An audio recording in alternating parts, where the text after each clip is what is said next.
Pageant of the Popes. By John Farrow. First Century. It was 7 weeks and 4 days since Christ had been nailed to the cross. 53 full days since the awful sentence that was so to change the course of mankind. A procurator might brood in Herod's palace, but his soldiery must patrol with watchful eye, for crowds of pilgrims were swarming upon Jerusalem eager to celebrate the Pentecostal rites, so ancient and significant to their race. On such a day, as the centurions well knew, the fires of nationalism could easily flare, but as it happened there was no such trouble. Except by a few, the tragedy of Calvary was either unknown or dimmed in the memory, and a festive mood occupied the twisted streets. Rich harvest there must have been for the merchants and bazaars. And the clang of Roman arms, surely a minor note in all that eastern tumult, continued to exact the usual respect, although in the afternoon there was an incident which could not have escaped the attention of the patrol commanders. Around one narrow corner the flow of the mob had halted, and the gay jostle and babble had faded as a man flanked by a small group of zealous-eyed companions began to speak. From his simple dress, the gnarl of his hands, the weathering of his face, one would judge him to be a laborer. He certainly was no known doctor or richly fringed Pharisee, yet he spoke, and with a strange authority, of God. And so eloquent was his faith, so convincing was his testimony, that his haphazardly congregated audience, numbering between 2,000 and 3,000, did not jeer or scoff but listened with respect. It was the first sermon of Peter, the beginning of the Church on earth as an organized society, administered by men. A momentous event, this gathering on the crowded street, the commencement of a long story that has never yet sighted the horizon of finality, a story stained with blood and tears and woven with glory and shame, with triumph and disaster. But never obscured with the blanket of absolute defeat. Although supernaturally inspired, the new company was but of mortals, and as such it was of course necessary to have authority vested in one person. Chosen was one well proven to have lived his full share of human weakness and folly. No unusual man, more righteous than his fellows, no pale-blooded scholar, surfeited with learning, no ascetic celibate, ponderous with rectitude, had been the brawny fisherman when, in obedience to the divine command, he had stowed his nets and made fast the halyards of his small craft for a last time. Simon, born in the village of Bethsaida, had been his name, but the one whom he obeyed changed it to Kepha, meaning in the Aramaic language, rock, from which is derived Peter. Thou art Peter, Kepha, and upon this rock, Kepha, I will build my church, were words that gave to the unlettered fisherman a precedence never to be questioned by his fellow apostles and to him, after the departure of their master. Naturally fell the duty and dangerous honor of delivering the first public proclamation of the Christian Church. Persecution of that church is an accompanying theme from the beginning, and it was not long before Peter and his friend John were summoned before the Jewish High Council and commanded to cease their activities. Their courageous reply was that they were bound to obey God rather than men. Death was then threatened, and an end to their lives, prompt and cruel, would have undoubtedly been their lot if it had not been for the good offices of Gamaliel, a tolerant-minded and highly respected doctor of laws, who advised his colleagues that, if this counsel or this work be of men, it will come to naught. But if it be God, you cannot overthrow it. This plea served for the moment, but the high priests, wrapped in the obstinacy and jealousy of their own man-bestowed rank, remained unconvinced, and eventually their bitterness resulted in the stoning to death of the deacon Stephen. Thus was enacted the first Christian martyrdom. To witness it, glowering satisfaction at the bloody sight, was a zealous young Pharisee, himself unknowingly doomed for a martyr's crown. He was named Saul, and was to be called Paul, when, upon changing his views, he became the great apostle to the Gentiles. The Church was born and it was in being, but in those very first days it was not yet Catholic. For long centuries their composite heritage of religion and race had been jealously guarded by the Jews. Conquered they might be, indemnities of gold and obeisance they might deliver, but their blood remained undiluted, the Mosaic law undefiled. Gentiles might sometimes overwhelm and rule them, but Gentiles also, according to the precious tradition, were to be considered unclean and unfit to worship in the synagogues. Therefore in that all-Jewish community of his fellow believers there was consternation when Peter, prompted by a vision and without even attempting any preliminary rites of racial adoption such as circumcision, baptized one Cornelius, a man of rank in the Roman army of occupation. Without ostentation or elaborate ceremony the Gentile officer was touched by the Jewish fisherman with water, thus enacting with simplicity an event that proved to be of the highest historical importance. The act that marked the development of the Church into the international and interracial society which from that time on has offered participation to all, no matter of what race or rank. Many of the early Jewish Christians, or Nazarenes or Galileans as they were then called, were to show considerable hesitation before sharing what they had sincerely believed was their birthright of race. It was difficult for these members of the chosen people to realize that the common God of all, as St. Paul afterwards explained to the Athenians, bath made of one blood all races of men. It was inevitable that the new religion should spread to Rome. All roads led to the seat of imperial splendor, all things came there, for in truth it was the center of the known world. Roman rule and valor persisted everywhere and the measured tramp of the legions was a sound as familiar to the Libyan plains as to the forests bordering the Rhine and Danube. There seemed to be no end to the mounting power of the imperial city. And the imperators themselves, in reality a sad succession of debauched murderers, not content with the glories of the purple, had even assumed the mantle of divinity. But in the administrative structure of the great city which possessed an empire there was one weakness. Many religions were practiced, many gods were worshipped, but lacking was the sustaining influence of a true moral force. Thus it was an opportune time for the new faith, which at first was greeted by the Romans as a depraved and decadent sect sprung from the absurd religion of a conquered people. Actually there is no historical record to tell us when Christianity was first established in Rome, or who brought it there. It is supposed in some quarters that amongst those converted by the Pentecostal sermon there were Jewish pilgrims from Rome and that upon returning to their homes they formed a community of believers. Whether this was their founding or not, a group of Christians did exist to welcome Peter when he arrived to establish his headquarters in the second year of the reign of Claudius. At the very fountainhead of temporal might and power the unarmed fisherman had come to preach a strange and new doctrine of a universal brotherhood. The humble Jew had come to give challenge to the code of the emperors which said that men's consciences were, like their persons and properties, subject to the will of the state. Details of his life in the capital are not known.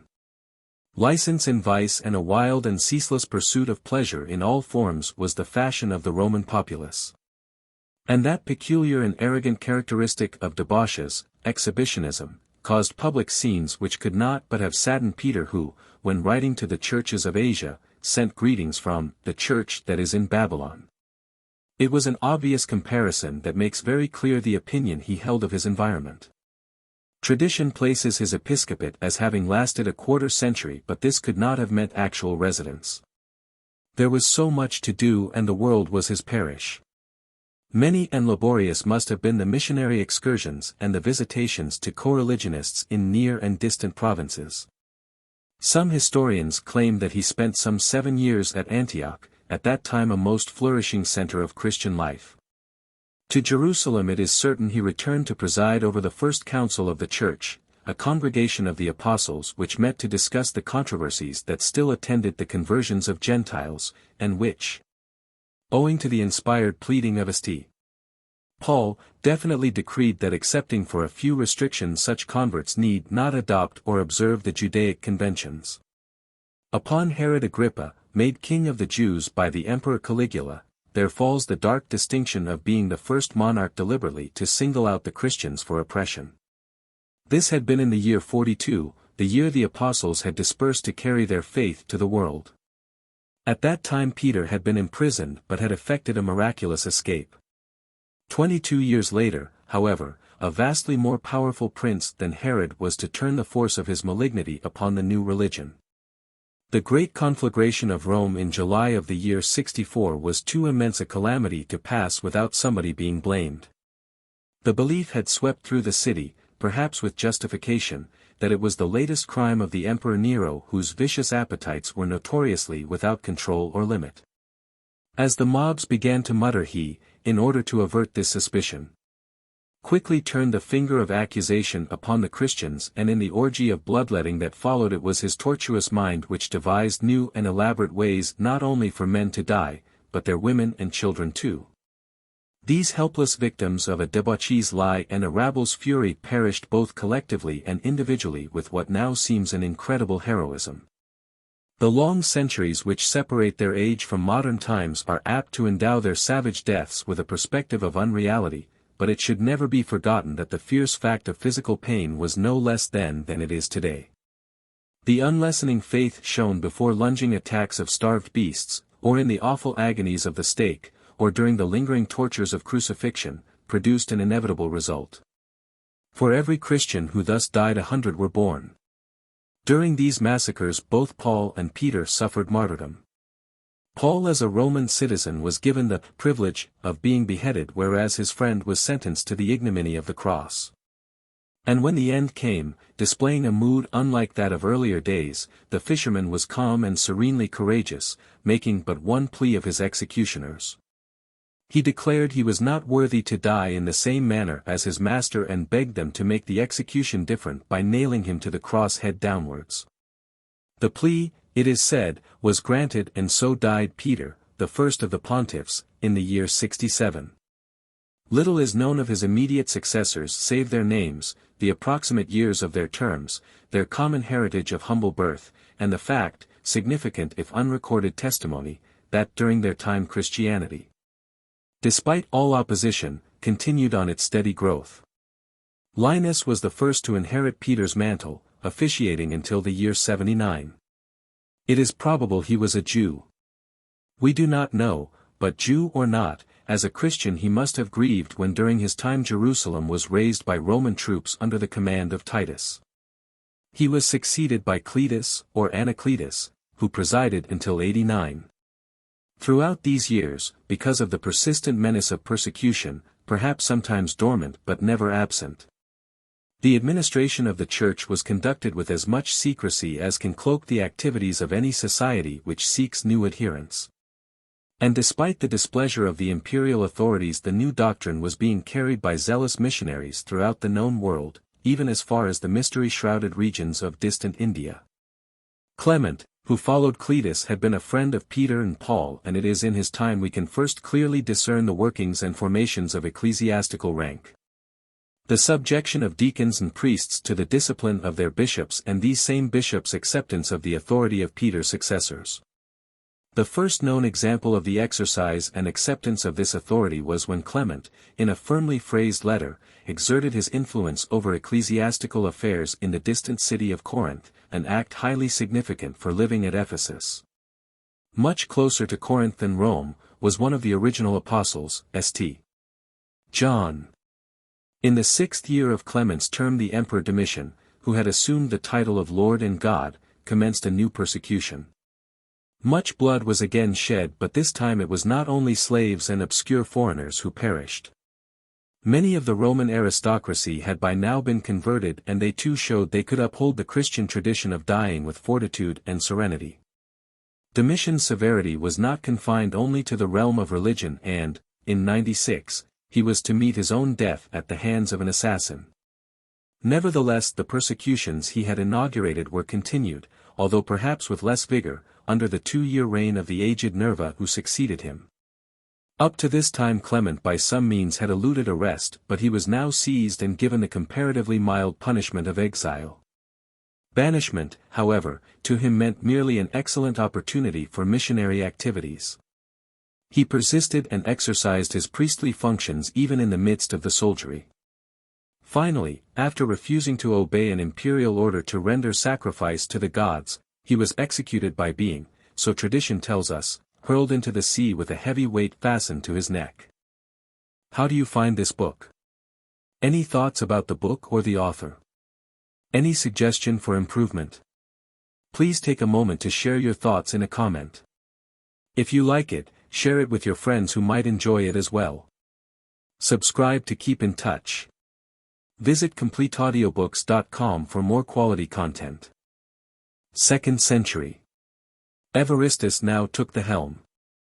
Of him it is recorded that he was born in Bethlehem of Jewish parentage and that he founded the parochial system, dividing Rome into parishes. In the 3rd year of his office he celebrated the 100th year since the birth of Christ. 1 full century since the birth at Bethlehem and 66 years since Peter had preached the first sermon. To be a Christian still meant death, but nevertheless the teachings of the Nazarene had spread to, and sometimes beyond, all corners of the huge empire. Despite the terrors of persecution, a disciplined priesthood was administering to a laity that was formed of many races and different tongues, yet which was bound together with a unity stronger than the command of any Caesar, the bond of common faith. And it was about this time, this first turning of a century since the birth of its founder, that the Church received the name by which it is now known. From the pen of the great Bishop of Antioch, St. Ignatius, came the significant and historical words, Catholic Church. Trajan was then the Roman emperor. History has judged him to be an able ruler and possessed of high character. There is no doubt that under his rule the empire prospered, yet from the first he frowned upon the Christians, regarding them as misguided fanatics who were troublesome to the civic power and as such should be stamped out.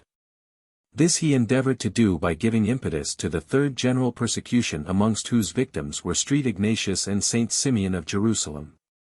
The persecution failed in its objective, and Trajan, conqueror of Dacia and brilliant soldier and administrator, was defeated. However, he allowed no feeling of chagrin to drive him into angry excesses.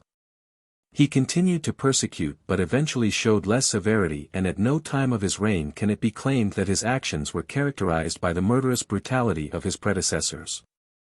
Writing to his legate, Pliny the Younger, who had appealed to him for instructions, he said, "They, the Christians, are not to be sought out, but if accused and convicted they must be punished." In other words, he was leaving the matter entirely to the discretion of Pliny. Evaristus died during this reign in the year 105, and although the exact circumstances of his death are not known, tradition counts him as one of the martyrs. St. Alexander, a native Roman, came next, presiding until 115, when he was beheaded and his body buried in the catacombs. Little is known of him save that he is credited with the inauguration of the institution of holy water. Of his successor, Sixtus, we are told even less. He was a Roman, his rule lasted 10 years, and he was followed by Telesphorus, a Greek whose pontificate, to 136, was disturbed by a series of grave heresies. It is not within the province of this limited work to enter into descriptions of the formidably numerous heresies and schisms which have troubled the Church from its founding. A great number of volumes would be needed for such a task, but in passing it can be said that time has proven that the results of schism have always been the same. Severed from the fount of their beginning, they inevitably lose energy within themselves and so gradually perish. Telesphorus was well equipped to use measures, both of authority and argument, necessary to combat the heresies of his day. Previous to his election his had been the meditative and strictly ordered life of a desert anchorite.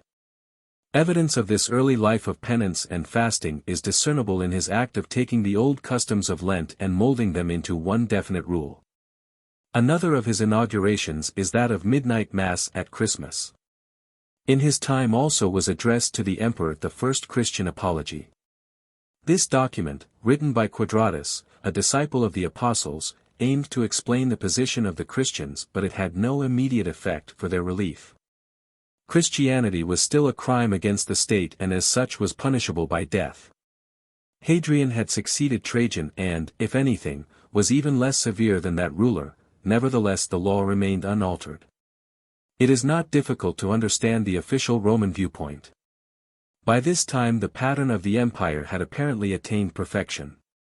Never before had it, or any other country, been so prosperous or powerful. Yet the Christians proposed to effect a complete social change. They talked of the brotherhood of man, and to the emperors this theory was not only ridiculous and blasphemous, but treasonable as well.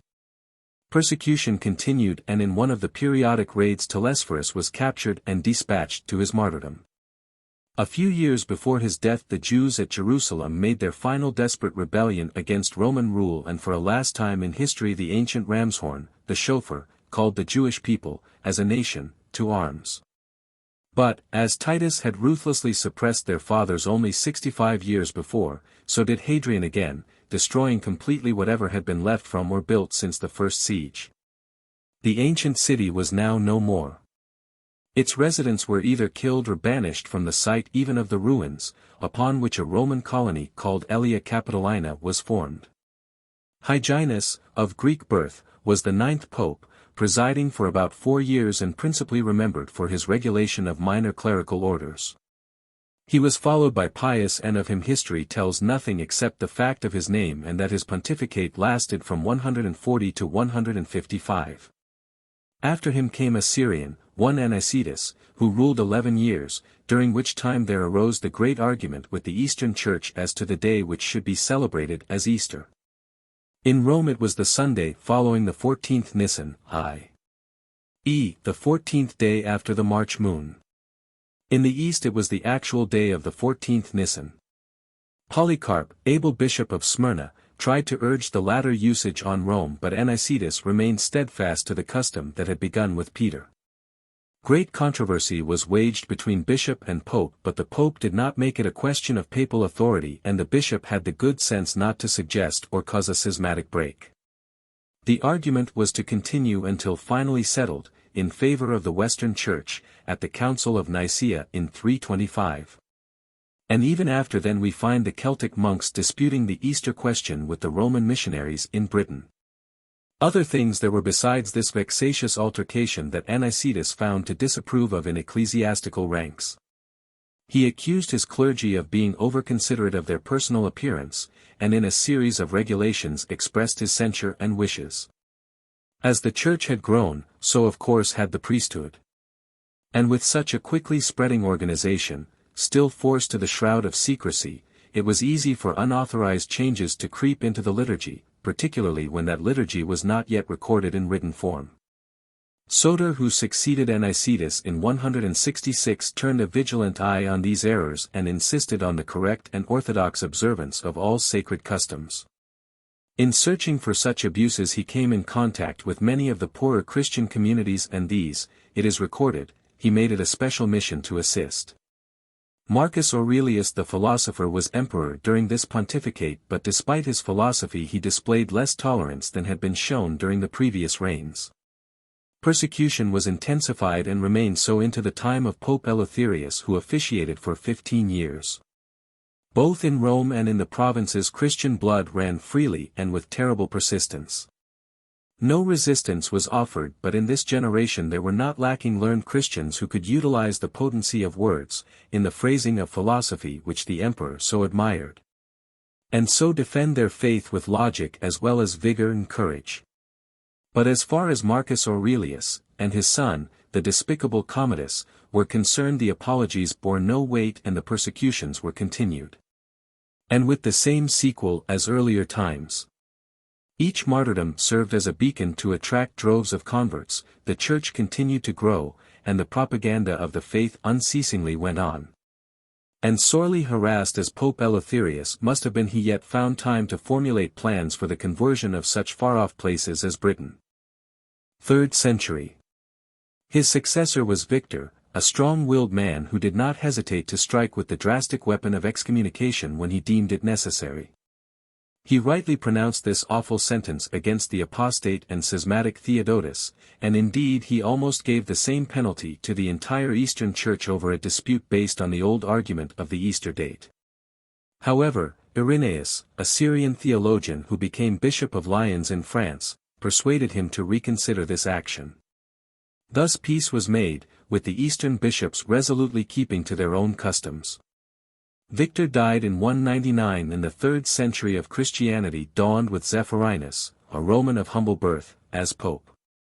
He was kind to sinners and generous to the poor, but possessing little education he sought the advice in many matters of his friend, the deacon and ex-slave, Callistus.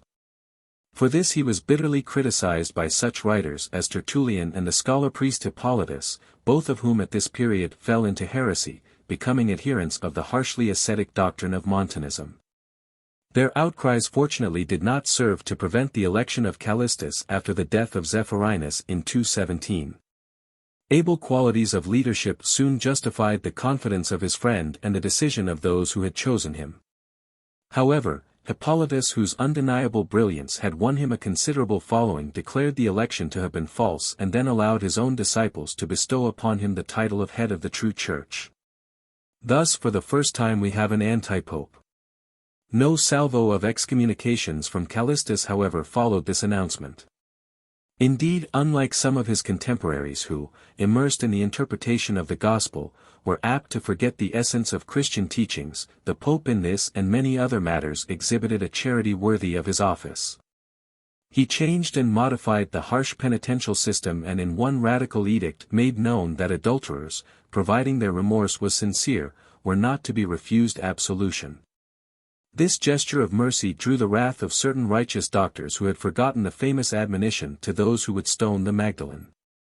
"Where shall we post up this generous concession?" asked the irate Tertullian, "on the doors of brothels?"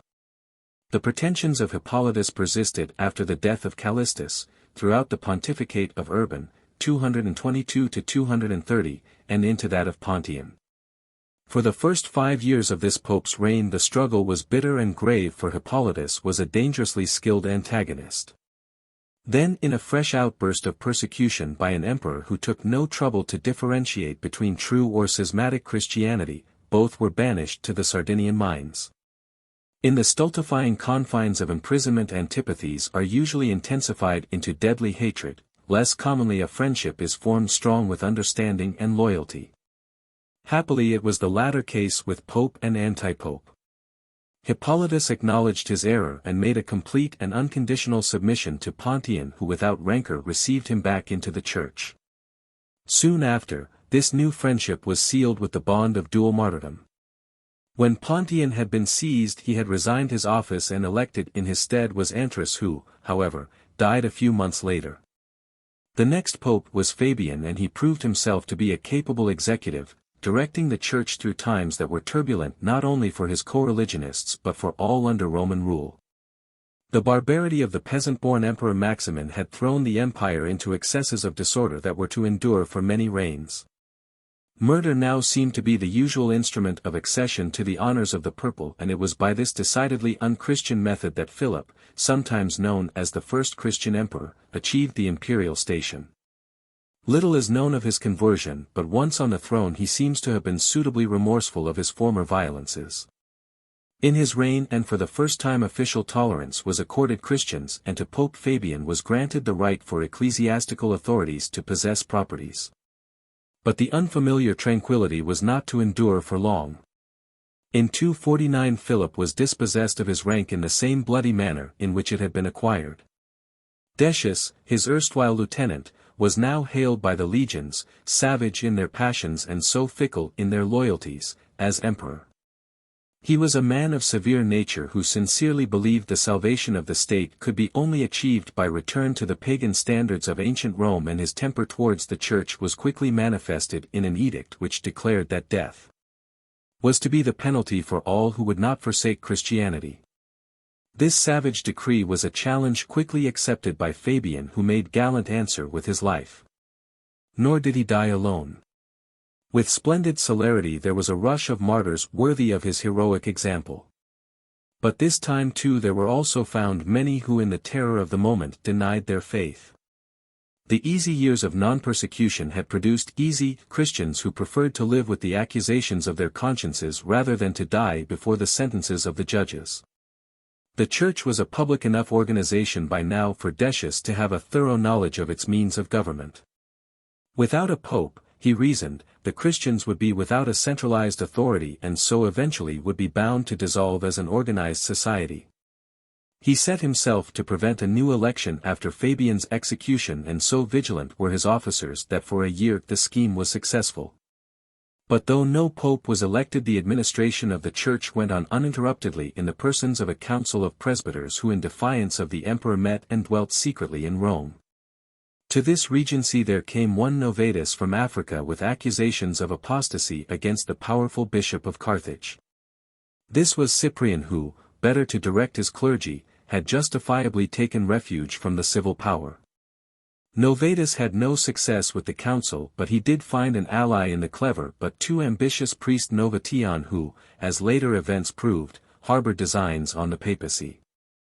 Meanwhile there were problems other than the Christians to employ the attention of the emperor. For the first time of any importance the Goths invaded the empire and the emperor was summoned to the Danube to head his soldiery. His absence from Rome was the signal for a papal election where the honor fell to the gentle-mannered Cornelius, a Roman of aristocratic antecedents.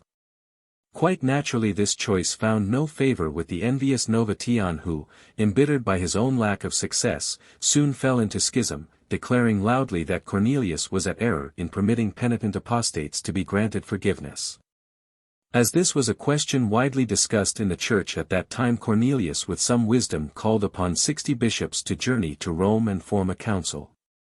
This was in the autumn of 251 and the result was the condemnation of Novatian's propaganda, and the excommunication of him and his followers. The net of the persecution now tightened around Pope Cornelius and he was sentenced to banishment and then, while still in exile, put to death. Lucius, named as his successor, was promptly sent to exile also. But instead of being executed he was ordered back to Rome at the direct command of a new emperor, Valerian, the second successor of Decius. This ruler at first exhibited every sign of being tolerant and conciliatory. The Pope on his return was astonished to find openly professing members of his flock in favor at the imperial court and there were other evidences of official magnanimity to warm his heart. To the happy pontiff, so recently a prisoner, it seemed as though a new era had commenced and he was never to suffer disillusionment for that same year, just 12 months after his election, he passed away peacefully. A death rare enough to merit mention in the history of the earlier popes. He was followed by Stephen who, apparently anxious that no incident should stir pagan ire and so start the persecutions again, cautioned that the clergy should not wear ecclesiastical vestments, except inside the churches. A long argument with the Bishop of Carthage concerning the validity of baptism by heretics then engaged his attention. Stephen, who affirmed such baptisms as valid, finally made public throughout the church a definite ruling on the subject which served to draw several other bishops into the fray. This altercation lasted 3 years and was interrupted, although not settled, by an alarming change in Valerian's attitude.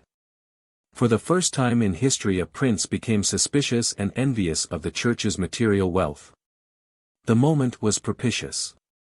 Disorder at the frontiers and a series of internal confusions had reduced the imperial coffers to a near emptiness. The growing strength of the church, the increasing importance of the bishops, presented a target too conspicuous to escape the envy of a perturbed emperor. Readily he listened to the calumnies and advice of an anti-Christian member of his court and soon there came an edict.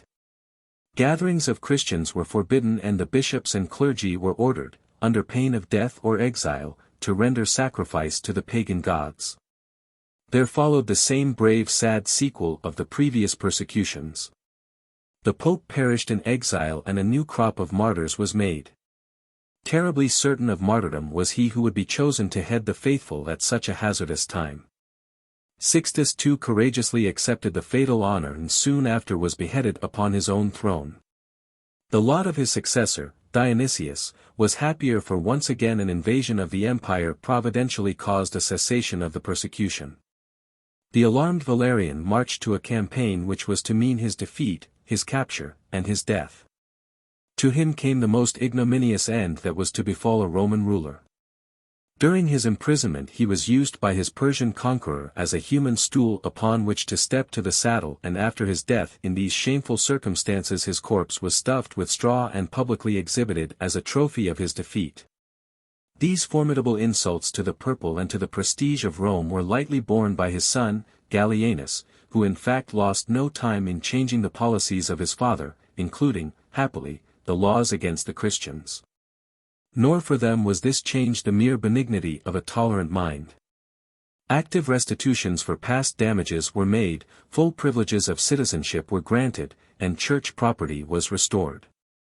Again it seemed as though the clouds of persecution had been permanently relegated to the past, and with the horizon of the future clear, the jubilant pontiff was now able to devote full energies to the internal affairs of the church. During his lifetime the happy relationship of state and church continued to exist, and at his death, in 268, he left it as a legacy which was to prevail until near the close of the century, throughout the pontificates of his next three successors, who were respectively Felix, Eutychian and Caius. These popes successfully carried on the tradition of good administration. There was much to do, for the faith was spreading rapidly. Heresies were abundant but were met with wise discipline, and orthodoxy was protected. Bishoprics grew, both in numbers and size, and certain powers of authority were delegated to higher bishops who were termed metropolitans. The papal position did not suffer by these necessary acts of administration. On the contrary, during this period the primacy of the apostolic see was becoming a more accomplished and more regulated fact than ever before. As the age of concealment passed, the dark caverns of the catacombs ceased to provide the only chapels for Rome. Churches were built, and splendidly, everywhere. The Church had finally emerged as a recognized and united society, with too numerous and powerful a membership to invite, so many thought, aggressive restrictions again. Fourth Century. But the brightness of success is rarely unaccompanied by the shadows of jealousy. Swords may have been sheathed but pens were at work, producing a steady stream of ridicule and falsehood that in turn was kindling the rancor of resentment amongst that considerable part of the population who in earlier days had regarded the Christians as too insignificant a minority to excite any feeling save indifference or occasional pity. But indifference could not survive in the face of the mounting and obvious strength of the Church, and as the end of the 3rd century neared most Romans held one of two opinions: if not Christian, then anti-Christian. Such was the condition of affairs when in 296 the Roman Marcellinus became pope, 11 years after the able Diocletian had reached the imperial station which he was to occupy with undeniable brilliance until his abdication in 305. At the beginning of his reign Diocletian did not show any signs of bitterness towards the Christians. Combining exceptional talents of martial skill and civil administration, so rarely found united in one human brain, he set out to reorganize the government of the empire, partitioning the vast territories into two portions, east and west, each to be governed separately by an emperor who in turn was to be assisted by a sub-ruler. The east he chose for his own jurisdiction, and for his chief lieutenant, with the august title of Caesar, he selected Galerius, an energetic product of the legions. A barbarian who proved to be a true personification of the pagan standards he so assiduously followed. The hatred and contempt that this man held for the Christians, his utter incomprehension and warriors' disgust at their precepts of kindness and forgiveness, finally resulted in Diocletian's promulgating an edict against them. Bitter and savage were the cruelties that followed, for such was the discipline maintained by this ruler that any order issued by him was executed to the minutest detail, to the fullest extent of human endeavor. But human endeavor has its very definite limits. The skies of his domains were clouded by the smoke of burning churches, the streets of his cities were stained with the blood of new martyrs. The consciences of his magistrates were made heavy with unjust sentences, but never could the Christian spirit be obliterated. Pope Marcellinus perished during these outrages, and the story of his death is as lost as his sacred books which were destroyed in the pagan fires. For years elapsed before another bishop of Rome could be elected. This time it was Marcellus, who immediately and with courageous defiance set out to provide new places of worship for the churchless faithful. He died only 1 year after he had taken office, 309, and was succeeded by Eusebius, whose death in exile occurred after a term of equal brevity. The reign of the next pontiff, Melchiades, of African birth, was dramatically made bright with triumph. For even the savage Galerius, when on his deathbed, like so many other implacable enemies of the Church at the same solemn moment, was to beg for Christian prayers and forgiveness. Maximin, who succeeded him as Emperor of the East, did not allow this unexpected mood to soften his judgment, which was vehemently anti-Christian. This tyrant in turn stoked the fires of the persecution to a renewed intensity which, however, was not to endure for long. The tide was soon to turn. But let us return to Diocletian. Within a year of the publication of his infamous edict he, prompted by a philosophy none of which, alas, he showed in his treatment of the Christians, had astonished his subjects by divesting himself of his exalted rank and had retired to forget the turbulence of an empire in the peace of a country garden. He who had controlled the destinies of millions of men was content to turn his energies to the nurturing of a few cabbages. After successfully regulating great territories, he was satisfied to anticipate death, and to pass on his power and policies to his successors. But rarely do the plans of a despot run smoothly after he has quitted the scene. Divided rule was not for the empire, and Diocletian's successors were quick to learn that purple is a color that loses much of its glory when worn by more than one. Contemporary rulers soon became rival rulers, and as ambitions clashed, wars and confusions were born, and from these struggles eventually came the incident which was to mark the turning for the Christians. In the autumn of 312, the new emperor of the West, Constantine, a young leader who had inherited the virtue of a tolerant nature from a wise father, marched his army across the Alps and was about to storm the gates of Rome. On the day before battle, alone with solemn thoughts that must haunt even the most confident of commanders at such a time, he says that he saw a vision. Brightly etched against the evening sky there shone a cross, and beneath it, to dazzle his astonished eyes, was the shimmering legend in hoc signo vinces. By this sign thou shalt conquer. These were startling words and were to inspire a startling decision, for to most Romans the cross was still the repugnant symbol of a dishonorable death. Nevertheless, Constantine had commanded that the fateful words were to be the motto of his troops. The next day he won his battle, and with a memory unlike most princes his gratitude was always to remain.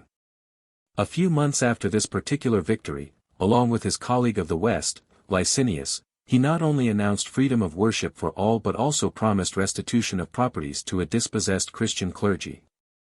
Joyfully Pope Melchiades bent to his altar as the Edict of Milan was issued. After 3 centuries a Christian was no longer to be considered a criminal because of his faith. Roman law had changed, and in the reign of the 32nd Pope a new era had begun. The very year of the Edict of Milan saw the first council of the Church to be convened with the full sanction of the secular authorities.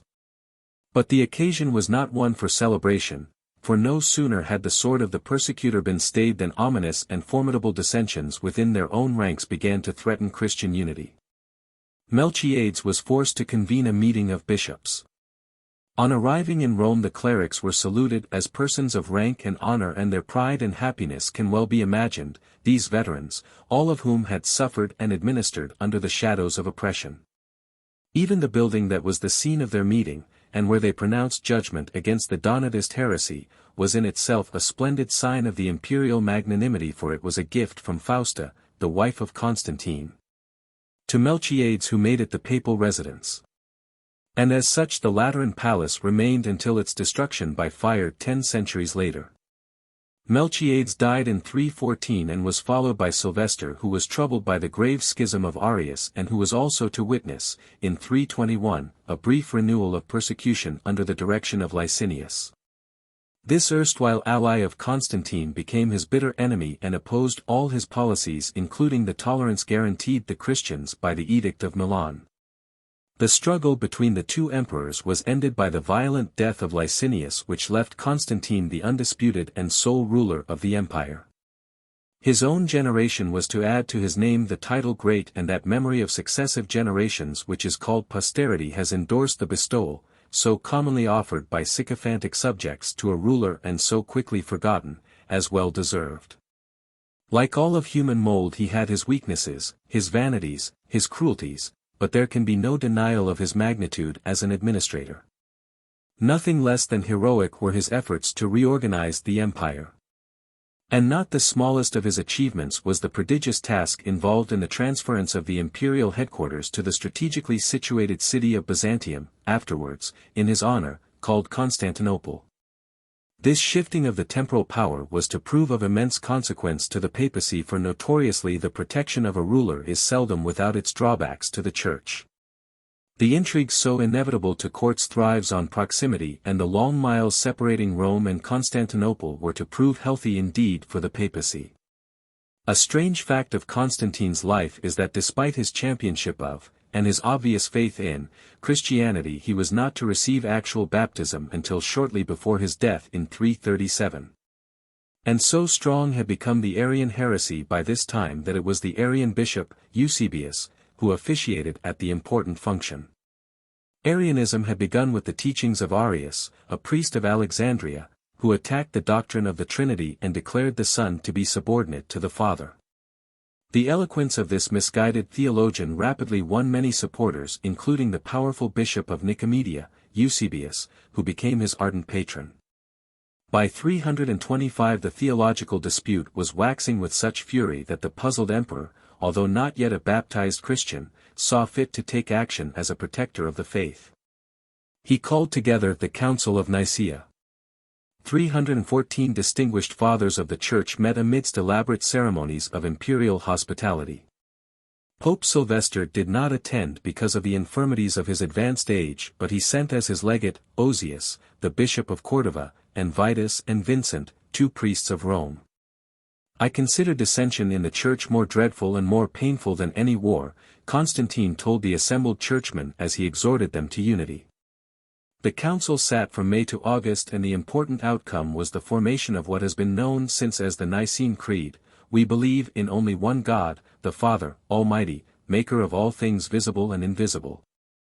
And in only one Lord, Jesus Christ, the Son of God, the sole begotten of the Father, that is to say of the Father's substance, God of God, light of light, true God of true God. Begotten not made, consubstantial with the Father, by whom all things were made. Who for us men and for our salvation came down, became incarnate, became man, suffered, was raised again on the 3rd day, ascended back to heaven and will come again to judge the living and the dead, and in the Holy Spirit. As for those who say, there was a time when he did not exist, before he was begotten he did not exist, he was made from nothing as from another substance or essence. The Son of God is a created being, changeable, capable of alteration, to such as these the Catholic Church says anathema. In addition to this avowal some 20 canons of discipline were promulgated, including a decree that said no cleric should have living in his residence any woman who was not a relative. As yet celibacy for the clergy was not a law of the Church, although it was a traditional custom dating from apostolic times when St. Paul had said, "He that is without a wife is solicitous for the things that belong to the Lord, how he may please God. But he that is with a wife, is solicitous for the things of the world, how he may please his wife, and he is divided." At the end of the 3rd century the tradition thus prompted by the great apostle had become an actual rule in Spain. But when Osius, the legate, sought to make it a universal law at the council he received vigorous opposition. Mainly from one Bishop Paphnutius, whose spirited protest marked the commencement of that difference of opinion and practice on the same subject which still exists between the Eastern and Western churches. Paphnutius pleaded sympathy for those priests who had been married before ordination, declaring that they should not be separated from their wives. The majority of his listeners agreed and Osius was defeated. 11 years after the Great Council Pope Sylvester died and he was succeeded by Mark, an able prelate, whose pontificate however did not extend a full year. Julius, a valiant preserver of orthodoxy, was then elected to the sacred office. This good man's calm judgment, his able custodianship of dogma, was to stand like a beacon over a stormy sea, for in truth the bark of St. Peter was at this time in danger of being swamped by the treacherous seas of schism. To aid him was the brilliant hero Bishop of Alexandria, Athanasius, who was well equipped both with faith and scholarship to carry on the desperate struggle with the dissenters. It was an age of schism. Misguided theologians, sincere in their beliefs but noisy in their errors, were offering many new interpretations of the faith. And there were not lacking bishops to support them, for in the ranks of the latter there was now a troublesome new class, opportunists who did not hesitate to use ecclesiastical office in the pursuance of doubtful schemes. At this time, before actual consecration, the selection of a bishop was still determined by the inhabitants of a vacant see. In theory this might seem to be an admirable practice, but in truth it was dangerous. For now that the Church had the approval of the majority, there were the inevitable aspirants, in many cases successful, to the episcopal office whose sole vocation was a hungry desire for temporal power. Rascals of this caliber whose artful conniving had won for them the confidence of a community did not hesitate to adopt innovations in dogma whenever it suited their convenience. So when the emperor, because of an unhappy ignorance, showed favor to Arianism, such consciences quickly and conveniently followed that path. But though the Arians held Constantinople, Rome remained firm and uncompromising. In matters of discipline the pontiffs might accommodate, but when it came to dogma they were adamant. Not deigning to answer argument with counter-argument but content to guard their heritage of traditional faith and quick to pronounce against any who would seek to change that trust. After the death of Constantine the rule of his domains had descended to his sons, one of whom, Constans, was loyal to Pope Julius. But when, in 350, this prince perished in battle the empire was subjected to the dominance of his brother Constantius who favored the Arians and frowned at Rome. Julius courageously defied this tyrant's will until his death 2 years later. He was succeeded by Liberius who continued the admirable tradition of courage and orthodoxy until he was arrested and brought before the emperor who banished him to exile and appointed the Arian bishop Felix to usurp the Roman see.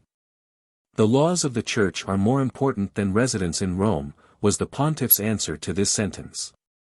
He remained in exile 2 years and the circumstances of his return are clouded with historical dispute, for many authorities have agreed that the harassed man, in the plight of his exile and in the weariness of his advanced age, did eventually sign his name to a document insufficiently explicit against Arian doctrine.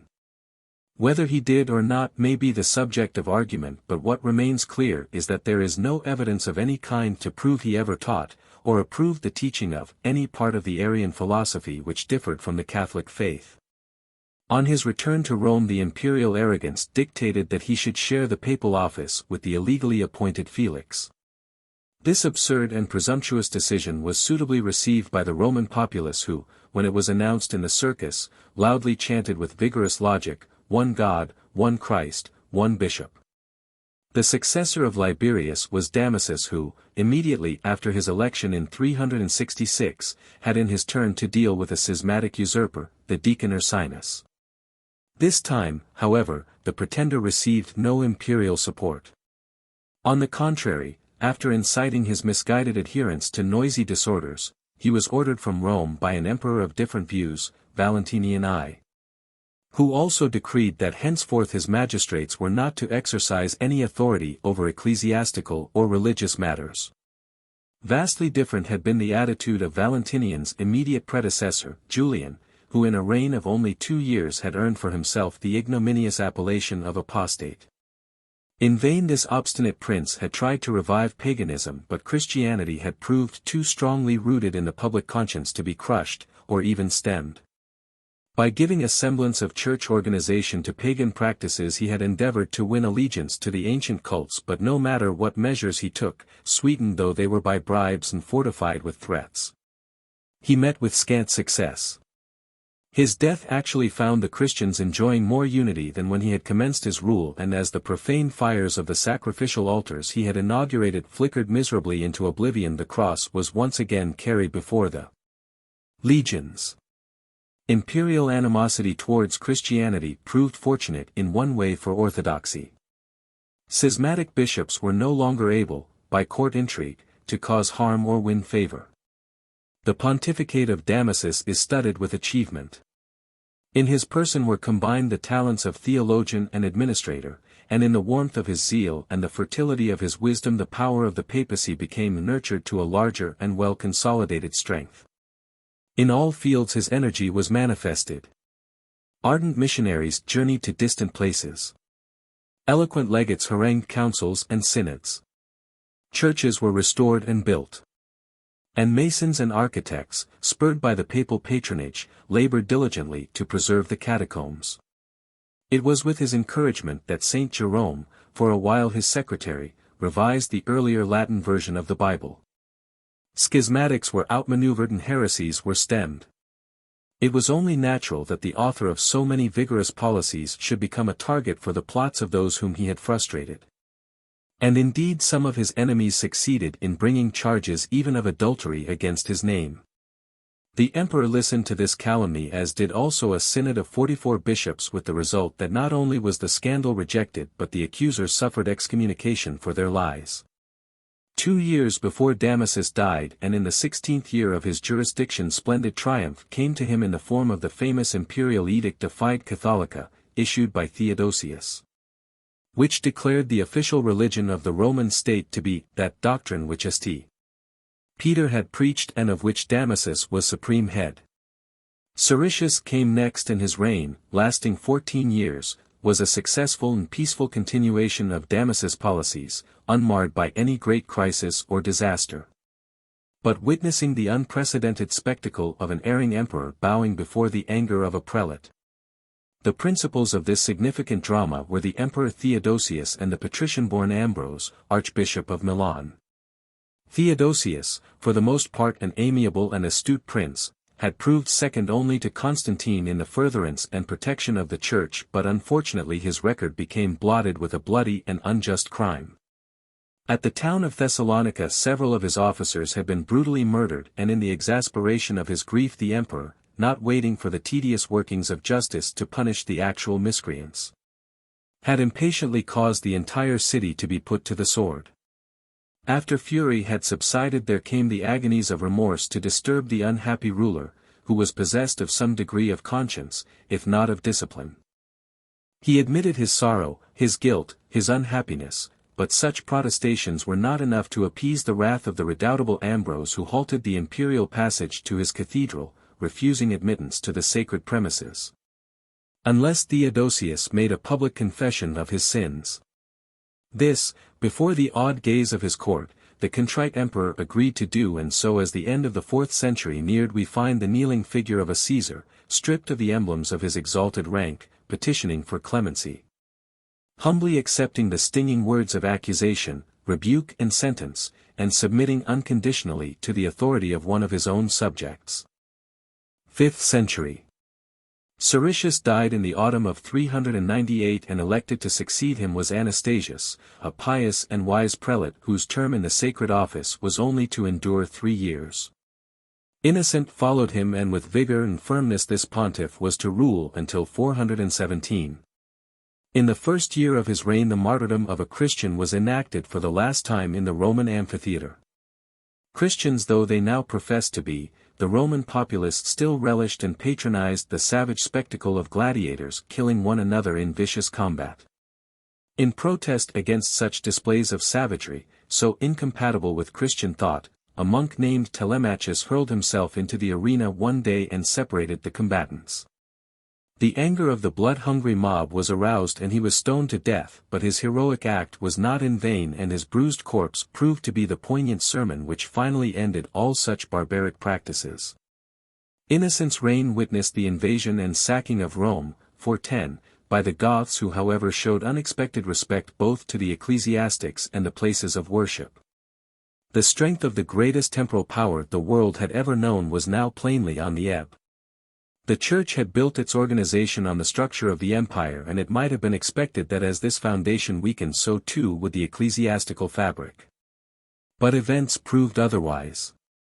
The barbarians might defeat and overrun the empire, but the Church, with its inexhaustible patience, was to absorb the barbarians. More than ever the name Catholic was to be proved and justified. The authority of Innocent was exercised over both Eastern and Western churches, but of course, like his predecessors, there were not lacking dissenters to draw his attention, his judgment, and his ire. This latter emotion he did not hesitate to manifest against the Empress Eudoxia, who, with a presumption fostered by an intriguing prelate, Theophilus, Patriarch of Alexandria, had ordered the deposition of the saintly Bishop of Constantinople, St. John Chrysostom. Zosimus, the next pope, lived but a year after his installation. During this time he was mainly occupied in dealing with Pelagianism, a heresy which denied the doctrinal belief of original sin. After his death there was an irregular election which resulted in the assumption of the papal title by the Archdeacon Eulalius. However, at the correctly conducted election an aged Roman priest, Boniface, a man of great charity and learning who was sincerely reluctant to accept the high office, was proclaimed to be the rightful pope, and this just decision was finally supported by the emperor, whose soldiery ejected Eulalius and his supporters from the basilica where they had been obstinately installed for nearly 4 months. Boniface was never to display the weaknesses that would have been understandable in a man of his advanced years. He showed himself to be a firm disciplinarian, regulating and defining the powers of the hierarchy, and strengthening in general the primacy of the Holy See. His successor, in 422, was a really great pope, the gentle and dignified Celestine, a staunch friend and supporter of that greatest doctor of the Western Church, St. Augustine, who was living at this time and was to die in the same year as the pope. The kindness of Celestine's character is shown in his letters to the Bishop of Vienne and Narbonne when he admonished them that absolution should not be denied truly repentant sinners who were on their deathbed. His wisdom is shown when he urges that laymen are not to be consecrated bishops, and that the system of a bishop being chosen merely by popular acclaim should be discontinued. Great wisdom this pontiff must have possessed and exercised to govern at such a time when there was so much distress both within and without the Church. The barbarians were successfully invading the empire and a strong array of heresies were gnawing at orthodoxy. Yet Celestine's reign is somehow characterized by an air of orderly administration and of happily wielded and accepted authority, culminating in the triumph of his legates over the pretensions of the heretical Nestorius at the Council of Ephesus. And not least among his meritorious deeds was his dispatch of St. Patrick to convert the peoples of Ireland, the planting of a seed that was to flower with such magnificent and immortal results. After the death of this great man in 432, Sixtus III was elected and consecrated to the Holy See on July 31 of the same year. He presided capably for 8 years, and during this time a signal honor was bestowed upon his clergy when from their ranks a deacon was selected by the emperor to be his envoy in the settlement of a dispute between the military commander and the civil magistrate of Gaul. The emperor's act was not misguided, for in addition to the judicial and conciliatory talents that the chosen ecclesiastic displayed on this occasion, he was a scholar possessed of all the virtues that are necessary for unselfish and sagacious leadership. His name was Leo, and he was destined to achieve the papal station in 440. Like Damasus, his achievements were to extend to all fields and to all places, and like that able pontiff he ascended to the sacred office to be confronted with the gravest problems, both spiritual and temporal.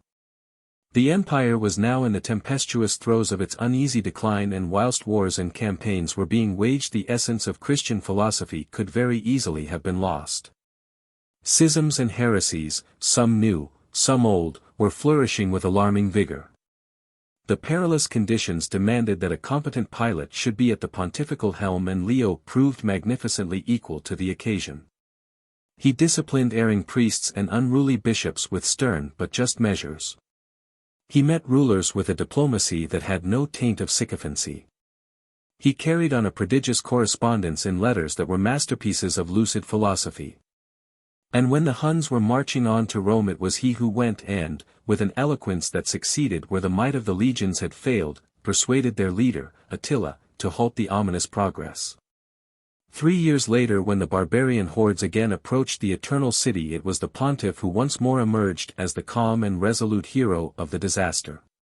Anticipation of frightful rapine had brought chaos and confusion to the city long before the invaders attacked, and the excited populace, surrendering to the hysteria of terror, murdered the Emperor Maximus. When all authority of the temporal power had vanished, Leo took control, and it was he who heroically went out of the city and confronted Genseric, king of the Vandals. But this time the barbarians, with their rich spoil directly ahead, were not to be thwarted. They did loot and sack Rome, but even in this savage disorder Leo received from Genseric the merciful concession that those inhabitants of this city who showed no resistance would not be harmed, nor would the churches be pillaged or fired. Inspiring examples of Leo's piety and scholarship are extant in the form of 96 of his sermons and 143 of his famous letters. He died on the November 10, 461, and his remains were suitably interred under the portico of St. Peter's. One of his trusted aides, Hilary, now became the supreme pastor, and in a term that was not to last to a full 7 years ecclesiastical discipline and definition occupied a great deal of his energies.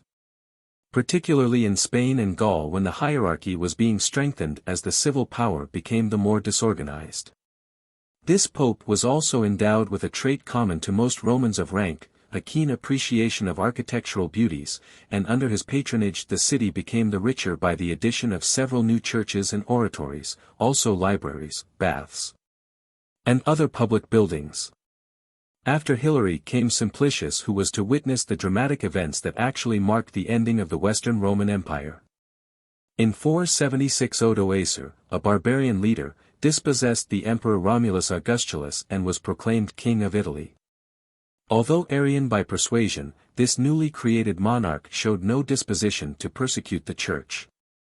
On the contrary, he displayed respect to the papacy, and whilst he was the nominal ruler of Italy, the power of the Church in temporal matters was growing.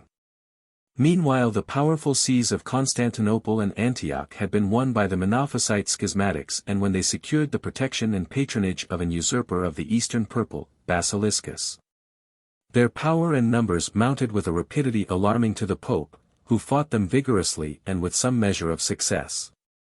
For when the rightful emperor, Zeno, was restored to the throne of Byzantium, he sent to Rome a Catholic confession of faith and a vow to support orthodoxy. This solemn promise, however, was not fulfilled, and the bitter struggle continued on into the reign of the next pope, Felix III, who upon learning that Zeno was negotiating and indeed showing favor to the schismatics wrote, "Supreme power has been entrusted to you over world concerns. But it is your duty to leave ecclesiastical matters in the hands of those whom God has appointed to control them. You must leave the Church free to follow her own laws." After a pontificate of nearly 9 years, Felix died, to be followed by Gelasius, who, strongly continuing the same policy, wrote to the emperor, "There are two powers by which chiefly this world is ruled. The sacred authority of the priests is so much weightier, as they must render before the tribunal of God an account even for the kings of man." The Bishop of Rome was now powerful enough to define and emphasize the limits of lay power to the highest representative of that authority. His profound scholarship did not prevent Gelasius from displaying acumen in practical affairs. Revenues were regulated and properly divided, and he became renowned as a builder of asylums and as a patron of the poor. Monks were his favorite companions, and his private life was one of austerity, penance, and prayer. He was vigilant to abuses perpetrated by ecclesiastics, and canon law gained from his decrees. In 496 he was succeeded by Anastasius II, who in his short term of 2 years chose to adopt a more conciliatory attitude towards Constantinople. But this was an age in which Orthodox theologians, jealous of tradition and apprehensive of the future, viewed with alarm and suspicion the relaxations of tolerance. His compromise in recognizing the validity of the Byzantine Patriarch's sacramental acts made for his own unpopularity and caused considerable dissension amongst the Roman clergy. After his death there was disorder. A Sardinian priest, Symmachus, was validly called to the sacred office, but there was also an illegal election, conducted by a minority group of the clergy who were, perhaps sincerely or perhaps because of bribes, of the Byzantine party. These individuals, with the sympathies of some of the Roman Senate, proclaimed the archpresbyter Laurentius to be pope. What might have become a scandalous deadlock was then solved by the arbitration of the Gothic king Theodoric, who declared in favor of Symmachus. The anti-pope submitted to this logical decision, but his supporters, although temporarily acquiescent, remained unconvinced, and in a series of rebellious agitations, such as reviving the old discussion of the Easter date, continued to harass the true pontiff. In 501 their charges and complaints were formally placed before Theodoric, who summoned the pope to answer them. But his services in giving an opinion in the validity of the papal elections were not to mean that he had a right to judge the actions of the successful candidate. Quite properly Symmachus refused to agree to such an indignity, but suggested that a synod be assembled to investigate the accusations of his enemies. A synod was called, and the result was victory for Symmachus. For the fathers agreed that no earthly power had the right to pass judgment on the action of the real vicar of Christ.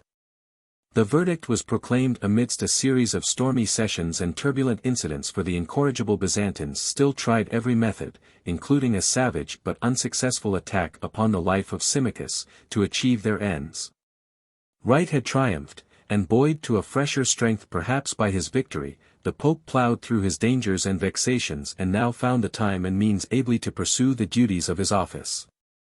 Missions were dispatched, churches founded, charities dispersed, and disputes adjudicated. Sixth Century.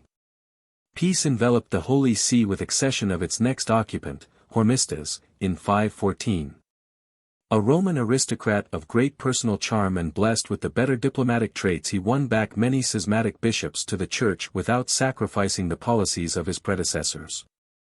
While keeping good terms with King Theodoric, he sent embassies to the Byzantine Emperor Anastasius who, while friendly, remained obdurately steadfast to the heretical party. But with Anastasius' successor, Justin, the Pope won success, and on the Holy Thursday of the year 519 a reunion, temporary though it proved to be, of the Roman and Greek churches was celebrated with joy and pomp. Not so serene was the lot of the next pontiff, John, a Tuscan, upon whom fell the ire of Theodoric. The new peace between Rome and Constantinople had alarmed that hitherto tolerant monarch, and he received with anger the information that Justin was forcibly depriving of their civil rights those of his subjects who still remained staunch to their Arian beliefs. Theodoric, an Arian himself, called upon Pope John and told him he expected the same tolerance shown to his fellow believers in the East as he had exhibited to his Catholic subjects in the West. It was a dangerous situation for the Pope, and he undertook to solve it by journeying to Constantinople, the first of his rank ever to do so, and conferring with Justin. He received a magnificent welcome, and the tumultuous crowds of the eastern metropolis had the wonder of witnessing their emperor bow his proud and purple-clad person before the pontiff, humbly beseeching the honor of being crowned by the consecrated hands. The news of this triumphant reception of John by the persecutor of his co-religionists was conveyed back to Italy and only served to infuriate King Theodoric the more. Meanwhile John had conscientiously employed his influence successfully to stay the measures of oppression leveled against the Arians. But it was too much to expect that he, head of the Catholic Church, would plead that the large numbers of those former Arians, converted it was true by the emperor's forceful actions, should revert to their former state of heresy. With the echoes of imperial homage still fresh in his memory, John on his return to Rome was seized by Theodoric's officers and incarcerated. Being old and infirm, he was unable to survive such adversity, and so he soon perished in imprisonment. Nor was he the sole victim of the royal injustice. Also arrested were two greatly respected men of Rome, the philosopher Boethius and his aged relative, Symmachus. Theodoric, who for so long had withstood the temptations of despotism, had finally succumbed to those excesses of suspicion and uncertainty which lead to tyranny. Jealously he watched over the machinations of the next papal election, and there can be no doubt his powerful influence carried weight in the choice of that gathering. The pontiff announced was Felix IV, who was consecrated Bishop of Rome on the July 12, 526. The royal favor he had enjoyed as a candidate for the papal honors this pope now employed to the benefit of the Church without sacrificing the dignities or the responsibilities of his office. When Theodoric died, his successors, the minor Athalaric and his regent mother, maintained the same amicable relations between prince and pontiff, and it was undoubtedly because of this friendship that a royal edict was issued confirming the rights and privileges of ecclesiastical courts. Under this law, such courts were to be the sole judges of clerical conduct, even when an erring churchman violated the ordinary civil or criminal codes. Pope Felix seems to have feared a dominance of the Church by the Byzantine party, and in order that such an event should not happen, he, when aware death was approaching, conferred his own pallium on the age-bent shoulders of his friend the Archdeacon Boniface with a proclamation that here was his successor. Threats of excommunication against anyone who would dare to oppose his wishes were delivered with his pronouncement, and after his death in the latter part of 530 Boniface II took office. Here was the first pontiff of Germanic ancestry, and his character and record, both as pope and priest, are that of a pious and charitable man. But the unprecedented method of his ascension to the papal rank found no favor with many of the Roman clergy, who promptly met and pronounced one of their own number, Dioscorus, to be the real pope. What threatened to be a stubborn deadlock was solved, only 22 days later. by the death of the contender Dioscorus, whereupon Boniface convened a synod which after deliberating on the validity of his claims delivered an assurance of their immediate and future obedience. Soon after he called together a second synod and proposed, and his proposal was accepted, that a constitution be formed which would give him also the right to select a successor. But the dangerous resolution was not destined for fulfillment. This was an age when the shame of simony was not uncommon and that the elevation to the supreme office of the Church should depend upon, and be subjected to, the weaknesses of any one man was abhorrent to the people. Such a storm of protest greeted the announcement that a third synod was hastily assembled and the constitution which he had so enthusiastically sponsored was burned publicly by the Pope himself. And when he died the man he had named, one Vigilius, was not elected as his successor. Instead, John II, a priest of St. Clement's Basilica, was installed on the July 22, 533. The first pope to change his name on accession, he ruled for only 2 years, but the next 2 pontiffs were to have reigns of even scantier duration. Agapetus, succeeding John, became the second pope to visit Constantinople, and like the first his journey was because of a request from the King of Italy. Justinian I now wore the imperial diadem of the East, and with the glories of the past to inspire his considerable abilities he had set out to restore the empire. The defeat of the Persians, the conquest of the Vandals in Africa, the ousting of the Gothic rulers of Italy, the rearrangement and clarification of Roman law, and a prodigious patronage of the arts were all part of a vast scheme which occupied his energies and followed his high ambitions for a reign that was to endure more than 3 decades. When his troops were menacing Italy, the Gothic king Theodahad besought the Pope, in the interests of peace, to intercede with him. The Pope, escorted by 5 bishops and a suitable retinue, set out for Constantinople, where he was received with all the niceties of imperial courtesy. He made his plea, but Justinian was not to be dissuaded from his dreams of a united empire. However, the failure of this mission did not prevent the pontifical visit from achieving other important results. Owing to the powerful influence of the Empress Theodora, a woman of resolute purposes and dubious antecedents, a heretical bishop, Anthemos, had invalidly assumed the title and privileges of the Byzantine Patriarchate. A position which he occupied with little grace and no popularity. On representations from the disturbed clergy, Agapetus ordered Anthemos to quit the patriarchal seat. Whereupon the Empress, enraged at this affront to her protégé and to her will, and skillfully uniting the weapons of her position, cunning, and sex, persuaded her husband that imperial commands and privileges were being rejected and denied by the Pope. Thus incited to anger, Justinian threatened Agapetus with banishment, but the pontiff received his words with sadness and refusal to be awed by them. "I came," he said, "to gaze upon a Christian emperor, Justinian. In his place I find a Diocletian whose threats, however, terrify me not." Such courage from an aged and unarmed man cooled Justinian's wrath and excited his admiration. He made a thorough investigation of the patriarchal pretender and finally agreed he be deposed. And while his defeated consort brooded sullenly, a dangerous mood for such a determined female, great rejoicing was manifested by the clergy and populace as Agapetus then consecrated to the Byzantine See a rightful occupant. But he did not live to see his triumph acclaimed in Rome.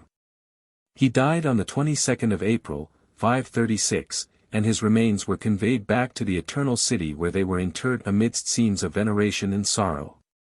Elected then was Silverius, the son of Pope Hormisdas, who had been married before accepting the higher orders of the priesthood.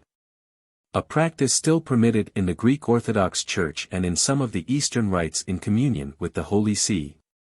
Thus the same strange occurrence, the son of a pope achieving the same high rank as his father, could happen in modern times. Silverius was elected and installed, but the staunch fact was not an obstacle sufficiently important to deter the schemes of the Empress Theodora. Acutely aware that she had been successfully opposed by one pope, she was now inexorably determined to have a creature of her choice occupy the august station. Accompanying Agapetus to Constantinople had been the deacon Vigilius, the same whom Pope Boniface II had proclaimed as his successor. That ill-received announcement had left a dangerous echo in his memory, and the Empress found in him a willing and eager participator in her plans. He promised to give recognition to the heresy she favored, the Monophysite, and to restore her ousted favorite to the honors of the Byzantine Patriarchate if she aided him to procure the tenancy of the Holy See. But what of the already elected pope? The solution was simple and shameful. Justinian's armies had, under the brilliant leadership of Belisarius, successfully driven back the Goths and were now occupying Rome. Theodora's agents, with a display of forged letters, accused Pope Silverius of treasonably communicating with the Goths, and by the commands of the Byzantine commander he was divested of the insignia of his exalted rank. Thrust into rough garb of a monk, and exiled as a prisoner to an island where he soon perished. After an election conducted under the formidable and certainly not disinterested protection of Belisarius, Vigilius was finally enthroned, while at Constantinople Theodora enjoyed the stimulating tonic of triumph. But her satisfaction was not destined for permanence. Vigilius, on his ascension to the papal rank, absolved himself of his promises to his benefactress and revealed that his policies were to be as orthodox as had been those of his predecessors. His pontificate, so irregularly gained, was never to bring him tranquility, and, in 544, he entered upon a serious disagreement with Justinian. The emperor, not content with his many other activities, now saw fit to exercise his talents in the field of theology, a formidable pastime for one who so quickly could settle debate or emphasize opinion by a gesture to his soldiery. The bishops and clergy close to his court had readily subscribed to an edict issued by him which condemned the 3 chapters, and by which he hoped to make peace with the Monophysites. The 3 chapters were the teachings of Theodore of Mopsuestia, the writings of Theodoret of Cyrus in favor of Nestorius and against Saint Cyril and the Synod of Ephesus, and the letter of Ebas of Edessa to the Persian bishop Maris. Undoubtedly there was heresy in the 3 chapters, but endorsement by Vigilius of this condemnation might have seemed to mean his repudiation of the Council of Chalcedon, for Chalcedon had reinstated 2 of the authors in question when they had repudiated the Nestorian heresy. Besides, all this was an encroachment by the emperor and thus by the secular power on the prerogatives and duties of the Church.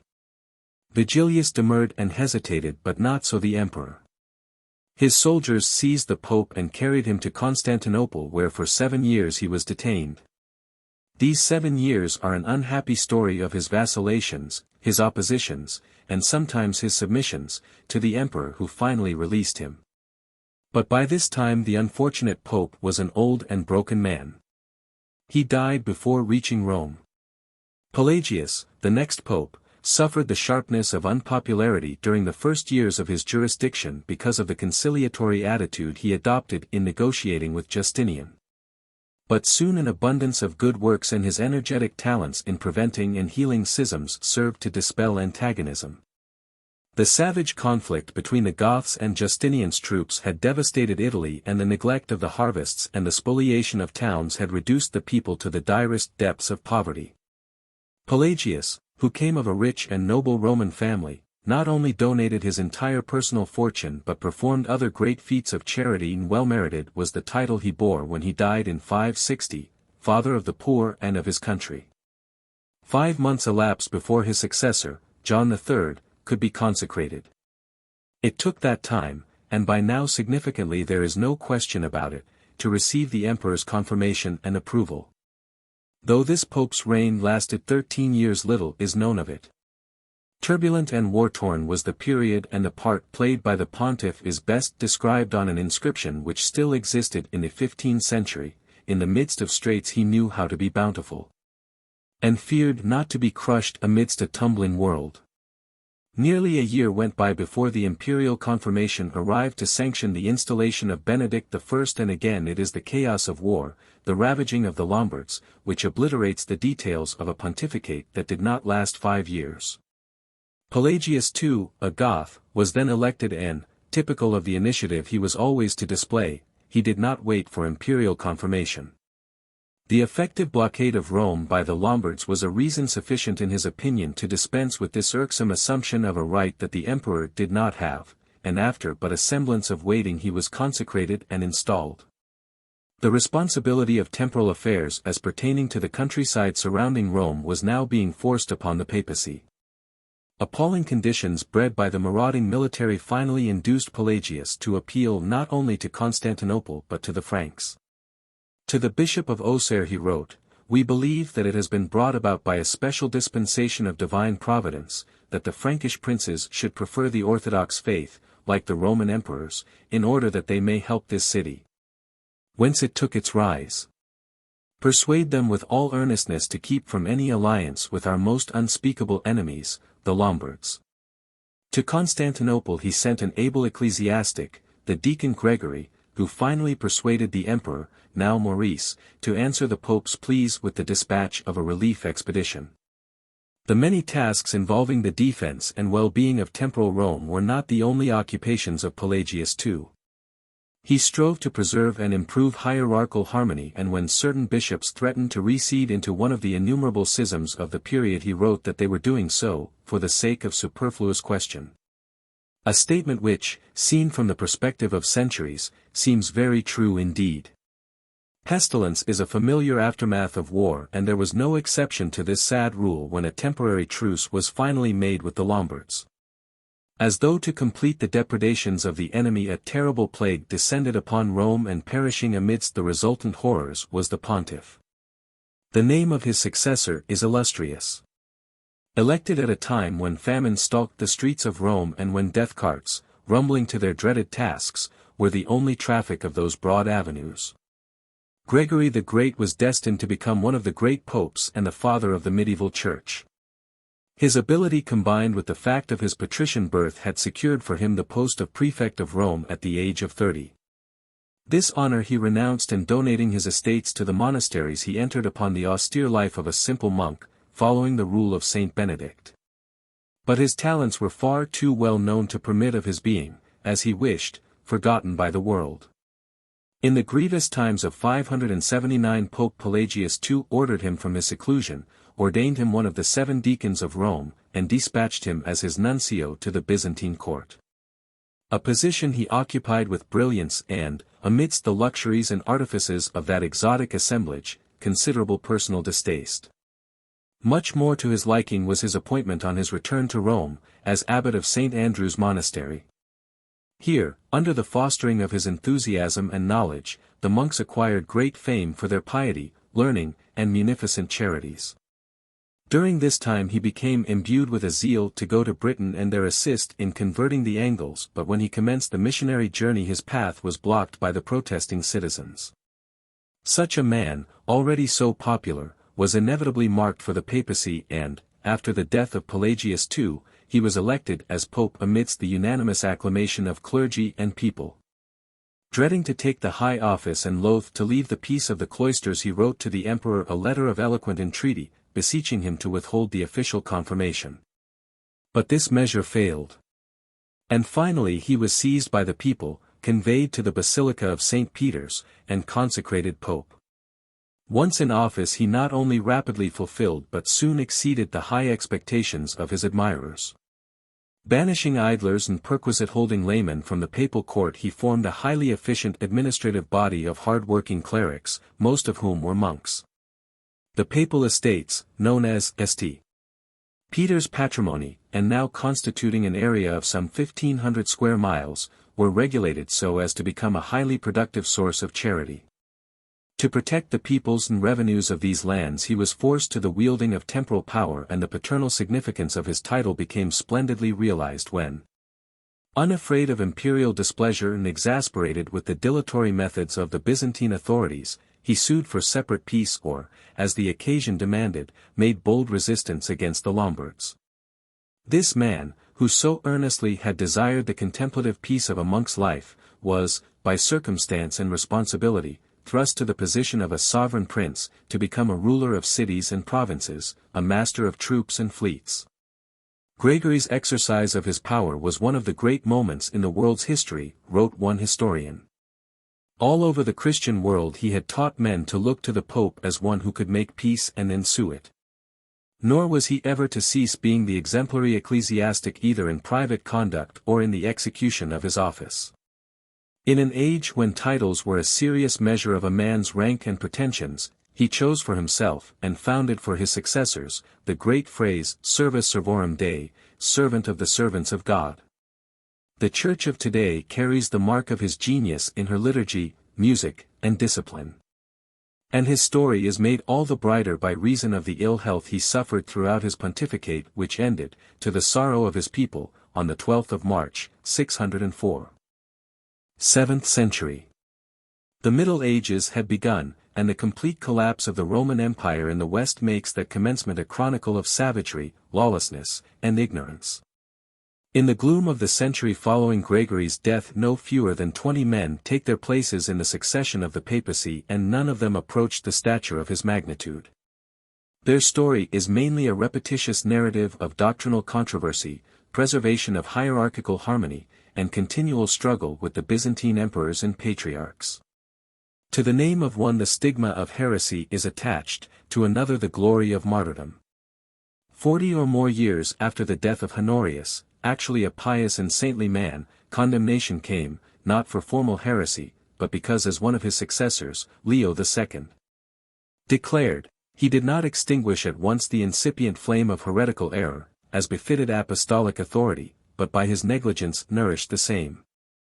The martyred pope was Martin I, who, presiding at a council which antagonized the Emperor Constans II, was seized by troops and brought to Constantinople, where at an outrageously unjust trial he was convicted of being a traitor and blasphemous usurper. A victim to the harsh treatment of his imprisonment, he died, to become, despite the propaganda of the emperor, an object of veneration and inspiration to the faithful.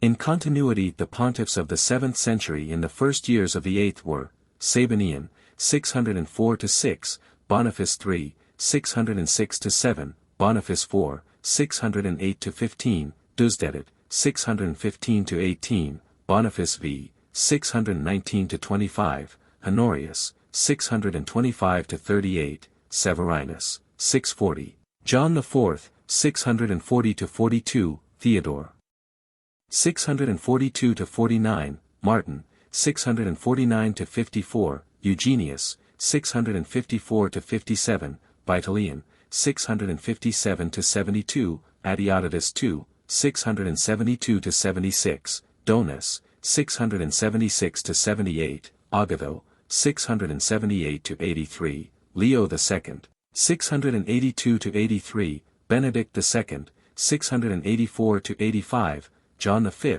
685-86, Conon, 686-87, Sergius, 687-701, John VI, 701-5, John VII, 705-7, Sicinius, 707-8.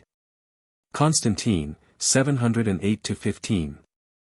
The absence of individual genius in the recorded acts of the 7th century popes does not rob the Church of the credit due for the survival of the graces that made for the machinery of civilization. Private law had usurped public law, but in the chaotic gloom that followed there was one brightness, the stabilizing influence of the monasteries. The monks had spread everywhere, and not only were they zealously implanting and nourishing the truths of Christian philosophy, but the network of monasteries was founding a structure that was to be the only hope for a social order of any kind. From the wild coasts of Ireland to the equally wild shores of Africa the monks labored and preached, their monasteries housing the principles of justice and the exercise of mercy. In an age when academies of learning were but ruined buildings and their uses the dimly remembered echoes of earlier generations, the cloisters were alone open to the practice of the arts. Not that all these champions of the faith were scholars and philosophers. There was also the vast army of their sturdy brethren, bound by the same vows of service, who tilled the soil, hewed the wood, and performed the many other prodigious tasks of industry which made possible the formation and continuance of those communities which, in the seas of surrounding disorder, were self-supporting havens of peace, citadels of learning, and asylums of charity. Christian monasticism had originated in the deserts of Egypt during the IVth century, when groups of ascetic hermits gathered to dwell under one rule. The movement in various forms spread rapidly throughout the Christian world. The great figure of its inauguration in the East was Saint Basil, in the West, nearly 200 years later, although it had existed there previously, Saint Benedict. This founder of the great order which was to be of such immense service to the papacy, and from whose ranks were to come over 4,000 bishops, 1,600 archbishops, 200 cardinals, 28 popes, and 5,000 saints. Can best be judged by St. Benedict's description of the ideal abbot: he must be chaste, sober, and merciful, ever preferring mercy to justice, that he himself may obtain mercy. Let him hate sin and love the brethren. And even in his corrections, let him act with prudence, and not go too far, lest while he seeketh too eagerly to scrape off the rust, the vessel be broken. And by this we do not mean that he should suffer vices to grow up, but that prudently and with charity he should cut them off, in the way he shall see best for each, as we have already said, and let him study rather to be loved than feared. Let him not be violent nor over-anxious, not exacting or obstinate, not jealous nor prone to suspicion, or else he will never be at rest. In all his commands, whether spiritual or temporal, let him be prudent and considerate. In the works which he imposeth, let him be discreet and moderate, bearing in mind the discretion of holy Jacob, when he said, If I cause my flocks to be overdriven, they will all perish in one day. Taking, then, such testimonies as are borne by these and the like words to discretion, the mother of virtues, let him so temper all things, that the strong may have something to strive after, and the weak nothing at which to take alarm. Such were the standards the monks had for their guidance when they set out to implant their faith throughout the world, and such were the standards that were to keep the spirit of the Church alive when many princes and prelates, dazzled by the pomp of sovereign status, succumbed to the temptations of rank. These indeed were the standards so gloriously upheld by Gregory the Great. Benedictine wisdom shines in his letter to an abbot missionary in England. Tell him, he wrote, referring to St. Augustine whom he had sent to convert England, what I have long been considering in my own mind concerning the matter of the English people, to wit, that the temples of the idols in that nation ought not to be destroyed. But let the idols that are in them be destroyed, let water be consecrated and sprinkled in the said temples, let altars be erected, and relics placed there. For if those temples are well built, it is requisite that they be converted from the worship of devils to the service of the true God. That the nation, seeing that their temples are not destroyed, may remove error from their hearts and, knowing and adoring the true God, may the more freely resort to the places to which they have been accustomed. And because they are used to slaughter many oxen in sacrifice to devils, some solemnity must be given them in exchange for this, as that on the day of the dedication, or the nativities of the holy martyrs, whose relics are there deposited, they should build themselves huts of the boughs of trees about those churches which have been turned to that use from being temples, and celebrate the solemnity with religious feasting, and no more offer animals to the devil, but kill cattle and glorify God in their feast, and return thanks to the giver of all things for their abundance. To the end that, while some outward gratifications are retained, they the more easily consent to the inward joys. For there is no doubt that it is impossible to cut off everything at once from their rude natures. Because he who endeavors to ascend to the highest place rises by degrees or steps, and not by leaps. The spirit of such men was to prove of immense aid to the Church. But in this, the 20th century, there also was born another influence which for centuries was to be a bitter and fiercely militant antagonist of Christianity.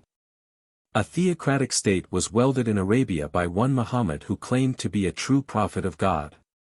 With fanatical zeal he propounded to his nomad listeners a religion that was a strange mixture of Judaism, Christianity, and paganism. For women I revere above all others, he said, the sister of Moses, the mother of Jesus, my wife Khadijah, and my daughter, Fatima. His doctrine did not call for a definite priesthood, although there were to be interpreters in the form of doctors and preachers. The real leaders were to be warriors, for it was by sword and conquest he proposed to spread his faith. The sword, he declared, is the key of heaven and hell. A drop of blood shed in the cause of God, a sigh spent in arms, is of more avail than 2 months of fasting or prayer. Whosoever falls in battle, his sins are forgiven at the day of judgment, his wounds shall be resplendent as vermilion, and odoriferous as musk. And the loss of his limbs shall be supplied by the wings of angels and cherubim. The vision such eloquence conjured dazzled his audiences, and they became frenzied armies which, as they rushed rapturously to battle, chanted, "There is but one God, and Muhammad is the prophet of God." With astonishing swiftness the standards of Islam were implanted throughout Arabia, then, defeating the Byzantine legions, in Syria, and in Palestine, Egypt, and Persia. For a time the bulwark of Constantinople was avoided, but not so the fertile islands of the Mediterranean or the coasts of northern Africa. Unafraid and feared, the indomitable Saracens marched and sailed and plundered, and at the beginning of the 8th century they had landed in Spain and with determined eyes fixed on Gaul were triumphantly advancing to the Pyrenees. Such was the alarming progress of their conquests, achieved in less than 100 years, when Pope Gregory II succeeded Constantine I in 715. 8th century. The new pope, Gregory II, had been papal librarian, and he quickly showed he was not unworthy of the great name he carried. Realizing the menace of the Saracens, he arranged the city for defense, rebuilding and manning the ancient walls to make them capable of withstanding a sustained siege. Occupation with the many details such a task must have necessitated did not prevent him from receiving and listening to a zealous monk from England, Winfrid. Impressed with the latter's plans and abilities, he made him a bishop with the new name of Boniface and dispatched him to Germany, where in his own generation the consecrated missionary was to achieve a magnificent and permanent success. Multitudes were converted. Scattered and disorganized Christians were brought back to discipline. Sees were apportioned and an organized hierarchy established. But while this progress of the Church was being accomplished, new troubles loomed again from the direction of Constantinople. Temporal power had, because of the Byzantine negligence, been forced upon the popes, but up to this time, because of a loyalty to the ancient Roman name, they still tendered a nominal allegiance to the distant emperors. This gracious fealty had been, with monotonous repetition, singularly ill repaid by a succession, with few exceptions, of irresponsible tyrants who insisted upon intruding upon theological affairs. A province in which the popes would brook no interference. Instead of affording Rome adequate and consistent military protection, the imperial troops had been used, as has been seen, several times in effort to force submission in realms far beyond temporal boundaries. Such efforts had always failed. Nevertheless, not learning any lessons from the past, the emperor of this time, Leo III, otherwise an able statesman, had seen fit to create the situation which was to sever the historic union between the Eternal City and the Byzantine capital. An edict, signed by him and therefore the law, was issued condemning the veneration of images. A wave of indignation swept through the empire as orders were received to put to axe and fire the sacred and revered statues of Christ, the pictures of his mother, and the likenesses of the saints. The Pope made immediate and vigorous protest. "If you send troops for the destruction of the images of St. Peter, look to it," he warned. The emperor's answer was to order the deposition of the pontiff, who retorted with a sentence of excommunication. Troops were assembled and under the command of the Exarch Paul, marched to arrest the Pope. The alarm was given in Rome and the citizens gathered at the walls to resist the invaders. Help arrived from an unexpected quarter.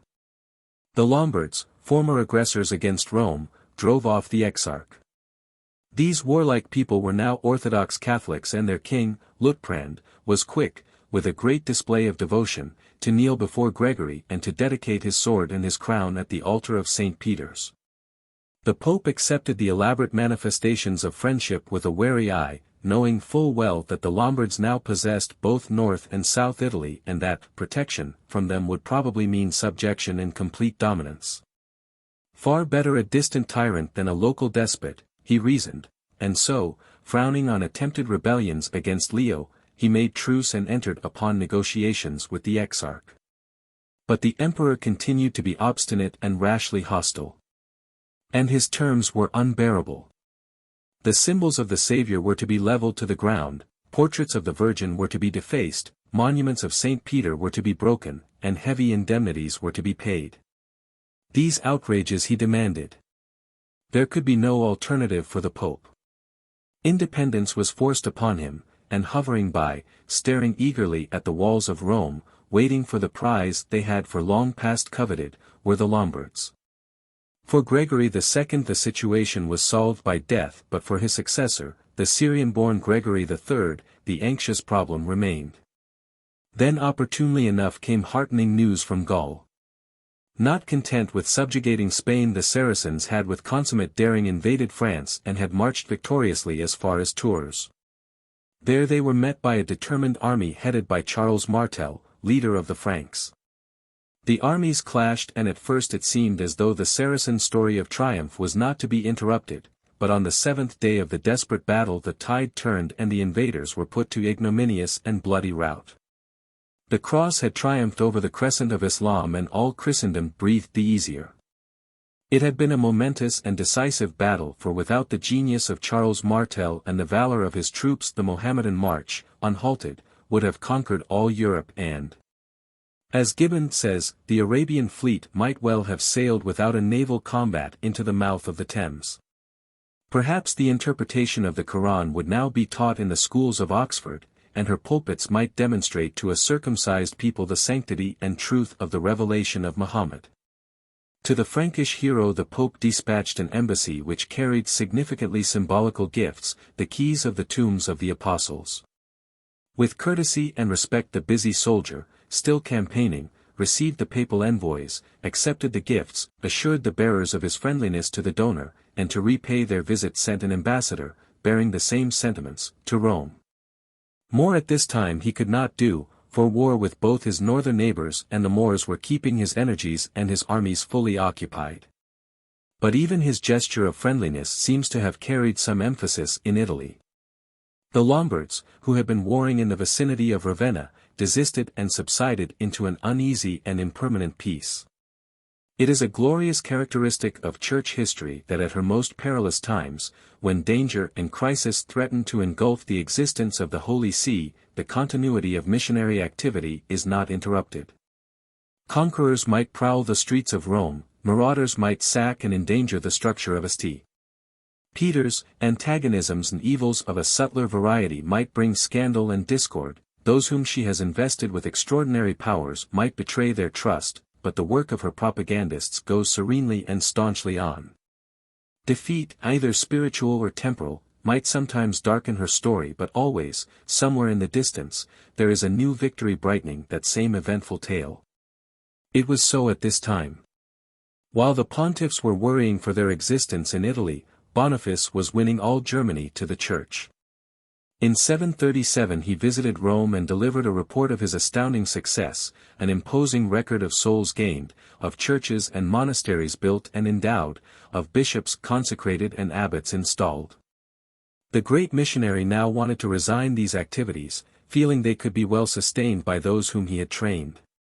He wished to commence again in newer and less pleasant fields, but the Pope, gently refusing this request, conferred upon him the honors of increased authority and sent him back as legate to deal with and rule the episcopacy he had created. When Gregory II died he was succeeded by the popular deacon Zachary, whose talents for persuasion and conciliation were certainly not the least amongst his many abilities. It was 741 and once again the Lombards, under the same clever king, Luitprand, were making ready to invade the Roman provinces. The papal ally, the Duke of Spoleto, had already shown his unreliability, and the time and circumstances seemed propitious for the Lombard schemes. But, with the memory to inspire him of how Leo had stayed the Huns, Zachary did not wait for hostilities to commence. He went to meet the advancing king. Deeply impressed was the ambitious and warlike monarch with the courage, dignity, and eloquence of the pontiff. And as he had once declared his friendship and orthodoxy to Gregory, so now he solemnly made the same assurances to Zachary. His troops were halted, and as further proof of the new cordiality 4 cities which in the past had been taken from the Romans were returned to their jurisdiction. It was a victory for the Pope's diplomacy. And that his influence with Luitprand was no temporary mood is evidenced a year later when the Lombards were determined to give battle at Ravenna to the Byzantine exarch. The latter made frantic appeal to Rome. Once again Zachary spoke, and once again the magic of his words brought peace where bloodshed had seemed inevitable. Soon after this incident Luitprand died, and with his successor, Ratchis, the Pope was to have no difficulties. Persuasions against violence were not needed by this gentle prince who had so little taste for the ambitions and pleasures of this world that he eventually renounced his rank and, taking monastic vows, became a simple monk. Even Constantinople seems to have capitulated to the charm of Zachary. The decree forbidding the worship of images was no longer enforced. Papal envoys were honorably received by the new emperor, and to supplement St. Peter's patrimony came a Byzantine gift, 2 Italian villages and the surrounding territories. Nor did distance stay the harmony. With the industrious Boniface acting as his legate, discipline, without rebellion, was strengthened among the Frankish bishops and ecclesiastics. Pepin, worthy son of Charles Martel, was now the leader of the Franks, and from him an embassy, consisting of Bishop Burchard of Würzburg and his chaplain, came to Rome with an unprecedented and historic request. Pepin wanted the Pope's approval to be crowned king of the Franks. For 3 generations his family had successfully led the Frankish peoples and had virtually exercised all the prerogatives of kingship save the royal title itself, a privilege still vested in the insignificant descendants of Clovis. The last of this once proud but now debased family was Childeric III, an unhappy weakling whom Pepin without trouble or fear could have disposed of in any manner he wished. But instead of violence he wisely preferred to seek the sanction of a higher authority. Yet who was of a higher rank than a king? Who could wield the power of bestowing or transferring crowns? Pepin found his answer in the person of the Vicar of Christ. Whosoever has the power is the king, was the Pope's decision. Childeric, unprotesting, was then tonsured and ushered from the turmoil of a world which despised him to the peace of a monastery, where even if he was no longer a monarch he at least found honorable seclusion and a welcome tranquility. And Pepin, kneeling in solemn ceremony before Boniface, was, by authority of the Pope, consecrated king of the Franks. The 5-year reign of the next Pope, Stephen II, who succeeded Zachary in 752, was not to be so peaceful, for once again the Lombards, with the ascension of a new king, Aistulf, were threatening to engulf Rome.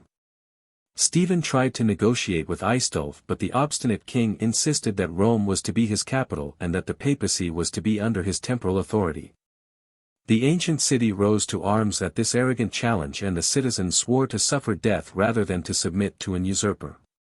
In desperation the pontiff, who had already sent envoys to beg assistance of Pepin, personally undertook the hazardous journey to Gaul.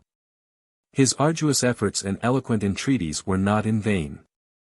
The Frankish king did not disappoint him, an army was sent across the Alps, and quickly the Lombards made treaty to respect the papal dominions.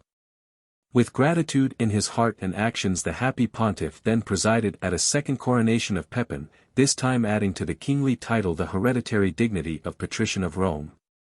But the perverse and stubborn Lombards were not yet dissuaded from their king's ambitions, for no sooner had the Frankish troops left Italy than once again they deployed throughout the papal territory. A second French expedition rewarded this treachery with the severe defeat it deserved, and this time Pepin was determined his work should remain permanent. The protection of the Holy See, which had been so neglected by the Eastern emperors, was now solemnly undertaken by him and its temporal sovereignty assured. Nor was it an empty honor, for the warrior king in a magnanimous gesture placed on the tomb of St. Peter's the keys and deeds of some 22 towns and provinces which his troops had recaptured from the Lombards. The Papal States were now a fact. And thus, in the form of a gift, a tremendous burden of responsibility and complication was added to the Church. A dangerous precedent dominated the next election when Stephen's brother, Paul I, was chosen for succession. But happily, kinship with august rank and fraternal favors had neither magnified the pride, dwarfed the character, nor lessened the abilities of the new pope. In the uneasy infancy of the newly acquired status of the Papal States, there were many vexations, both external and domestic, to give him sore distress. The very power that had made possible their being dwelt across the Alps.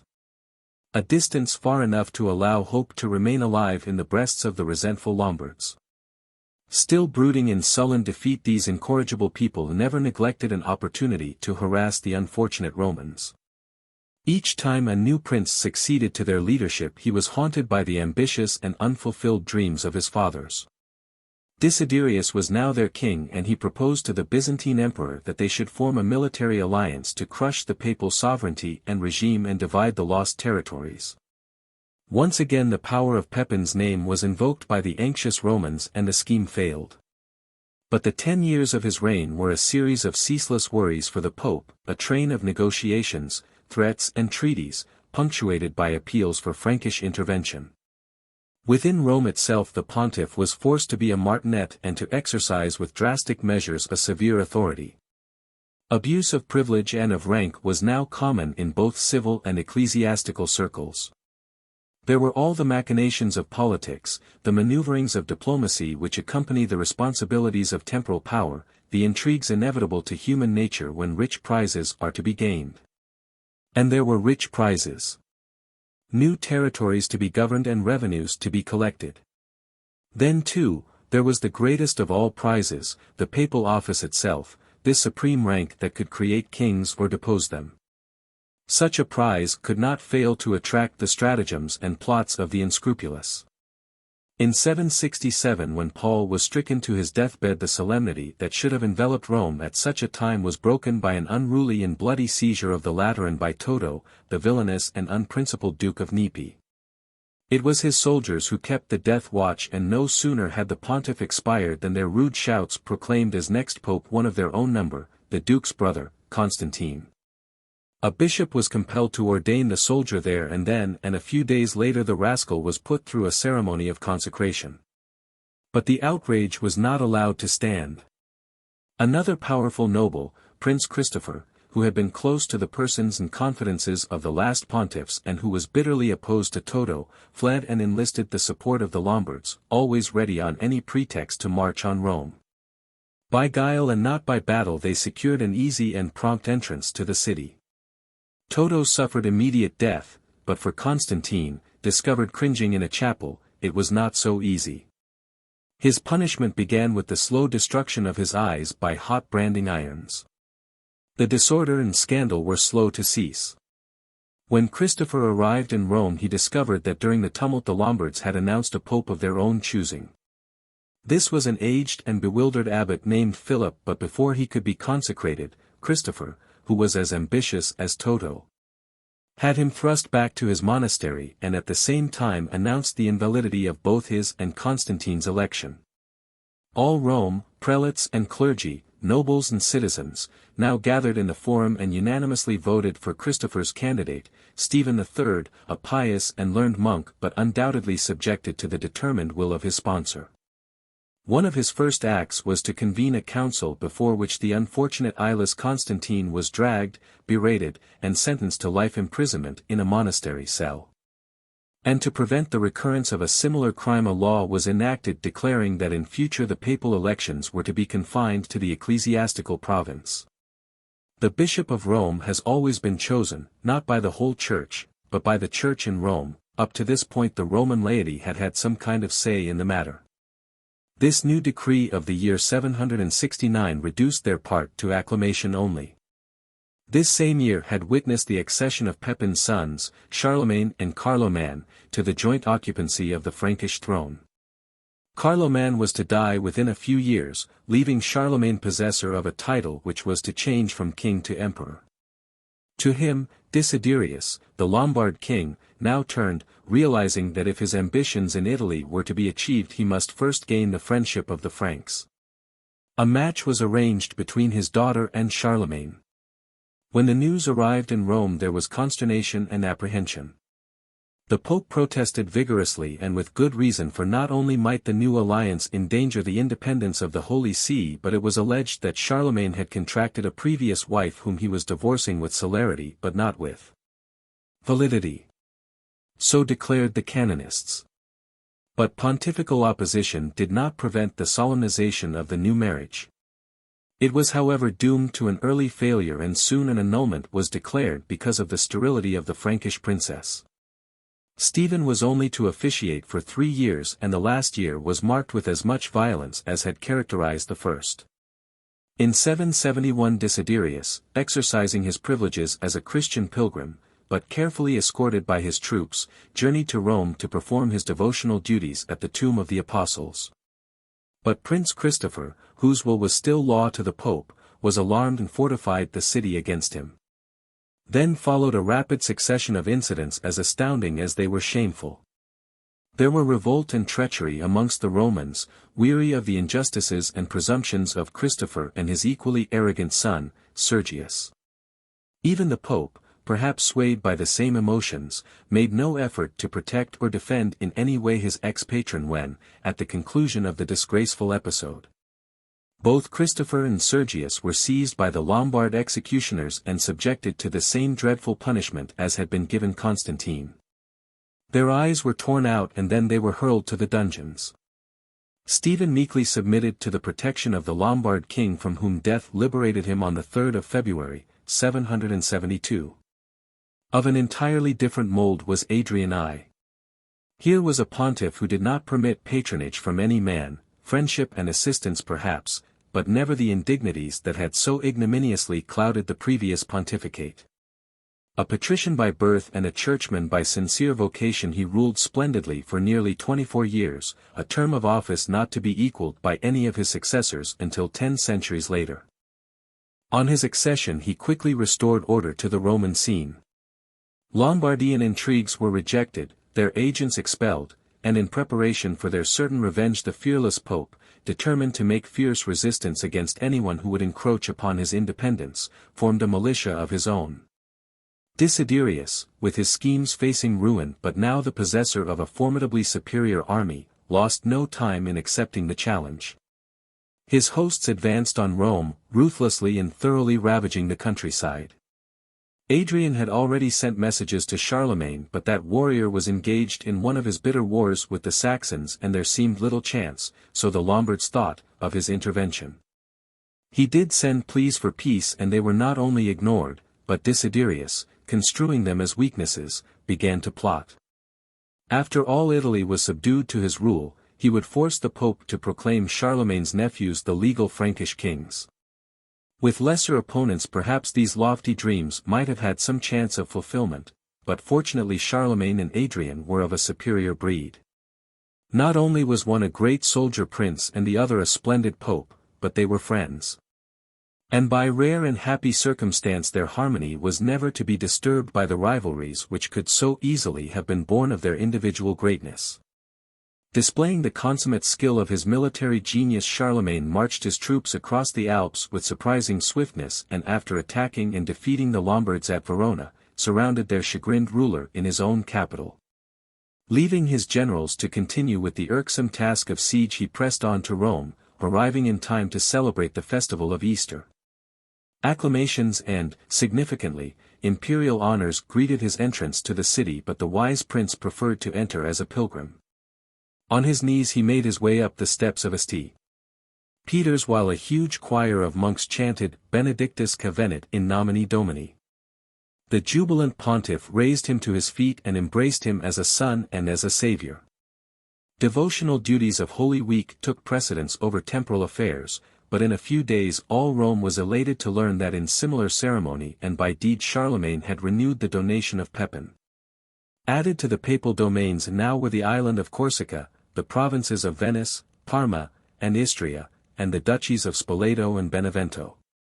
A few months after this superb generosity the indefatigable warrior, taking to the field again, decisively defeated Desiderius and took for himself the kingship of the Lombard people.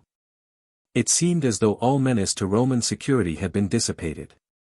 But in fact, obscured beneath the friendship of Charlemagne and Adrian, the ancient city and its provinces had actually become, as time was to prove, a vassal state to the Frankish power.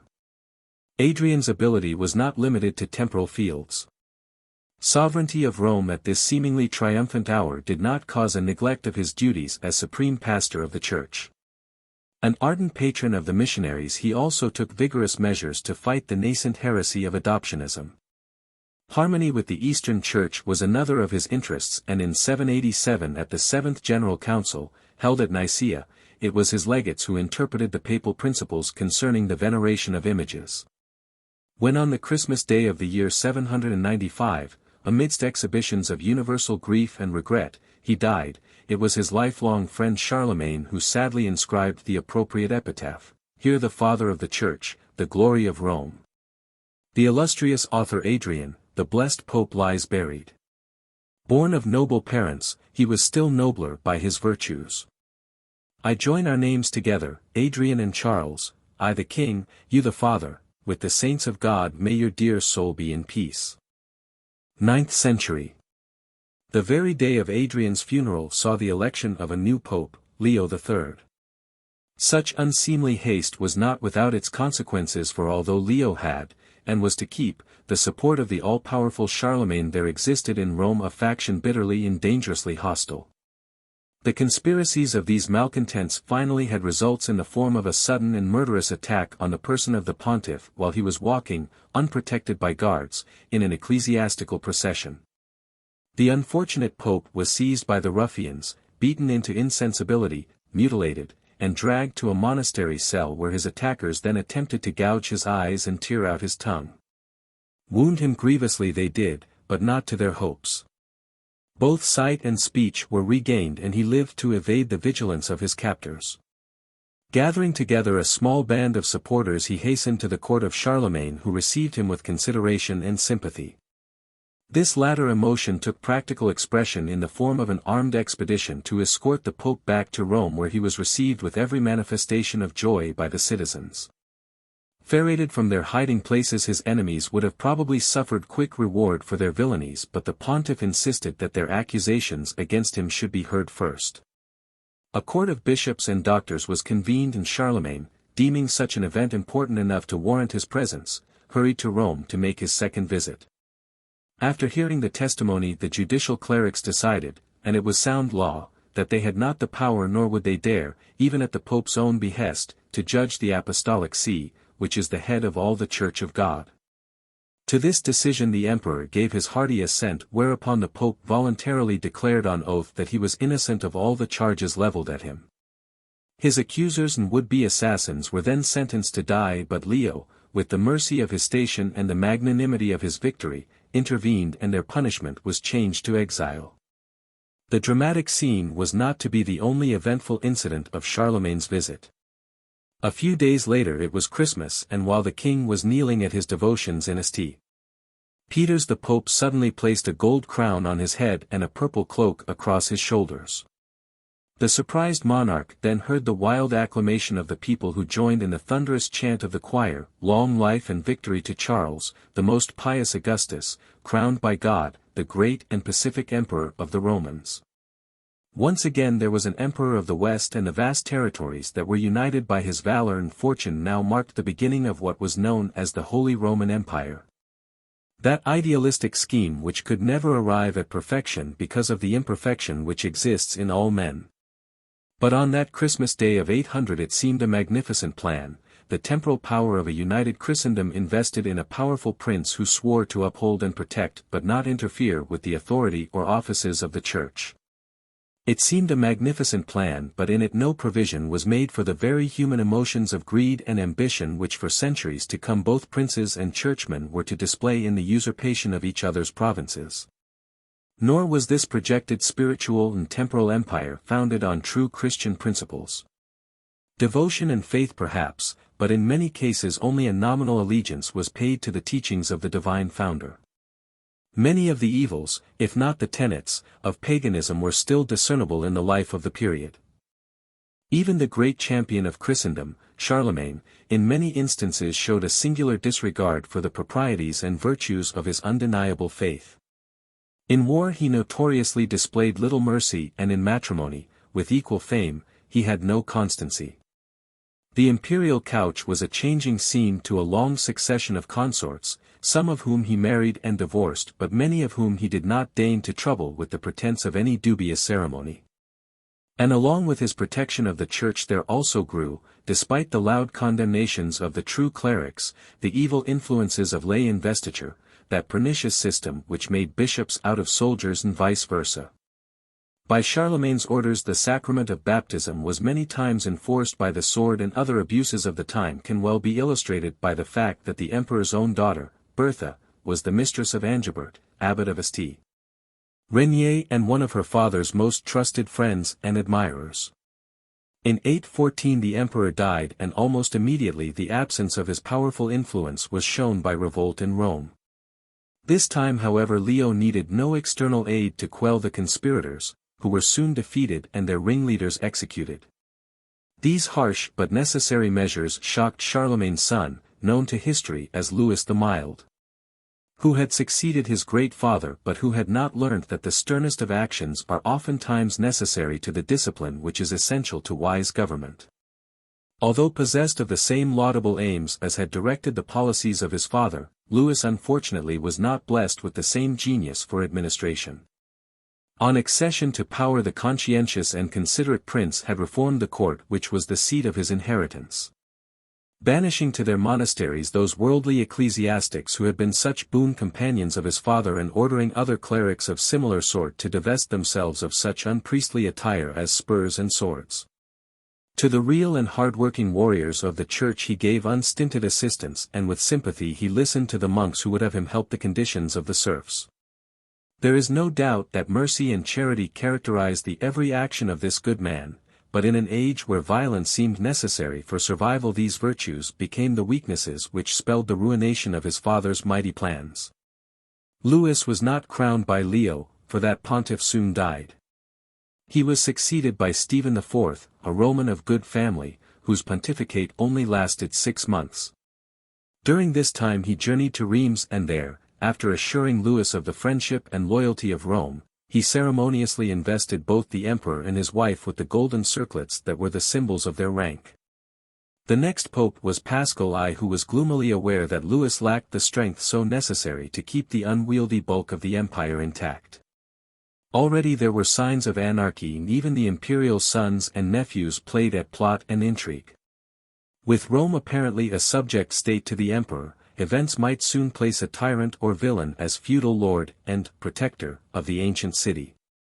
Charlemagne and Louis had displayed not but generosity and respect to the Romans, but their successors might reveal entirely different policies, so the new pope, with foresight and with firmness, hastened to formulate a written pact which would guarantee the papal sovereignty and forbid lay intrusion into ecclesiastical affairs.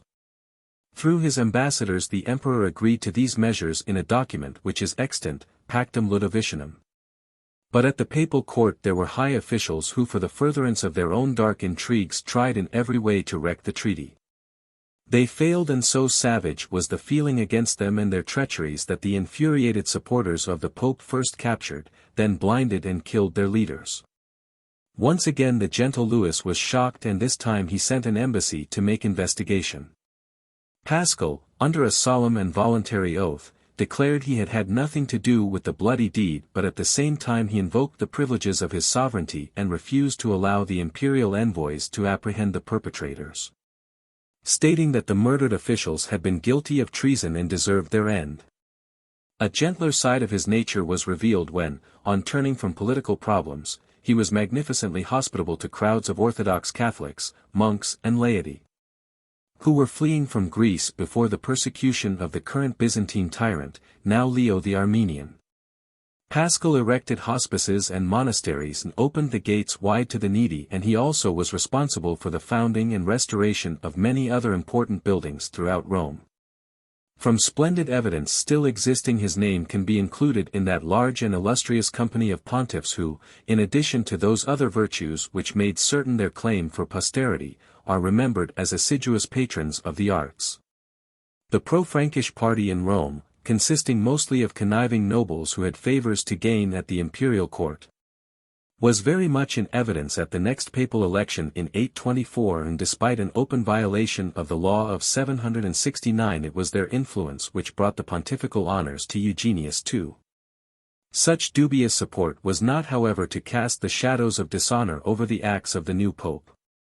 He was only to reign 3 years, but in that short time his record is sweetly that of a humble, pious, and learned prelate. Valiantly he strove to bring harmony to the factions that were now so dangerously exciting Rome, and emerging from the maneuverings of all concerned was a new concordat between the Franks and the Papacy. But in the interest of peace it would seem the Pope sacrificed some of the hardly won rights of his office, for there is no doubt the Franks were favored in the new agreement, and although the independence of the Church was still guaranteed in lofty terms, it is significant that once again the laity, the powerful Roman nobles, were to be allowed to take part in the papal elections.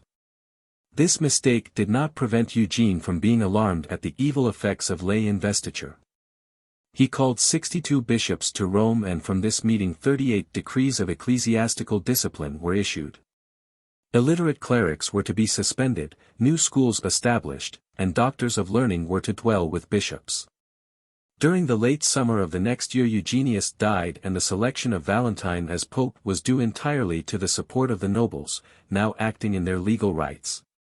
Valentine only survived his election 6 weeks, and the same clique who had voted for him were responsible for the choice of Gregory IV. But several months elapsed before there was an official installation, for again it seems a pope should await the imperial sanction before taking office. Although supported by a united nobility, the new pontiff was no villain, and before his election, as cardinal priest of the Basilica of St. Mark, his life had been characterized by dignity and ability. But the magnitude of the problems which were plunging the empire into chaotic gloom left him bewildered and often inadequate. During his time the imperial princes twice went to war against their father, and once when the pope went to end such a disgraceful situation he was seized by one of the sons, and it was made to appear he was a party to the shameful rebellion.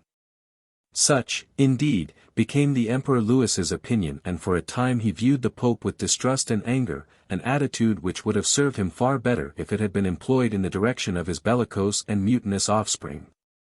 This suspicious and hostile spirit was absorbed by some of the bishops who were attached to the imperial court, and on one occasion they were presumptuous enough rudely to refuse a papal summons.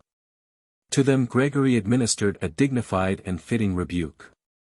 "You must not forget," he wrote, "that the government of souls which belongs to the sovereign pontiff is higher than the imperial power which is only temporal." Louis was finally convinced of the pope's loyalty, but his many attempts to bring peace to the unruly family were never successful. The unhappy emperor died in 840, and his sons, who had shown such a lack of filial devotion, now hastened to display an even greater absence of fraternal affection. Their armies followed the clashings of their mean ambitions, and at the Battle of Fontenoy it is estimated no fewer than 100,000 of their misguided followers perished. In reality this huge slaughter marked the end of Frankish power, but the immediate outcome was a treaty between the three brothers, dividing the already disrupted empire among them. Charles the Bald took France, and Louis the German received everything east of Lothaire's portion, which, along with a few provinces of Gaul, was Italy. This kingdom was in sad disorder. The bloody rivalries of the imperial family had been a pattern closely followed by petty tyrants and minor princes. And the tranquility of good government was rapidly becoming something to exist only in memories of old men or in the prayers of good women.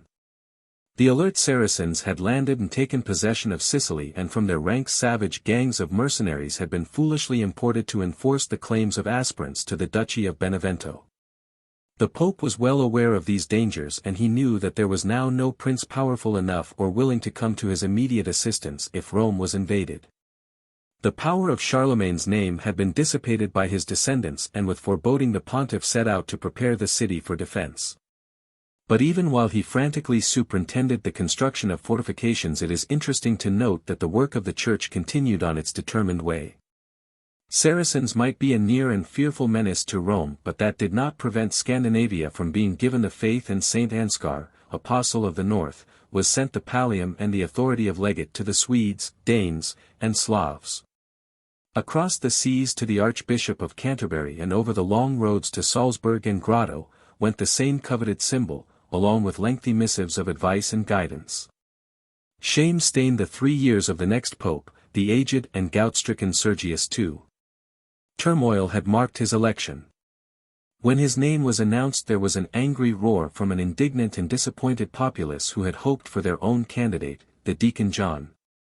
But mutinous incidents which might have developed into grave revolt were quickly and effectively suppressed by Sergius' henchmen, and while the luckless John was whisked away to the obscurity of a monastery cell, the new pontiff was behind the swords of his friends, validly consecrated and safely installed. From this unholy beginning his policies, if his actions can be dignified by such a name, seem to have had an anti-Frankish tinge. He ignored the custom of obtaining imperial sanction, an oversight not overlooked and quickly resented by Lothair, who sent an army, headed by his son, the future Emperor Louis, to demand explanation. In Rome long discussions and fervent protestations of amity greeted the prince, and that supreme flattery which might have dazzled a stronger and older head was now employed. With pomp and solemnity the Pope placed the golden circlet of kingship upon the brow of the royal scion, while the Frankish soldiers, with ebullient loyalty, and the clerics, with sound discretion, roared approval. The real power behind this and every other act of the Pope was his brother, Benedict, an unscrupulous domineering ruffian who had received episcopal honors but not grace with the family's advent to the papacy. This blackguard, without any pretense of reticence or shame, inaugurated a regime of unbridled simony. Benefices, sees, honors of any kind, were put on sale at the Lateran, and the Pope made no protest. Indeed, he offered naught but condonation, and, while his brother dominated and plundered, the pontiff's main interest in life seemed to be the exercise of a gluttonous appetite at the delights of the table. The supreme disaster of this calamitous reign was reached when, in August of 846, a large Saracen fleet anchored off the mouth of the Tiber and discharged thousands of Arab warriors, fierce and hungry for plunder. They landed and easily overcame the defenses of Ostia. With daring and insolence the invaders swept up to Rome, where fortunately the stout walls, built so honestly by more honorable generations, proved sufficient obstacle to the audacious attack. But the basilicas of St. Peter and St. Paul were unprotected, and so with an exultation doubly inspired by religious fanaticism and prospects of rich loot the raiders flung themselves upon the sacred places. The tombs and temples of the apostles were plundered and profaned to the savage chant of, "There is but one God, and Muhammad is the prophet of God." The conscience of Christendom could not remain indifferent to such an insult to its spiritual capital. The autumn rains drove the invaders back to their ships, but Lothair also sent an expedition which expelled them from Benevento, and, under imperial stimulus, a subsidy was arranged to build fortifications around the basilicas. Pope Sergius died about this time, and perhaps because of his unhonored memory or perhaps because of the distress and peril of the moment there were no disgraceful intrigues to mar the election of Leo IV. This man sincerely had no wish to be pope, but the unanimous acclamations of both clergy and laity forced him to accept the responsibilities. He ruled for 8 years with firmness, initiative and discretion. Setting his temporal government a goal which was a triple objective: adequate defenses for Rome, independence of the Church from secular domination, and the abolition of simony. The first he achieved with an elaborate building program which was financed partly from the subsidy advanced by the Frankish king, and partly from taxes levied throughout the Papal States. 15 of the towers that were an integral part of the city's massive bulwarks were entirely rebuilt, and staunch walls were erected for the first time around the Vatican Hill. For years elapsed before the hard-working Pope was content to call the new fortified area finished, and then a grateful people insisted it should, in his honor, be called the Leonine City. And while busy with engineers and excavations, he manipulated the more delicate instrument of diplomacy to such advantage that he won sufficient assistance from the maritime states of Naples, Amalfi, and Gaeta, all Byzantine vassals, to congregate a strong fleet which, with the help of a provident storm, was able to destroy the ships of the audacious Saracens when they again ventured to approach the Tiber. In the reign of such a pope multitudes of pilgrims flocked to Rome to pay tribute and to receive the pontifical blessing, and amongst them was the young Anglo-Saxon, Alfred, afterwards called by an adoring nation, the Great, and his father, Ethelwulf. That the pontiff was impressed by the young prince's virtues is shown by the fact that he adopted him as his godson and also placed the circlet of consecrated gold on Alfred's head, thus making him the first and only English king ever crowned in Rome. Leo IV was shocked and grieved at the disgraceful life led by many of the bishops of his time, and in order to combat such evils he held 2 synods in Rome. At one of these gatherings it is noteworthy that anathema was pronounced against usury. Already the Church was viewing with alarm and endeavoring to check the growth of a pernicious system which in time was to develop into a gigantic and unwieldy and unjust law of economics. The disgust with which the Frankish monarch, Lothair, had viewed the misdeeds of Sergius II changed to alarm when he became aware of Leo's vigorous and independent policies. Lothair had assumed the imperial title with his portion of the empire, and he harbored exalted ideas of playing the same role in history as had his great forebear, Charlemagne. Perhaps if he had been blessed by the same genius his plans might have been better received by the wise Leo, who steadfastly fought to keep the papacy free of Frankish intrigues and schemes. After several rebuffs from the Pope, Lothair resorted to a fresh stratagem. He began to prepare for the next papal election, certain his wait would not be long for Leo was an old man. For his tool in the ghoulish plot he chose a willing and clever priest named Anastasius who, dazzled by such lofty patronage, was certain that with a strong display of the imperial power he could control, in his own favor, the election following the Pope's death. But Leo also thought of the future and in a clever move ordered Anastasius to leave Lothair's court and return to Rome. Reluctant to submit to certain discipline the priest refused, whereupon the Pope, after several warnings, solemnly pronounced a sentence of excommunication not only upon Anastasius, but also any who should ever dare to support that luckless intriguer at a papal election. Leo died shortly after this pronouncement and elected as his successor was Benedict III. But the emperor, still harboring confidence in his plan, announced he would not sanction the appointment. This news he sent along with his candidate, the excommunicated but still optimistic Anastasius, and a large military escort which on arrival in Rome promptly arrested Benedict. Anastasius was installed in the papal palace by force of arms, but the clergy courageously refused to countenance such a flagrant and shameful violation of church law, and when the Roman populace with anger and indignation supported the churchmen, the emperor's envoys wisely escorted the legitimate pope back to his honors and the papal pretender was made abbot of St. Maria in Trastevere. Benedict died in 858, but before progressing with the papal continuity some mention should be made of the Popess Joan, a female who is supposed to have occupied the Holy See at this period. The fantastic legend makes its appearance 400 years later and at various times has been given great circulation by enthusiastic enemies of the papacy. It makes a colorful story, but historians, even those most critical of the Church, unite in denying credence to such a weird libel. The story is that she ruled for 2 years, and between the reigns that history, by irrefutable documentary evidence, assigns to Leo IV and Benedict III. The former died on the 17th of July 855 and as has been seen Benedict succeeded him almost immediately. The Emperor Lothair died during the September of the same year, and in the 2 months his reign coincided with that of the new pope. A coin was minted bearing both his likeness and Benedict's. This is one of the briefest of the many proofs that give the lie to the absurd story. Louis, son of Lothair, succeeded to his father's throne and policies, but was resolved that although he would dominate the election of a pope he would employ more subtle methods than had his father. So when Benedict died he sent no ambassadors, but he himself hastened to Rome, and there is no doubt that it was his astutely wielded influence which was responsible for the selection of Nicholas I, a priest with a reputation for piety, eloquence, and learning. Nor was this reputation to be altered by the acquisition of the fisherman's ring. Although he had been supported by the emperor, he quickly made known that he would not suffer interference with his duties either as spiritual leader or temporal sovereign. Of course Louis must have been disappointed at the very definite failure of his scheme, but such was the logic of the Pope's honesty and the charm of his manner that at first there was no antagonism between the two. Indeed there were manifestations of great friendship, and whenever they met the emperor accorded the pontiff the same kindly respect and deference a well-mannered son shows a father. Nicholas accepted such courtesy with the graciousness it merited, but when the time came he did not hesitate to give rebuke when it too was needed. Disagreement eventually occurred and reached such proportions that during the winter of 863 imperial soldiery besieged Rome and for 2 days kept the pontiff a prisoner, without food, in St. Peter's.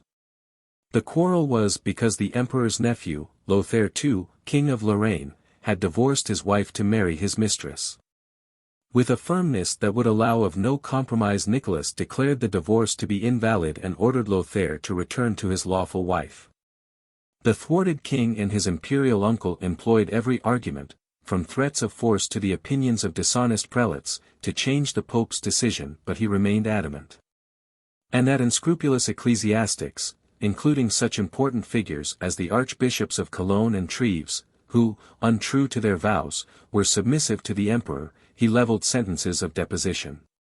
It was part of his wise policy to keep a vigilant eye and employ strict discipline, whenever possible, against the irregularities perpetrated by powerful clerics who, in the formation of the feudal system, were assuming sovereign status as temporal rulers. The incompetences of Charlemagne's descendants had broken the empire into portions loosely held by the titular monarchs and in reality a shifting disorder of territories ranging in size from kingdoms to fortified villages. Each had his army and most delivered tribute of some kind to a superior power and in turn extracted vassal homages from weaker neighbors. The lords of such principalities wielded absolute power within their own boundaries, and often these rulers, by the circumstances of accumulated property, were prince-bishops of rich sees or abbots of large monasteries. Allegiance to Rome could be very irksome to prelates of this type, many of whom were products of the system of lay investiture, and indeed with a weaker man occupying the pontifical office this allegiance might have become negligible. But Nicholas resolutely demanded observance of the rites due to the Holy See. When the powerful Archbishop of Reims deposed a bishop, then imprisoned him for appealing to Rome, the Pope quickly annulled the sentence and reinstated the victim. Even more drastic was his treatment of another important prelate, the Archbishop of Ravenna, whom, despite spirited protestations from the emperor, he actually excommunicated for misgovernment. To the east his attention was directed by the injustices of the debauched Eastern Emperor, Caesar Bardas, who, on false charges of treason, had brutally deposed and exiled the Patriarch of Constantinople, Ignatius. Nicholas, after careful investigation, espoused the cause of the emperor's saintly victim and called upon the Eastern bishops not to tender allegiance to the individual who had usurped the patriarchal throne. This was Photius, a scholar of famed but misguided brilliance, whose transference from the lay state through all the degrees of priesthood had been accomplished in 6 days. In the unseemly quarrel that now commenced, studded with anathemas, charges, and threats, can be discerned the seeds of the great schism between East and West. Although in the past the Byzantines had often differed with Rome on matters of discipline, there was never the disaster of schism until the coming of Photius, who, misdirecting his remarkable erudition along the channels of ambition, declared the Latins to have fallen into error because, 1. They fasted on Saturdays, 2. They did not begin Lent till Ash Wednesday instead of 3 days earlier, as in the East, 3. They did not allow priests to be married. 4. They had added the filioque to the creed. With deplorable effrontery he then excommunicated the Pope and all Orthodox Catholics, saying they were forerunners of apostasy, servants of Antichrist who deserve 1,000 deaths, liars, fighters against God. A sudden and violent shifting of emperors in Constantinople deprived, but only temporarily, the audacious malcontent of support, and he was ejected from the Patriarchate. This was in the September of the year 867, and Pope Nicholas concluded his splendid reign 2 months later. The next to take his place in the unending procession was Adrian II, a priest of venerable age and high character who had twice before refused the high station and whose final acceptance was to bring him tragedy. Before taking orders he had been married, and to this union had been born a daughter. With his elevation to the papacy there was now created a situation which presented enormous and tempting possibilities to the ambitious. That the daughter of a pope was a prize of the highest value in the matrimonial lists did not escape the attention of the wily Anastasius, the same who as the persistent papal candidate had been so vigorously rejected by the Roman people. Together with his equally ambitious father, the aged Ursinius, who also was possessed of episcopal rank, he plotted to make his brother, Eleutherius, the husband of Adrian's daughter. Alliance with such a family did not appeal to the pope, who rejected the proposal, saying that marriage with another suitor had previously been arranged. On receiving this rebuff, Eleutherius grew so enraged that he seized both the pope's daughter and her mother and fled from Rome. A marriage ceremony was then forced upon the unhappy girl, but this outrage was only a preliminary crime to the vicious brutality of her murder which, together with that of her mother, occurred soon after. This wickedness did not pass unavenged. Eleutherius was apprehended, and put to death. Ursinius fled from Rome and shortly after died. But Anastasius managed to convince an assemblage of clergy and even the angry and grief-stricken pontiff that he was innocent of any participation in the crime.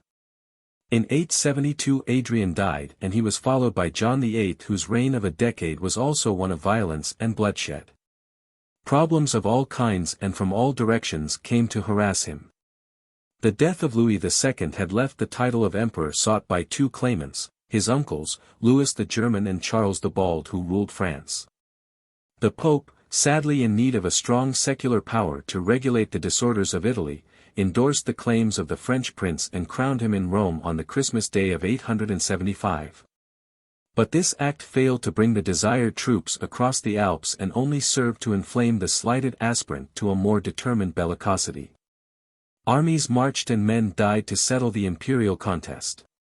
In 2 years both rivals were dead themselves, but the violent altercations were continued by their heirs, intoxicated by the same dangerous dreams of the purple. Meanwhile the Saracens were again in Italy and their ships were once more sighted beating off the mouth of the Tiber. Throughout this entire pontificate the Mohammedans were to constitute a menace to the distressed pope, who wrote, "Outcoasts have been plundered, and the Saracens are as much at home in Fungi and Terracina as in Africa. If all the trees in the forest were turned into tongues they could not describe the ravages of these impious pagans. The devout people of God are destroyed by a continual slaughter. He, who escapes the fire and the sword, is carried a captive into exile. Cities, castles and villages are utterly wasted and without an inhabitant. The bishops are wandering about in beggary, or fly to Rome as the only place of refuge. To keep such a refuge adequately protected, John tried desperately to awaken the consciences of the warring kings and plundering nobles, but it was in vain. Occupied in suicidal struggles they refused to unite against the common enemy, and finally the pontiff, as defender of Rome, was obliged to assume the unecclesiastical duties of both general and admiral. After fortifying Rome he assembled a fleet and went to sea, patrolling the coast until Saracen pirates were sighted. With courage and skill he then engaged and dispersed them off the promontory of Circe. Physical danger was no novelty to this gallant pope. Once indeed Lambert, the Duke of Spoleto, invaded Rome and made the pope prisoner, seeking to get pontifical allegiance to the cause of Carloman of Bavaria, an aspirant to the imperial title. Pope John managed to flee to France, where he implored the aid of Louis the Stammerer. Aptly does the title of this prince and his contemporaries, Charles the Fat and Charles the Simple, describe the level to which the house of Charlemagne had fallen. No protection for Rome was received in France by John, and in 880 he was forced to accept the Bavarian as emperor. Assistance for his temporal domain was not the only task to engage the attention of this busy pope. His energies were manifested in Spain, where the intricate business of creating a metropolitan was accomplished and laws against sacrilege emphasized. The distant Archbishop of Canterbury received encouragement and consolation, and the young English King Alfred was given advice. Within the walls of the city he so zealously sought to guard, problems and vexations came in the form of a discontented faction of the aristocracy who sought to hinder his every move. There he fought with habitual vigor, finally expelling from Rome their leader, Formosus, Bishop of Porto, who, to escape a heavier punishment, solemnly promised he would never again venture within sight of the city. This was the vow from a man destined himself to occupy the papal throne 13 years later. Over 300 letters of anathema were produced by the tireless energies of John VIII, and the violence that had so characterized his reign persisted even to his deathbed. Even a peaceful exit from this world was denied to this active man. He was poisoned, and then, while he was still writhing with agonies incited by the drug, his impatient murderers smashed his skull with a hammer. This crime was ascribed to conspirators belonging to his household, relatives or servants who desired treasure. Many popes had been martyred before, but this was the first to be assassinated. Formosus, Bishop of Porto, was permitted to return to Rome by the new pope, Marinus, who as Bishop of Caira was the first of episcopal rank to be elected to the chair of Peter. Marinus did not live to see whether his action in absolving Formosus was wise or not, for he died about a year after his election. He was succeeded by Adrian III, whose reign of almost equal brevity witnessed the re-establishment of a strong and mischievous faction in Rome headed by the tenacious Formosus. In the summer of 885 the Pope died near Medina while journeying to negotiate with Charles the Fat, the unpopular and inadequate possessor of the imperial station. There was a rapid scurrying in Rome when the news arrived, but Formosus and his allies could and did easily shape the results of the election. The choice was Stephen V, who soon was confronted by a problem of magnitude, whom to recognize as the rightful emperor. For with the death of Charles the Fat 3 princes rose to claim the now almost meaningless title: Arnulf, King of Germany, Berenger, ruler of Italy, and Guido, Duke of Spoleto. The first 2 princes were of the Charlemagne line and tradition, but Guido was possessed of that Lombard spirit which regarded the temporal sovereignty of the Pope with contempt and jealousy. Berenger and Guido met in battle, and when the latter was victorious he marched on Rome and without any gestures of obeisance or counsel commanded the Pope, as his vassal, to proclaim him emperor. This was done. But soon after the unhappy Stephen was relieved of any further humiliations by death. The hardy survivor of many turbulent intrigues, Formosus, was elected to occupy the sacred position. The guile which had characterized and clouded his earlier history was now manifested by an attitude of eager submissiveness to Guido, while secretly urgent entreaties were dispatched to the German king. Still yearning to be called emperor, the northern prince, Arnulf, was not unmindful of the Pope's pleas, and before his commands and under his leadership his troops turned towards Rome. But before such an objective could be reached many obstacles had to be overcome, and while the northerners were maneuvering and campaigning through the seasons and distances, Guido died, leaving in power an equally hostile son, Lambert. With profound duplicity the Pope, employing all the ceremonial paraphernalia of a solemn coronation, crowned the young duke and pronounced him emperor. Meanwhile Arnulf neared Rome, and Lambert, carrying his new crown, hastily retired to defend it behind the fortifications of his native Spoleto, where with rage and chagrin he learnt that the deceitful pontiff had with jubilance conducted a second coronation and now hailed Arnulf as emperor and deliverer of Rome. The victorious German turned his attention to Spoleto, but before his triumph could be concluded by the annihilation of the enemy he was stricken with paralysis. His alarmed soldiers, suddenly bereft of able leadership, decided not to continue the campaign and, carrying their prostrate monarch on a litter, returned across the Alps, leaving Rome to the mercy of the angry Lambert. At this time, deeply grieved and disappointed at the miscarriage of his plans, Formosus died, but even the tomb, as events will show, was not to save his body from the vengeance of Lambert. Elected to succeed him was Boniface VI, but a fortnight later this pope also died, and a candidate of the Spoletan party, Stephen VI, was installed in the Lateran. At last Lambert was free to do as he pleased in Rome, and before the promptings of his mother, Adgeltrud, a woman of implacable will and terrible passions, and with the consent of the new pope, there was enacted a dreadful drama of revenge. The decaying body of Formosus was disinterred and once again dressed in the gorgeous robes of a presiding pontiff. Before the gloating eyes of Adgeltrud the corpse was propped upon a throne around which a conscienceless assemblage of clergy took their places and went through the motions of a trial. A defender and prosecutor played their parts in the awful farce, and a judgment was pronounced which declared the pontificate of Formosus to have been invalid. All his acts were annulled and all ordinations performed by him were announced to be false and illegal. This decision, as will be seen, was to make many innocent clerics bewildered and angry, particularly when they were deprived, on this pretext, of benefices and offices. The horror of the barbaric incident was concluded by a series of degrading insults to the corpse. Richly embroidered vestments were torn from the rotting flesh, and the fingers which had been used for consecration were chopped from the right hand. The unsightly remains of the dead and degraded pope were then cast, unblessed and dishonored, into the Tiber, where, secretly, a monk with the assistance of some hired fishermen rescued them and interred them decently in a burial ground. The pope who condoned such savagery was himself to be a victim of violence. The annulment of the Formosan ordinations had deprived many of their offices, and consequently in the ranks of the clergy there was a strong and discontented faction inimical in every way to the pope. In the August of 897, before he had reigned a year, he was seized, chained to a couch, and then strangled to death. Murder was no longer unfamiliar to the papal station, and the vile acts of this time marked the symbolical commencement of an era which was to persist for a century and a half and which was to shroud the papacy with gloom and shame.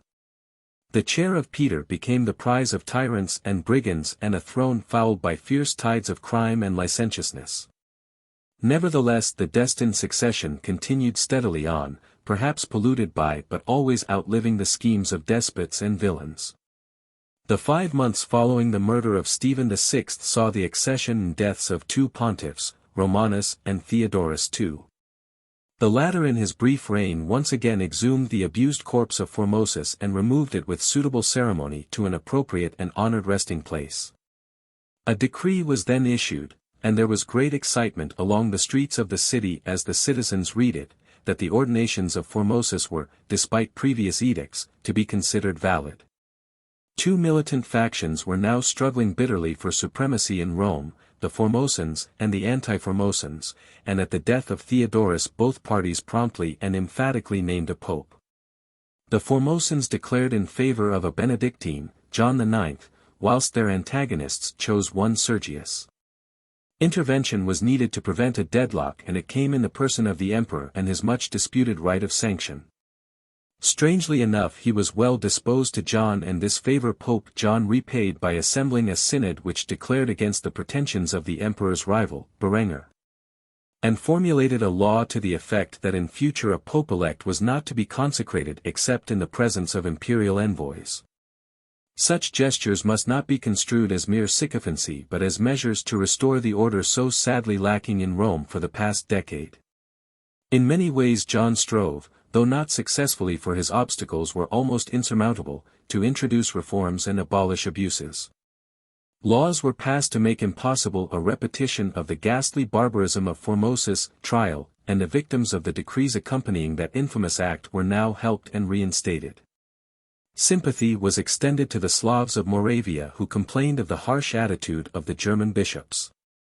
John gave them their own hierarchy, consisting of a metropolitan and 3 bishops. In time much good might have come from his reign, as he had the support of Lambert, but unfortunately death came both to Pope and Emperor before the pontificate had lasted 2 years. 10th Century. The war that was now the usual aftermath to a monarch's death was the unstable scene for the accession of Benedict IV. It was the last year of the 9th century, and 2 princes, Berenger and Louis of Provence, were contending for Lambert's place. The imperial crown was now merely a reminder of the glories of the past, but nevertheless it was a token desired by the feudal warlords, and whichever of them had an army strong enough to force the gates of Rome promptly demanded the bauble from the hands of the Pope. Thus the golden circlet had become a trophy of temporary martial skill and fortune rather than a consecrated symbol of a vast and solemn responsibility. Louis was crowned by Benedict, but that the honor carried no great significance is illustrated when the new emperor was soon captured by his rival, who burnt out his eyes and banished him from Italy. In 903 Benedict died and was succeeded by Leo V, whose story fits admirably into the tumultuous pattern of the period, for he was seized by a worldly cleric named Christopher who, supported by armed followers, now claimed the high station. These pretensions were short-lived, for in his turn Christopher was ejected from the papal throne by a usurper and marched to a prison. Sergius III, a member of the original anti-Formosan party, then was called Pope, and his first act is said to have been to order the execution of Leo V and Christopher. But although he carried the titular glory of the august office, Sergius was never to be the real ruler of Rome. That power was vested in Theodora, a woman with no morals but many ambitions. She was the wife of Theophylact, who from the spoils of public office had accumulated the greatest wealth possessed by any individual in the Papal States. The fruits of an evil union were 2 daughters, Theodora the younger and Marozia, who, according to some writers of the period, strengthened the bonds between her mother and the Pope by acting as his mistress.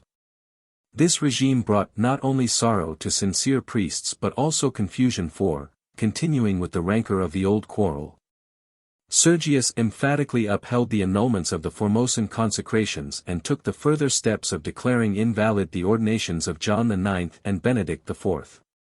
A council was convened, and there were the usual anathemas, degradations, and reordinations. The apostolic succession was truly in jeopardy and canon law in danger of contradiction.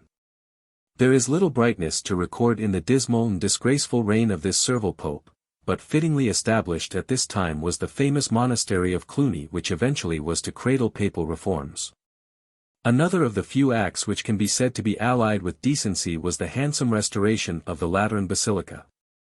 Sergius died in 911 and his sponsor, the House of Theophylact, installed two popes in rapid succession, Anastasius III and Lando. Neither of the two left any deep mark in history. And that the papal election and office was completely controlled by the notorious family was shown by the installation of the next pontiff, John X, who according to some writers was the paramour of Theodora. Whether this was true or not, he undoubtedly owed his elevation to her determined support. He was a man who might well have attracted the unhealthy attentions of such an unscrupulous female, for he had a will to match her own high spirit, and he was endowed with a sense of bravado that in a time when the sword was the principal instrument of society had won for him considerable reputation as a warrior. This prowess was not belied when in the third year of his pontificate he congregated the armies of neighboring princes and repelled a Saracen invasion. Nor was he content merely to direct the plans of battle. This martial ecclesiastic marched with his troops and sword in hand led the final victorious charge, putting the Mohammedans completely to rout. Such a man could not remain a mere puppet on the papal throne, and the stirrings of his initiative were made known by legates, carrying the pontifical authority, journeying to and treating with distant princes. In 915 he bestowed the imperial crown on Berengar, and when that ruler, conforming to the unfailing habit of the time, was murdered 9 years later, the Pope proposed that the purple should go to Hugh of Burgundy. By this time Theodora and her complacent husband had gone to their splendid tombs, but their malignant influence remained in the person of their equally predatory and immoral daughter, Marozia. The attempted independence of the Pope was an affront to this audacious creature who was now in the full bloom of womanhood. 34 years old and a widow, she was rich and popular, and the leader of the most powerful and organized party in Rome. At her command there was rebellion in the Lateran, and Petrus, prefect of Rome and brother of John, was slaughtered in front of the Pope, who was then dragged away and soon after, in the chill darkness of an obscure dungeon, had life obliterated by the slow horrors of suffocation. The papal throne was now the uncontested property of Marozia, and in the 3 years following the murder of John X, two men of her choice, Leo VI and Stephen VII, make their dim entrances and exits upon the unpleasant scene. Then once again a selection was necessary, and this time the calculating gaze of the odious widow fell upon her own son. The machinery of a controlled election moved agreeably, and in 931 John XI was consecrated to the See of Rome. To augment her power his mother then married Hugh of Pavia, king of Italy for the past 5 years. With splendor the ceremony was performed by her son in Rome, but it was the act which was her downfall, for the lavish nuptials were dourly watched by another son, Alberic, who considered the power and riches of his infamous grandparents far too great an inheritance to be jeopardized by the acquisition of an ambitious stepfather. The youth, for he was still that, displaying the dark genius of his blood, organized a skillful piece of treachery, imprisoned his mother and forced Hugh to flee from Rome. With arrogance, courage, and ability, he assumed absolute rule of the papal states, and there was no protest from his elder brother, the Pope, who soon after, in the year 936, was saved further humiliation by death.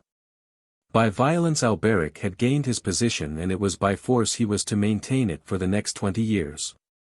In all justice to his memory it can be written that his reign did bring order to the temporal power and some benefits to the religious life of Rome.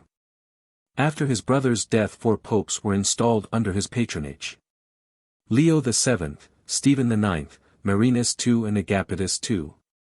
They seem to have been suitably decent and pious men, perhaps not over-endowed with that sometimes troublesome talent, initiative, but attending to their duties and never conflicting with the policies of their sponsor, who, with the benignity of a successful despot, treated them with good will. Vices attract the pens of narrators more readily than do deeds of virtue, and it is certainly true that the audiences of historical authors turn with greater interest to the crimes of villains than to the acts of saints. Much has been written of the evil churchmen of this age, and too little attention has been given to the less colorful exploits of their purer contemporaries. The preservation of ancient learning, says the historian Hallam in his celebrated work on the Middle Ages, must be ascribed to the establishment of Christianity. Religion alone made a bridge, as it were, across the chaos, and has linked the two periods of ancient and modern civilization. The sole hope for literature depended upon the Latin language, which these circumstances in the prevailing religious system conspired to maintain, the papal supremacy, the monastic institution, and the use of a Latin liturgy. Despite the great scandals of simony which undeniably caused every principle of Christian morality to be violated by tonsured scoundrels, there was a great army of the faithful whose institutions were centers of light, restoring, maintaining, and raising the standard of cultivation, preserving some sort of elementary education, spreading useful arts, multiplying and storing books, and keeping before the eyes of the world the spectacle and example of a social backbone. These are the words of H. G. Wells, an author who certainly cannot be accused of any prejudice in favor of ecclesiastics. He continues, describing the activities of the Benedictine monks. A system of patches and fibers of enlightenment in what might otherwise have been a wholly chaotic world. Closely associated with the Benedictine monasteries were the schools that grew presently into medieval universities. The schools of the Roman world had been altogether swept away in the general social breakdown. There was a time when very few priests in Britain or Gaul could read the Gospel or their service books. Only gradually was teaching restored to the world. But when it was restored, it came back not as the duty work of a learned slave, but as the religious service of a special class of devoted men. We must remember that through all those ages, leaving profound consequences, but leaving no conspicuous records upon the historian's page, countless men and women were touched by that spirit of Jesus which still lived and lives at the core of Christianity. A man of this type who did leave his imprint in history and who lived in Alberic's reign was Saint Odo of Cluny, who had considerable influence on the dictator's actions. Unfortunately, the great abbot died in 942 and therefore was not present to prevent the circumstances that were to give the Lateran the atmosphere of a brothel. Like many other great rulers, the weakness of Alberic was manifested in the ambitions he held for his son, Octavian. Not content that his heir should inherit his own vast riches and power, he desired the youth should also be pope. Perhaps he reasoned that the house of Theophylact, with one of its own offspring occupying the supreme office, might escape a just retribution for having plundered the patrimonies of St. Peter. In 954, on his deathbed, he made his friends and henchmen swear they would vote for Octavian at the next papal election. This event came with the decease of Agapitus, and on the December 16, 955, Octavian, changing his name to John XII, was declared to be the successor of St. Peter. The new pope was only 16 years of age, but the sole evidence he was to give of youth was a sturdy capacity for all forms of dissipation and wickedness. A wild profligacy now became the tempo of the papal court, and sacrilege was the rule. The fervent prayers and agonized moans of horrified monks were drowned by the mad noises of obscene orgies as the duties of the altar were supplanted by the pleasures of the flesh. A stable was the background for an ordination. Bishoprics were sold to whoever would purchase them. And the pope was heard to drink a gay toast to the devil. Not one virtue did the young villain have to substantiate his priesthood, and neither was he possessed, although he thought otherwise, of any talents that might have qualified him as a statesman or warrior. The papal states, so long kept inviolate by the genius of his father, were now invaded by Berengar, king of Italy, and his son, Adalbert. To repel them, John was forced to appeal to another of his father's enemies, the German king, Otto. His pleas were heeded. Otto, who was both gallant and great, marched to Rome, where he was received with sighs of relief and shouts of gratitude. The Pope crowned him emperor. And the splendid memories of Charlemagne and Gregory were invoked as the northern prince swore that he would maintain the integrity of the papal independence, while the pontiff for his part solemnly vowed on the body of St. Peter that he would have no further connection with Berengar or Adalbert. Otto left to give battle to these princes, and while he was besieging the father at Monte Leone, John, now thinking his benefactor to be of too stern a caliber, with a rare and foolish treachery commenced negotiations with the Sun. The surprised Adalbert came to Rome, but so too did Otto, who, justly enraged at the base deception being played upon him, wheeled his columns and deployed to the city. John and Adalbert fled, and the Germans were now masters of the capital of Christendom. Everywhere the northern eyes turned they were affronted with scandalous evidences of the Pope's crimes. A council was convened, and after deliberation 50 bishops, both German and Italian, called upon the Pope to come and defend himself against accusations of sacrilege, simony, perjury, murder, adultery and incest. To this summons the irresponsible youth, now safely ensconced at Tivoli, replied in an ungrammatical Latin message, "We hear that you mean to elect a new Pope. If you do, in the name of Almighty God I excommunicate you, and forbid you to ordain or say Massachusetts." It was a vexatious question that troubled the imperial ecclesiastics, for they had no procedure to guide or authority to support them. Unfortunately, their decision was uncanonical and created fresh complications. They passed a sentence of deposition against John and elected the chief secretary of the Papal States, a layman named Leo, to be his successor.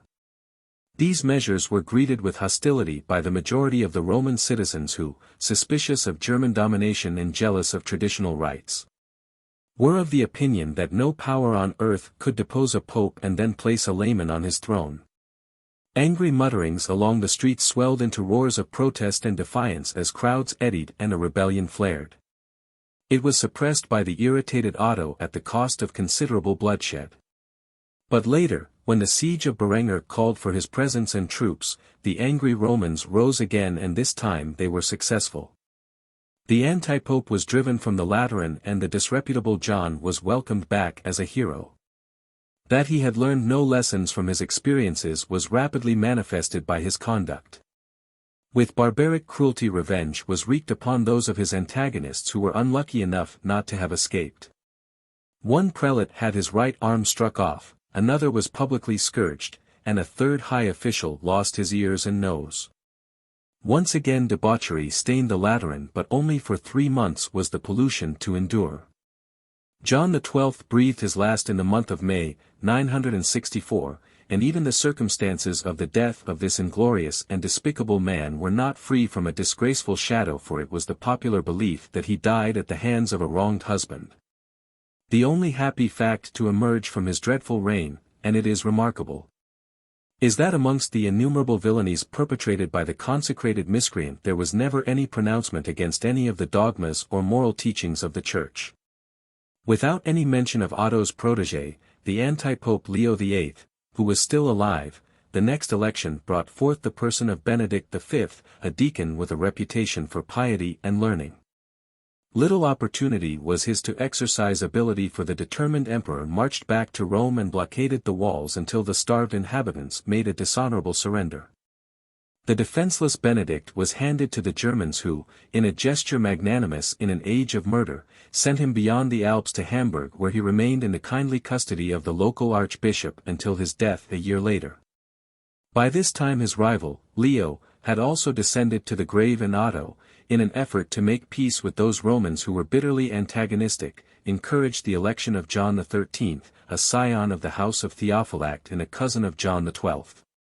But even though he had been drawn from their own ranks, the fact that he was the emperor's choice was sufficient to make the new pope unpopular in Rome. A pontiff could not be tolerated who wrote of the magnanimous exploits of the Emperor Otto, and the moment his patron withdrew he was assaulted and imprisoned, first in the castle of Sant' Angelo and then behind battlements at Campania.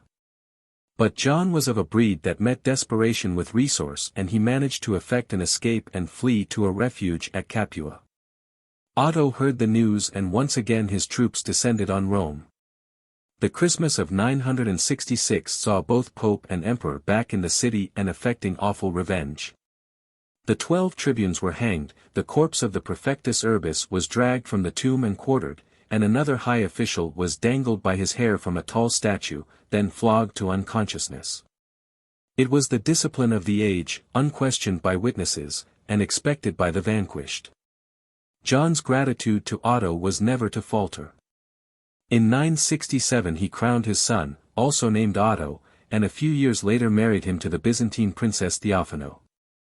The support of the emperor enabled him to devote time to ecclesiastical affairs, and his seal rapidly became familiar to distant bishops as he convened synods, settled disputes, and granted privileges to churches and convents throughout Europe. But he was not fated to rule long, and in the September of 972 his obituary was read to the congregations of Rome. The deacon, Benedict VI, was, with the consent of Otto, consecrated in the January of the next year. Unfortunately for him, however, Otto died soon after, and immediately there was an uprising in Rome headed by the late pope's brother, Crescentius. Benedict was imprisoned, and when word arrived that the new emperor, Otto II, was sending envoys to the city, the unfortunate pope, as too eloquent an evidence, was strangled in his cell. Crescentius then had his accomplice, the deacon Franco, placed on the pontifical throne with the title of Boniface VII. Within 30 days the representatives of the emperor arrived in Rome, vowing justice, but Boniface eluded them, fleeing to Constantinople and taking the contents of the Vatican treasury with him. Benedict VII, formerly Bishop of Sutri, was now elevated to the hazardous honors. The party sympathetic to Crescentius, that is to say a small clique of selfish nobles, would have deposed him if they dared, but the thought of imperial troops was a sufficient foundation for his throne. 1 year less than a decade he presided, and it proved an era of reform. Simony was checked and monasticism was given the impetus of his encouragement. In 983 he died, and his successor was his chancellor, John XIV, an astute and kindly prelate. With the aid of this pope the emperor hoped further to pacify and unite Europe, but death intervened to disrupt the dream, and the end of the year saw the new pope singing the imperial requiem instead of sharing a worthy ambition. The heart of the pontiff must indeed have been heavy with both sadness and apprehension on that day as he chanted the final words of farewell and peace over the corpse of his patron. The death of the papal protector meant the end of protection. The heir to the purple was only 3 years old, and when the princeling was conveyed back to Germany John did not have to wait long. Crescentius had sent word to the anti-pope, Boniface VII, who, accompanied by an army which he had procured from the Byzantines by promises of concessions, now invaded Rome. What was expected by John then happened. He was thrown into a dungeon where 4 months later he perished, it is alleged, of hunger and ill treatment. At last Crescentius and Boniface could boast that their conspiracies were successful. But as heavy-handed masters of Rome their ill-gotten triumph was not long endured, for death struck often now, and within the 12-month both had been stricken from the earthly scene. At the funeral of the hated Boniface the fury of the mob seethed beyond control, and his corpse was stripped and subjected to unmentionable insults before being flung, naked and abused, beneath the statue of Marcus Aurelius then standing in the Lateran Piazza. Bearing the same name as his father, the son of Crescentius now attempted to play the same dangerous role in the Roman drama. He intimidated the nobles of the city into a semblance of unity, and it was this influence which swayed the next election to John XV, who was consecrated to the Holy See in the September of 985. He ruled for 11 years, and despite the irksome pretensions of his sponsors his pontificate was one of worthy accomplishment. He was the first pope to preside at a formal canonization, for up to this time the solemn process had been accomplished by bishops or synods. The saint so announced, in a bull dated February 5, 993, was Bishop Ulrich of Augsburg. Many monasteries and convents were the recipients of this pope's consideration and kindness, and his influence brought peace between King Ethelred of England and Duke Richard of Normandy. When the founder of a new French dynasty, Hugh Capet, almost led his people into schism because of his despotic action in supplanting the Archbishop of Reims, it was the well-advised legates of John who finally healed the breach. Peace between all was his laudable aim, and with this resolution in mind he achieved the difficult position of keeping friendly relations with the German court without giving offense to Crescentius. The time was now approaching when young Otto III must come to Rome and receive the symbol of his inherited rank, for like his father and grandfather the boy emperor dreamed of a restored empire, and high expectations were held for him. In 996, while Crescentius watched with sullen but impotent jealousy, he began the journey south to receive his crown. His way was made slow by the repeated homages of vassal princes and prelates, and before he reached his destination John XV was in his tomb. With the ordered tramp of German soldiers ringing along their roads, the Roman faction dared not obtrude their own choice at the next election, but with ostentation they deceitfully petitioned Otto to exercise his birthright and present a candidate. This he did in the person of his cousin and great friend Bruno, who after the formalities of installation assumed the dignity as Gregory V. He was the first pope of German birth, and his first act as pontiff was to place the crown on his kinsman's head. The past activities of Crescentius were too pronounced to be overlooked, and he was put on trial and found guilty of many misdeeds, but the new pope, in the charity of his own good fortune, begged that the Roman should be pardoned and released. It was done, and Gregory was soon to rue it. With his cousin apparently safely installed, the young emperor now set out for Germany, where the Slavonians were giving trouble at his boundaries. No sooner was he a safe distance from Rome than agitators in the employ of the ignoble Crescentius disturbed the streets with cries of freedom. Mobs congregated, were excited to indignation over supposed injustices, and Gregory was forced to flee. He found refuge at Pavia, and from there delivered a sentence of excommunication against his ungrateful enemy, who retorted by proclaiming a new pope with the style of John XVI. Such a situation could not endure, and in the spring of 998 Otto, having defeated the Slavs, brought his cousin to Rome again. This time there could be no mercy, and the vengeance was terrible.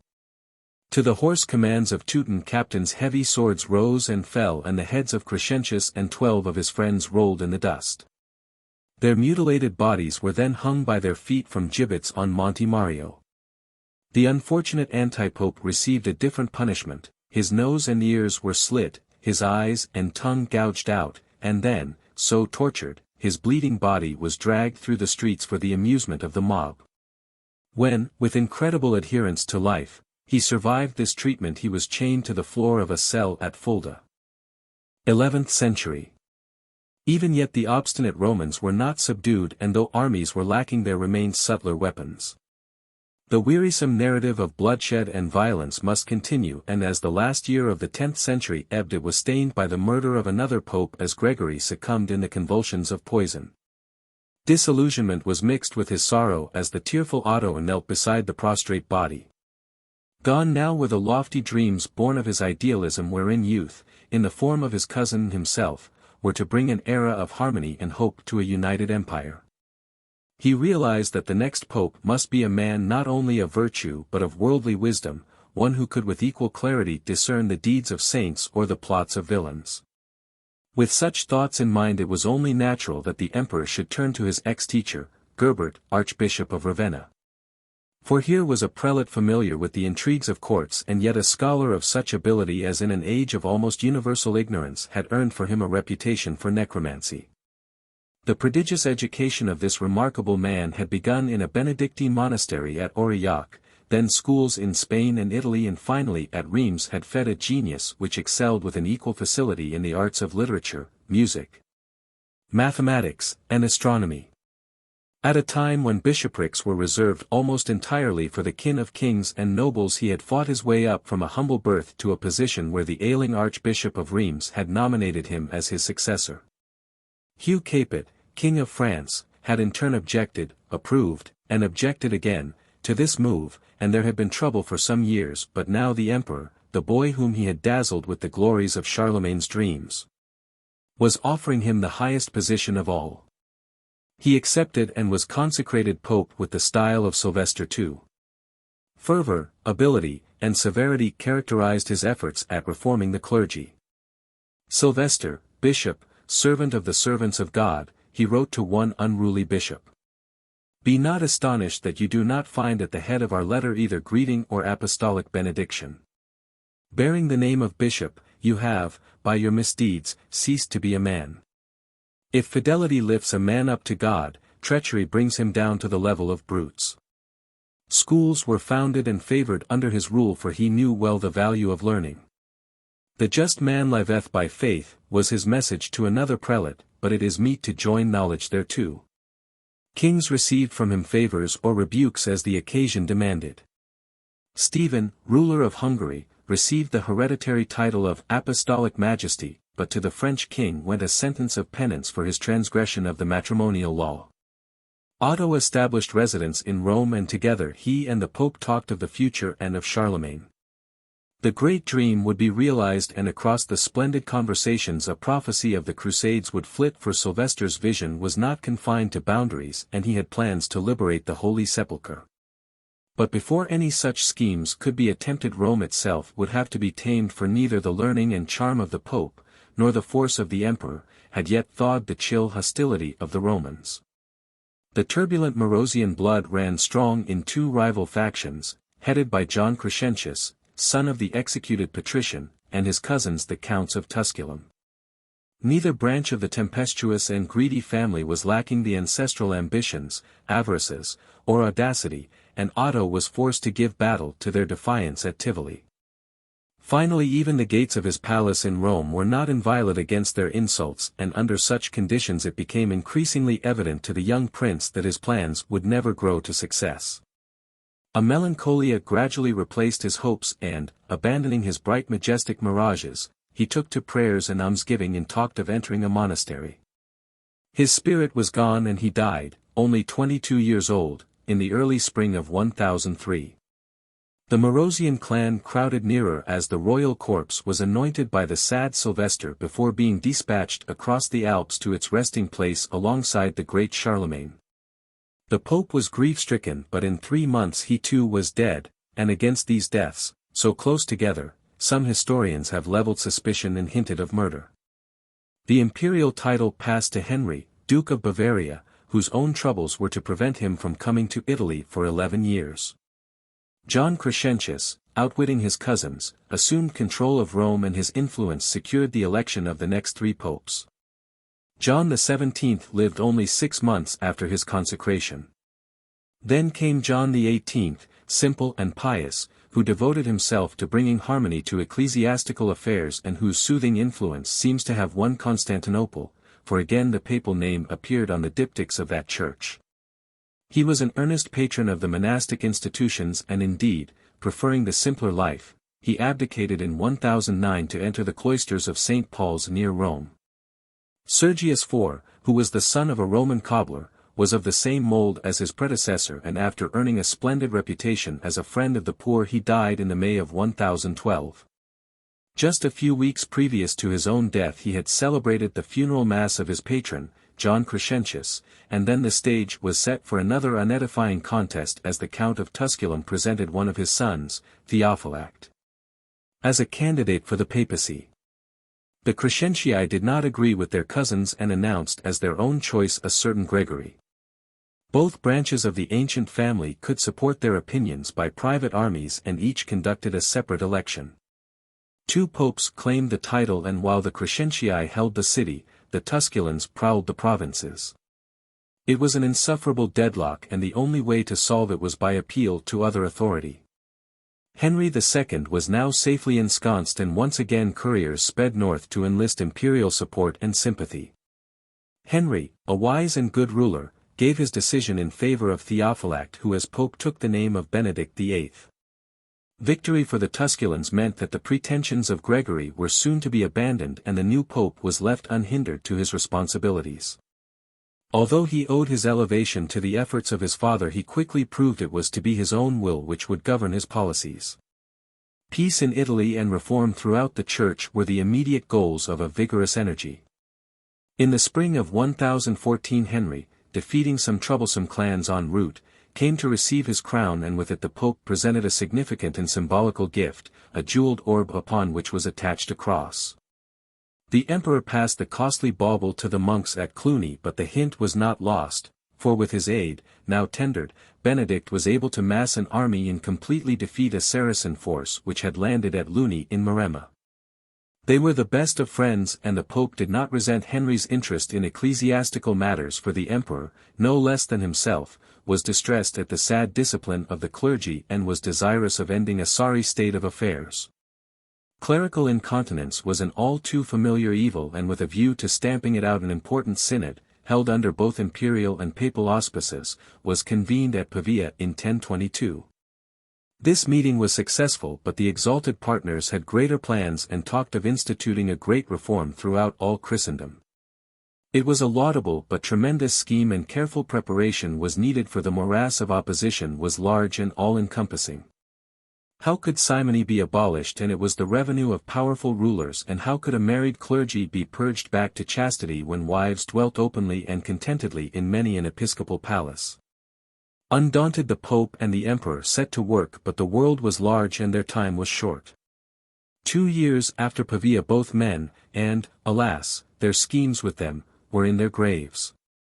While Benedict had occupied his time with lofty projects, the mundane affairs of the Papal States had been directed by his brother, Romanus, who, as he quickly changed from lay to clerical state, managed the next election with such dexterity that he was declared Pope with the name of John XIX.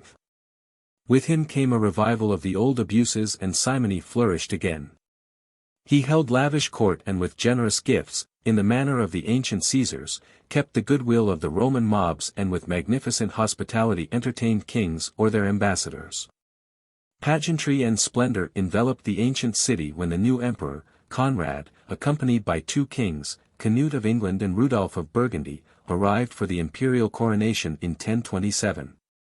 Sorely taxed were the papal coffers by extravagances. And when envoys, laden with valuable presents and richer promises, arrived from the Byzantine emperor, Basil II, with suggestions that the Pope should agree that the rule of all the Oriental churches be under Constantinople, John was inclined to give his sanction. The proposals had been made in secret, but somehow the news leaked out and an uproar came from the clergy. One alarmed abbot wrote, "It is a wholly unjustifiable presumption on the part of the Greeks to have claimed the privilege which, it is said, they wished to obtain from you. We beseech you to show greater firmness in correcting abuses and maintaining discipline in the bosom of the Catholic and Apostolic Church." The gifts were hastily rejected, and in Constantinople the frustrated Basil had the papal name again erased from the diptychs of the churches. John seems to have been the first pope to have granted indulgences in return for alms bestowed. But offsetting this revenue, he abolished the taxes that hitherto under the guise of customs duties had been levied on Danish and English pilgrims. He called together several synods, but their fruit was unimportant. Verbose decisions were made concerning the precedence of powerful prelates, whilst the splendid ambitions of his dead brother were forgotten. But although scandals continued and grew and remained unchided from the Lateran, the domestic bliss of many a cleric was now being disturbed by the sudden appearance outside his windows of stern-eyed and loud-voiced monks who did not allow any similarity of calling to stifle their accusations or horror. These good men were militantly on the march, and at Cluny was their inspiration in a succession of abbots renowned for virtue and austerity. That these influences as yet counted for little in Rome was evidenced by the selection of the next pope, Benedict IX. His name had been Theophylact, and he was the nephew of his 2 predecessors, so it can be seen that the Tusculans were still in control. Various historians have claimed Benedict's age at his election to have been anywhere from 10 to 20.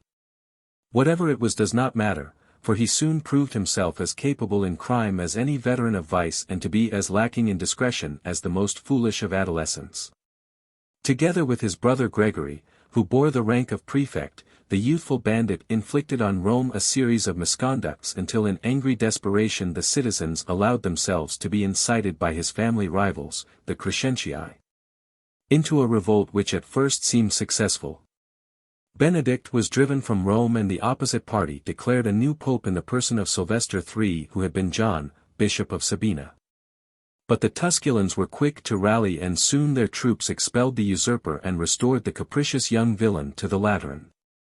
Their loyalty was repaid only 4 months later by the supreme simony of all time: the papal office was sold.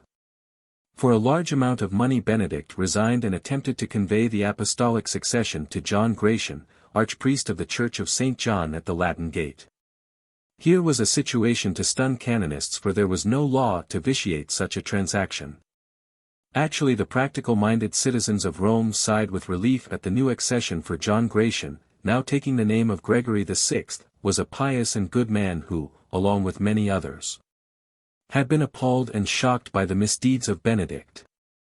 Disdaining such means, so common to the age, as the dagger or poison he had resorted to gold to remove the criminal presence before further chaos ensued. Once installed he began reform, and to assist he called from his monastery a zealous and clever Benedictine named Hildebrand.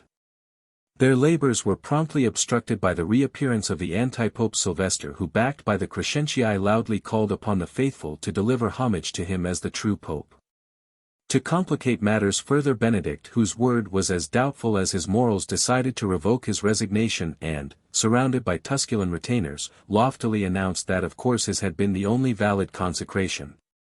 The truly pious gathered in alarm around Gregory and begged him as their only hope for order to stay firm. This he did, and thus 3 popes, each guarded by his soldiery, held court in a city whose lawless streets were now not thoroughfares but skirmishing grounds for ruffians and brigands. It was the year 1045, and once again history was repeated as a German emperor, now Henry III, marched south to take command and bring discipline to the Roman scene. With alacrity Gregory accepted the emperor's suggestion to convene a synod, and at Sutri the fathers assembled against a background of German spears. Sylvester was quickly judged, deposed, and conveyed to a monastery. Attention turned to Gregory, who, gracefully admitting his own consecration to have been a shameful and demoniacal heresy, witnessed with signature a decree of his invalidity, and was then, accompanied by his faithful secretary Hildebrand, taken to Germany as a state prisoner. Benedict was now ordered to appear and answer for his crimes. And when he refused to attend or recognize the authority of the synod and retreated to wait and brood behind the impregnable walls of the family fortress at Tusculum, he was, amidst the solemnity of a ceremonial at St. Peter's, ordered deposed. To the dismay of the jealous Romans who, no matter how villainous a native-born pontiff might be, could seldom stomach the idea of a foreigner, the German bishop, Suiger of Bamberg, now took possession of the sacred chair as Clement II. His first act was to crown his emperor and empress, and sullenly the Roman nobles and their retinues thronged to St. Peter's to listen while northern accents echoed about the high altar. In the same dangerous mood the same audience watched Clement give his farewell blessing to Henry as the latter departed for Germany. The Pope was left with a bodyguard of his countrymen. Tall, yellow-haired men who had no liking for the prospects of an exile to be spent amidst the sultriness of the approaching Italian summer. These simple northerners were skilled and faithful warriors, but fidelity and adept sword play were to prove equally useless against the devices of Roman cunning. From his bulwarked fastness the waiting Benedict watched and commanded, and soon the German Pope was writhing in the tortures of a fatal and obscure poison. Flanked by the troops of the Marquis of Tuscany, Benedict swept into Rome, drove out the small German garrison, and once again held possession of the Lateran. There he remained until, 9 months later, the emperor, who had been busy elsewhere, was able to send an expedition sufficiently large to dislodge him. Accompanying this army was the Bishop of Brixen, who proudly took the title of Pope Damasus II. An appellation with which he was fated never to become familiar. His sentence was already written in the resentful glare of the mobs that his bodyguards were thrusting back with stern commands and bared steel. Despite the most elaborate precautions, German swords were waved at every passing shadow near the papal residence, and in the kitchens the most intricate care was taken against poison. He was dead within 3 weeks, and an unsurprised Roman clergy were solemnly arranging his funeral. The emperor received the news with an anger that stiffened his determination. A German must preside as pontiff. This time his choice fell on the royal-born Bruno, Bishop of Toul. Rome would be no novelty for this pious and courageous cleric, who had been there as a simple pilgrim and also as a commander of cavalry with the Emperor Conrad's expedition in 1027. Soldier prelates were no rarity in the Middle Ages, but Bruno was also possessed of the talents which make for a successful diplomat. Before accepting the dangerous honor he insisted the Roman clergy should be unanimous in the approval of him, and when he made his journey south he took as his advisor the monk named Hildebrand, the same who had been the assistant and friend of John Gratian. Guided by the monk's wisdom, Bruno did not enter Rome with the pomp of a great prelate or the splendor of a German prince, but instead came as an ordinary pilgrim, barefooted and humble alike in garment and manner. The lack of display did not rob but rather enhanced his imposing appearance, for he was a tall, straight-backed, fair-haired man of vigorous middle age. Nor were his companions vain and quarrelsome nobles. They were devout churchmen, and the Romans, displaying less surliness than was their wont, offered no objections when his new name was announced as being Leo IX. That his humility was no subterfuge was evidenced throughout the term of this third German pontiff. The influence of Cluny chastened the Lateran atmosphere, and with Hildebrand at his elbow Leo, employing a thoroughness born of military skill and experience, set out to convey the spirit of reform throughout the Church. He ruled 5 years and was incessantly busy, for in addition to those enormous ecclesiastical problems his ambitions challenged, there were to annoy him the temporal affairs of the Papal States, which were in a deplorable condition. And there was war too. The depredations of the Normans in southern Italy, in 1053, forced him to engage them, but his troops were outnumbered and, despite great valor, defeated. But not their general. He was taken prisoner, and in one of those incidents, bright with honor and kindness and so rare in history, the Normans, impressed by the virtues and station of the illustrious captive, fell on their knees and declared themselves to be henceforth his soldiers. Never dormant were his energies against the seemingly insurmountable and gigantic evils of simony and lay investiture. A series of councils were convened and directed against corrupt clergy, and their decrees were conveyed in person by the Pope himself in journeys that took him throughout Germany and on to Rheims, where he met Spaniards, Bretons, Franks, Irish and the English. He charmed and swayed and directed the actions of their rulers. Forbidding the marriage of William, soon to be the Conqueror, to Matilda of Flanders, but sending friendly letters to Edward the Confessor of England, whose piety produced a generosity that resulted in the erection of Westminster Abbey. Hungary's monarch asked for advice, and to Rome begging for the soothing words of absolution came the King of Scotland, Macbeth, the same whom Shakespeare was to immortalize. But this heavy traffic with Western royalties did not awe the Patriarch of Jerusalem, who, adhering to the teachings of Photius, chose at this time to declare all Latin Catholics to be heretics. Latin churches in the East were closed, and their bewildered and frightened congregations hastily made report to Rome. As the altercation was carried to its height, Leo was seized by a serious illness and, his exhausted frame offering no resistance, he died amidst a general and sincere lamentation during the April of 1054. But his will persisted from the grave, and on the July following, his legates the Cardinals Humbert and Frederick, in whom he had invested full authority, formally excommunicated the Byzantine Patriarch and all who remained his adherents. Thus the Eastern Church was definitely severed from Rome. For almost a year after Leo's death there was no pope. The mood of Rome grew heavy with unrest and anxiety, and it was only the delicate diplomacy of Hildebrand that stayed hot tempers from breeding rash actions. It was his caution which restrained the impulsive Roman nobles from staging hasty elections before the emperor had chanced to nominate a German candidate. There were not lacking many who declared that the wise monk himself should be pope, but the very virtues which excited their admiration were the same that made him hastily and emphatically discourage their proposals. Personal ambitions played little part in Hildebrand's actions, and with history to guide him he saw that in the interests of peace a German should occupy the papal throne. With rare unselfishness he set out to win the goodwill of the Romans for Gebhard, Bishop of Eichstätt, and in September at Mainz the emperor met a Roman delegation, and it was agreed Gebhard should be pope. To their surprise their choice refused to accept the honor unless, and here again we discern the hand of Hildebrand, the emperor guaranteed to restore the duchies of Spoleto and Camerino and also to send troops sufficient to repel the Norman invasions. This last condition was not easy for the German ruler to grant. For now, to bar his soldiers from access to Italy, were the newly consolidated territories of the warlike and hostile Godfrey of Lorraine, who had strengthened his position and augmented his power by marrying the widow of the Marquis of Tuscany.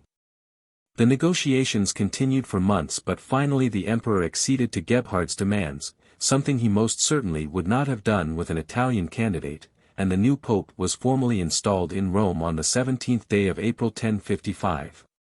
Victor II was the name he chose, and he kept it bright with zeal and honor in a pontificate that endured for the next 2 years and which continued the policies of Leo and the plans of Hildebrand.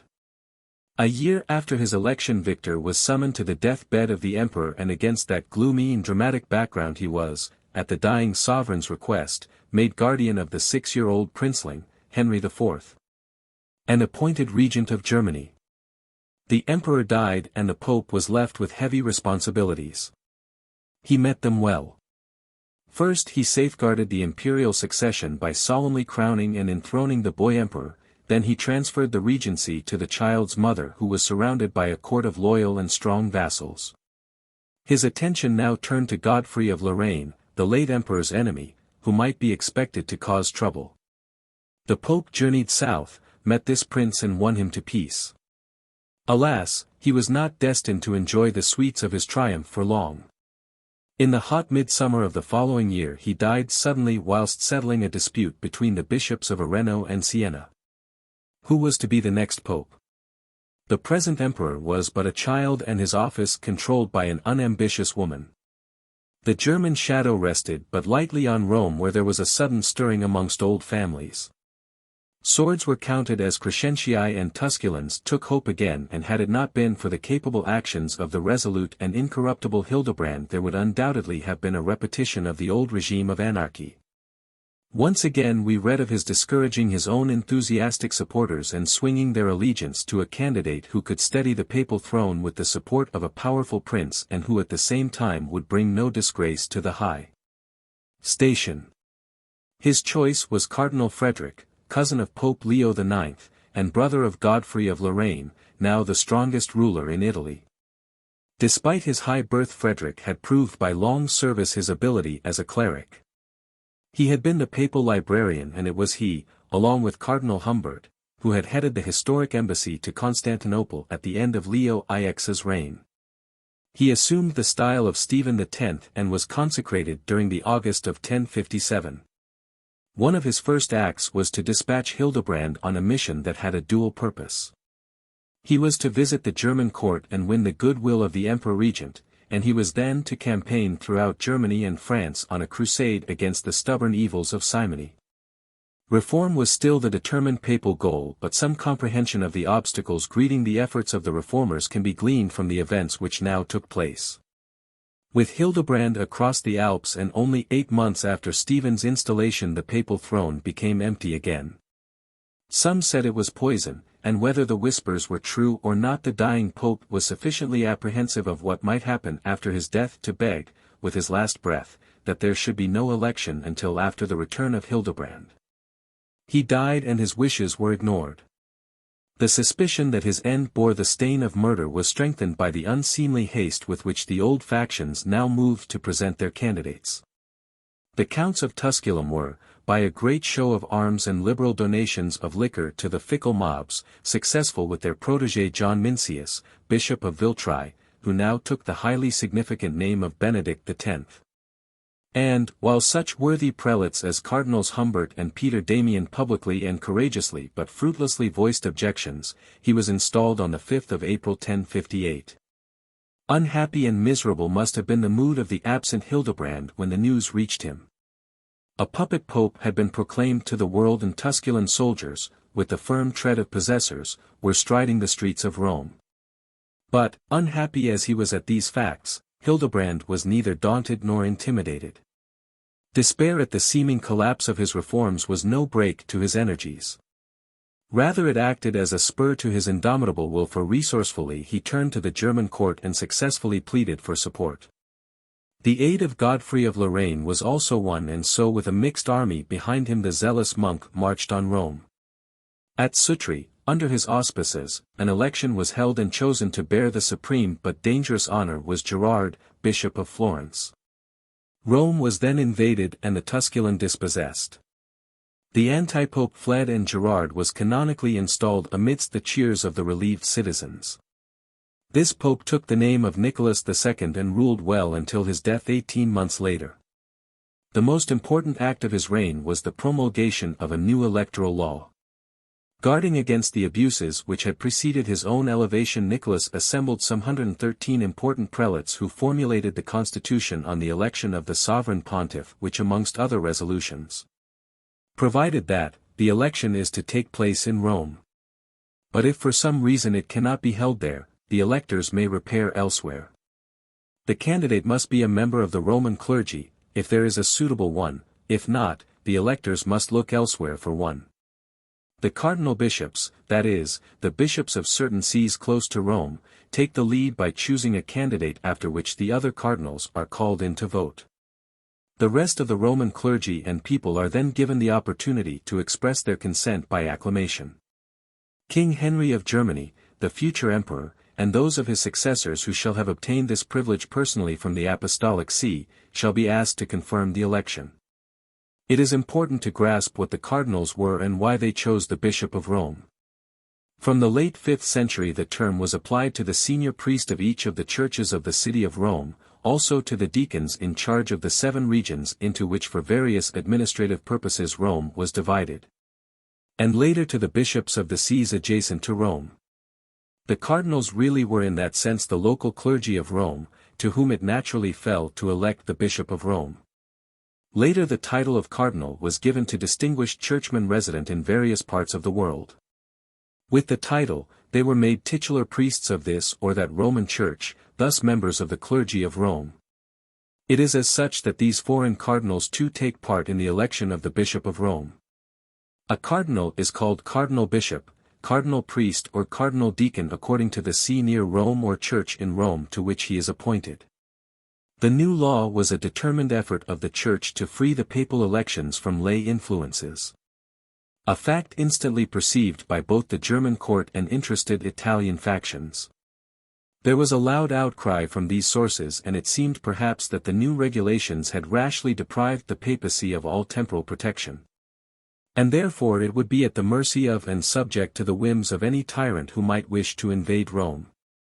But Hildebrand had foreseen this situation and guided by him the Pope made a treaty with those Normans who were strongly ensconced in their own colony in southern Italy. In return for various privileges of recognition their Duke, Richard Guiscard, promised to provide an army of protection for the Holy See and to guarantee the freedom of the papal elections. When the news of the treaty was made known the anti-Pope Benedict who had been persisting in his claims while hiding in one of the Tusculan retreats now made his formal submission to the real Pope. Nicholas died in the summer of 1061 at Florence and as Hildebrand assembled the cardinal bishops to select his successor a curious thing happened. The Roman nobles, frustrated in their schemes and prevented from violence by the presence of the Normans, sent emissaries to the German court where they had no trouble in arousing indignation and resentment at the exercise of the new electoral law. But while the smooth-tongued Italians were inciting the suspicious of the credulous and often foolish Empress Regent the cardinals at Rome, free from temporal influences, quickly and unanimously elected the austere Bishop of Lucca, Anselm, who became Pope Alexander II. The news, as the constitution provided, was then sent to Germany where it was received with scorn and anger. Indeed, the royal widow, firmly convinced that the imperial prerogatives had been encroached upon, assembled a group of intimidated and political-minded churchmen who obediently declared a new pontiff in the person of the Bishop of Palma. This man, by no accident, was the candidate advanced by the Italian nobility, and when the boy emperor, Henry IV, under the prompting of his mother and amidst the smiles of the Italians, ratified the election, he took the name of Honorius II. An army escorted his person and pretensions to Rome and it appeared for a while as though success was with him. His troops defeated the Normans and took possession of St. Peter's. Dismal indeed was the outlook for Alexander until help came from Godfrey of Lorraine who was jealous of German intrusion in Italy. Finally the sad spectacle of two claimants attempting to administer the church was solved by the seizure from the Empress of the Imperial Regency by the Archbishop of Cologne. This stern prelate, Hanno by name, with his German prejudices, had little sympathy for the Norman alliance with the papacy but there could be no doubt as to the legitimacy of Alexander's election. At the suggestion of Peter Damian, Hanno convened a general council which after deliberation acknowledged the true pope and condemned the contender. Thus ended the stormy circumstances that arose from the first effort to exercise the new electoral regulations. The troubles of inauguration did not prevent the 12-year pontificate of Alexander II from becoming a splendid record of unremitting reform and courage. The Pope was well endowed with this latter virtue and fearlessly he deposed powerful ecclesiastics who had the protection of rulers but had acquired their rank by simoniacal means. When the young emperor on reaching manhood showed disposition to be a libertine, he was suitably reproved and his request for a divorce sternly rejected. To William, Duke of Normandy, a prince of far different nature, about to embark on his historic invasion of England, he sent, as a token of his regard, a consecrated banner. Harold, William's enemy, had accepted the authority of Stigand, Archbishop of Canterbury, who was regarded by Rome as being a schismatic. For, after receiving the pallium from Benedict X, this prelate had never since bowed to the rule of the lawful pope. Standing by and serving Alexander during his 12-year term with the same genius and fidelity he had given the previous pontiffs was Hildebrand, now Chancellor of the Apostolic See. For 20 years the inspired monk had been the outstanding figure in the ecclesiastical world. Physically he was puny and sickly, small of stature and wan of face, but the frailness of a vessel is not indicative of the strength of its contents. To that august station which he had so assiduously avoided he had helped direct far healthier men than himself and had outlived them all. Some men in history have been given the title of kingmaker, but the humble monk was even more than that, and when Pope Alexander died on the 21st of April 1073. It must have been with heavy heart that his friend Hildebrand pondered on the problem of succession as he labored over the burial arrangements. But for the people and clergy of Rome there was no problem. For them there was only one candidate, and as the chancellor turned from Alexander's tomb on the day of the funeral he was startled and horrified to hear on every side a steady chant, "Let Hildebrand be pope. Blessed Peter has chosen Hildebrand. Let Hildebrand be pope." There could be no evasion this time.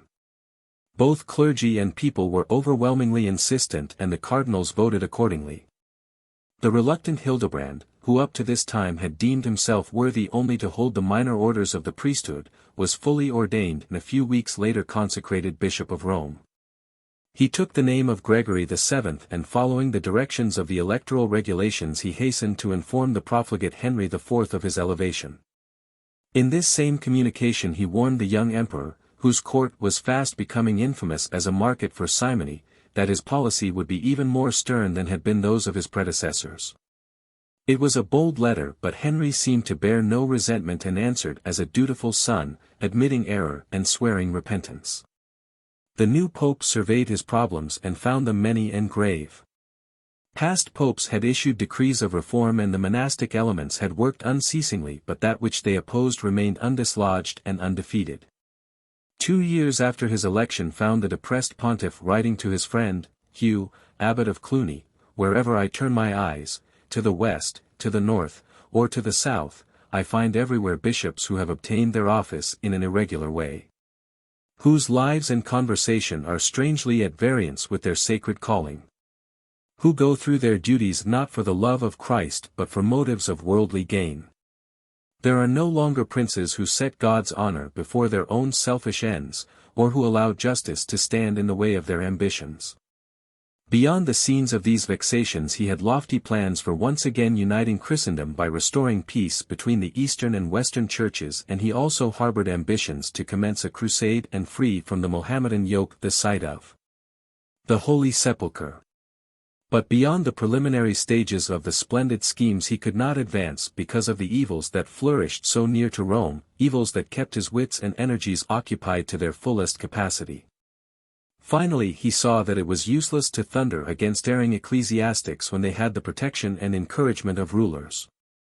There was only one weapon that he could use effectively against the latter class, and that was the sentence of excommunication. This he promised to do whilst addressing a Roman synod in 1075, "Whoever in the future receives a bishopric or an abbacy from the hands of a layman, shall not be regarded as a bishop or an abbot." Similarly, if an emperor, a duke, a marquis, or a count dares to confer an investiture in connection with a bishopric or any other ecclesiastical office, he shall be cut off from the communion of blessed Peter. The warning was received in Germany with sullenness and opposition by a well-beneficed and incontinent clergy and with rage by Henry, who chose to regard it as a direct insult to the imperial majesty of his person. There was no mistaking the direct words of rebuke, for there was only one emperor, and despite his previous letter, so filial and submissive to the pope, he deemed the practice of lay investiture to be one of his inherited privileges. We have already seen this matter of investiture as troubling the popes. It had become very much the custom within the empire that on the death of a bishop or abbot, the emperor should appoint his successor and bestow on him the ring and staff of office. It was obviously unfitting that the lay power should appoint to spiritual office, yet one can see the emperor's point of view. Bishops of important sees, more so in the empire than in the rest of Christendom, and the abbots of rich monasteries were of a necessity great temporal lords. In the feudal system their territories were of vital economic and military importance. It was unthinkable, reasoned Henry, for the bestowal of such powerful offices not to be vested in him who was the highest temporal authority. To counter the threat of excommunication he invoked at Worms a convention of German bishops, all of whom were linked by feudal ties, and most of whom were married. Their defense in this respect was that the laws enjoining celibacy had no basis in scriptural teachings. They quoted St. Paul that, "It is better to marry than to burn," and, "It behoveth therefore a bishop to be blameless, the husband of one wife." Clergy of this type declared they were men, not the angels that Gregory's standards required, and to emphasize their opinion they treated his legates with open and oft-times dangerous hostility. With such a spirit animating high prelates revolt against Rome flared fiercely and spread quickly.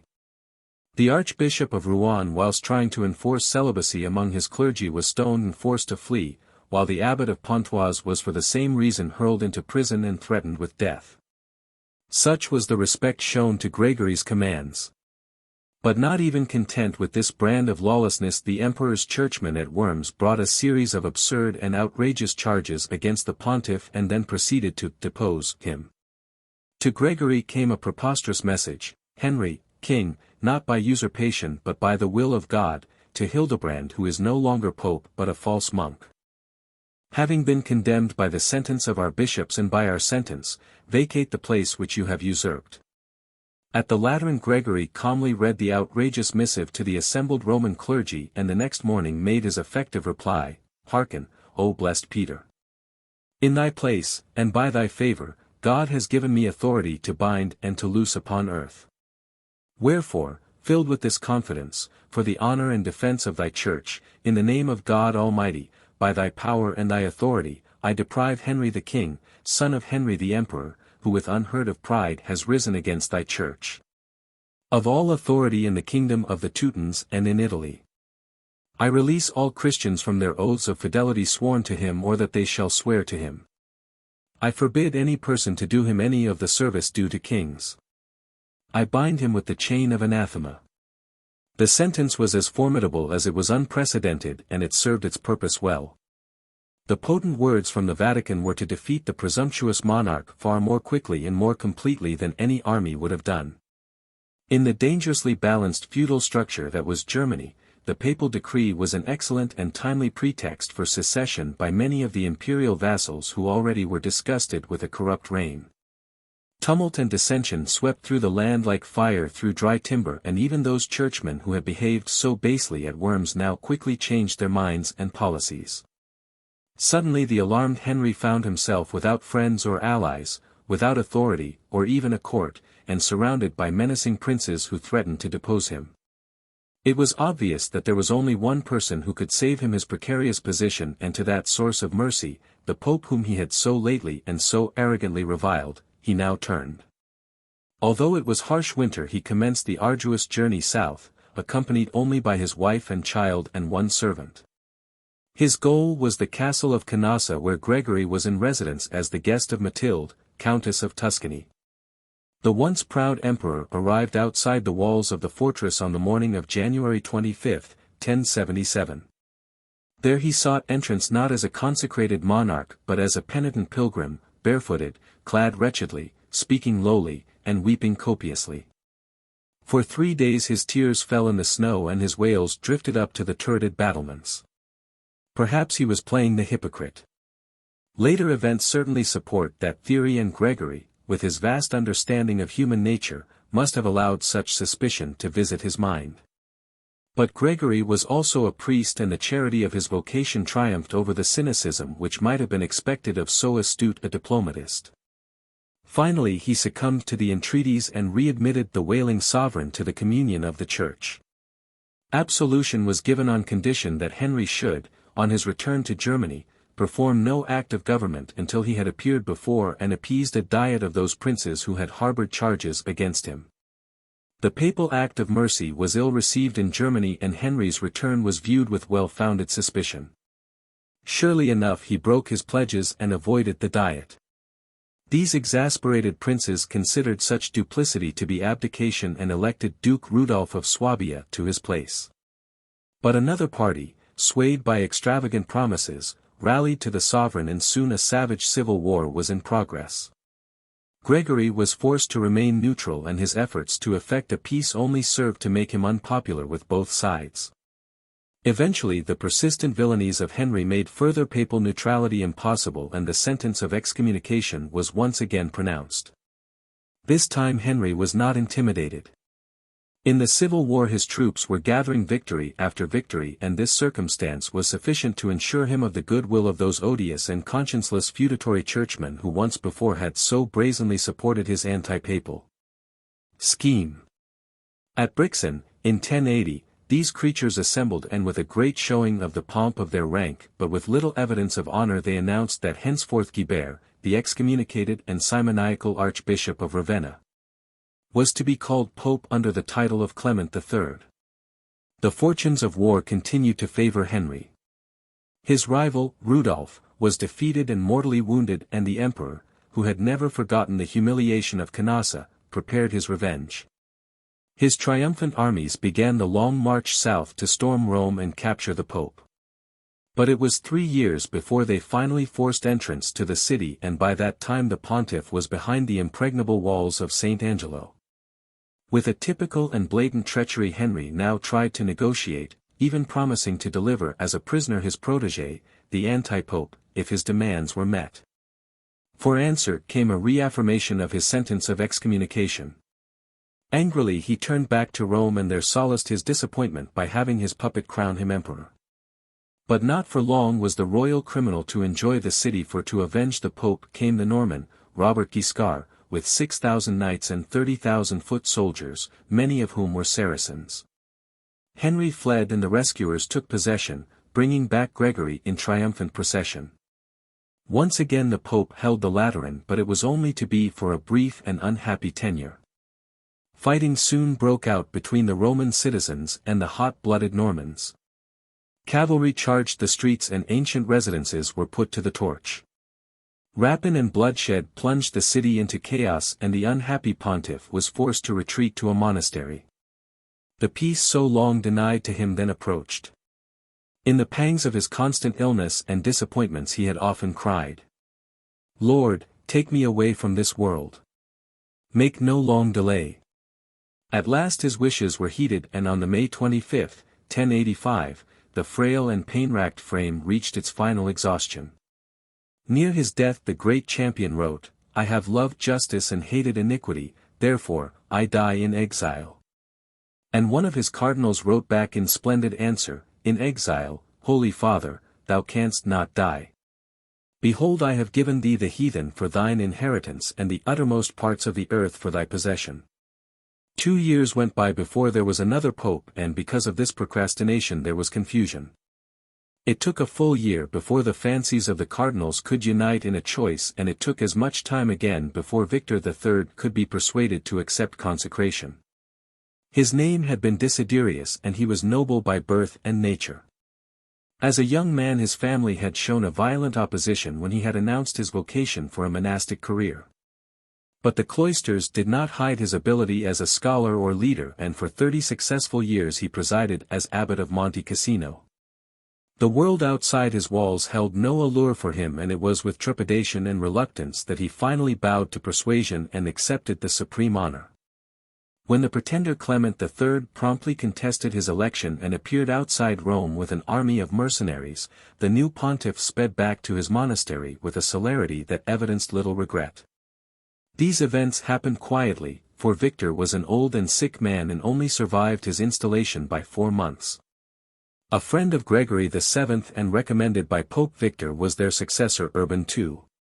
He was French by birth and was the unanimous selection of the cardinals. His given name was Odo and his record as an ecclesiastic was brilliant.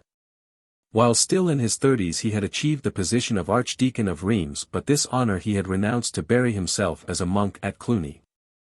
At the monastery his talents were recognized and employed and he became prior.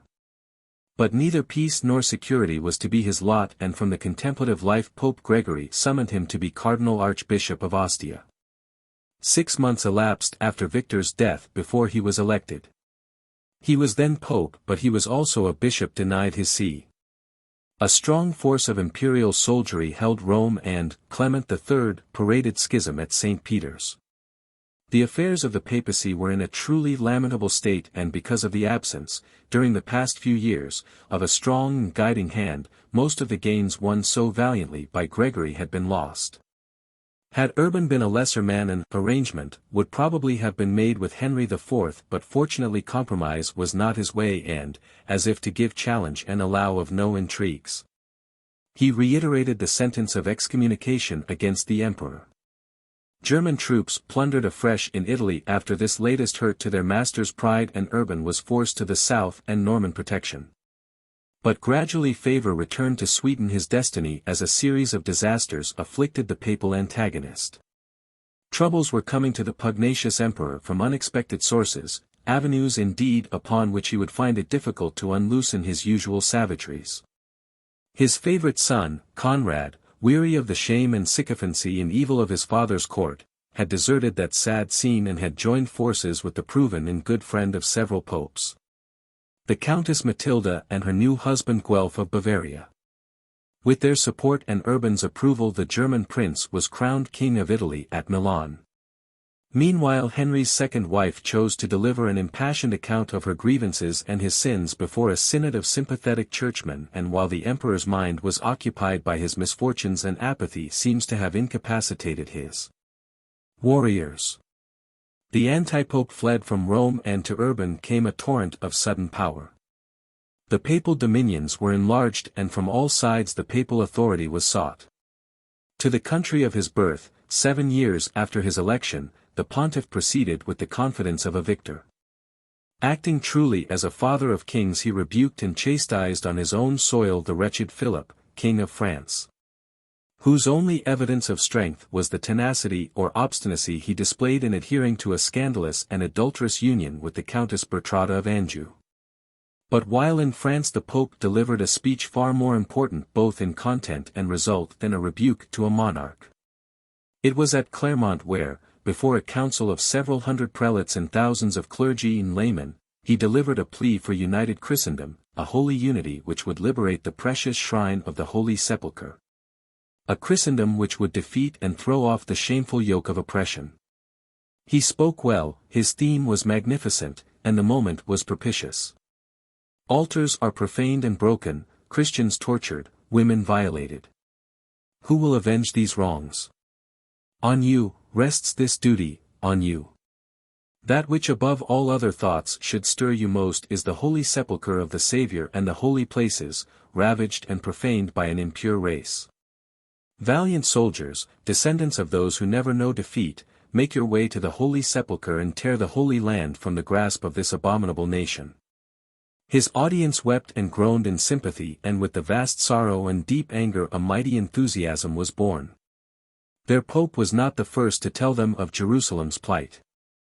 There had been rumors, for always, despite insult and hardship, there had been pilgrims.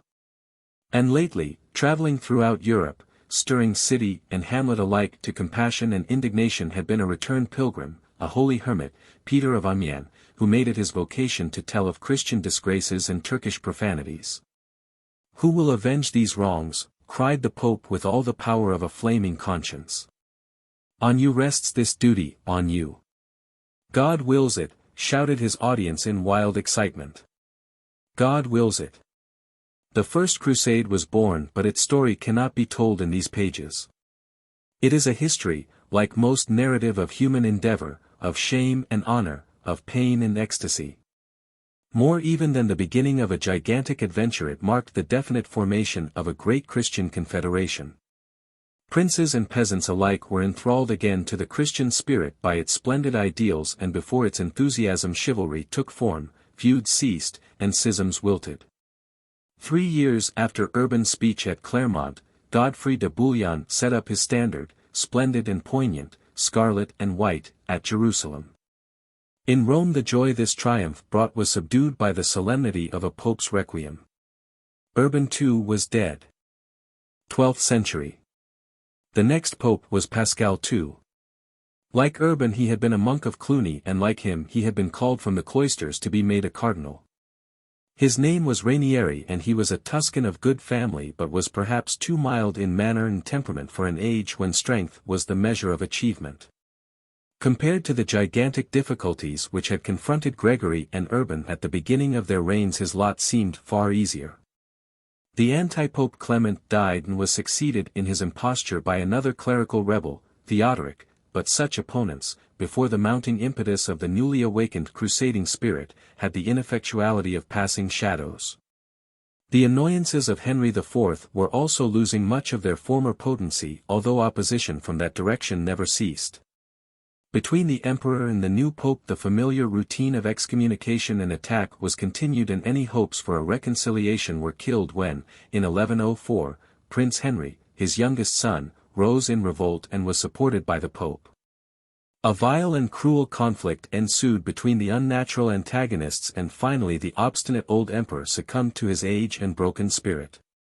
Embittered and disillusioned he went to his lonely tomb without the solace of either church or filial affection.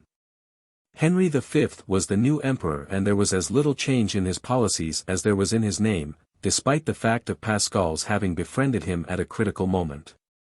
Charlemagne's story, ever a dangerous dream to princes, swam dizzily in his head as with the thunder of 30,000 horses about him he smote most of Italy to subjection. He was no fool and when he received the Pope's legate at Sutri he was flanked not only by soldiers but by lawyers as well. He had come, he said, to settle for all time the question of his inheritance. His sovereignty would be naught if he had not the right of investiture. Bishops were temporal lords and as such the power of their selection must rest in his hands, as it had in practice, so argued his advocates, since the time of Charles the Great.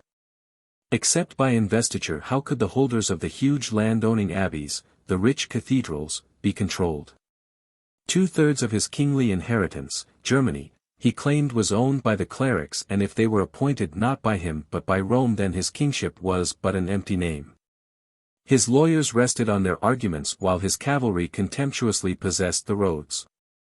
At Rome the harassed pope took refuge in his prayers and then made a startling proposal. If the emperor would abandon his claims of investiture he in turn would give up all temporal possessions of the church. The immensity of this proposition staggered Europe. The wealth of the church, accumulated over the centuries, was something almost beyond reckoning. And how would the clergy live? On alms, was the pope's simple answer. He was saint or fool. Romans preferred to think the latter and when Henry arrived at the city to seal the bargain by a great coronation ceremony there was a loud uproar and sudden revolt. The German soldiery broke before the sudden fury and the emperor was forced to retreat but with him he took Pascal and some of his court as prisoners. Meanwhile protests against the papal proposal rose to enormous proportions, for by a stroke of the pen the pontiff had essayed to change not only the status of the church but the entire feudal system. It could not be done and this he soon and sadly realized. But the emperor pressed his arguments and his despondent prisoner, weary and worn, perhaps with the lack of interest of a disillusioned idealist, made a gesture of assent. Gleefully Henry announced a concordat. At last the eternal question was settled. Marketplace and abbey, castle and hut, all Christendom stirred with excitement to learn the Pope had agreed that the rights of episcopal investiture should be vested in the secular power. Then shock changed to wrath. The unfortunate Pascal, miserably aware he had given away the precious rights so valiantly preserved by his predecessors, waited nervously at the Lateran as a flood of indignant messages poured in from all Europe. No epithet was left unuttered but he seems to have accepted all abuse with humility and chagrin. I confess I failed, he said, and I ask you to pray God to forgive me. Foreseeing the general indignation Henry, in the same unfortunate concordat, had extracted a promise from him never to invoke the retaliation of excommunication. Angrily the fathers ignored this prompted vow and by their own authority severed the imperial schemer from the sacred privileges. Life for the unhappy pope now became a series of hurried exits from, and uncertain entrances to, Rome, dependent upon the maraudings of Henry. His dignity became less and less until even his cardinals treated him with contempt. Continually he was committing the mistakes of the weak, making explanation and apology. I am dust and ashes, he would weep, anathema, anathema to the unrighteous decree. God gave him rest in 1118 and another cardinal monk John Coniola took his place as Julius II. The election was held in a Roman monastery and the mood of a brief term was set as once again the city was plunged in anarchy. Factions fought along the streets and daggers flashed in shadows and instead of receiving the respectful salute of the faithful, the new pope was seized by a lawless noble, Censio Frangipani, whose ruffians trod the pope with their spurs before flinging him to a cell. But conscience was not entirely dead in Rome and to the rescue came the nobleman Pierleone who, supported by armed citizens, saw to it that the pope was returned and installed in his residence with dignity. But civil conflict, bloody and violent, continued to shame the city. Once again the Frangipani managed to capture the 60-year-old man, who once again escaped. Scant evidence of majesty, tranquility, or reverence marked the papal existence at this period. The Roman scene was too violent a tapestry for an ecclesiastical background, so Gelasius sped to France where he was received with appreciation and hospitality. But the privations had been too many and broken in health he retired to Cluny where, 1 year after his election, he breathed his last. The growing strength of medieval France is reflected in the choice and story of the next pope. The cardinals who elected him were only 6 in number, members of the loyal little court who had accompanied Gelasius from Rome. Guy, Archbishop of Vienna and a scholar of royal blood, took the name of Callistus II. A younger son of the Count of Burgundy, he never allowed this relationship to pervert his conscience. Nor did Henry of Germany intend any sympathy of blood should change his determined course. An antipope still received his subsidy and, with the help of bribes and German arms, had found residence at Rome. Callistus decided to clarify his position before a council at Reims. Here, after attempts to make peace with the emperor had failed, anathema was once again pronounced. But efforts with other monarchs were not so fruitless. Harmony was restored between Henry I of England and Louis VI of France. Confidence and dignity returned to the papal station as the pope's ability communicated itself through the channels of the Church. The Latin nations lined behind him and in Germany sympathies turned from the emperor. Within a year Callistus was able to venture to his rightful see and inheritance. Loyal Normans captured the antipope who quickly acknowledged error before being carried off to a monastery. With dejection but with sagacity too the emperor realized that events were being born of a mind that could not be seduced by trickery, perverted by bribes, or overawed by threats. He made overtures for a peace and as the pope had the same desire a meeting was arranged. A treaty was discussed and finally Henry, now older and wiser, conceded that the Church should be free in selecting her prelates. The Pope for his part consented that episcopal installations could be graced by the imperial presence so long as there was no influence either by intimidation or simony. As a further gesture to temporal power it was agreed the monarch should ceremoniously touch a bishop-elect with his scepter to show that the temporalities of the see were subject to him.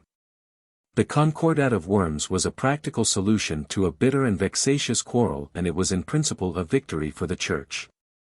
In the future it might often be violated and most grievously, but the pattern, the rule had been set. The Church was to select her own. During the following Lent, the initiative of Callistus was shown again when for the first time an ecumenical council, the 9th of its kind, was held in the West. 300 prelates assembled at the Lateran not only to discuss the new Concordat but to review the general conduct and discipline of the Church. Muret, the historian, writes that the gathering proclaimed no new dogma nor any new disciplinary law, but all the progress made by the Church in the course of the preceding centuries was confirmed, defined and sanctioned. The Concordat of Worms was read and amended, 22 canons were published. Simony was condemned afresh, likewise clerical concubinage, the encroachments of laymen in ecclesiastical affairs, forbidden marriages, infraction of the truce of God, debasement of the coinage, violation of the oath to take arms against the infidel and outrages committed on pilgrims. Regulations were drawn up to control the relations of monks with their bishop, and also for a number of special questions. Within a year both signers of the Concordat were in their tombs, and a discord of the usual Roman species was marring the selection of a new pope as opposing factions regulated and declared a choice. 2 men claimed the title, but the deadlock was not to be for long. The Pierleone family thrust the honors to their candidate, Cardinal Tommaso Buccapecci, and called him Celestine II. But at the height of his ceremonial installation the Frangipani clan crowded forward and tearing off the robes of office forced him to mutter a resignation. Their choice was now declared pope with the name of Honorius II. He was Cardinal Lamberto Scanabecchi, Bishop of Ostia, Archdeacon of Bologna, and a canon of the Lateran. Despite the circumstances surrounding such a debut, he was an able churchman, and doubts as to the validity of his authority were settled when, soon after his election, his rival died and a more canonical procedure was enacted. He had been a friend of 3 popes, Pascal, Gelasius, and Callistus, and was thoroughly acquainted with the machinery of their policies. A test of the prudence and lessons learned from these associations came soon after his inauguration. 2 princes, Frederick of Hohenstaufen, and Lothair, Duke of Saxony, were seeking the succession to the recently deceased and childless Henry V. The Pope threw the weight of his support to Lothair, but first obtained a promise that this prince would adhere to the spirit of the Concordat of Worms. He exchanged embassies with the Byzantine emperor and let his approval seal the sovereignty of Baldwin II, 3rd monarch of the Latin Kingdom of Jerusalem. A disagreement between the French bishops and Louis VI employed his diplomacy and won him the goodwill of the French king. From England came the archbishops of York and Canterbury, both claiming the primacy of their country. By compromise and with satisfaction to the disputants the Pope smoothed their trouble. York was to bow to Canterbury in his capacity of legate. But one man at least gave little approval to his actions, and that one man, St. Bernard of Clairvaux, far more than anyone else was the outstanding churchman of the age. For nigh 40 years the stern monk was, with his brilliant sermons and splendid example, a dominating figure of the Church. Austere and fearless, he made it his vocation not only to serve God himself but also to bring reform to those who had professed the same solemn vow. He preached so well of the mystical delights of monasticism that regiments of men, married and single, rushed to the cloisters. In a barren Burgundian valley he was a leading member of the early community of Clairvaux, which was rapidly becoming a model of true asceticism. Piety, penance, simplicity, humility and manual labor were the rules of these austere men known as Cistercians, and forerunners of the Trappists, who with vigor and with honesty tried to follow the ideals of St. Benedict at a time when many monasteries of his name had grown not only rich in tradition but also in purse and correspondingly lax in discipline. The fame of the monk Bernard spread far and wide, and much more than any pomp-surrounded prelate he became recognized as the vocal conscience and defender of the Church. He was quick to ferret out heresy and evil-doing in high places, and he was never afraid to hurl accusation or pronouncement at prince or prelate. He preached the Second Crusade, and when a few years before this event, he thought the Pope was wrong in supporting Louis VI against the French bishops, he lost no time about stating his views in a pungent and severe missive to the pontiff. The lot of Honorius was not to be happy as the end of his reign approached. The insolent bandits who were the feudal lords of Italy were in a particularly active, even for them, state of anarchy, and because of their aggressions townships, forced to fortification, were enjoying a species of republican self-government. The Pope, whose diplomatic efforts had been successful in distant places, found, as his health failed, that his influence was weak in and about Rome, so, fatigued and disconsolate, he retreated to a monastery to die. The deathbed was circled by the Frangipani crowd, who clustered close, not so much to mourn as to ensure succession for their protégé, the Cardinal Gregory, who after a quickly staged election, took the name of Innocent II. But all the cardinals had not been consulted, and 3 hours later a group of these, chagrined and angry, and under the patronage of the Pierre-Léon family, elected Cardinal Peter Pierre-Léon, who announced his name to be Anacletus II, who was the validly elected pontiff. Innocent had to flee Rome, for the city was under the control of the powerful Pierre-Léon family, although their scion was notoriously unfit for the high station. Doubtless his sorry reputation was one of the reasons which made the distant but powerful Bernard give his support to Innocent, for at the monk's behest all France welcomed the latter as true pope, and recognition came too. So strong was Bernard's influence, from the churches of England, Germany, Castile, and Aragon. But to offset these loyalties the wily Pierre-Léon effected a truce with the fickle Frangipani. Thus the Pope's position in his own see was shamefully precarious, and not until the Emperor Lothair invaded Italy was the Pope able to visit the city. Even then it was to be for a brief time, and not until the anti-pope died in 1139 was his residence secure at the Lateran. Victor IV succeeded to the claims of Anacletus, but he was no match for the oratory and devices of St. Bernard, and he soon submitted to Innocent. Among the many clerical visitors to Innocent's court was St. Malachy O'More, Bishop of Armagh, to whom has been attributed authorship of the Prophecies, a work supposed to predict the destinies and persons of future popes. The joys of tranquility and hospitality came finally to soothe this pope's life. In 1138, fully recognized by all, he was able to assemble in Rome the 10th Ecumenical Council, the second to be held at the Lateran. Nearly 1,000 prelates journeyed from near and far to be present at this event, where the delivery of the usual decrees against simony, clerical incontinency, and the rest were enlivened by spirited discussions on the evils of usury and the use of the crossbow in war. Dimly the Church was glimpsing into the future, trying to prepare for that day when unlimited armaments and an economic system based on usury were to bring the world to madness, fury, and waste. The belated peace of Innocent's reign proved to be but temporary when a quarrel with Louis VII, the usual quarrel over the right of episcopal investiture, brought forth from the Pope a prompt interdict upon all the regions of France which should be graced by the monarch's presence. It seemed impossible for temporal rulers to adhere to their promises concerning the appointments of prelates, and indeed when those prelates were vassals who controlled territories and towns, it is easy to understand, in those feudal times, the problems, temptations and fears of princes. Just before his death, which occurred on September 24, 1143, the Pope was forced to employ force against elements in the city who, cloaking nefarious schemes behind high-sounding phrases, tried to revive the forms of the ancient republic.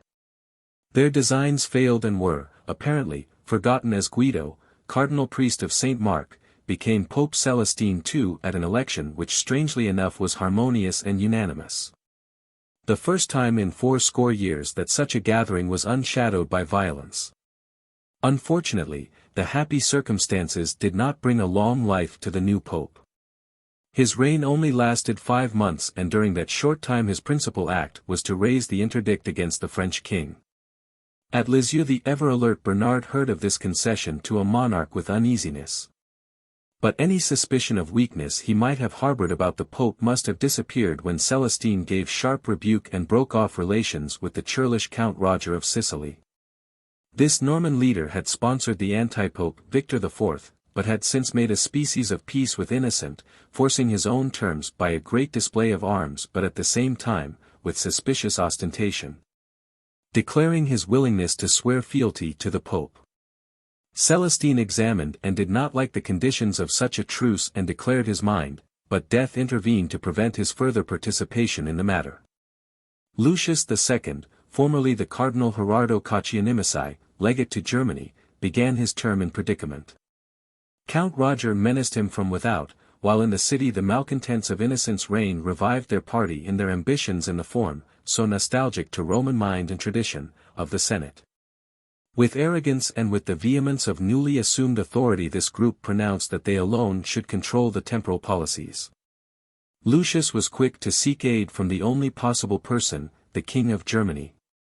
He pleaded with an eloquence and passion born of necessity, yet his pleas were in vain, and in desperation he was forced to an action necessarily repugnant to his calling, office and inclinations, but good to his memory. He became the active leader of his troops, a warrior priest, exhorting and leading his men to action, inspiring them both by his prayers and his courage. Alas, the odds against him were too great, and in this unfamiliar martial role he was unsuccessful against both the Count Roger and the Republican Romans.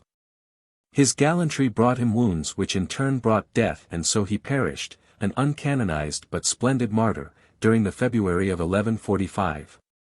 On the day of his death the new pope, a Cistercian named Paganelli, was elected and took the title of Eugenius III. The rapidity with which the choice was made both angered and outwitted the Republicans who, not content with the usurpation of temporalities, had intended to set their own candidate upon the papal throne. Before their sinister displeasure Eugenius was forced to flee the city and seek refuge at Viterbo. Meanwhile, the news of his election continued to amaze Europe, for news it was that a simple monk, without the sponsorship of faction or prince and known only for his piety, should be chosen as pope. Even his former patron Bernard professed surprise and doubt. "You have involved in cares and thrown among the multitudes of men one who had fled from both," he wrote chidingly to the cardinals. "Was there no wise and experienced person among you more fitted for such things? It seems absurd indeed that a humble and ill-kempt man should be taken to preside over kings, to govern bishops, to dispose realms and empires." Despite the gloomy forebodings and despite his unworldliness, Eugenius met his problems with sound judgment and serene courage.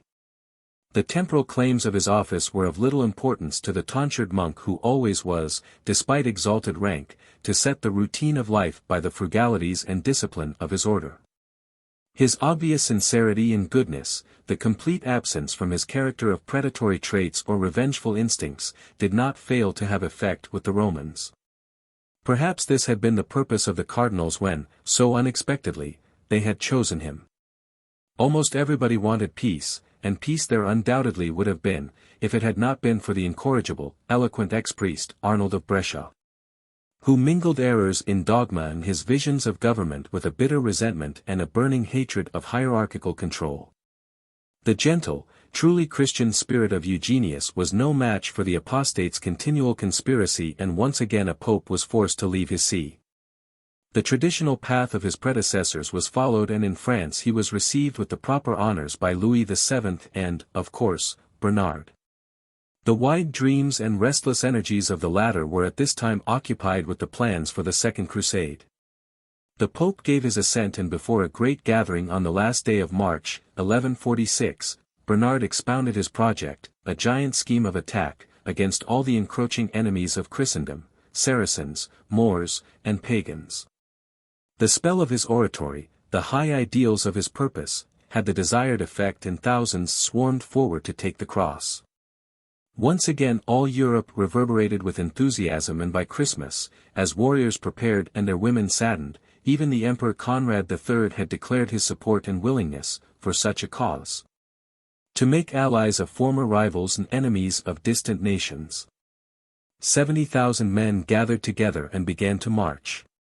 The Second Crusade was a fact, but from the commencement failure was its story, as bad organization, poor leadership, jealousies, and the resultant treacheries, did their fatal work. Routed and defeated, disillusioned and despondent, the remnants of the Christian armies straggled back with spirits so damped that even the fiery Bernard could not revive or inflame the martial ardor again. And while the great monk reproached and urged, the Pope, a far gentler man and with little taste for military excursions, returned to Rome where, it had been promised, he would be unmolested. He intended to confine his endeavors to matters of a purely ecclesiastical province, but his very presence in the city was a disturbance to Arnold of Brescia, a disturbance sufficient to set professional insiders of opinion at work. Murmurs, deliberate in intent and direction, became the uncontrolled roars of jostling mobs. The streets echoed with rebellious slogans, and from the windows of their fortified palaces scions of the ancient houses and factions smiled cynically and drew their swords. Wearily the unfortunate Pope left Rome again, and for him it was a last time. He died at Tivoli, and in death he was not alone, for soon after the monks were praying for the soul of Bernard. The Emperor Conrad had preceded both churchmen to the grave, and in the person of his successor, his nephew Frederick Barbarossa, came a determined opposer of the papal interests. Events seemed to favor him in the selection of Anastasius IV, the former Cardinal Conrad. A nephew of Honorius II, this pope was too old and infirm to offer anything save complacency to the encroachments of Frederick. Emboldened by his initial violations of the Concordat of Worms and spurred by an intoxicating dream of rising to the rank and deeds of Charlemagne, the prince gathered his armies and prepared to march on Italy. Once there he would bend the feeble wearer of the tiara to his will, and then the glory of a united all-embracing empire, beneath his rule, would be a fact. So ran his dreams, but by the time he set foot on Italian territories Anastasius had died and there was a new pope, a man not weak but stern and obstinate, the austere Adrian IV, first and only pontiff of English birth. The solemnly handsome and pious Adrian was born Nicholas Breakspear and was of obscure parentage. A taste for scholarship had taken him from his native land, and a natural talent for leadership had brought him rank in the church. He had risen to be abbot of the monastery of St. Rufus near Avignon, and there his reputation as a wise administrator and fearless reformer had reached the ears of Eugenius III, who summoned him from the cloisters and dispatched him as his legate to Scandinavia. There the austere Englishman quickly effected a greatly needed hierarchical reorganization and brought satisfactory solutions to many hitherto thorny problems. He was a success and rapidly was recognized as such. Grateful peoples called him the Good Cardinal and the Apostle of the North. His return to Rome coincided with the death of Anastasius and the approaching menace of Frederick Barbarossa. And with the city itself once again being disturbed by the indefatigable Arnold of Brescia, his virtues and abilities were too obvious to be overlooked by the papal electors.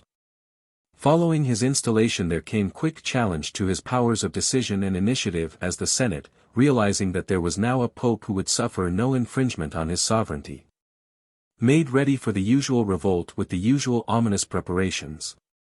Adrian did not retreat before their threats but instead acted promptly and drastically, threatening to put the entire city under interdict. It was a strong and unusual sentence for Rome, and faced with deprivation of the mass and with a closing of the churches, the revolutionaries knew they could hold no army together. Their opposition weakened to ineffectuality in their leader, the chagrined Arnold, was forced, in his turn, to flee. With Rome subdued but in danger as the savage armies of Frederick, spreading desolation and terror, came nearer, the Pope went to confront the Emperor. They met at Nepi, and from the beginning there was a clash of wills. The Pope, weak in temporal force though he was, showed no signs in his proud bearing of the anxious suppliant or the timid conciliator. He was Pope, and as such he let be known, he expected the due obeisance of all Christians, be they kings or beggars. He was fearless, but certainly some of his cardinals must have experienced a dark moment when, surrounded by the fierce panorama of German soldiery, he turned his back to the emperor and refused to treat with him until the traditional act of homage, the holding of the Pope's stirrup while he dismounted, had been performed. But courage, perhaps, was one language that could impress the warrior monarch, and after a few days of brooding he consented to do the act of homage, and in return it was arranged he should receive his crown from the Pope's hand at Rome. Thus, it seemed, thanks to the Pope's bravery and diplomacy, the city was to be spared the German brutalities and barbarities. But, spurred by Arnold, a group of the Republicans came to try and make terms with Frederick in the name of the Senate. Their pretensions or opinions did not impress one who considered himself to be a Caesar. He surveyed them with contempt and pointing to his bodyguard thundered, "These are my patricians of Rome, this is my perpetual Senate. And I am your sovereign." Such a viewpoint necessarily meant the end for Arnold. He was captured and delivered to the authorities at Rome, where he was tried as a traitor and executed. Frederick received his coronation at St. Peter's, but, try as he could, the Pope was unable to prevent bloodshed. The arrogance of the invaders, the hot Roman temper, always suspicious and resentful of foreign intrusion, were ingredients which when thrust together could not make for anything save conflict. Once again massacre, fear, and torment were the routine of the city, when suddenly to favor the Romans an unexpected ally came in the form of malarial fever. Frederick withdrew in haste as the epidemic attacked with an effectiveness far more terrible than any human endeavor, but his retreat caused no cessation to the turbulence and intrigue of the Romans. With a rare strength Adrian remained resolute in his judgment and steadfast in his principles, yet sometimes he could not but be despondent. "I wish I had never left England," he confided to one prelate, "or had lived out my life quietly in the cloisters of St. Rufus, but I dared not refuse this difficult path, for it was the Lord's bidding. He has put me between the hammer and the anvil." In a strategical sense he was indeed between hammer and anvil. Though he did not deny the titular claims of Frederick, the violence of the Germans had convinced him that their actions in Italy must be controlled, so he negotiated a treaty with King William, the Norman ruler of Sicily and an erstwhile enemy who in the past had usurped certain papal possessions and in doing so had incurred excommunication. The sentence was now withdrawn and William was recognized as Duke of Apulia, Naples, Salerno, and Capua, while for his part the Norman acknowledged himself to be a papal vassal and so bound to pay homage with gold and, when necessary, provide armed protection for Rome. As was to be expected, the new alliance met no favor in the eyes of Frederick, and at a diet held at Besançon during the October of 1157 relations grew more strained when Cardinal Bandinelli, the papal legate, told the emperor not to forget that it was the Church which had given him the signal favor of the crown. In the translation of his speech the word beneficium was given as fief, whereupon there was a tremendous outcry from the German barons who did not admit to their emperors being a vassal of any man or power. So intense was their fury that had it not been for the personal intervention of Frederick the legate would have suffered bodily harm. He was a man of rare courage, and standing his ground he defiantly asked his irate audience, "From whom then does the emperor hold the empire if not from the Pope?" The next spring witnessed another German invasion of Italy. Frederick was out to prove that his title of emperor was a true one, and all towns and provinces must admit his ownership. With clarity and with alarm Urban could see the imperial intention of making the Pope, as ruler of Rome, submit to being an imperial vassal. It was a dangerous situation. Discussions and maneuvering began, but not until the next year, when Milan revolted against German domination, did the conflict become an open war between emperor and pope. The latter supported the Milanese while Frederick declared his position as to Rome. "If I, emperor of the Roman Empire, have no rights in Rome, I have no rights anywhere." The reply to his claims was a sentence of excommunication delivered from Anagni. It was the first salvo of the Church in what was to be a long and bitter struggle, and it was a fit exit from the earthly scene of an energetic pope to whom, at this critical time, death now came. By bribe and by threat Frederick now tried to sway the favor of the cardinals to a candidate of his liking, but only 3 were influenced, the rest voted for Cardinal Bandinelli, who became Alexander III. Promptly, and at his behest, the 3 hirelings of the emperor now put up an anti-pope, Victor IV. When Alexander's electors reminded Frederick that as Roman emperor he should uphold and protect a validly elected pontiff, he, with neat hypocrisy, concurred, but suggested that inasmuch as there seemed to be dispute and doubt the claimants should present their cases before a council. Such a suggestion from this despot was a command, and soon some 50 Italian and German churchmen were gathered in a convention which was more like a martial review than a clerical assemblage, as the imperial troops crowded the sidelines and applauded lustily the message of their master, who, with conceit and presumption, shouted he had a right to call a council as emperor. It is well known that Constantine, Theodosius, Justinian, Charlemagne and others called councils, and I am their successor. Intoxicated by his own speech he then addressed his puppet, the pretender, as the true pope, and referred to Alexander, who was at Anagni, as a cardinal. The farce was continued, and the council announced their judgment to be in favor of Victor. But the circumstances of their shameful decision were too well known to carry any authority. Carthusian and Cistercian monks made it a mission to travel throughout Europe, informing all, in high and low status, of Frederick's misguided activities, with the result that nobody except those in the imperial power or employ would give recognition to the anti-pope, no matter how much his royal master schemed or threatened. When Victor died Frederick appointed Pascal III, and when he died a Callistus III appeared for a brief time, and, when death struck once again an Innocent III accepted the false tiara. Meanwhile, pursued and harassed though he might be, the real pope successfully carried on the complex affairs of his office. At times he was forced, in his need for aid against Frederick, to seek the sympathy of other monarchs, and because of this reason he at first supported Henry II of England in that king's quarrel with Thomas à Becket. But when the great tragedy of the latter was acted to its full, the pontiff lost no time in admitting his error and in pronouncing punishment against Henry, and, 2 years later, it was he who presided at the canonization of the murdered archbishop. With all his might, and even though his military successes were many, Frederick was slowly discovering he could perhaps hinder but could not own the papacy. During one of his marauding expeditions he stormed St. Peter's and with his soldiers cut a bloody path to the high altar where, against the desecrated background, his puppet antipope placed a crown upon his head and bade an unheeding Christendom to accept him at his own valuation. But it was all in vain. His attacks, no matter how violent or massive they were, had as much effect as a sword wielded against a running stream. In 1176, for a fourth time, he invaded Italy, but this time his former victims, united by the Pope's diplomacy, were prepared and were able to offer fierce resistance. Milan was avenged at Ancona, and at Legnano the Teutons, losing all semblance of order, ceased to be an army before the determined onslaught of the Lombards. The surprised and humiliated emperor left the battlefield a fugitive like the commonest and most unskilled of his soldiers. A truce was in order, but it took a year before his pride would allow him to relinquish his ambitions. Finally, after many negotiations, there came the sweet moment of triumph for Alexander. At Venice, now rising to its greatest, the page escorted the Pope from the flagship of the Sicilian fleet to St. Mark's in magnificent procession. It seemed as though the world had come to pay tribute to the pontiff and share his victory.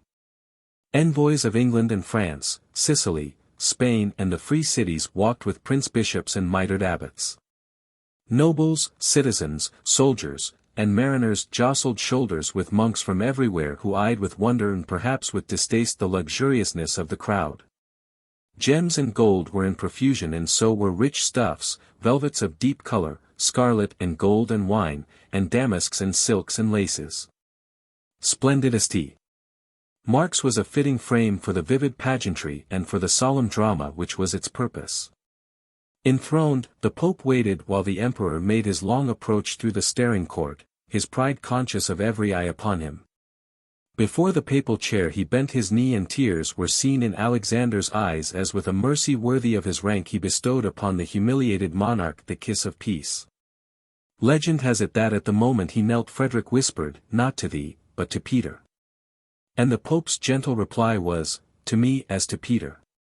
2 years later Alexander, in full and proper possession of Rome, crowned his triumphs by assembling 1,000 prelates for the Third Lateran Council. From this assemblage came the law that at a papal election a 2/3 majority of the cardinals would suffice to secure a choice, and it is to be noted that the distinction made, in this matter of electing a pope, between cardinal bishops and other cardinals is not in the new law. 10 years more than the allotted span had been granted Alexander. In his long life he had endured hardship, sorrow, and pain, but he had also experienced victory, and before him the claimant of Charlemagne's title had admitted subjection. Now, once again, the pendulum of fortune swung to an opposite extreme.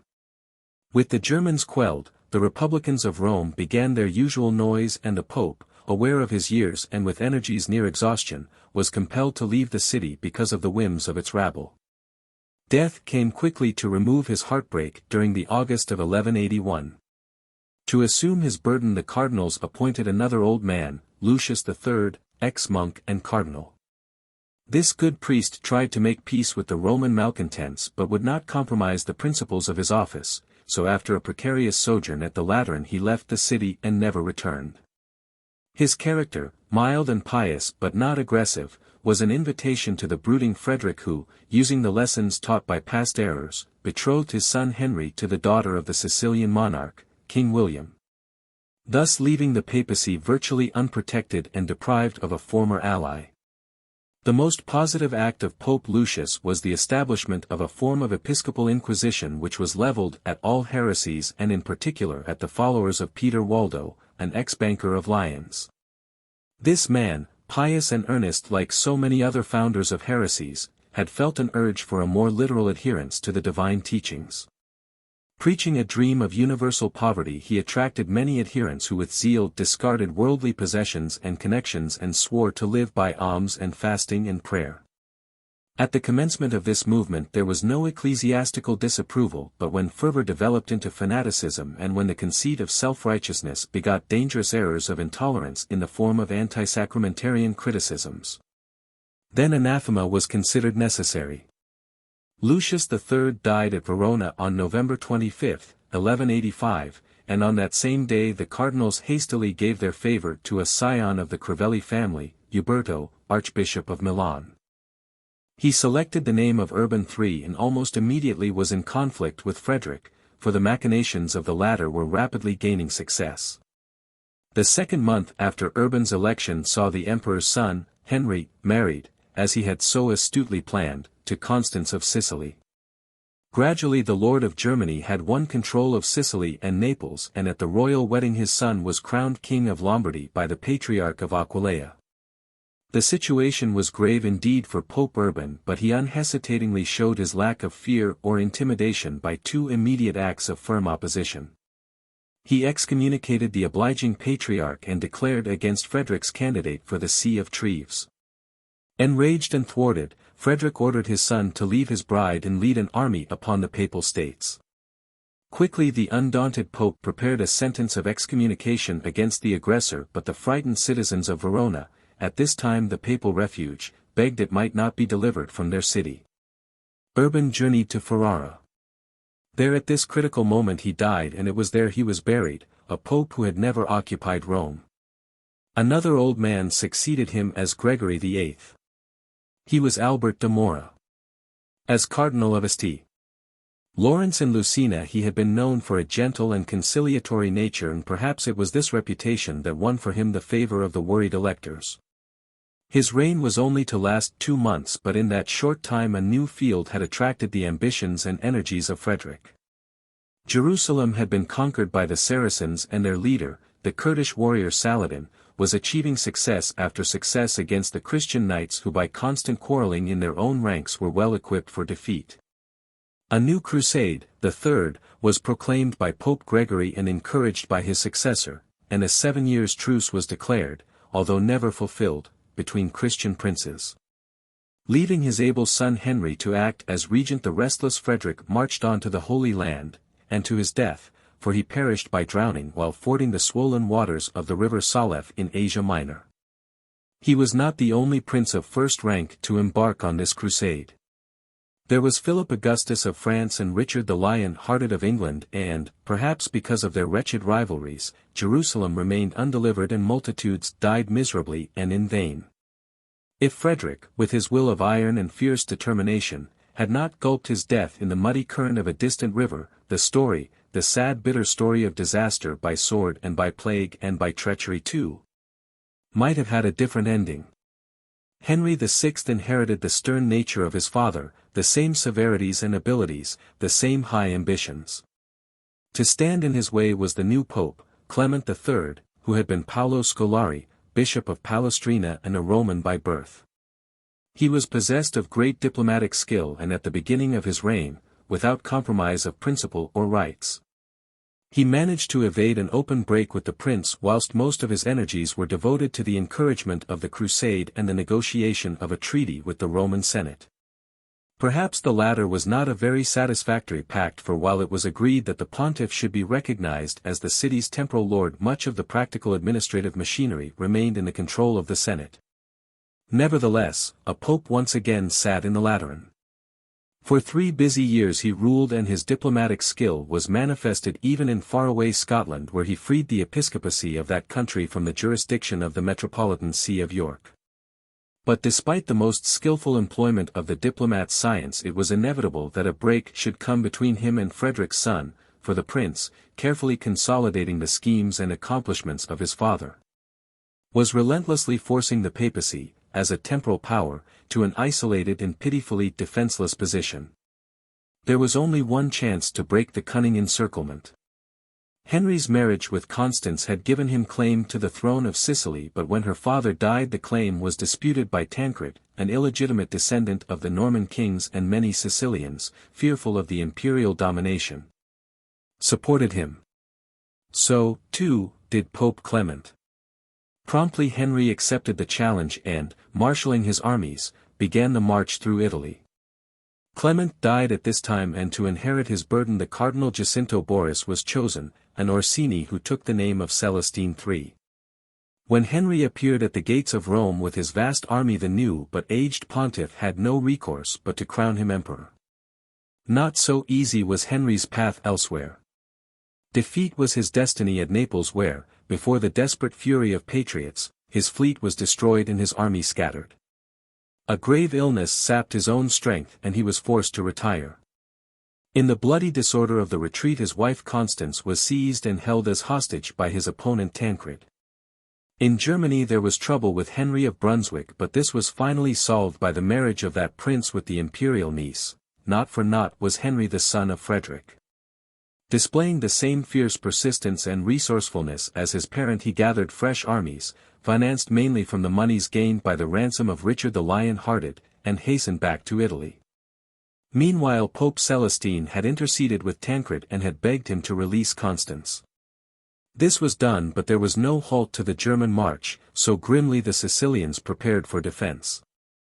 Twice before had death opportunely removed antagonists to the will of Henry and his father.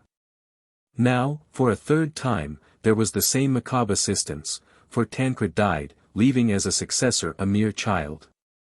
Bereft of a real leader, the Sicilians were nothing before Henry's fury, and by sword and by flame he exacted terrible vengeance. It was ferocity, but it was a ferocity that followed a plan. Henry lived to fulfill the same ambitions that had stirred his father. He would be master of the world, and the empire must be the property of his heirs. He would unite the West, he would subjugate the East, and he would free the Holy Land. He would take rank with Charlemagne and Constantine, and by force and threat of force he set out to make facts of his visions. His soldiers marched, his agents informed, and below the imperial insignia and by the imperial authority, in city and in village and along country roads, men were killed, burned, and tortured to bring substance to a dream. All Europe groaned beneath a common tyranny, and the pontiff, now 90 years of age, could not but have been alarmed when Henry ordered, for it was an order, that the papal authority should secure his son's intended inheritance. The royal infant, Frederick, was only 2 years old, but Henry proposed that the pope should bestow the crown and so ensure the succession. Celestine demurred, but before the emperor's wrath was translated to measures of revenge, death, surely no part of his plans, for he was still a young man, intervened. Vainly struggling in the throes of fever he died, his dreams unrealized, his visions to become a jest upon the lips of those whom he would have conquered. It was the August of 1197, and 6 months later Pope Celestine also went to his grave. He had been the 174th pontiff. 13th Century. The new pope was Innocent III, who had been Cardinal Lothaire Conti, a nephew of Clement III. He was but 36 and had written a book on the contempt of the world.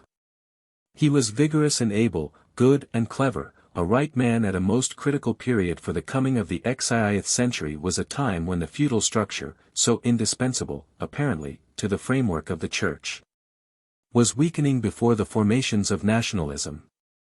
The temporal power of the papacy was negligible, and there was a growing disrespect for its spiritual mission.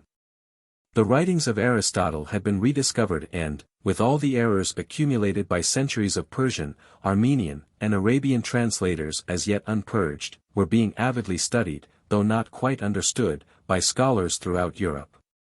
St. Thomas Aquinas, the great interpreter of Plato's student, had not yet appeared, and error and doubt were in profusion. Men were seeking logic and reason in all things, groping even at the stars to find by astronomy an astrological rule for life. With the learned engaged in such practices, it was small wonder that necromancy flourished and charlatans abounded. There were the grave errors of fanatics, too.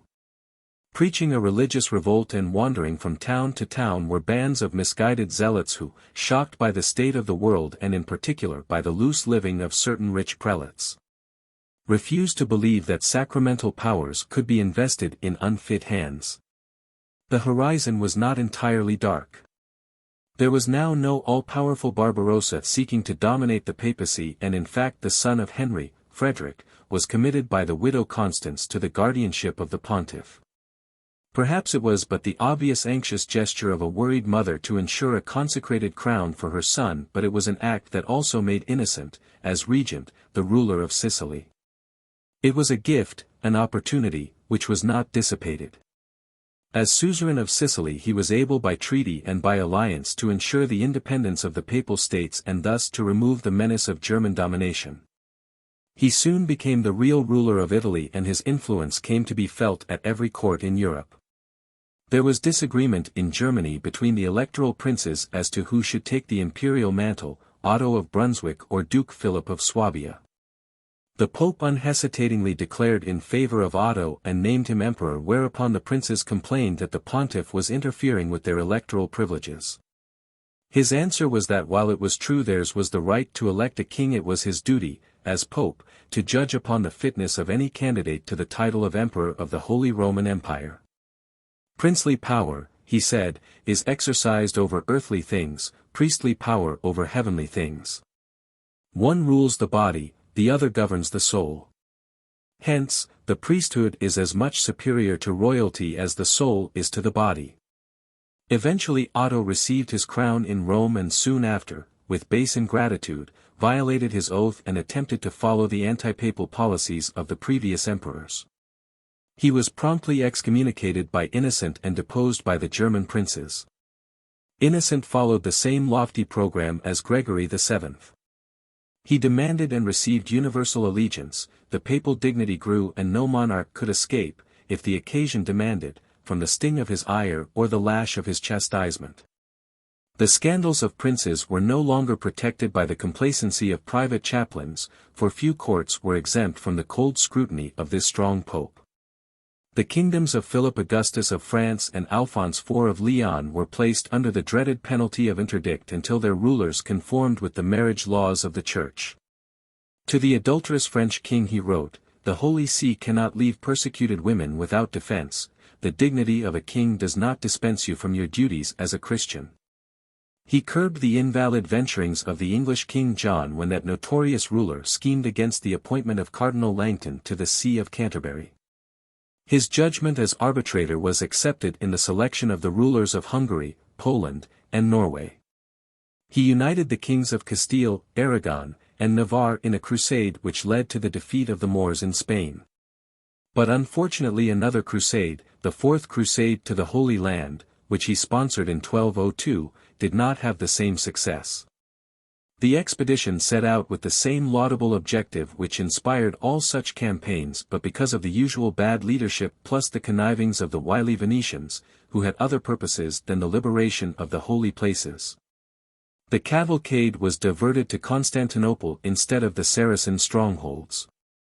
The Christianity of the city did not save it from the greed and cruelty that was now unleashed. The Byzantine emperor was murdered, the patriarch evicted, altars profaned and churches looted. The Latins, Innocent wrote angrily to one of his cardinals, have given an example only of perversity and works of darkness. No wonder the Greeks regard them as dogs. These soldiers of Christ are drenched in blood. Violence might be deplored, but it was the habit of the time. That is the only excuse that can be advanced for the great massacres which in the name of the true religion took place in the south of France, where large sections of the population were falling under the influence of Albigensianism. A heretical doctrine which taught amongst other errors that there could be no resurrection of the body and that the sacraments, including that of marriage, were sinful. More Christian methods to combat such evils were utilized by the good Friar St. Dominic, founder of the great order which carries his name.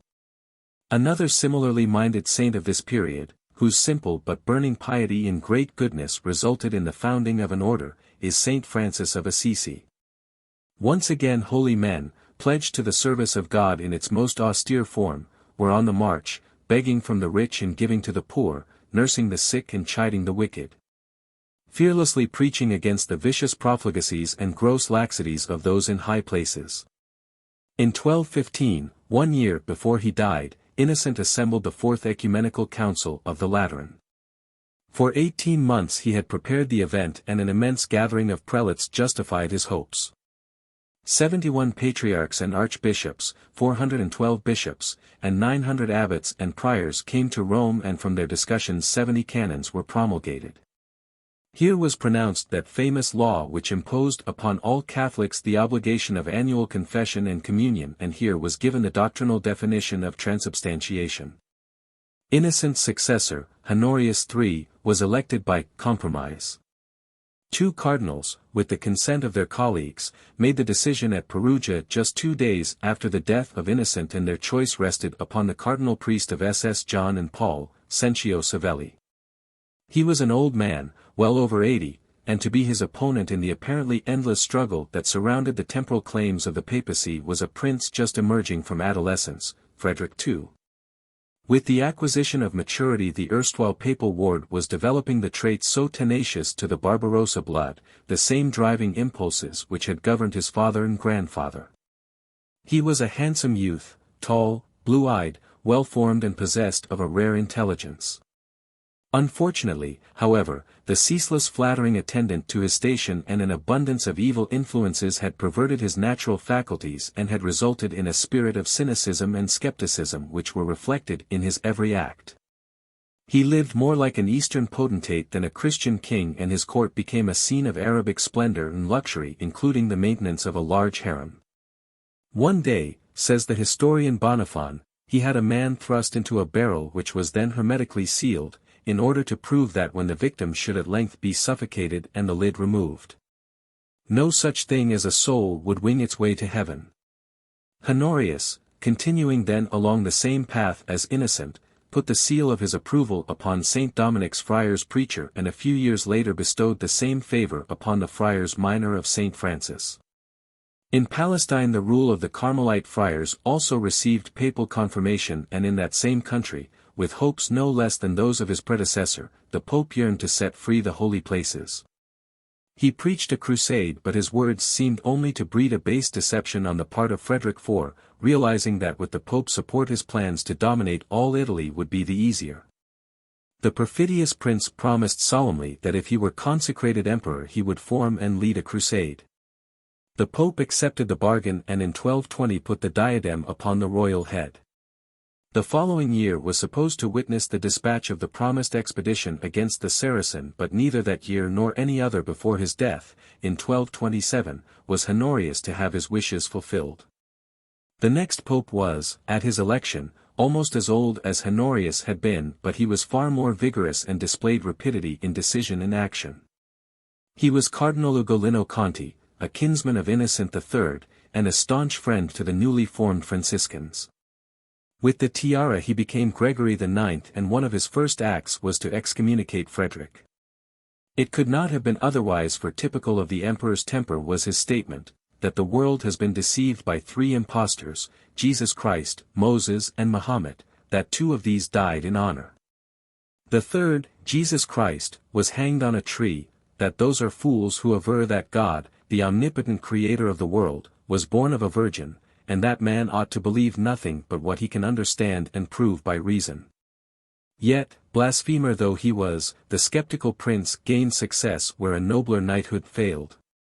He did not lead a crusade, but nevertheless he made peace with the Saracens and added King of Jerusalem to his title.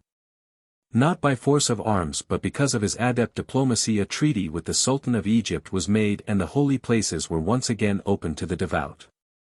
Mohammedans living in the vicinity were to remain subjects of their sultan and allowed free practice of their own religion. After this feat, and laden with easy promises, Frederick, seeking to dominate by wile, negotiated an uneasy peace with Pope Gregory. It did not endure. It could not, for, like the policy of his forebears, his unwavering design was to suppress the power of the papacy. His easy promises were soon broken, and he embarked upon a savage and clever campaign to divorce the allegiance of Christian princes from the Pope. While his couriers intrigued in near and distant courts, other agents proclaimed that the Church should be reformed and returned to primitive austerity. In Rome, always so fertile in plots, he fomented trouble amongst the factions, and throughout Italy any noble intrepid enough to support the pontiff became a target for his anger. He declared no pope had the power to excommunicate him, and in 1240, when the alarmed Gregory sought to convene a general council of the church, the imperial troops intercepted over 100 English and French prelates and held them prisoner. This was an outrage that the King of France, regardless of a treaty with Frederick, could not ignore, and because of his strong representations the churchmen were released. Gregory died soon after this incident. Like many of his predecessors, he had not neglected, despite struggles with rulers, the ecclesiastical province of his stewardship. He sought to heighten the standard of learning amongst the clergy, and in his time authoritative decisions were made on questions of discipline. The years between 1225 and 1240 saw the establishment of the Inquisition and the association with that institution of the Dominicans. A sinister reputation has grown to surround their efforts, and particularly in Spain, some 2 or 3 centuries later, were there to be dark tales of cruelty and torture, but in Spain the civil power intruded strongly upon church administration. As to this first institution by Gregory IX, it is to be noted that the Emperor Frederick II had already made heresy punishable by burning. Why did so irreligious a man as Frederick II decree that heretics should die by fire? Not in the interests of religion, certainly. The answer seems to lie in the special nature of the heretics against which emperor and pope alike were striving. We have already seen some of the doctrines of the Albigensians, or Catharists. Their teachings, especially on the sinfulness of procreation, were liable to destroy the social order, and it was in the defense of the social order that Frederick moved against them. It is possible, though not certain, that the Pope established the Inquisition as a check to Frederick and an assertion of the Church's right to decide who was or was not a heretic. What is quite certain is that both rulers and populace acted against the Catharists before the Church herself. As to the Church courts thus set up, there were, of course, abuses, but has there ever been any organization devised by man which has not seen error? The Inquisition was actually a system of ecclesiastical courts inaugurated to detect heresy. Once detected, and persisting in his error, a heretic was delivered to the civil courts for punishment. Heresy was regarded in the same manner as high treason might be regarded in modern times, and in those days torture and death were sentences common to many crimes. Leniency in criminal codes is of very modern origin. The days of Botany Bay are not far distant. The gallows and the gibbet had heavy trade and for slight cause in the England of a century and a half ago. The cardinals had difficulties in the selection of a new pope. They were 12 in number. 2 were prisoners of Frederick, and the other 10 made their decisions under the protection of the Orsini family. 2 months elapsed before a choice was announced. It was the Cardinal Godfrey Castiglione, an aged Cistercian monk, and he chose to be called Celestine IV, but before he could be enthroned he died. 2 years passed before his successor was named, for there was deadlock and coercion, confusion and intrigue. Most of the cardinals, in order to preserve some degree of independence, had retreated to Anagni. There they refused to make a decision until Frederick released those cardinals whom he held captive and ordered his troops from the Roman vicinity. Finally, because of the efforts of King Louis of France, Frederick agreed to their terms, and soon after, on June 25, 1243, Cardinal Sinibaldo Fresci was elected and named Innocent IV. He was a Genoese nobleman and had been a friend of the emperor, which was perhaps a factor to influence the cardinals, so weary of the seemingly perpetual struggle, in making their choice. If so, they were doomed to disappointment. My friendship with a cardinal is possible, the emperor is reputed to have said, with a pope, never. It is understandable why the two should have been friends. The new pope was no gentle cleric with a yielding nature. He was as ruthless, when occasion demanded, as his new adversary, and as harsh in his terms. Negotiations were begun between the two soon after the papal election. Frederick was quick to make his usual promises, with a great display of obeisance and deference, but at the same time moving his troops in such a manner as to make the pope his prisoner. Innocent was too alert for the maneuvers to succeed. Dressed as a knight he escaped from Rome to Genoa, where after a favorable reception from the people of that port he embarked for France. These were strange times, patterned violently with tragedy and crime, but with saintliness too, for it was the age that produced St. Thomas Aquinas, St. Dominic, St. Francis and the rest of a great company, this age that saw the most depraved of criminals, often as not wearing a mitre or crown, exercising their villainies in all directions. Anarchy was collapsing the empire and was threatening the Church. Heresies in every land were rampant and the Pope was forced from his own city. Genghis Khan was on the march and his Mongols, having conquered most of Asia, had driven deep into Europe. Rich abbots defied richer bishops while barefooted monks preached and prayed and fasted and gave hospitality to all who came to their doors. It was a miserable era in many ways, yet not without glory. High chivalry, founded on Christian ideals, was practiced even though the most abominable cruelties were countenanced. These were the days indeed when the Vicar of Christ and the inheritors of Charlemagne's crown sorely needed each other's support, but they were antagonists and fought and conspired while the entire fabric of Europe was rent with strife. At Lyons Innocent convened a general council where not only was excommunication leveled against the emperor but with solemn ceremonial a sentence of deposition was pronounced. At this gathering a new crusade, the Sixth, was also called, for Frederick's insecure treaty with the Sultan of Egypt had been broken and Jerusalem was once again held by the Mohammedans. The only monarch to heed the call was the good French king, Louis IX. He departed for the Holy Land during the summer of 1248, but the campaign, lasting 6 years, was doomed to failure and Louis suffered the shame not only of defeat but of capture. Eventually, he was released at the cost of a huge ransom. Meanwhile, without his active assistance, Innocent, although secure at Lyons, was forced to employ every resource in order to obtain finances for his fight against the emperor. Special tithes were levied and loud were the protests against them.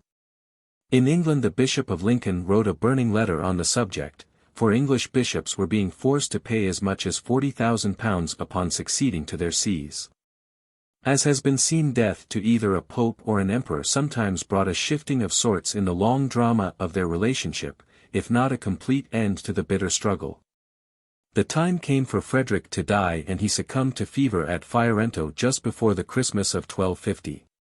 He who had been so avowedly skeptical turned to his religion eagerly when the end came, making his final confession and receiving absolution through the ministrations of the Archbishop of Palermo. He begged that his son Conrad IV should succeed him with papal approval. But the Pope who had pronounced a sentence of deposition against him refused now to recognize his son as rightful heir to the diadem and gave his recognition and support to the claims of Count William of Holland. At the same time Innocent proposed that Charles of Anjou, brother of his benefactor, King Louis, should occupy the kingdom of Sicily. If this plan succeeded, the Papal States would no longer be faced with the danger of a united power surrounding them. But Charles of Anjou refused, as did the brother of Henry III of England, and in a somewhat desperate move Innocent then offered the bait to Conrad's brother, Manfred, an illegitimate son of Frederick who was of a nature not content to accept the limitations of his birth. The high drama took another turn with the death of Conrad, who left as heir his infant son, Conradin, and who on his deathbed made a bold diplomatic gesture in naming Innocent, rejecter of his claims, as guardian of his son. Out of the tangle wrought by this latest circumstance loomed one clear fact. Innocent, without any prince's support, was suddenly, as regent, the temporal lord of Sicily as well as the Papal States. It was a situation not accepted gracefully by his erstwhile candidate, Manfred. A quarrel was born and Manfred turned to those Saracens who had been his father's friends. His appeals were not rejected and an able army was soon pledged to his cause. It was an army which roundly defeated the papal troops, and before the resourceful Innocent, who would never accept defeat, could turn the tide of fortune, death suddenly came to him at Naples on the December 7, 1254. Charges of nepotism, cruelty, treachery, and unscrupulousness have been leveled against his memory. Nevertheless, his record as a pope must be recognized as that of an able and determined administrator. Occupied though he was with his wars against temporal encroachments, his vigor was also reflected in missionary fields. In his time, as one of his biographers writes, the Holy See had survived one of the most terrible crises it had ever faced, thanks to the sang-froid, the decision and incomparable tenacity of this great pope. In an age when papal authority was being questioned in every quarter, he brought its strength by his clear definition of canon law, his courageous decisions, and his indomitable will to enforce those decisions. The lot of the papacy was not so fortunate under the uncertain guidance of his successor, who also was his kinsman, Cardinal Rinaldo Conti, Alexander IV. The election was held at Naples and controlled by the Conti family, yet the new pope was no evil conspirator, nor is there evidence to believe he had other than distaste for his new role. He had been a good cleric, a friend of the Franciscans, and able enough in the rule of a diocese. But it was not enough, for with all Christendom suddenly made his responsibility, his energies, his initiative seemed to disappear. In a vain effort to follow the policies of Innocent, he hawked the Sicilian crown to the English Edmund of Lancaster. The price was to be the assumption of the debts of the Papal States, and an army was to be provided to carry on the fight against Manfred, who was gaining victory after victory. The bargain was made, but the months, even years, passed and no help came from England, for in truth that island kingdom was too occupied with internal affairs to permit of adventurings in distant lands. And England's king had been the only ruler even to listen sympathetically to the Pope's plight. All others were too busy with their own miserable quarrels. In vain Pope Alexander pleaded and begged and threatened, while Manfred possessed all Italy, crowning himself, in 1258, King of Sicily in Palermo, and laughing, as had his father, at the anathema that came from the despairing Pope. Even the satisfaction of voicing the sentence from Rome was denied the unhappy Alexander, for there, without a strong hand to control them, the factions were at war again, and the pontiff had been forced to flee to Viterbo, where he died on May 25, 1261. There were only 8 cardinals to decide as to who should be the next pope, yet it took them 3 months before a decision was made, and it is probable the time would have been even longer had not the Patriarch of Jerusalem come to Viterbo, the scene of the conclave. His manifest ability was a solution to the deadlock, and so Jacques Pantaleon, son of a French cobbler, became Pope Urban IV. To erase the condition which had, in a manner, been responsible for his own election, he promptly named 14 new cardinals. Most of them were French, and thus sown were those seeds of discord which were to cause so much trouble in the future. Urban was never to occupy Rome, but, resembling Innocent IV in his determination, he established a court at Orvieto, and from there, behind the remnants of a defeated army, he directed steady opposition to Manfred. With England still unable to help, the Sicilian crown was once again offered to Charles of Anjou. Manfred countered by having himself elected patrician of Rome, but other factions in that unruly city had paid the same honor, so dubious now, to the French prince. The resultant confusion and violence made even the papal retreat at Orvieto insecure, and Urban went to Perugia. Again it must be emphasized that even in the midst of personal dangers and struggles a pope did not neglect that large province which was his ecclesiastical interest. His envoys were not only busy at the courts of Christendom but also in the abbeys and in the palaces of distant prelates. A truce, after much negotiation, was made with Michael Palaeologus, the Byzantine emperor who had driven the Latin dynasty from Constantinople, and in the year the pope died, 1264, he instituted, for the whole church, the feast of Corpus Christi. 4 months passed before the cardinals could agree, and again it was a Frenchman who won their choice. He was Guy de Gros, Clement IV, a cardinal of noble birth who at the time of his election could count but 10 years as a cleric. He had been a married layman, a father of 2 daughters, and had sought the ecclesiastical life only after the death of his wife. Despite the fact of parenthood, and in an age when nepotism was the rule rather than the exception, Clement never, either before or after his acceptance of the tiara, allowed his family to sway favor or judgment in the execution of his office. He was not unequipped for the great position, and, brief though his career as a churchman had been, it shone with achievement. He had been the Archbishop of the great See of Narbonne and had acted as the papal legate to England. When a layman he had been an advisor to the French king, but neither the wisdom accumulated by his long experience as an accomplished administrator or the stern piety that was his sincere vocation was able to bring success or harmony to his pontificate. He dreamed of inaugurating a crusade and negotiated with the kings of England and France for this purpose, but his end was to come before they were brought to action. No aid could be expected from Germany, for that region was chaotic with a general and seemingly endless anarchy. War still despoiled Italy, with Charles of Anjou gradually emerging as the victor and revealing himself to be a tyrant of no mean scope with each new success. At the Battle of Benevento, February, 1266, he defeated and killed his rival Manfred and furthered his triumphs by crushing a revolt which was led by the young Conradin. The Pope had recognized Charles as King of Sicily and as Senator of Rome, but his support seems to have borne little influence when, against his wishes and spirited objections, Conradin, not yet 17 years old, who had been taken prisoner, was put to death. The Pope lamented the evil deed, but it was done. And so perished the grandson of Frederick II, the last of the Hohenstaufen, the bewildered scion of a haughty dynasty which had thought an empire its property for evermore. The final heir of that proud house which had promised to subjugate the papacy, but which was to achieve naught save quick extinction, stained by murder. Clement never occupied Rome, and for the most part his 3 years as pope were spent at Perugia, although at the time of his death, on the November 29, 1268, he was in residence at Viterbo. There were only 15 cardinals to select his successor, but not for 3 years was one chosen. This interregnum, one of the longest vacancies recorded in the story of the Roman See, was due to the intense rivalry between the French and Italian cardinals. It was finally agreed that the selection should be made by compromise, and so, as in the case of Honorius III, a small number of cardinals was entrusted with the decisive powers. Their favor, guided, it is said, by the influence of the great Franciscan cardinal, Saint Bonaventure, fell to the Archdeacon of Liege, Theobald Visconti, who was at this time in Palestine, serving as papal legate with the Crusaders. On receiving the news, Visconti hurriedly received the orders of priesthood which he had not previously held and journeyed on to Viterbo and then to Rome. There he was consecrated on the March 27, 1272, and there he was proclaimed Pope Gregory X.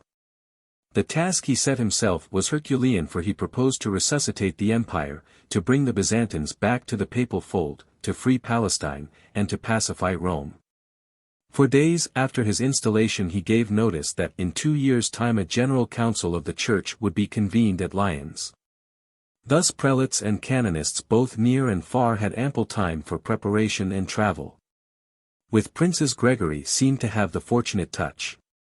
Even the difficult Charles of Anjou appeared to have no wish other than to please him, and sought the ceremonial privilege of holding the Pope's stirrup when he mounted and the honor of serving his masses.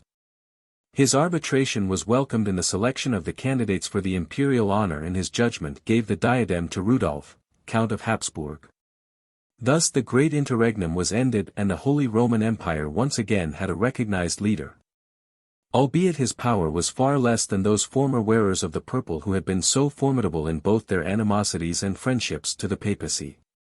With the Greek Emperor Michael VIII Palaeologus, Gregory's negotiations were blessed with equal good fortune. The Byzantines sorely needed protection from the Turks, and to get it were apparently willing to shed their prejudices against the Holy See.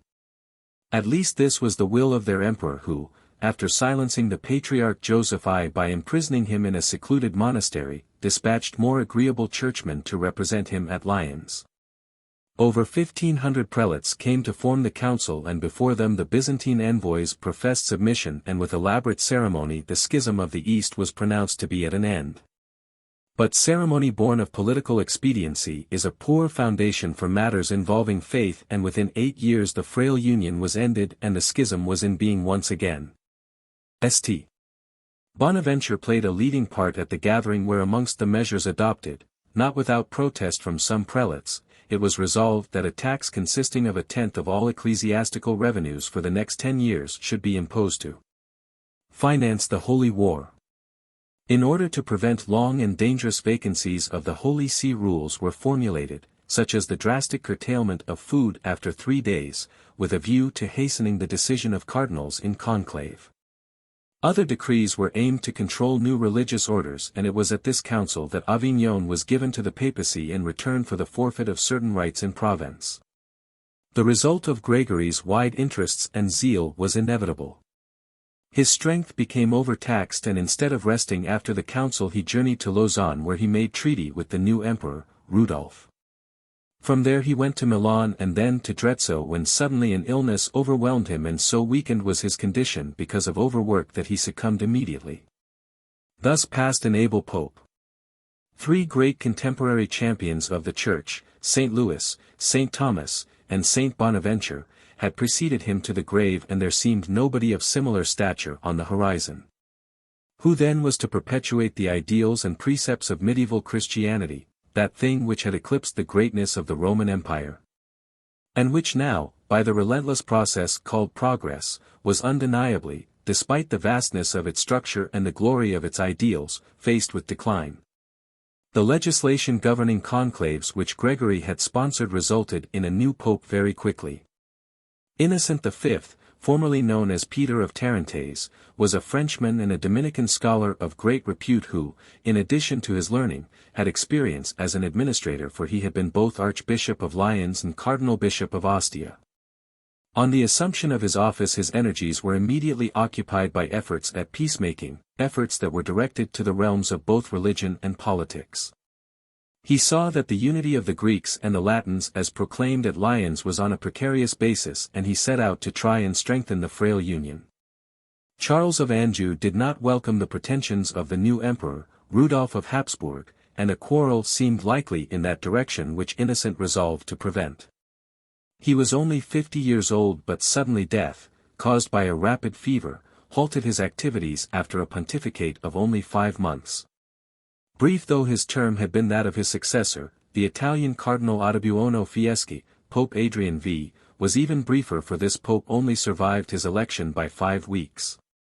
He resided and died at Viterbo, and the most important feature of his reign was the fact that, attributing his own ill health to hardships suffered whilst in conclave, he suspended those regulations which had been made at Lyons and which had been formulated to prevent time-wasting deadlock.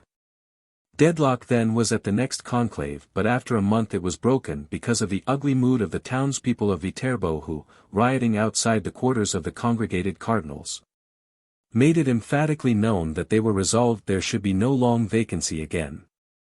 Neither a Frenchman nor an Italian was chosen this time, although there was little doubt that the new pope, John XXI, was supported by the Italian faction. He was a native of Portugal and had been both friend and physician to Gregory X, whom he had accompanied to the Council of Lyons. He seems to have been an able man of many parts, for in addition to his skill in the science of medicine he was a philosophical author of repute, and as a churchman he had been Archbishop of Braga and later Cardinal Priest of Frascati.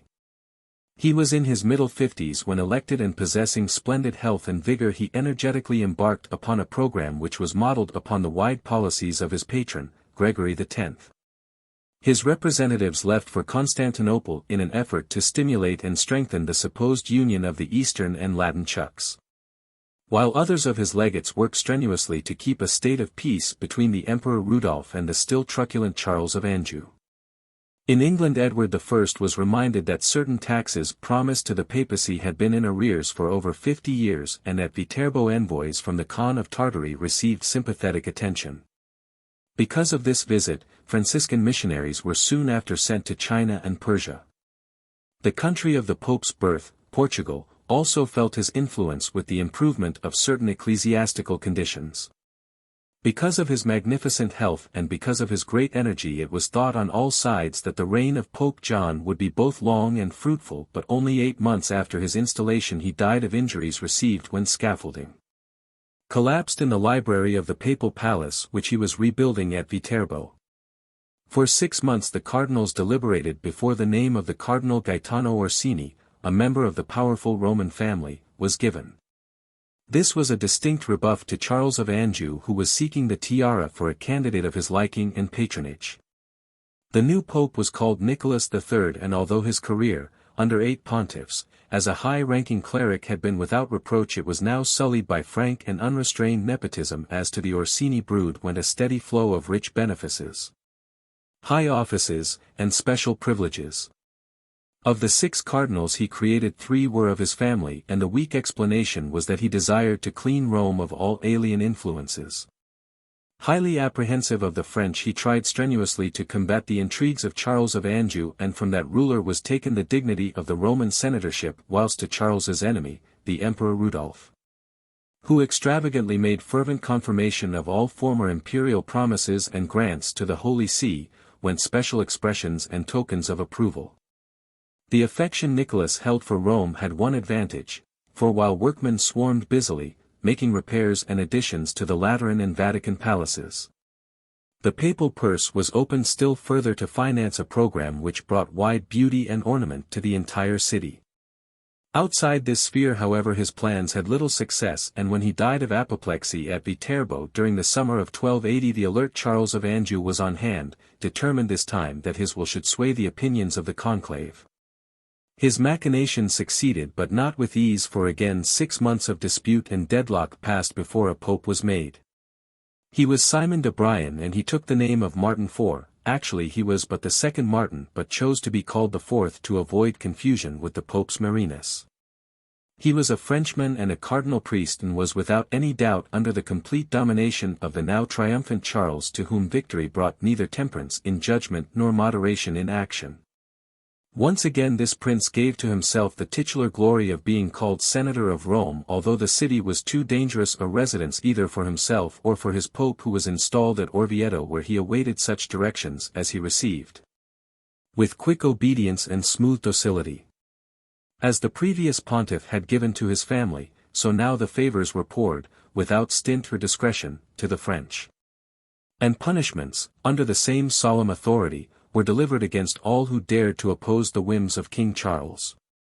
Excommunication was the quick lot of the Eastern Emperor for the alleged violation of those convenient promises made at the Council of Lyons. And similar sentences came flood-like but unheeded when in Sicily there was a revolt against the tyranny of the French, and when, after a bloody massacre of the intruders by the dangerous-tempered Sicilians, they proclaimed the rightful monarch to be, not Charles, but Peter of Aragon, son-in-law of Manfred. Before he could fully cope with these circumstances, Charles died on January 7, 1285, and the Pope followed him a few months later. During their last days, and whilst calamity was in Sicily, all pretense of the Eastern churches being in communion with the Latin was completely dissipated by the new Emperor of the East, Andronicus II, who upon succeeding to his throne broke all former pacts with Rome and restored those Byzantine prelates, including the Patriarch of Constantinople, who had been ousted by Michael.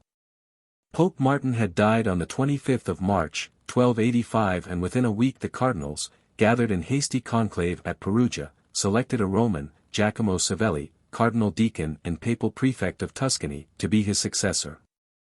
No great deeds could have been expected of him by his electors, for he was 5 years beyond the normal span and so infirm that he was forced to celebrate Mass sitting down.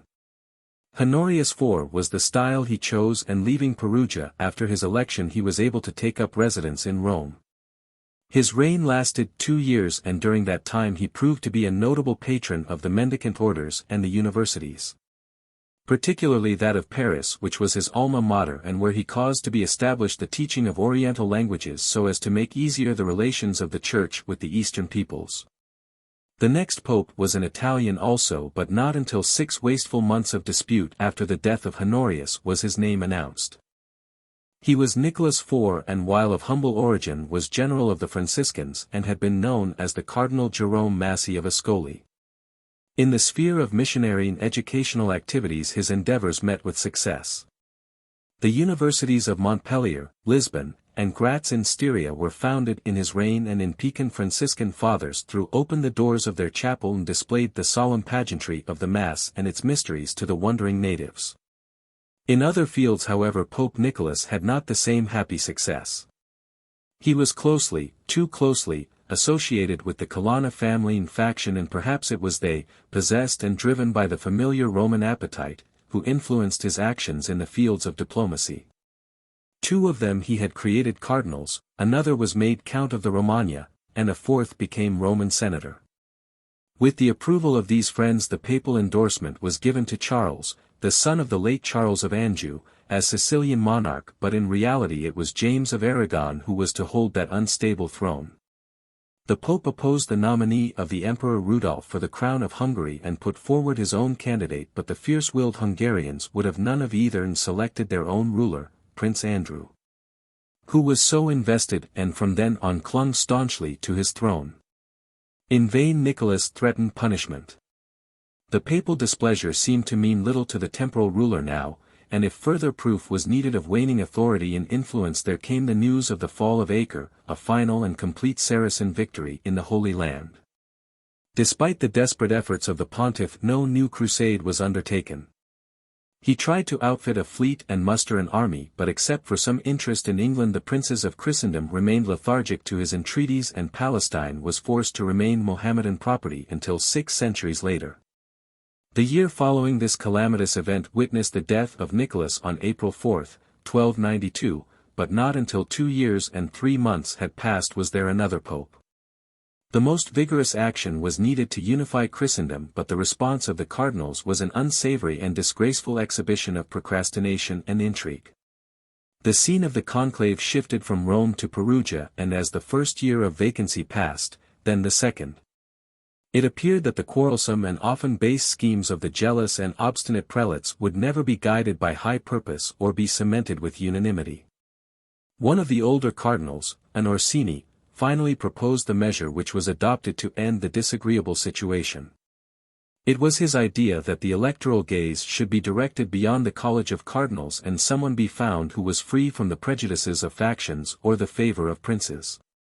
The suggestion was received by his colleagues with approval, and when the name of Peter of Morone was advanced, the applause continued, for Peter of Morone was an 80-year-old peasant-born hermit renowned for virtue and piety. He had started his monastic life as a Benedictine, but in time had sought an even more austere existence by forming a community known as the Benedictine Celestines on Monte Morone. To this place 3 cardinals deputized by their comrades journeyed and made known their decision. The consternation which replaced the usual placidity of the monastery can well be imagined. Peter was terrified and retreating to his cell tearfully set forth that his age, his infirmities, his ignorance of the world, could not allow of acceptance.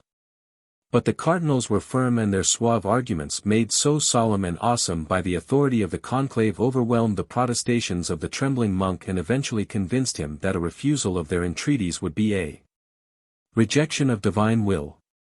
Thus convinced that the new role was a duty of his vocation, he ventured forth from the walls which had been the boundaries of his world for so long, and was led, the center of a noisy and triumphant assemblage, to Aguila. Here he was crowned and given the name of Celestine V. Once again there was a pope, and he was truly good and pious and humble, but unfortunately these simple virtues do not in themselves constitute that talent which is demanded in a leader. Celestine was not only innocent of wickedness, but he was also ignorant of its forms and devices. Truly Christian, he was willing to accept any man for the values he professed and for what he seemed to be. When Charles II of Naples, who was as astute and ambitious as his late parent, held the papal stirrup and was sweetly submissive with the downcast eyes of a true penitent, the Pope was enchanted. Thinking he had found a true friend, wise in the art of government and high of principle, he accepted with sighs of gratitude and relief the advice of the wily monarch. Royal wishes soon became papal proclamations, and under such auspices 12 new cardinals were made, with the French outnumbering the Italians. Favors and benefices were lavished upon those who held the king's goodwill and who in the presence of the pontiff were suitably correct in the outward forms of devotion. Under such conditions the papal court became a place of mockery and tragic mummery, and when realization came to the startled pontiff he retreated to a cell, hastily improvised in the papal palace, where he sought a solution to his troubles by fasting, prayer, and mortification. Then, after consulting canonists, he announced he would abdicate, because of my lowliness, my desire for a more perfect life, my great age and infirmities, my inexperience and ignorance of the world's affairs. He was one of the 6 pontiffs who have ended their reigns by resignation. The others were Marcellinus, Liberius, Benedict IX, Gregory VI, and Gregory XII. 14th Century. The Sacred College decided that the abdication of Celestine V was valid and within 12 days proclaimed a successor. Apparently a sharp lesson had been taught, for the new pope, Boniface VIII, the former Cardinal Benedetto Gaetani, was certainly no recluse, ignorant of the ways of the world. He was a canonist of skill and a diplomat who as legate had exercised his wits at the courts of Sicily, France and England. Although born at Anagni and related to 3 previous pontiffs, he was sprung of an ancient and noble family which had its roots in Spain. The University of Paris had bestowed upon him a distinguished degree, and that he was no mean diplomat was shown by the fact of his election being approved by both the Orsini and Colonna and Charles of Naples. Accusation has been made that it was his ambition which planted the idea of abdication in the mind of his predecessor, but this charge is untrue. Celestine, well aware of the confusions bred by his inability, determined his own destiny. Perhaps the calumny against Boniface was born of the confinement, after his election, of the sorrowing and miserable ex-pontiff. This apparently drastic measure was the only course open. For the dangers to the new reign of the simple Celestine being at large and subject to the control of any adventurer can readily be seen. The old man was placed in a castle near Anagni, where he is reputed to have said, "I wished for nothing in the world but a cell, and a cell they have given me." And it was there and in such a mood that he expired, 10 months after his abdication from a pontificate which had lasted 5 months. In almost every way Boniface differed from Celestine. He was strong and confident, proud of his noble lineage and proud of his august rank. He enjoyed and expected the splendors due to a temporal ruler, and it was with magnificence that he received the tiara. Rome was the scene of this ceremony, for following his election he had come to the city to escape the dangerous proximity of Charles of Naples. Well indeed that he was self-confident. That quality was needed in the man who faced his problems, for they were many and large and complicated. The Eastern Church had resumed its schism, the Holy Land was lost and war raged in every direction, between Naples and Sicily, Castile and Aragon, France and England, and with the latter nation also fighting the Scots. In Germany Albert of Austria had drawn the sword against Adolf of Nassau, whilst in Rome of course there were the usual altercations between the usual factions. Dissension was even disturbing the domestic unity of these clans.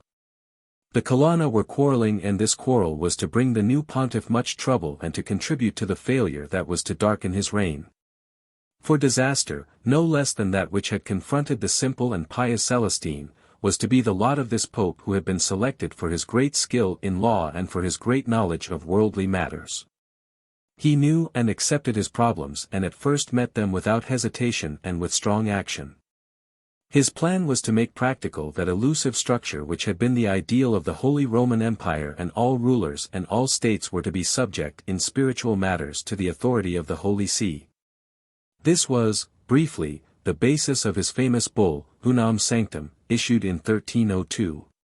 It brought forth violent opposition from Philip of France, for in truth the life and properties of the Church were so tightly woven into the fabric of society that divorce from the temporalities was impracticable and indeed unthinkable. The new bull, so interpreted the French king along with many of his royal colleagues, merely meant that all princes and rulers should be vassals not only of the spiritual head of Christendom but also of the temporal ruler of Rome. From the commencement of his reign Boniface had incurred the wrath of Philip. France and England were at war, and the kings of both countries were paying their armies and fleets with moneys appropriated from ecclesiastical revenues. To impose peace the Pope, after lighter protestations had been ignored, issued the bull Clericis Laicos, which prohibited, under penalty of excommunication, any layman from taxing or annexing church revenues. So far, so good. But promptly Philip countered by making a law which, by preventing the export of gold and other negotiable things under certain conditions, hindered the transit of the normal and periodical dues from the Church in France to the Holy See. At this stage of the quarrel Boniface, employing the devices he had learned as legate, adopted a policy of compromise and withdrew some of the demands he had made with such vigor and haughtiness. It was an unfortunate move, fatal to his aims, for compromise is a highly delicate and dangerous business which can easily degenerate to appeasement instead of equity and justice. The same mistake was made in his relations with Edward I of England. First the drastic Clericis Laicos, followed by a compromise, then another rupture because Boniface, on the ground that Scotland was an ancient fief of the Holy See, emphatically declared the English king should refer any rights he claimed over that country to Rome. But again his assertiveness proved temporary, for in order to enlist the support of Edward against Philip he changed his policy and withdrew his demands. As it proved, The struggle between Boniface and the French king was never to end and was to reach the extremes of invective and indignity on both sides. To assist Philip came those Colonna, including 2 cardinals, whom the Pope had sided against in their family quarrel. It was a powerful alliance and was responsible for a council in France which declared Boniface's election to be invalid and leveled a long list of accusations, including heresy, simony, and murder, against his name. In an epistle, contemptuous and libelous, Philip referred to the pontiff as "your supreme foolishness" and called upon him to vacate the Holy See. These insults were not the end. There were greater to come, yet there was but meager defense rallied for this pope who had launched his reign so auspiciously. The friendships that were cradled in his magnificence were as unstable as his dreams. Despite his errors he had brought to Rome prosperity and gain, but the gratitude of the citizens was small. Under his seal, in 1300, there had been the Holy Jubilee, and to the great celebration, splendidly organized by him, had come a vast gathering of pilgrims from all parts of Europe. He had caused to be founded the University of Rome, and the city gained liberal proof of his lavish patronage of the arts. Nevertheless, as his enemies became triumphant, the city, adhering to its traditional fickleness, could not be trusted to afford him safe asylum.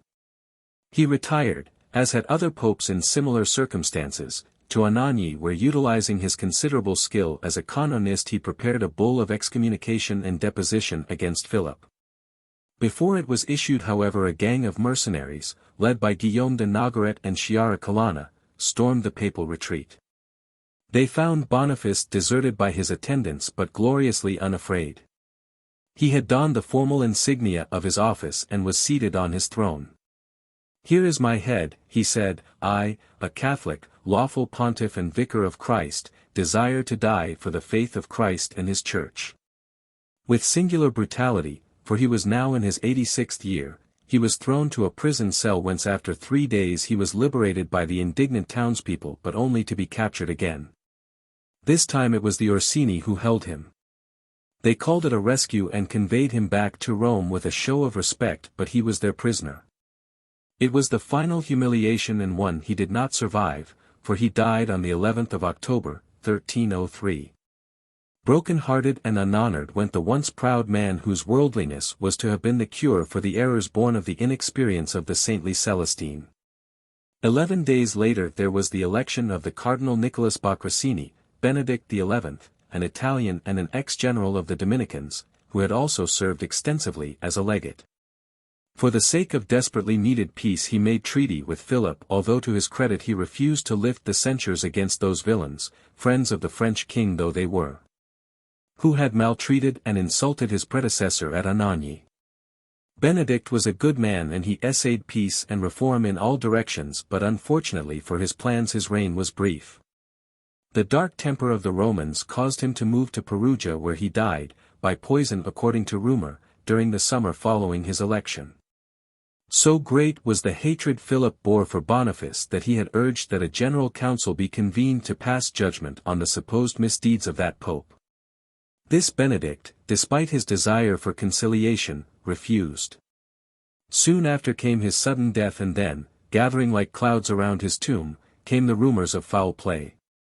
The time now comes when the march of the great drama shifts to Avignon. Rome had reached the extremes of degradation and despair. Its broken thoroughfares were, for the most part, the uncontested property, filth-littered and unsightly, of starved mongrels and lawless wretches. Those houses which remained occupied were fortified and barricaded, and if their owners were not bandits they were forced to a fierce self-reliant code which rendered possible their survival amongst bandits. Benedict had died at Perugia, and it was there the cardinals chose the next pope. The election was long, and only after 11 months was a name announced. It was the Cardinal Bertrand de Goth, ex-vicar general of Lyons and Archbishop of Bordeaux, and his election was obviously a triumph for the French faction in general and in particular King Philip and those of the Colonna who were his allies. The new pope took the name of Clement V, and for his installation he went, not to Rome, but to Lyons, where with great pomp and surrounded by the elated French cardinals he was given the tiara. There was never any attempt on his part to visit Rome after his election, and after a few years spent at various residences in France he finally chose a permanent home, a Dominican monastery by the banks of the placid Rhone. At Avignon, where the papacy was to remain for nearly 3/4 of a century. Most historians unite in seeing it as a grievous sojourn, and many words have been written of the resultant evils and mistakes, although little, as Pastor remarks, has been said of the successful missionary activities of the Avignon popes. Clement V was unaggressive and admittedly a servant of French interests, nevertheless under his patronage great progress was made in the propagation of the faith. India, Abyssinia, Nubia, Egypt and Morocco saw his missionaries, and in his time the metropolitan see of Pekin was established with a Franciscan, John of Montecorvino, as the first archbishop and 7 fellow members of his order as his suffragans. Clement owed his election to the French king and probably had, before that circumstance, entered upon some sort of an agreement with him, yet twice, and importantly, he displayed both opposition and principle against the royal will. Revenge and cupidity still haunted the dark dreams of Philip, revenge against Boniface whose memory he still wished to have stained by official condemnation. And a cupidity which was stirred by the rich possessions of the Order of the Knights Templars. The Pope showed complaisance in most matters, cardinals were created at Philip's whim, and the same reason caused new decrees to be issued and existing ones to be annulled. But he would not lift the ban of excommunication against the assailants of Boniface, nor would he, as Philip wished, arbitrarily suppress the Knights Templars. Finally both matters, as was canonically correct, were referred to a general council, the 15th, which Clement convoked at Vienna in 1312 and which was attended by 114 prelates. The charges against Boniface were reviewed and, despite the powerful menace of Philip, rejected, but the Knights Templars fared less well and the order was given for their dissolution. It was an order which fitted so well with the schemes of Philip that he did not wait for it, and by the time of its publication many of the knights in France had already perished at the stake, their property confiscated. The Order of the Knights Templars was a religious organization, with a strong military flavoring, which had been founded early in the 12th century with the object of defending Jerusalem. The 3 vows of religion, poverty, chastity, and obedience, were undertaken by the knights, and skill in the military art was required, as were also certain genealogical qualifications. Over 20,000 members of the order had perished in battle in less than 2 centuries. Great properties were accumulated in such an organization, rich and armed, claiming indeed at certain times the prerogatives of a sovereign power, could not but be an affront to a monarch of the caliber of Philip. Heresy and sacrilege and the practice of unnatural lust was his cry, and soon the loathsome glare of the dreaded stake was visible against the sky of many a city and castle as confessions, before the processes of rack and screw, came quick and bountiful. The nature of these admissions can be gauged by that of the Grand Master Molay, who swore that on his entrance to the order he was made to deny Christ and spit upon the crucifix, and that, by his command. The same was done by postulants who were received by him after he became the Grand Master. Despite the fact of Avignon and the ugly nature of King Philip, the Italians were resolved the next pope should not be French. After Clement's death in 1314 the strife between the cardinals was bitter. The election was held on French soil and the majority of the 24 electors were of that nationality. But the Italians were stubborn, and 2 years went by before Clement's successor was chosen. He was a 67-year-old French cardinal, James d'Eux, who thus became pope as John XXII. He was the son of a shoemaker and had a reputation for austerity and good judgment, learning and administrative ability, and he was of such unprepossessing appearance that no writer of his day neglects to mention his extraordinary ugliness. He was the most energetic of the Avignon popes, and during his reign, lasting some 18 years, he issued 60,000 official documents. His first acts were aimed at securing the success of his faction, and to the despair and anger of the Italians 7 more Frenchmen were created cardinals. During the long interval which passed before he became pope, death struck at both Philip and his son Louis. Another Philip became the new French king, but royal enmity against the papacy now was to shift from France to Germany, as Louis of Bavaria, whose claims to the imperial title were not accepted promptly enough by John made alliance with the notorious and excommunicated Sciarra Colonna and took upon himself the protection of all those antagonistic to the pontiff. Prominent amongst the latter were the spirituals or fraticelli, a fanatical division of the Franciscans, and another group sprung from the same order who were just as troublesome because they were no less sincere. Both of these parties or sects had been seduced to heresy because of impracticable dreams of a return to the austerities of primitive Christianity. Supported by theologians from their ranks and in connivance with the wily Colonna, Louis with insolence and arrogance called for a general council to depose the Pope. Nor was this the end of his effrontery. At Rome his accomplice, Sciarra Colonna, enacted the farce of creating an anti-pope, one Peter Reinalduxi, who assumed the style of Nicholas V. It was too much even for the Romans, who ever ready for violence rose in angry riot and within 3 days put the anti-pope to flight. Eventually he made full submission to John, who treated him with mercy and consideration. Throughout this considerable reign controversy mounted concerning the relations of church and state. Criticism and doubt were everywhere, and throughout all Christendom there was an epidemic of charges and countercharges of heresy. Even the pontiff himself was not to escape this stigma, for in one of his sermons he declared the beatific vision was held from the dead until the last judgment. There was an immediate storm of protest from the theologians, and the harassed pope pointed out that his statement was a private opinion and not a dogmatic definition.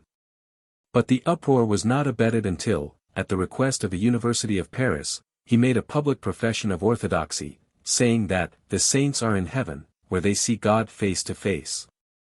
John continued that policy of Clement which had given sturdy encouragement to the foreign missions, and Tartary and Turkestan were invaded by zealous monks, whilst the established missions of Africa, Persia, and India were enlarged.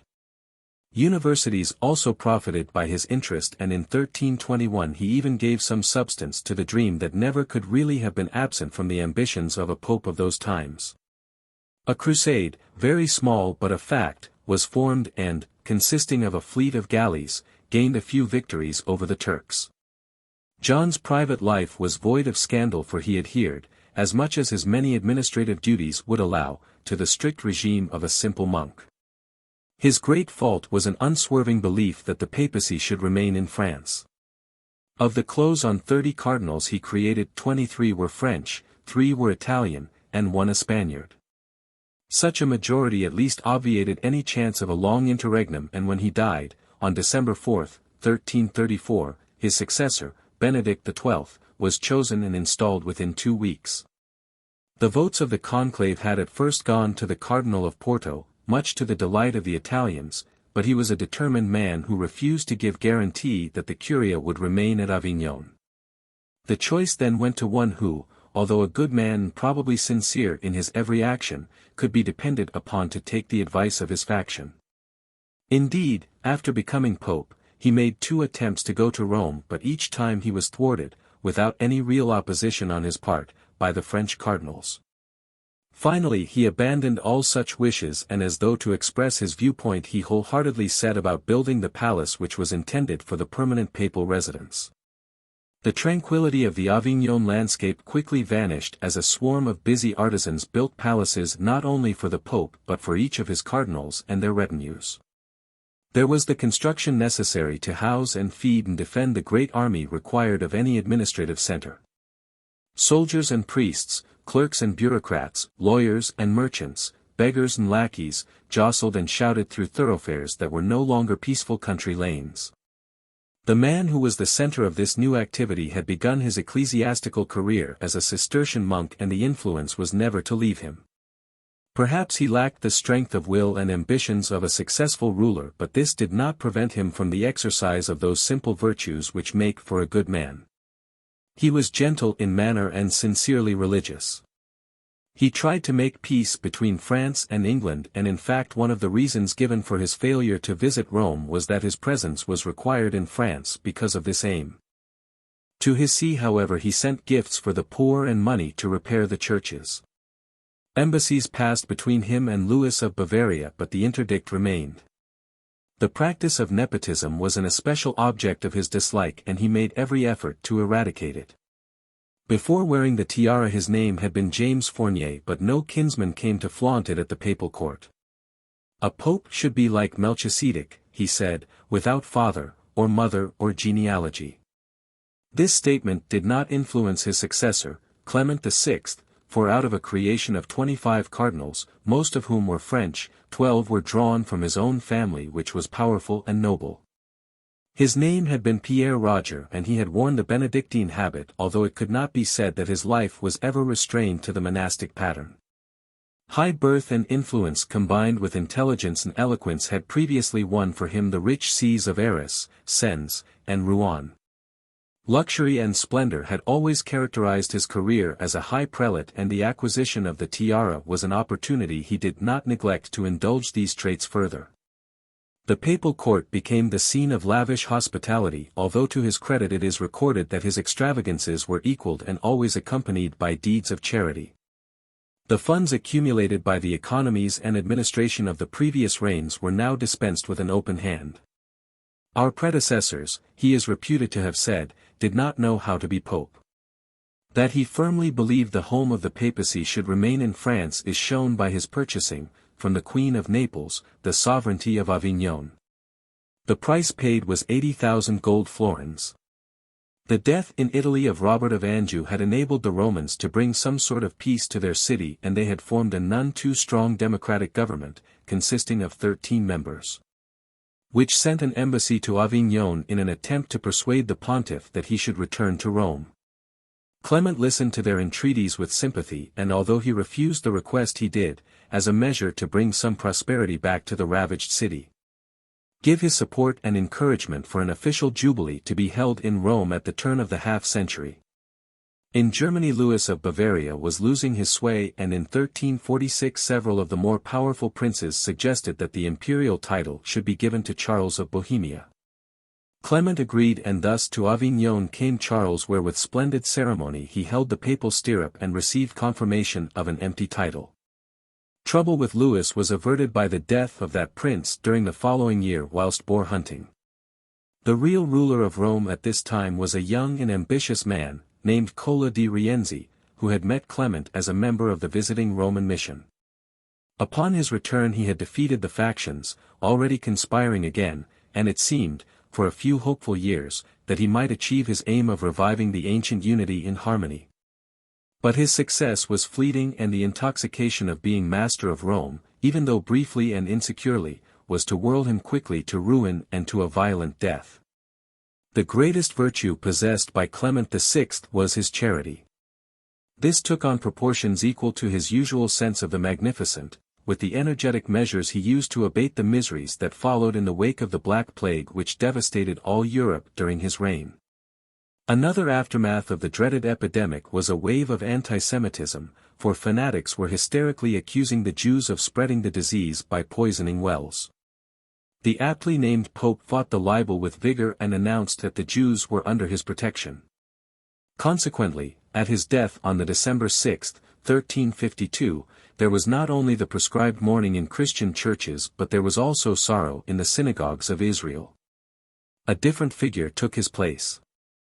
The cardinals, with the extravagances of Clement affecting their own revenues, had found the memory of the somber and economical John XXII to be most agreeable. They scrutinized their ranks for a man of similar quality and found him in the person of the Cardinal Bishop of Ostia, Stephen Aubert, who upon receiving their favor took the name of Innocent VI. Whilst gathered together at this conclave, their eminences also formed a pact to the effect that in future a pope should rely upon the guidance of the Sacred College in such matters as the disposal of the higher revenues, the appointment of new cardinals, and similar important affairs. The first act of the new pope was to cause the nullification of this agreement. That he did it so forthrightly was a tribute both to his perception and to his courage, and that there was no great manifestation of discontent from its originators was proof of his diplomacy. Highly dangerous indeed would it have been for a pope to transfer such authority from his own province to what would have become, if so endowed, an autocratic and entirely independent body. The supporters of Innocent VI were not disappointed in either his economies or reforms. With the help of his friend, the general of the Carthusians, Drastic changes came to Avignon and a gloom descended upon the companions of the late pope as court life was diminished sharply and courtiers scattered and a great throng of absentee prelates sent back to their sees and benefices. The latter act however did but emphasize the sad truth of the pontiff's being absent from his own see. Rome still remained unvisited by its bishop and outside the borders of France resentment was gradually mounting with the belief that the pope was entirely under French influence. Furthermore, protection from such a source was held with scant respect, for France, weakened by war with England, was in poor position to defend anybody, and when gangs of mercenaries hovered in sinister proximity to Avignon, the Pope was forced to avert attack by resort to his coffers. Another affront was a proclamation, known as the Golden Bull, issued by the Emperor Charles, which stated that henceforth the bestowal of the imperial title would be decided by 7 electors. The lay fiefs of Bohemia, Saxony, Brandenburg, and the Palatinate, and the 3 archbishops of Menty, Treves, and Cologne. The coronation of Charles, with the full approval of the Pope who sent his legate to officiate, had been held at Rome in 1335 and the Golden Bull came a year later. Ruling Rome at this time was a firm-handed Spanish prelate, actually more of a soldier than a churchman, Cardinal Giles de Albornoz, who, after the collapse of the Rienzi regime, had been sent to the city by the pontiff. The resolute methods employed by this warrior cleric had restored some semblance of order and were in fact to clear the way for a return of the papacy. When it came time again to choose a new pope, the conclave looked beyond itself and selected the Benedictine abbot of St. Victor's monastery at Marseilles, William de Grimord, who chose to be called Urban V because, as he said, all the popes called Urban have been saints. He was a holy man, a patron of many missions and universities including that of Oxford, who valiantly tried to solve problems and stem circumstances that were now too great, it appeared, to be vanquished by any one man. 5 years after his election, which had occurred in 1367, he even, against strenuous opposition from all who surrounded him, went to Rome where he was greeted with joy. The news spread quickly throughout Europe and was received with pleasure everywhere outside the boundaries of French influence. The Emperor Charles came to meet him and protestations of amity and cooperation were exchanged.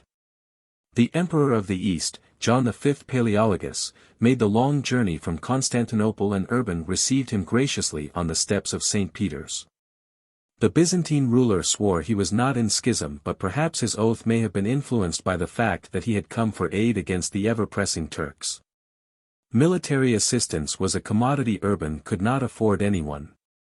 Indeed, his own safety was at times insecure in turbulent Italy, and both he and his court looked with longing eyes and an increasing nostalgia back to Avignon. In Rome they felt as aliens in an alien land, and the sullen hostility of the factions, ever present even though in temporary retreat behind family walls, did but heighten the impression. Albornoz, able protector of the papal interests, had died, and everywhere the French attendants of the Pope were greeted with hisses and insults. At length preparations were made for a return to Avignon, and the fact was reluctantly announced. Cries of protest sprung from both the faithful and from those who for their own devices wished the next election to be held in Rome. They begged that the decision be reconsidered, and the chorus of entreaty was swelled by the royal voices of Pedro of Aragon and the Swedish princess, Saint Bridget. The latter warned the pontiff that he would die if he deserted Rome, but it was all in vain. Urban was convinced France needed his presence, and so he left Italy in the autumn of 1370. But all that he accomplished in his native land was to give truth to the royal prophecy, for within 3 months of his return the monks of St. Victor's were making ready a tomb to receive the body of their ex-abbot and late pope. The memory of Urban V is held to be that of a good and saintly man, and one writer, expressing the thoughts of his time, says of him, "He was a light of the world and a way of truth, a lover of righteousness." But another writer, the celebrated poet-philosopher Petrarch, could not forgive the return to France. Urban would have been reckoned among the most glorious of men, he wrote, if he had caused his dying bed to be laid before the altar of St. Peter's and had there fallen asleep with a good conscience, calling God and the world to witness that if ever the Pope had left this spot it was not his fault but that of the originators of so shameful a flight. The 15th century was nearing, and the way was steadily being made the easier for a Luther. Despite the acts of saints and the sturdy faith of the zealous and the feats and good deeds of a vast army of churchmen who were sincerely serving their vocation. Sure contempt for papal authority was increasing everywhere because of abuses persistently perpetuated by those in the clerical high places. In England an eloquent priest, John Wycliffe, was cheered when he preached the subjection of church to state, and when later he attacked the doctrine of transubstantiation and called the host an effectual sign, there were neither riots nor drastic measures. He did not lose his life or his living but merely was forbidden to preach. There were constant signs of the spreading mood, but the Sacred College seemed to pay little heed, and the results of the conclave after the death of Urban provided sure ammunition for the cynics and apprehension on the part of believers. The new pope, Gregory XI, was not a bad man, but he was not remarkable for any talent, and the best that could be said of him was that his nature was docile. He was the product of nepotism, and he was to employ nepotism.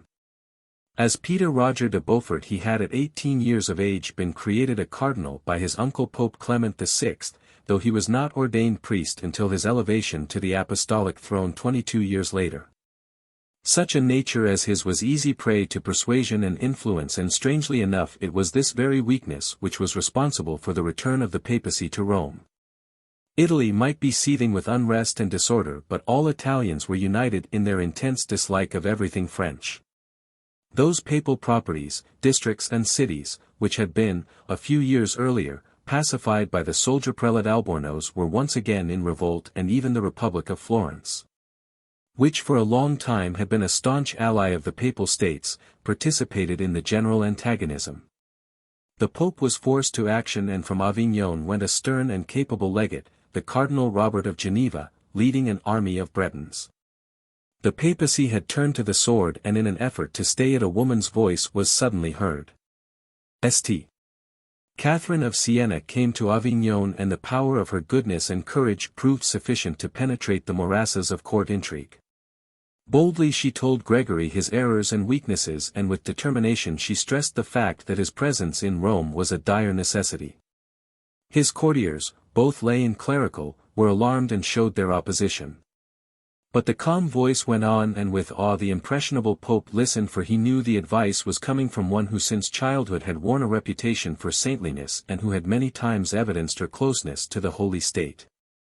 Her words had effect, and Gregory, to the disgust of his attendants, sailed from Marseilles soon after and arrived in Rome during the middle of January, 1377. The Romans employed their fickle mood to give him a boisterous welcome, but their ready noise was a hollow greeting in the great emptiness of the city's ruins. The number of the people had been reduced to 30,000, and most of them were in a state of abject poverty. The historic landscape had become a sad sight, for most of the famous monuments were broken, and the majority of the basilicas, numbering over 400, were in disrepair. The streets were torn and dirty, and the great edifices of ancient majesty and beauty were victims of a riotous and unopposed decay. It was an unhappy environment for the Pope, and it became unhappier as the brightness of his welcome quickly faded. For unfortunately his occupancy did not bring tranquility to the city or to any portion of Italy. The Florentines refused to make peace, and other cities were quick to adopt the same bellicose attitude.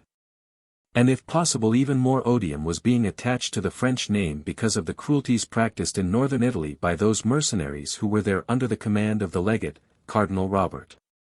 In Rome the shelter of heavily armed escorts did not protect the French cardinals from insults and curses, and in that city of many shadows every shadow seemed a threat to the satellites of the papal court. Under such conditions it is understandable Gregory should make the same decision as Urban. "I shall return to Avignon," he said. But he was wrong, for as preparations were made he became prey to a fatal sickness and died, 1 year and 3 months after his entrance. For the first time in many a year a pope had died in Rome, and the citizens were resolved his successor should be elected there. 6 cardinals were at Avignon, but there were 16 in the city, and the Romans, clanging shut the city gates, informed them with ferocity and tumult that the next to sit upon the pontifical throne should not be French, and that, furthermore, he should be elected with rapidity. A great mob, many of whom were drunk, for the papal cellars had been looted, seated outside the building where the electors had congregated, and filled the air with demands and huzzas and threats. The majority of votes in the Sacred College was, of course, controlled by the French cardinals, but this time and under such circumstances the ballot went to an Italian from Naples, Bartholomew Prignano, Archbishop of Bari. He was not of cardinal's rank and therefore had not attended the conclave, so while the news was sped to him an attempt to appease the increasingly noisy crowds was made by the announcement of his name. In the uproar the name Bari was mistaken by the people as being Bar, which was the name of a highly unpopular French prelate, and such was the resultant fury that the cardinals decided to flee to their respective refuges. To cover escape they resorted to a ruse, and vesting the aged Cardinal Teobaldeschi in the pontifical robes they hurriedly displayed him as proof that an Italian had been elected. The excited Romans thrust aside the guards and swept forward to kiss, despite his objections and explanations, the feet of the bogus pontiff.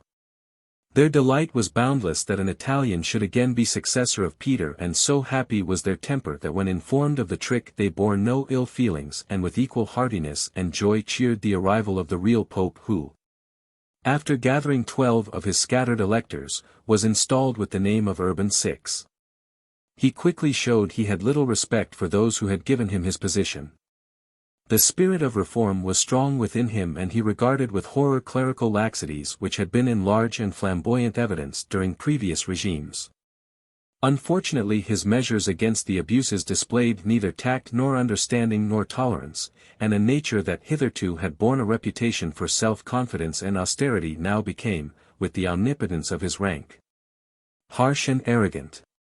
He was the Pope, and with his broad squat figure and his swarthy countenance set in rigid lines he imperiously summoned the princes of the Church and rudely told them of their deficiencies and of his resolution to change such things.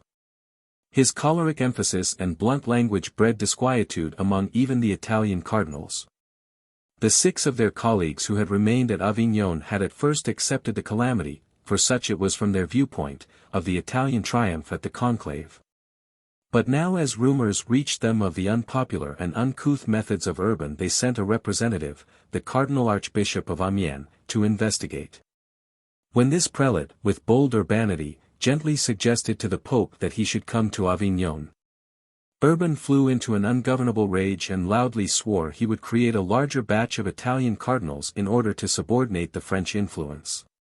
The Avignon emissary withdrew, but from then on the dark business of intrigue rapidly gained momentum, with a climax approaching when the impetuous pontiff, during one of his rages, gave substance to the growing suspicion of his sanity by attempting to strike a distinguished prelate. The whispers and secret meetings of the cardinals increased until there was a stealthy exodus of them from the city.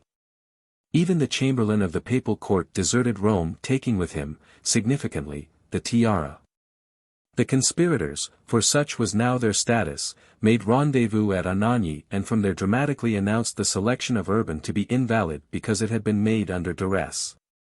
It was a grave statement, coming as it did not from any heretical body but from the men who held the electoral privileges. Urban's answer, after one of his characteristic fits of anger, was to name 29 new cardinals, and 2 days later his antagonists calmly proclaimed a new pope, Clement VII. This was the formidable and powerful Cardinal Robert of Geneva, related to most of the royal houses of Europe and well known for his ruthlessness and indomitable energies, who, after an unsuccessful skirmish with troops loyal to Urban, journeyed on to Avignon. The Great Western Schism, as it is called, had begun. There had been anti-popes before, 27 in all, but never before had 2 claimants been elected by the same group. There is no doubt that Urban was the true pontiff, but in the confusion of the time there was much dispute. Saint Catherine of Siena and St.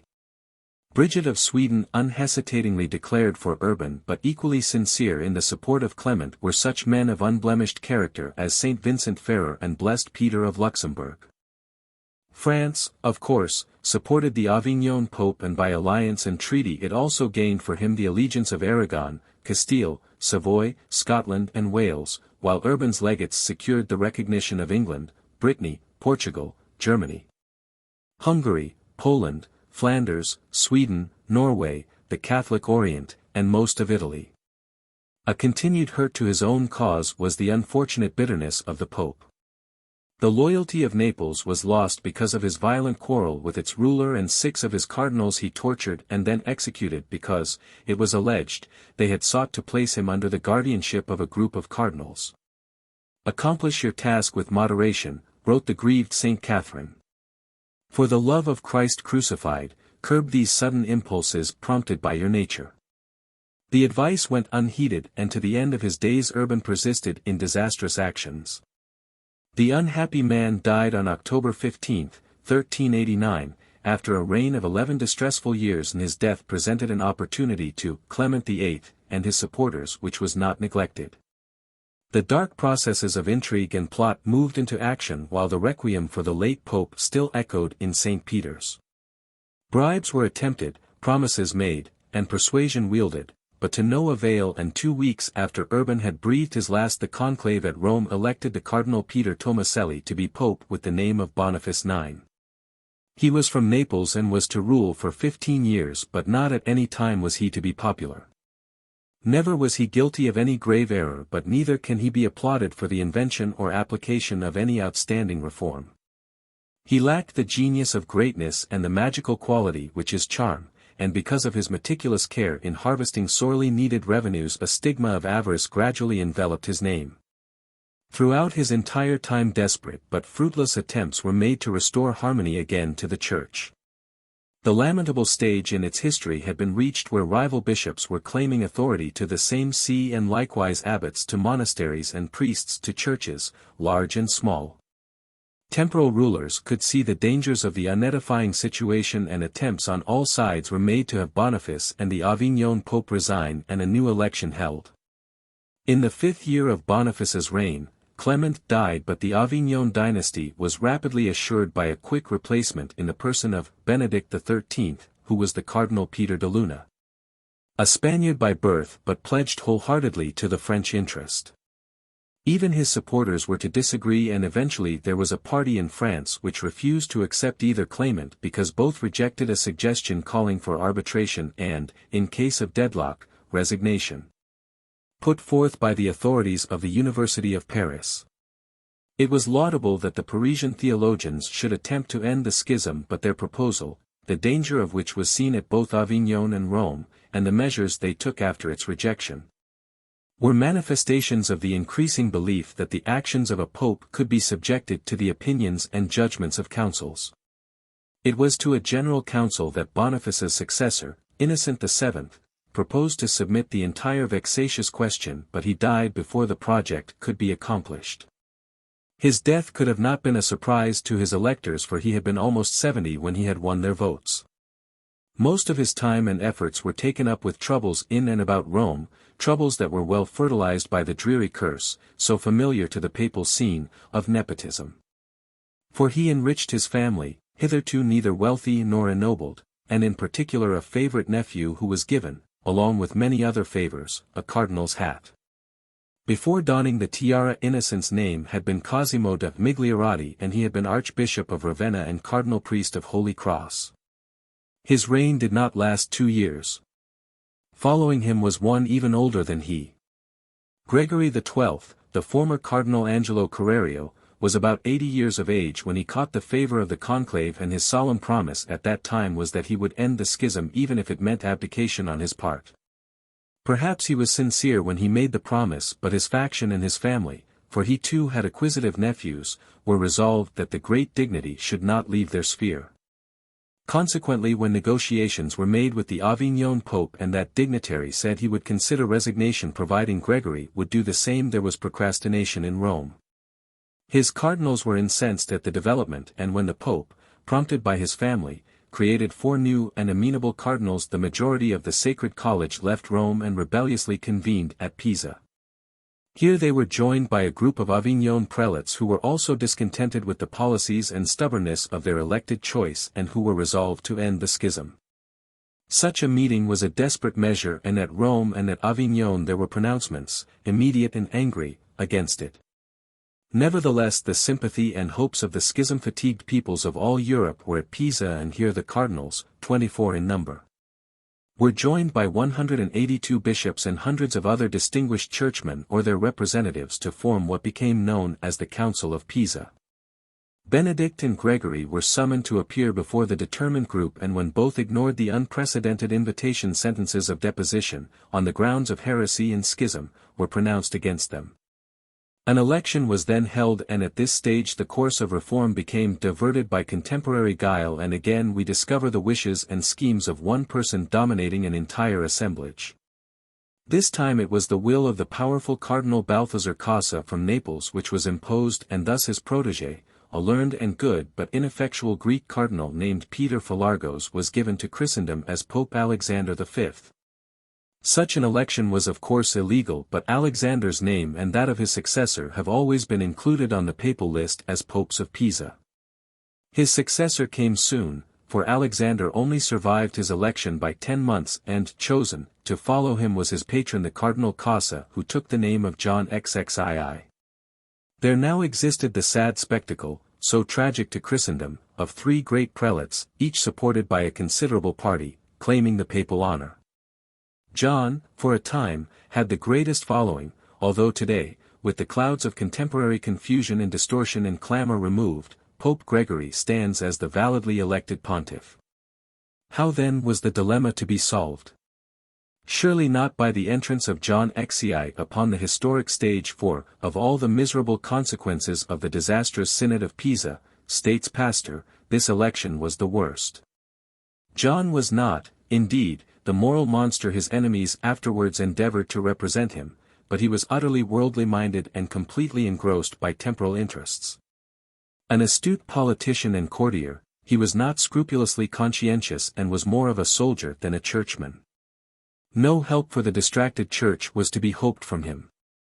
All eyes, therefore, turned to the powerful and right-minded Sigismund, the king of the Romans, who was necessarily most deeply interested in the termination of the schism.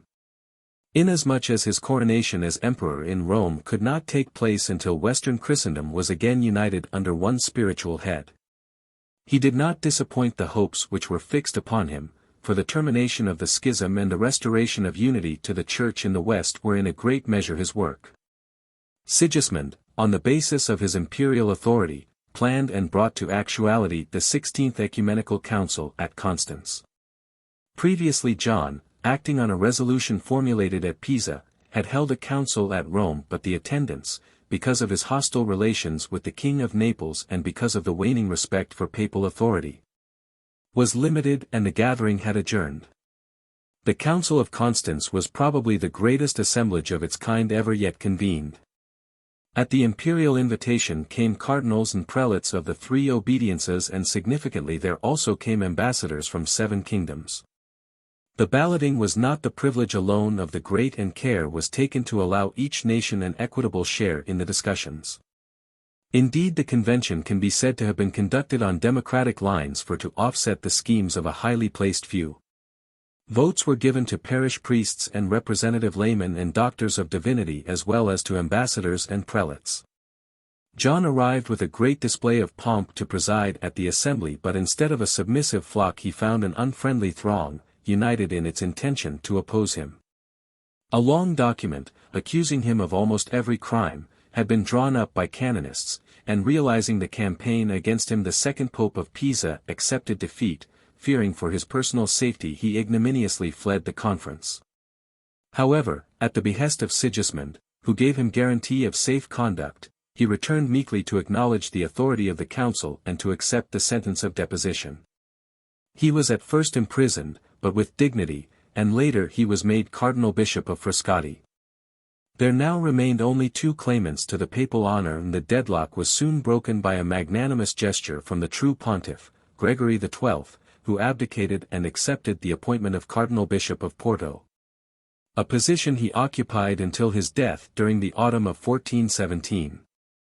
His acceptance of the authority of this council was a donation of legality to its judgments and decrees. The Avignon Pope was not possessed of the same spirit of generosity and cooperation, and even when his own cardinals withdrew their allegiance he stubbornly persisted in his pretensions.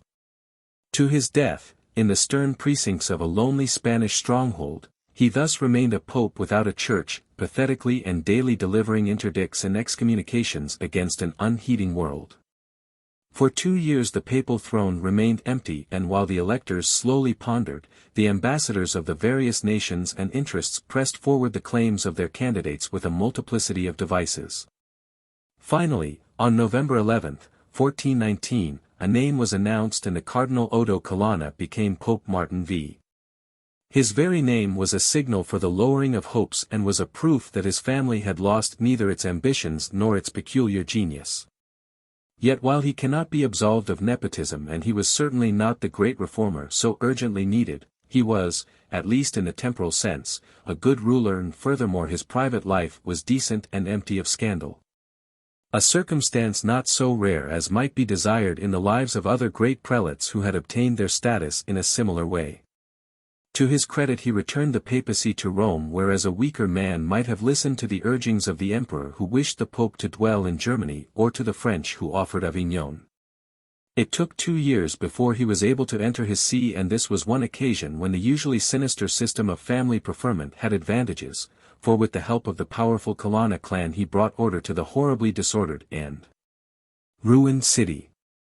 Large projects, involving great expenditures, were embarked upon to bring beauty and cleanliness, discipline and prosperity, back to the ancient streets. Supported by the troops of his family he ruled with an iron hand, and a contemporary writer describing the treatment of his cardinals states, "He has so crushed all the cardinals that they turn red and pale by turn when they speak in his presence." That scientific and literary movement of the Renaissance which was called humanism, which was illuminated at its beginning by the brilliance of Dante, and which endured until the 16th century, received scant encouragement from Martin. "While we have Augustine," he said, "what care we for the sagacity of Aristotle, the eloquence of Plato, the prudence of Varro? We do not need these men. Augustine is enough for us." Extreme humanists, in an effort to recapture the glories of the ancient culture, often rebelled against the authority and concepts of the Church, but there rapidly came into being a school of philosophy, consisting of truly Catholic scholars who saw no reason why full appreciation of the treasures of the past should necessarily entail a denial of Christian principles. A council had been responsible for his elevation, but Martin regarded such institutions with distaste. And although at Constance it had been agreed they should be convened with periodic regularity, he displayed little enthusiasm or energy in that direction. That some semblance of sincerity should be given his promises he did, at Pavia in 1423, summon a council. But when there was an outbreak of the plague at this city he transferred it to Siena, and soon after, on the pretext of poor attendance, he dissolved it. But because of pressure from non-Italian interests he was forced to issue a summons for another to be held in 1431. The scene was to be Bâle, and that Martin suspected trouble is shown by the fact of his legate having authority to conclude the proceedings at any time he deemed it necessary. Before the prelates could be assembled an attack of apoplexy brought death to the Pope, and in an honored place before the high altar of St. John Lateran were interred the remains of the man who has often been called the second founder of the papal monarchy. The cardinals who met within the walls of a Roman convent to select his successor were of a generation which had witnessed the power and the presumptions of councils, and they were resolved that he who followed Martin should not be as dictatorial as that autocrat had been. Their votes went to the Cardinal Eugenius Gabriel Condalmieri, a nobleman of Venice and a nephew of Gregory the XII. But only after he had promised that a major share of the government of both the Papal States and the Church should be controlled by the Sacred College. After making this bargain he was quickly made Pope Eugenius IV, and almost as quickly he discovered that capitulation is a process that once begun is difficult to end. 5 months after his installation found the Council of Bâle in convention, and although at its beginning there were only 15 bishops, the number gradually grew and soon was reinforced by several hundreds of earnest canonists and divines, eager for dispute and keenly alert for fancied infringements of fancied privileges, who came as representatives of the universities or absentee prelates. This gathering was strong with the tradition of Constance, and the majority of its members were convinced that as a unity they were superior to the authority of a pope. Therefore when Eugenius saw the trend and ordered its dissolution he was met with defiance and contempt. Furthermore the rebellious attitude was endorsed by the Emperor Sigismund and almost every other ruling sovereign. This was not all. Even Rome turned against the Pope, for he, on taking office, had tried to oust the Colonna from the position they had achieved during the reign of Martin.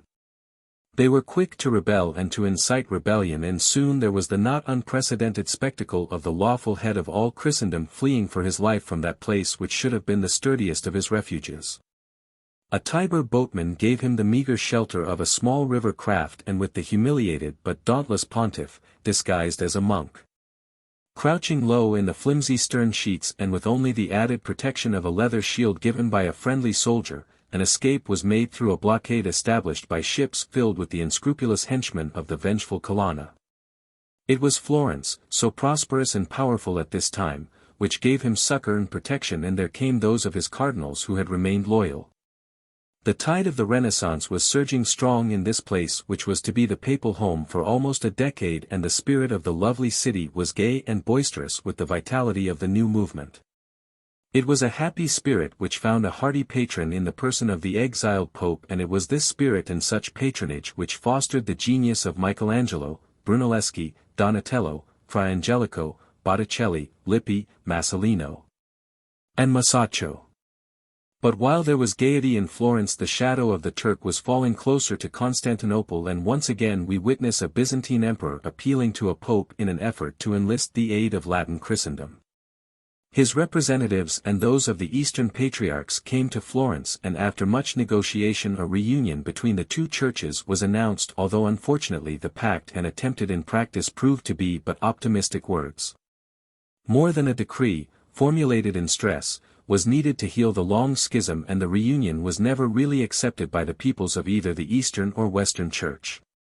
However, the appeal and the entire affair illustrated the fact that Eugenius was regaining the authority that was rightfully his, and aiding him was a powerful friend, Cosimo de' Medici, the ruler of Florence, who was possessed of a host of allies.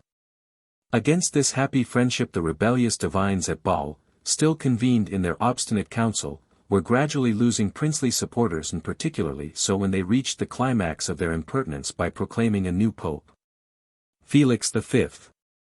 Europe, even those nations who had been against Eugenius, had not but despair at the prospects of two claimants again contesting the papal throne. The anti-pope had been found in the person of the Duke Amadeus of Savoy, who indisputably was an earnest-minded and pious nobleman, specially ordained and consecrated for his dubious honor, and thoroughly convinced, thanks to the eloquence of his electors, that his pretensions were valid and just. In the 9th year of his exile Eugenius was able to return to Rome with power and authority. The Colonna and Orsini were defeated and evicted, and in a spirit of rejoicing he set out lavishly to endow the city with those arts he had enjoyed at Florence. A host of painters and sculptors and architects received his commands, and while buildings grew and frescoes and statues and canvases progressed, he commissioned the famous Lorenzo Ghiberti to produce, among many objects of beauty, a magnificent tiara, heavily encrusted with precious stones. The magnificence which surrounded these undertakings was not reflected in his private life, for as much as possible he lived with simplicity and austerity, and always he was a determined opponent of nepotism. As the end of his reign neared he redoubled his efforts to bring back that unity which was his cherished dream, and to achieve it he sacrificed many of the papal privileges in Germany. Thus peace was made with Sigismund, and ambassadors came from the emperor to make formal pledge of their master's allegiance. Eugenius received them gladly, but instead of his pleasure being voiced from his throne the words of welcome were delivered from his deathbed. Within a fortnight there was a new pope, but the brevity of the conclave did not prevent spirited argument and much intrigue, for the Colonna tried by every means they knew save direct force to secure the tiara for their own house. They failed, however, and far from being sprung of such exalted lineage, the family of the Cardinal Thomas Parenticelli, who became Nicholas V, was not even possessed of the right to sport a coat of arms. This new pope was above all things a scholar and used to the company of scholars. The son of a country physician, he had since childhood displayed a marked aptitude for learning, and this appetite was never to leave him. He was 50 years old when made pope, and his policies, it was soon evident, were modeled after those of his predecessor. He concluded the Concordat with Germany and entered upon more harmonious relations with Scotland and France, so that eventually it was only the stubborn prelates at Basle, rapidly dwindling in number and importance, who persisted in schism. But even they, and in this reign, were to admit mistake, and the good but misguided man whom they had called Felix V was magnanimously forgiven by Nicholas and given an honored place in the College of Cardinals. In 1450, the third year of this pope, a great jubilee was held in Rome and crowds of pilgrims, drawn from all corners of Christendom, came to celebrate the unity of the Church. They found a busy and happy city for Nicholas, thoroughly imbued with the spirit of the Renaissance. Was an even more avid patron of the arts than Eugenius had been, and he was determined that Rome should not only be the religious center of the world but that she should also lead in cultural enterprise. His particular fancy was the development of the Vatican Library and, ardent book lover that he was, he collected and catalogued and preserved every manuscript of any value, ancient or contemporary, he could find. It was happy industry and one that kept him poring over books and bindings for long peaceful hours. But suddenly there came news which changed his mood and shocked him so that he sickened in body and soul. Constantinople, that place which, even if in schism, had been the Christian bulwark against the forces of Islam, had finally been conquered and occupied by the Turk. The Pope hurriedly and with desperation appealed to the various sovereigns and rulers for aid, but there was no eager or quick response. It is true that when the news permeated throughout Europe of how the Sultan Muhammad II had with sacrilegious arrogance triumphantly ridden his horse through the splendid church of Sancta Sophia, there was some stirring of conscience, and attempts were made to form a crusade. Nicholas worked hard to organize and unite these attempts, but before any perceptible progress was made he died, saddened and exhausted. Both the Colonna and the Orsini fought desperately to control the next conclave, and perhaps to avert the deadlock so easily born of such maneuverings the cardinals quickly selected a non-Italian who was 80 years old. He was a Spaniard, and he was the first pope from that family whose name on the written page seldom fails to quicken the interest of the reader. He was the Cardinal Alfonso Borgia, and as pope he was known as Callistus III. Like Nicholas, he tried to inaugurate a great and unified campaign against the Turk, but his appeal had little response. Such Christian forays as there were remained independent, and the victories were few. The Hungarians scored the greatest success against the Mohammedans in the field, and on the sea a papal fleet, commanded by an archbishop, captured 25 Turkish ships. At Rome, without shame or pretense, Callistus gave what he could to his family. 2 of his nephews, neither conspicuous for the excellence of his conduct, were made cardinals at a very early age. Indeed, the unabashed preference shown to the Borgia clan was probably one of the reasons why the Sacred College should, after the end of his 3-year reign, once again turn to an Italian. The Cardinal Aeneas Piccolomini, who was of a noble Sienese family and who was in every way a true and typical figure of the Renaissance. The new pope had been a courtier, and he had been poet laureate to the Emperor Frederick. As a young man, his talents as a writer, combined with that spirit of rebellious skepticism common to youthful intellectuals, had resulted in a document which questioned the papal authority. The existence of such a work was of course splendid ammunition for his critics when he became Pope Pius II. So much so that he was forced to make a formal repudiation, and this he did in a communication to the University of Cologne. "Reject Aeneas," he wrote, "and accept Pius." His time was 6 years, and although he tried valiantly, his reign cannot be considered successful. For his attempts to bring reform in church affairs met with as little response as did his appeals for a crusade. Busy with their own troubles, the leaders of nations had no wish to indulge in the costly luxury of distant adventures, and the Pope's entreaties, like those of his predecessors, went for the most part unheeded. While he hopefully waited for favorable responses, he appointed a commission which was to devise a scheme for the contemplated ecclesiastical reform, but the errors and laxities this commission found were of such magnitude and number. Their report was so gloomy and pessimistic that it seemed as though a complete or honest eradication of such abuses would be impossible to achieve, at least in any one lifetime. At last the Pope, stung by the impotence of his position and the futility of his pleas, determined on a dramatic course that would provide an example to the apathetic princes of Christendom. If they would not resist the Turk, then he, Pope though he was, would take to the field and assume their duty. Solemnly he pledged himself to the vows of a crusader in the Vatican Basilica, and the 18th day of June, 1464, saw him, despite his old age and frail health and lack of experience as a campaigner, beginning the militant journey. Surrounded by a gay and undisciplined army which for the most part consisted of French and Spanish knights who had been attracted by the spectacular deed of the pontiff. "Farewell Rome," he cried as he left the city. "Never again will you see me alive." The cavalcade proceeded to Ancona, and from there it was intended the journey should be continued on the sea, for Venice had promised to provide a fleet.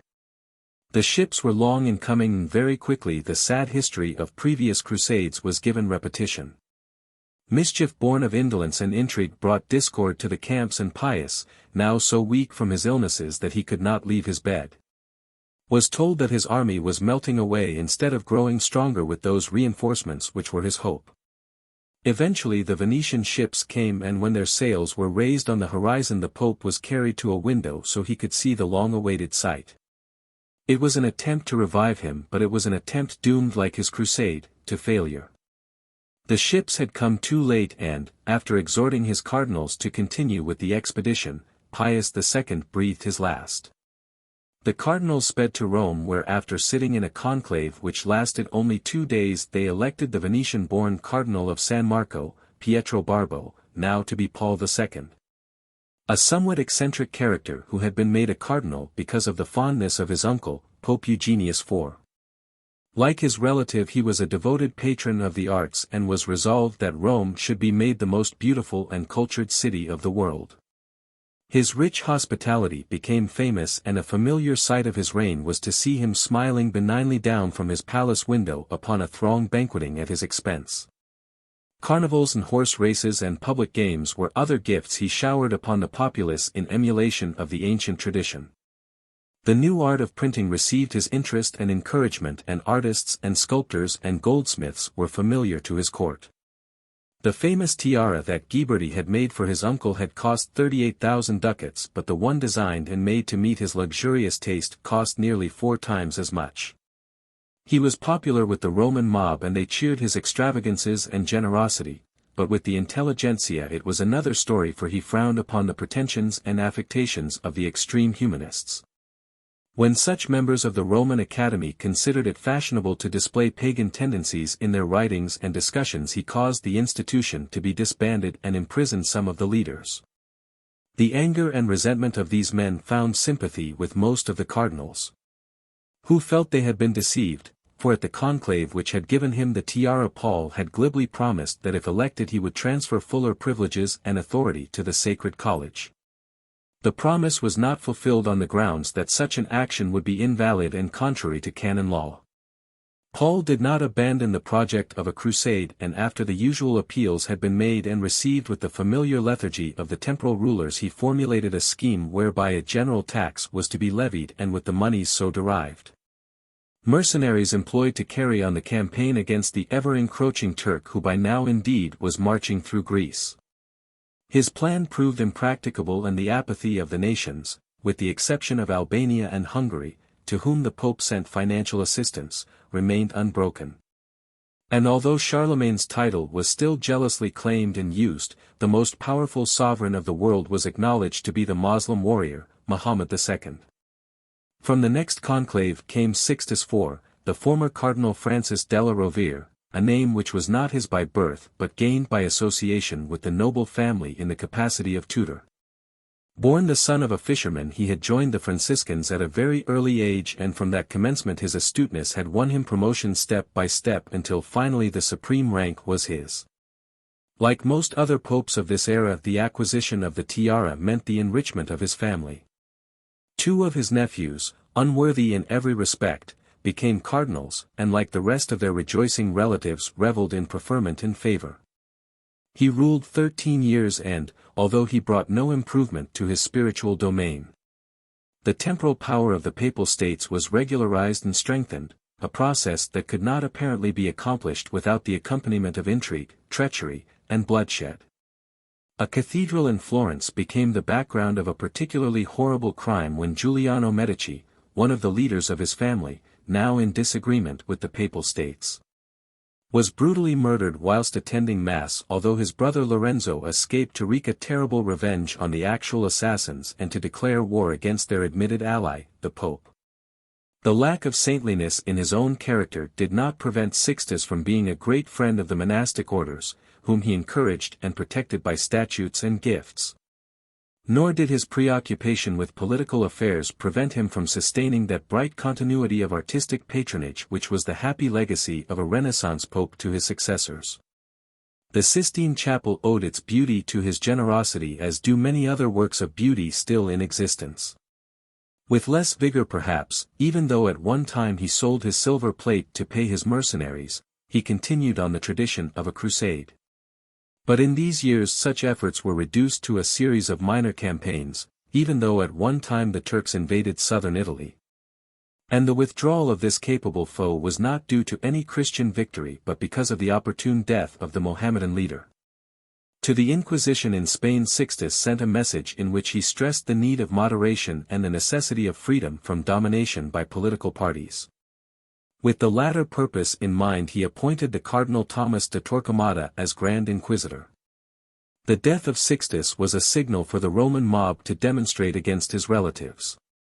The family palace, rich with newly acquired treasures, was raided and plundered, and the streets became noisy with maledictions and curses against the family name.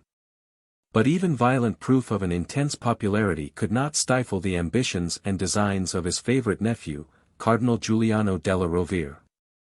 The opponent of this product of nepotism, in the elaborate intrigues which were set in motion with the gathering of the next conclave, was another favored nephew, but of an earlier pope. Rodrigo Borgia wished the tiara for himself, but his promises and schemes were less effective, this time, than the persuasions of the unpopular but wily della Rovere. For, after brief deliberation, the latter's candidate, the Cardinal John Baptist Cibo, became Innocent VIII.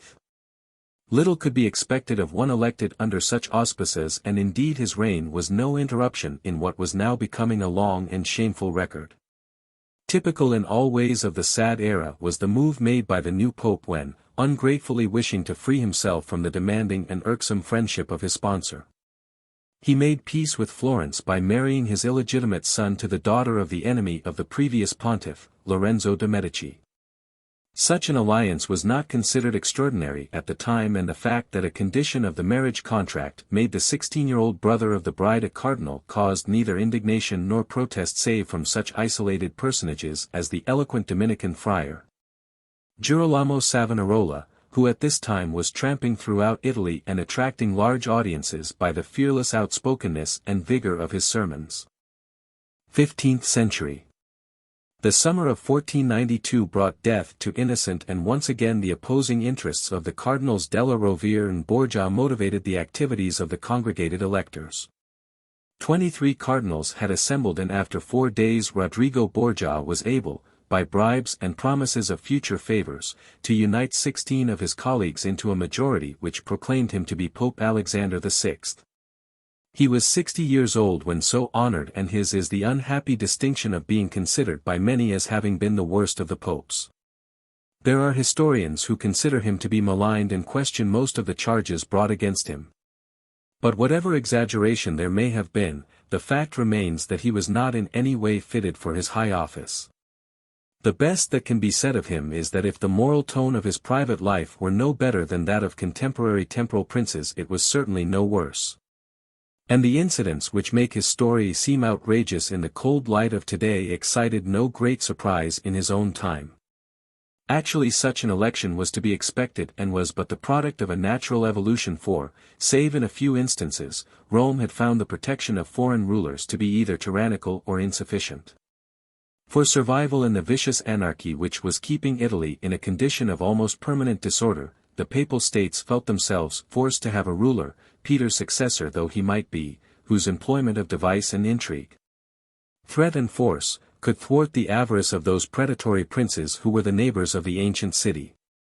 It was then a temporal lord and not a spiritual leader that the Romans saw in his person, and the news of his elevation was received by them with boisterous applause. For his popularity was not only born of his singular grace of manner but of the knowledge that he was an extremely capable and resourceful leader and a generous patron of the arts. Prior to his acquisition of the tiara he had, as a rich and favored cardinal, lived with the splendor of a prince, and like most great noblemen his existence was untouched by the rigors of celibacy.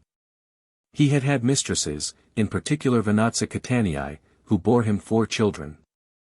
These were his weakness and the cause of most of his troubles, and their names, wrongly or rightly, have persisted through the years as a synonym for all that can be evil in human form.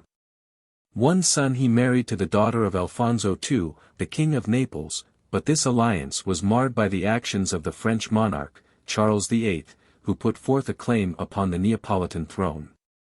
To him went the Cardinal della Rovere with a suggestion that the Pope be deposed on the grounds of a simoniacal election. Charles marched towards Rome and the fair-weather friends of Alexander fled. But with adroit maneuvering the Borgia effected an arrangement whereby without actually acknowledging the claims upon Naples he permitted the unhindered transit of French soldiery through the papal territory, which thus was spared the ravages of war. In return for this service, and much to the disappointment of della Rovere, Charles acknowledged Alexander as true pontiff. Meanwhile, with characteristic guile, Alexander was conducting negotiations with the holder of the imperial title, Maximilian I, and the rulers of Spain and Venice, who in a new unity became the formidable power which finally defeated the French. One of the reasons which had prompted Charles to invade Italy was the encouragement he had received from the fiery-tempered and vociferous Dominican, Savonarola, who hoped the French king would prove to be the instrument of punishment which would purge the papacy of iniquity. The hot-blooded friar had, by the employment of high courage and brilliant oratory, effected the near miracle of bringing reform to the once riotously wicked Florence, although, as wider territories invited his energies, there were accusations that his sermons were motivated by political reasons. Certainly there was insubordination in them, for not only was the papal court a subject of his candor and ire, but the person of the Pope was, with increasing repetition, becoming the target of his scorn and denunciation. Before heed is given to the tirades of the fanatical friar, justice demands that some audience be allowed those men of that time who had no great need to indulge in sycophancy and yet apparently did not believe Alexander to be either incapable or despicable. "It is now 37 years," wrote Sigismondo Conti, who knew him well, "since his uncle Calixtus III made him a cardinal, and during that time he never missed a single consistory unless prevented by illness from attending, which very seldom happened." Throughout the reigns of Pius II, Paul II, Sixtus IV and Innocent VIII, he was always an important personage. He had been legate in Spain and in Italy. Few people understood etiquette so well as he did. He knew how to make the most of himself, and took pains to shine in conversation and to be dignified in his manners. In the latter point his majestic stature gave him an advantage. Also he was just at the age, about 60, at which Aristotle says, men are wisest, robust in body and vigorous in mind. He was admirably equipped for his new position. From the pen of another writer who knew him, Hieronymus Porcius, came the following description: "He is tall, in complexion neither fair or dark, his eyes are black, his mouth somewhat full. His health is splendid, and he has a marvelous power of enduring all sorts of fatigue. He is singularly eloquent in speech, and is gifted with an innate good breeding which never forsakes him." And in Germany the historian Hartmann Skedel said that the Pope is a large-minded man, gifted with great prudence, foresight, and knowledge of the world. In his youth he studied at the University of Bologna, and obtained there so great a reputation for virtue, learning and capability that his mother's brother, Pope Calixtus III, made him a cardinal. And it is further proof of his worth and talents that he was called at such an early age to a place in this honorable and illustrious assembly, and was also made vice-chancellor. Such things being known of him, he was quickly elected to govern and steer the bark of St. Peter.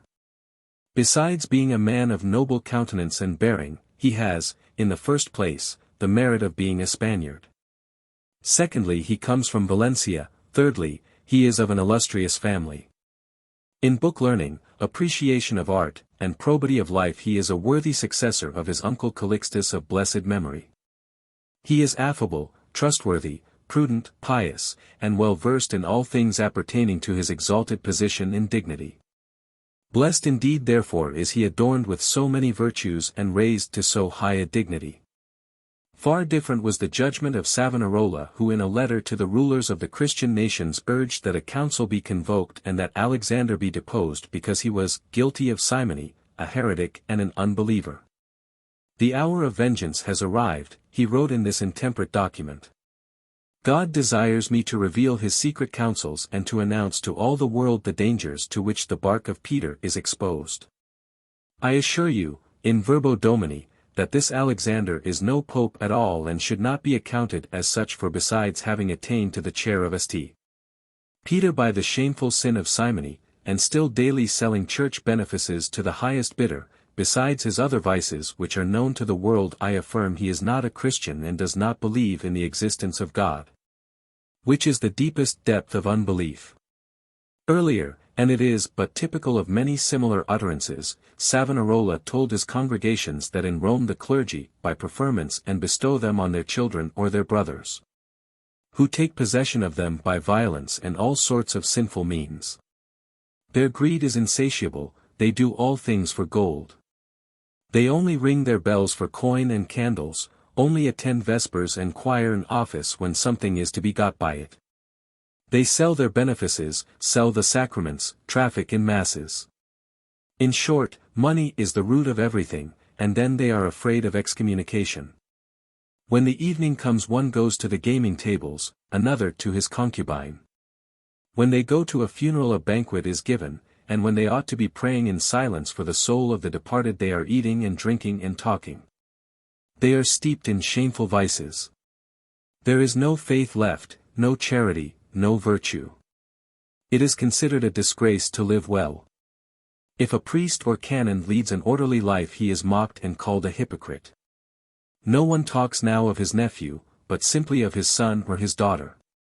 Every priest has his concubine. The poison is so rank in Rome that it has infected France and Germany and all the world. It has come to such a pass that all are warned against Rome, and people say, if you want to ruin your son, make him a priest. O, prostitute church, thou hast displayed thy foulness to the whole world, and stinkest up to heaven. The influence of Savonarola was mighty, and his enmity was a grave threat to the position of the Pope, for not only was the friar the real ruler of Florence at this time, but his words carried weight throughout Europe.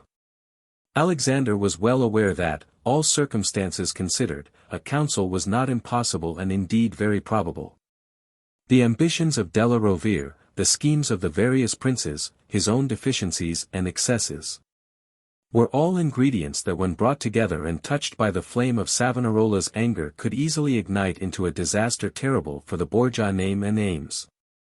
Yet with a commendable display of restraint he took no hasty action against his voluble assailant, and gradually the latter's position was weakened until it was made clearly evident to all that, driven by his anti-papal obsessions, he was repeatedly breaking the oath he had taken as a priest to obey the head of the church. No matter how base his actions might be, Alexander was pope. After a considerable period had passed and the obstinate friar had refused to abandon his campaign, the sentence of excommunication was pronounced. There was no bitterness or malice in the pope's action. If the monk will prove his obedience, he told a Florentine official, by abstaining from preaching for a reasonable time, I will absolve him. If he persists in his disobedience, we shall be obliged to proceed against him with the interdict and all other lawful punishments to vindicate our own dignity and that of the Holy See. The friar persisted, and his enemies, of whom there were many, including the powerful Medici family, were quick to seize the advantage when, even though excommunicated, he foolishly continued to preach and even administer the sacraments. The Pope had threatened to put Florence under an interdict if the friar were not silenced, and as he still had many supporters, the city was faced with disorder and strife. Self-delusion made him believe he was the voice of God, and it was his habit to call dramatically upon the divine power to strike him dead if what he uttered was not of divine origin. Repeatedly he offered to walk through flames in order to prove the righteousness of his teachings. Finally a Franciscan monk accepted the oft-repeated challenge, saying, I fully believe that I shall be burnt, but I am ready to sacrifice myself to free the people from this delusion. If Savonarola is not burnt with me, then you may believe him to be a prophet. Now that the time had come, the friar seemed not over-anxious to engage in such a dangerous joust, but one of his zealous henchmen, a fellow Dominican, accepted on his behalf with alacrity and fervor. When the news reached Rome of the proposed carnival, Alexander voiced displeasure, but as the plan was endorsed by the secular power of Florence, the Signoria, it was beyond his power to prevent it. The day of the contest arrived and great crowds hungry for excitement assembled to witness a miracle or a tragedy. But their eagerness changed to disappointment and rage when Savonarola's champion refused to enter the flames unless he be allowed to carry the host with him. The Franciscans indignantly cried that such an action would be sacrilege, and as the blaze grew less and the mob took to jeers and insults, there were long arguments and a deadlock, followed by the announcement that there would be no ordeal by fire. After this fiasco, Savonarola's influence dwindled rapidly and soon his enemies had him arraigned before the secular authorities. Some alleged confessions were wrung from him by torture and he was sentenced to be hanged on the grounds of heresy. Heretic he was not, and he went to his death with fortitude and grandeur, a man thought by many to be a saint, but in reality a pitiful victim of self-delusion and disobedience and obstinacy. Alexander continued his vicious ways. The pursuit of sensual pleasures and the enrichment of his family seemed to be his main occupation. With shocking regularity, treasures, revenues, and hereditary properties were looted from the church to aggrandize the house of Borgia, and the most obscure members of that clan were certain of wealth and security if they came to Rome. It was an opportunity seldom neglected, and as one writer put it, not 10 papacies would suffice to support this swarm of cousins. Despite efforts from all directions, there was only one time that Alexander gave serious thought to his errors, and that was after his son, the dissolute Duke of Gandia, was murdered while engaged in some nocturnal adventure. The assassin was never discovered, and rumor named his brother Caesar as being the criminal, although reputable historians reject any theories of fratricide.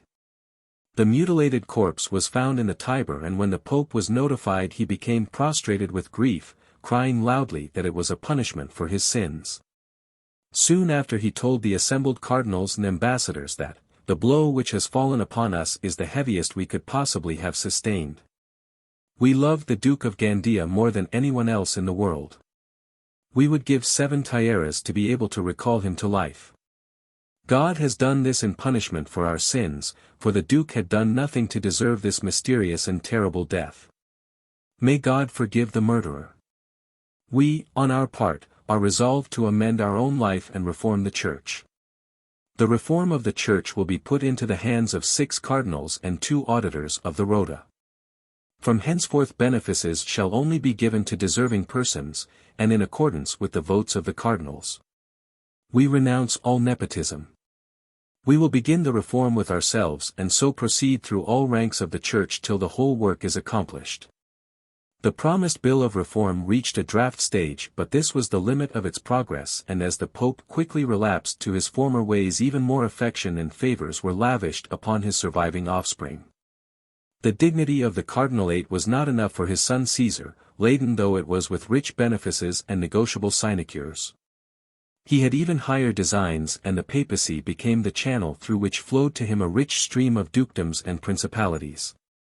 A tradition of the Church was broken when he was allowed to resign from the Sacred College, and a policy of the Papal States was changed when, to permit of his marriage to a princess of the French royal family, an alliance was made with her country.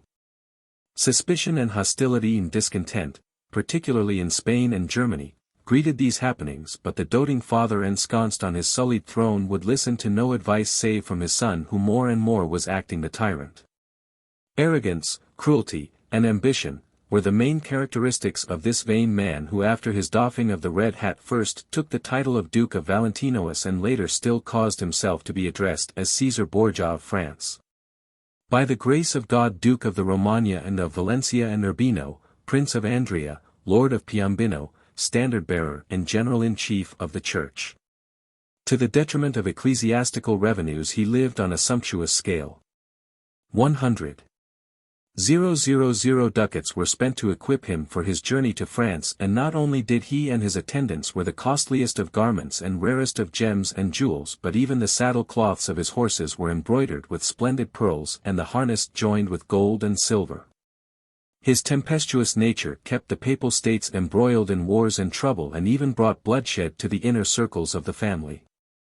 After quarreling with his brother-in-law, He caused him to be slain, but not even for this crime could any law reach him or authority curb him. And Lucrezia was made to forget her sorrow by the donation of a new husband, the Duke d'Este of Ferrara, who was able to bring more riches into the family. For 11 years the loathsome regime existed, and it seemed fated to endure much longer, for the villains who sustained it seemed blessed with sturdy health. Then suddenly both Alexander and Caesar fell violently ill during the summer of 1503. The younger man managed to survive, but the father perished, and there were some who affirmed that both had sickened after mistakenly drinking poisoned wine they had destined for another. No great credence should be given this story, for there was an epidemic of the dreaded Roman fever during that hot summer, and it has been well established that the two had been contaminated by the malignant illness. The dismal chronicle of this pontificate is relieved by a few bright chapters. Like most of the Renaissance popes, Alexander gave lavish patronage to the arts, and Rome gained greatly through his program of restoration and decoration. The swarm of poets and authors then thronging the city were allowed a wide scope in their efforts, and this privilege was fully used and very often abused. A deluge of criticisms and lampoons and libels mocked and reviled the Pope, but unlike his dark-tempered son he paid no heed, saying, "Rome is a free city, and here everyone has a right to write and say what he likes."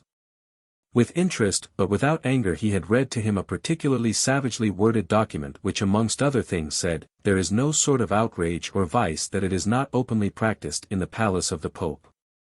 The perfidy of the Scythians and Carthaginians, the bestiality and savagery of Nero and Caligula are surpassed. Rodrigo Borgia is an abyss of vice, a subverter of all justices, human or divine. No revenge was taken against the author of the venomous words, and how lightly Alexander regarded them is shown by the fact that he afterwards received the author in audience. Personal attacks were treated far differently from attempted doctrinal innovations. The latter he would not suffer on any pretext, and to prevent the new art of printing from spreading error he issued his censorial edict, which stipulated that ecclesiastical opinion should be sought before the publication of a book. While profligacy and corruption flourished in Rome during his 11 years, the machinery of church administration continued to function without disturbance or hindrance. The voyages of Christopher Columbus had provided new fields for the spreading of the faith, and brave men, armed only with faith, were resolutely preparing to face the unknown dangers of the New World. Under the seal of Alexander great support was given to the orders and able measures taken to suppress heresy and to frustrate the ever-belligerent Turk. Evil though he was, he never attempted to challenge or change the doctrines of the church he headed. Even his bitterest enemies are unable to formulate any accusation against him in this respect, states Pastor. It seemed as though his reign was meant by Providence to demonstrate the truth that though men may hurt the church they cannot harm her. In the church there have always been unworthy priests as well as bad Christians, and just as the intrinsic worth of a jewel is not lessened by an inferior setting, so the sins of a priest cannot essentially affect his power of offering sacrifice or administering sacraments or transmitting doctrine. The personal holiness of the priest is of course, of the highest importance for the lives of the faithful, inasmuch as he constitutes a living example for them to follow, and compels the respect and esteem of those who are outside. Still, the goodness or badness of the temporary minister can exercise no substantial influence on the being, the divine character, or the holiness of the Church, on the word of revelation, on the graces and spiritual powers with which she is endowed. Thus even the supreme high priest can in no way diminish the value of that heavenly treasure which he controls and dispenses, but only as a steward. The gold remains gold in impure as in pure hands. The papal office belongs to a higher sphere than the personality of its occupant for the time being, and can neither gain nor lose its essential dignity by saintliness on one side, or unworthiness on the other. Even the first Pope, St. Peter, had sinned deeply in denying his Lord and Master, and yet the office of Supreme Pastor was given to him. In the words of the great Saint Leo, Petri dignitas etiam in indigno hurried non deficit. 16th Century. Italy and France and Spain all struggled to control the next conclave, and the latter two powers did not hesitate to try and enlist the aid of Caesar Borgia. But happily the sinister creature was not as active at this important time as he could have been, for he was yet weak from his illness. "I had counted on the death of my father and had made every preparation for it," he lamented, "but it never occurred to me that I should have at the same time to fight death myself." However, he threw his influence to favor the candidate of the French king. But to thwart him there now returned to Rome, after an exile of nearly 10 years, the antagonist of his father, the experienced and veteran Cardinal Giuliano della Rovere, who, friendly though he himself had been with the French, warned the cardinals that if a Frenchman were elected the papacy faced the danger of being returned to Avignon. There seemed then every chance of a deadlock, but this prospect was so distasteful to the Sacred College that a name hitherto not mentioned was quickly presented and acclaimed, and a month after Alexander's death the Cardinal Francesco Piccolomini, nephew of Pius II, became Pope Pius III. He was 64 years old and was a hopeless invalid. This latter circumstance was probably the real reason that won for him the votes of the conclave, for his tenure was expected to be short.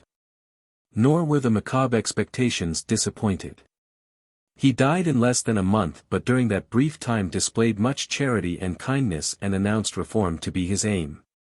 There was no deadlock at the next conclave, for by bargain and by bribe Cardinal della Rovere secured for himself 37 of the 38 votes in proceedings that did not extend a full day. After long years he had finally won the tiara, and triumphantly taking the name of Julius II he set out to restore the strength and possessions of the Papal States.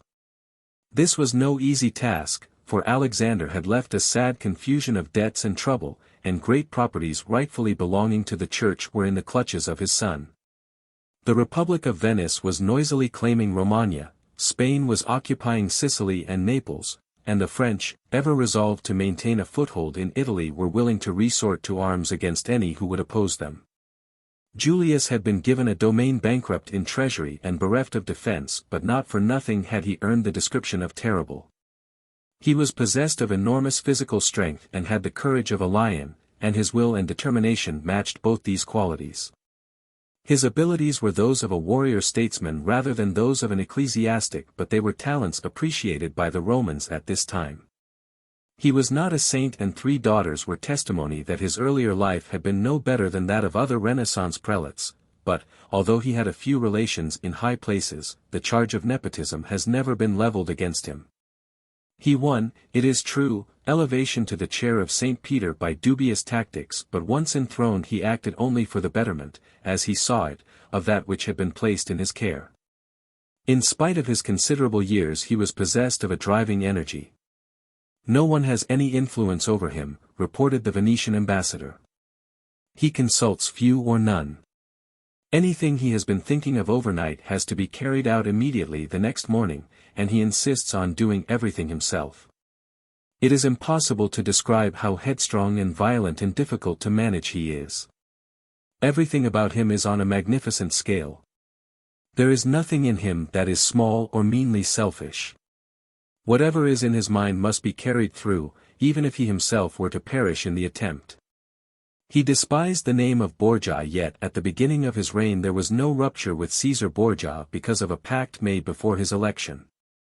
At that time he had made sure there would be no opposition from any quarter, and Caesar Borgia might have possessed some influence with those cardinals who owed their preferment to his father.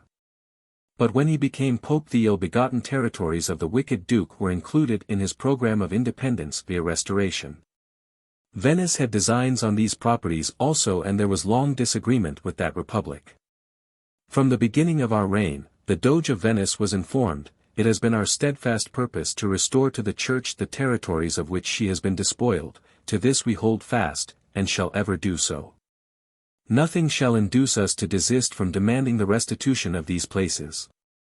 Therefore we again admonish your Highness with all paternal kindness, and command you in the name of the Lord to do freely and at once that which in justice you are bound to do." The Venetians were obstinate, but in the end Julius was victorious, and the banner of the Papal States was unfurled again over the coveted places. Meanwhile the decline of Caesar Borgia was startlingly rapid, and the man who had been so flamboyantly master of all Italy soon found himself without friends or troops. Julius placed him under a form of arrest, and then he was released, but only to be imprisoned again. After a captivity of 2 years he escaped, and a few months later was killed whilst fighting with the army of his French brother-in-law. The intrepid and impatient pope would allow nothing to stand in the way of his plans, and he marched with his troops and led them to victory at Orvieto and Perugia and Urbino. Other times the fortunes of war would turn, but he was no poltroon, and to the despair of less hardy members of his suite he would remain with the warriors, sharing their dangers and discomforts and inspiring them with example. To fit his policies he made and discarded allies as quickly as he made decisions, and so the French were invited to assist him vanquish the Venetians, and in turn, when the French became too demanding, he enlisted the support of other nations including the Venetians, to drive the French back to France. Before his election he had promised the cardinals that they should have some rights of consultation, but any projected opposition from this body was made ineffectual by the creation at various times of 27 new cardinals. A few discontented wearers of the red hat were induced by two irate monarchs, Louis XII of France and the Emperor Maximilian, to a foolish rebellion. Both rulers, with designs of their own upon Italy, were alarmed at the Pope's attempts at independence, and at their instigation the renegade cardinals convoked a council at Pisa. The scheme was a pitiful failure. A small number of churchmen did finally assemble, but the townspeople were so hostile that the pseudo-council was forced to adjourn and continue its futile mummery at another place. The world was weary of this brand of schism, and the activities of the rebels never achieved importance save as a temporary annoyance to the Pope. It might have been otherwise if the French had gained the final victory, and indeed for a gloomy time it appeared they would. A series of brilliant successes were achieved by the soldiers of Louis, aided by those of the emperor, and there was strong likelihood that Rome would be sacked. Further gloom came when the strain imposed upon the overworked pope had the expected result, and he was stricken by an illness so grievous that the physicians pronounced his recovery impossible. Arrangements were made for his funeral, and a panic descended upon the city when the news was known. "Never," wrote the Venetian ambassador, "has there been such a clang of arms round the deathbed of any former pope. Never has the danger been greater than it is now. May God help us." To the amazement of all and to the dismay of his enemies, the Pope recovered and quickly restored order to Rome with an iron hand. He was not yet discouraged, and with typical determination he set out to win even at this apparently hopeless stage.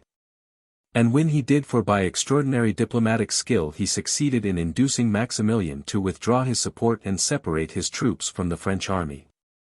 Furthermore, the emperor, suddenly alarmed at the prospect of a French-controlled Italy, permitted Swiss soldiers to pass through his dominions. The Swiss had come in answer to the Pope's pleas, and it was they who decisively routed the French. A wild joy prevailed in Rome, and thunderous adulation was heard when Julius returned to the Vatican. "Never," reported the observant Venetian envoy, "was any emperor or victorious general so honored on his entry into Rome as the Pope has been today." No details seem to miss the attention of this prodigious worker. The vexations and colossal labors of his martial campaigns and political efforts did not hinder a keen interest in the establishment of the bishoprics in the New World. A legate from an important court, a soldier with news from the army, a missionary returned from a remote place, all alike received his rapt interest. Laws and statutes were examined with meticulous care, and the machinery of civil law was made less cumbersome. Roads and bridges were built or repaired throughout the Papal States, and long-needed measures were taken to protect the farmers and their crops from the avarice of the overlords and from the depredations of their soldiery. No matter how great the burden of his anxieties, the Pope somehow, in the interest of his subjects, found the time to write such letters as he wrote to one of his governors. "A citizen of Bertinoro has complained to the Pope that the Castellan has taken wood from him and injured him in other ways. Let the Castellan and his abettors be punished without fail, and take care that no harm comes to the complainant." Nor did the realm of art escape the interest of the amazing man. Surpassed even were the examples of predecessors in this respect, and his intense antipathy to all things connected with the Borgia name did not prevent him from continuing with projects commenced in Alexander's reign. Bramante, the architect, was given the task of rebuilding St. Peter's Basilica into a structure vast and magnificent, and it was the beginning of the great edifice which stands today. Michelangelo was called to Rome, and the world is aware of the splendid results produced by that inspired summons. The genius of Raphael and the prowess of his gifted colleagues flowered under the warmth of papal encouragement and subsidy. Julius had a rare sympathy for the artistic mind, and he understood well, as he put it, the humors of such men of genius. When Michelangelo had rushed from Rome in a rage, swearing that he would leave his work uncompleted, an astonished and shocked official in Florence told him, "You have behaved towards the Pope in a way that the King of France himself would not have ventured upon. There must be an end of this. We are not going to be dragged into a war, and risk the whole state for you. Go back to Rome." The obstinate artist took his time but finally returned, and when he appeared before Julius, a prelate thought to save him from the expected wrath by pleading, "Your Holiness should not be so hard on this fault of Michelangelo. He is a man who has never been taught good manners. These artists do not know how to behave, they understand nothing but their art." The Pope turned the full force of his anger upon the unfortunate cleric. "You venture," he roared, "to say to this man things I should not have dreamt of saying. It is you who have not manners. Get out of my sight, you miserable, ignorant clown." From this time on there were no great differences between the Pope and the great man of art, although there were many noisy arguments. Court attendants would marvel at the sight of their formidable master abandoning all dignity and clambering up the dusty scaffolding which festooned the Sistine Chapel. A grimy hand to help him would be extended by the busy genius, sometimes irritated at being interrupted, and there the two would discuss the details and progress of the superb frescoes. After Julius had secured temporal strength and independence and brought order and prosperity to the states of the Church, his restless mind became occupied with the gigantic problem of sorely needed church reform.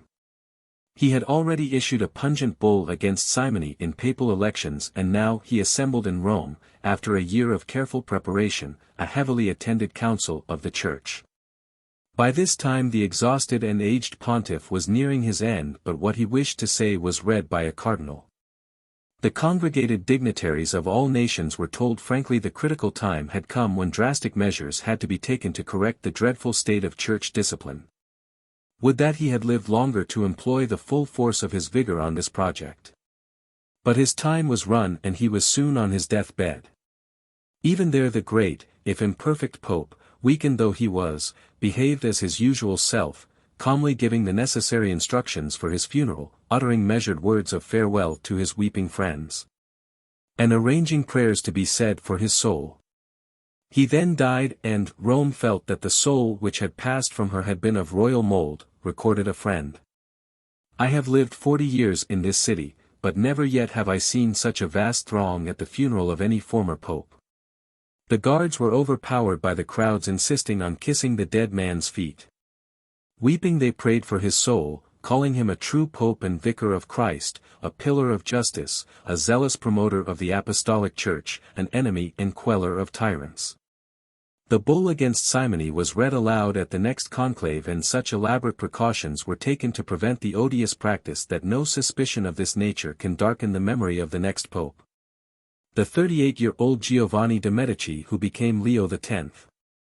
Certainly a factor to contribute heavily to his winning the majority of the votes was his membership in the powerful Florentine family, although it is true that his life was without scandal, and it is also true that to fit him for high ecclesiastical rank he had received a special and comprehensive education from a carefully selected group of distinguished tutors. He was the son of one of the most strong and colorful figures of the Renaissance, Lorenzo de' Medici, the ruler of Florence, who was called the Magnificent.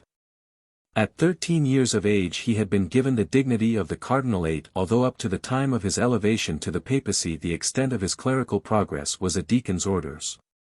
After receiving the acclaim of the conclave he was ordained priest, consecrated bishop 2 days later, and then solemnly and with splendor given the tiara on the steps of the now half-demolished Basilica of St. Peter. The debris of the broken structure was a strangely fitting background for his coronation, because the rebuilding of this edifice provided the incident which in this reign was to bring unparalleled sorrow and disaster to the Catholic Church. To provide the funds for the erection of the new St. Peter's. Indulgences were unfortunately offered for money, and in Germany an outraged Augustinian friar protested vigorously by writing a series of 95 theses against such abuses and nailing his manuscript to the door of the castle church at Wittenberg. The name of the friar was Martin Luther. The fateful day was the 31st of October, 1517, and the historic and so tragically symbolic wielding of hammer against church door occurred in the 5th year of Leo's reign.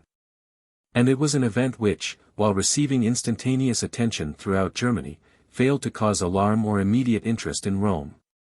The storm had broken, the most critical time in the long history of the Church had arrived, and there was naught but apathy on the part of the Pope. Absorbed in the unsavory intricacies of his politics and pleasures, Leo failed to recognize the importance of Luther's initial deed, and there can be little excuse for his catastrophic lethargy. There was no lack of warning. For years past the clamor for reform within the Church had been steadily increasing throughout Europe, and matching this spirit in growth and volume was contempt for ecclesiastical authority. At the council which his predecessor had inaugurated and which had continued on into his own reign, lengthy and complicated resolutions had been proposed and accepted. But, as a layman who attended the council complained, we have heard a great deal about the making of laws, but very little about their observance. In many ways the new pope seemed to resemble Alexander VI rather than Julius. His family was enriched and given favors whenever possible, and his court, thronged by artists and writers and frivolous noblemen, was that of a gay and youthful prince rather than that of the Bishop of Rome. The delights of the banqueting table, the amusements of dramatic pageants, the mummery of buffoons, the thrill of the hunting field, all these things occupied the time and interest of the man who was pope when Luther began his attack, and who, endowed with the tastes and principles of his family, wove a mesh of political activities which kept him continuously embroiled with the various rulers of Europe. Deceit and treachery were the habitual characteristics of this dangerous game as played by him, and consequently when he tried to raise funds for the prosecution of a new crusade, the response from the nations was mostly a cynical indifference. A Florentine statesman who frequently served and advised him was Niccolò Machiavelli, whose name has endured as a synonym for subterfuge and intrigue of the basest type. So it was not unnatural that antipathy to Rome fattened upon the lavish duplicity which was presented as papal diplomacy. The unreal title of emperor was still desired by kings, and this vanity the Pope used freely in his schemes, openly supporting one aspirant for the historic but illusory honor, while at the same time his legates would be whispering encouragement to another deluded prince. The intention behind Leo's ceaseless and complicated negotiations was to keep Spain and France and Germany from further encroachments in Italy. Once in his reign the French did attempt an invasion, but they were driven back before the fury of the Swiss mercenaries. In the peace which followed it was agreed that the unsuccessful schism which had begun under French auspices at Pisa should now be abandoned, and that, while the French monarch should possess the right of nomination in regard to benefices, canonical investiture could only be given by the Pope. Despite the resolutions of the recent council, clerical abuses continued and increased, and in Rome when 31 cardinals were made at one creation it was well known that although a few new wearers of the purple were indeed worthy men, the majority of their colleagues had openly purchased the honor. One of these was Ferdinando Ponzetti, who had commenced life as a physician and who now was able to pay 30,000 ducats for his new rank.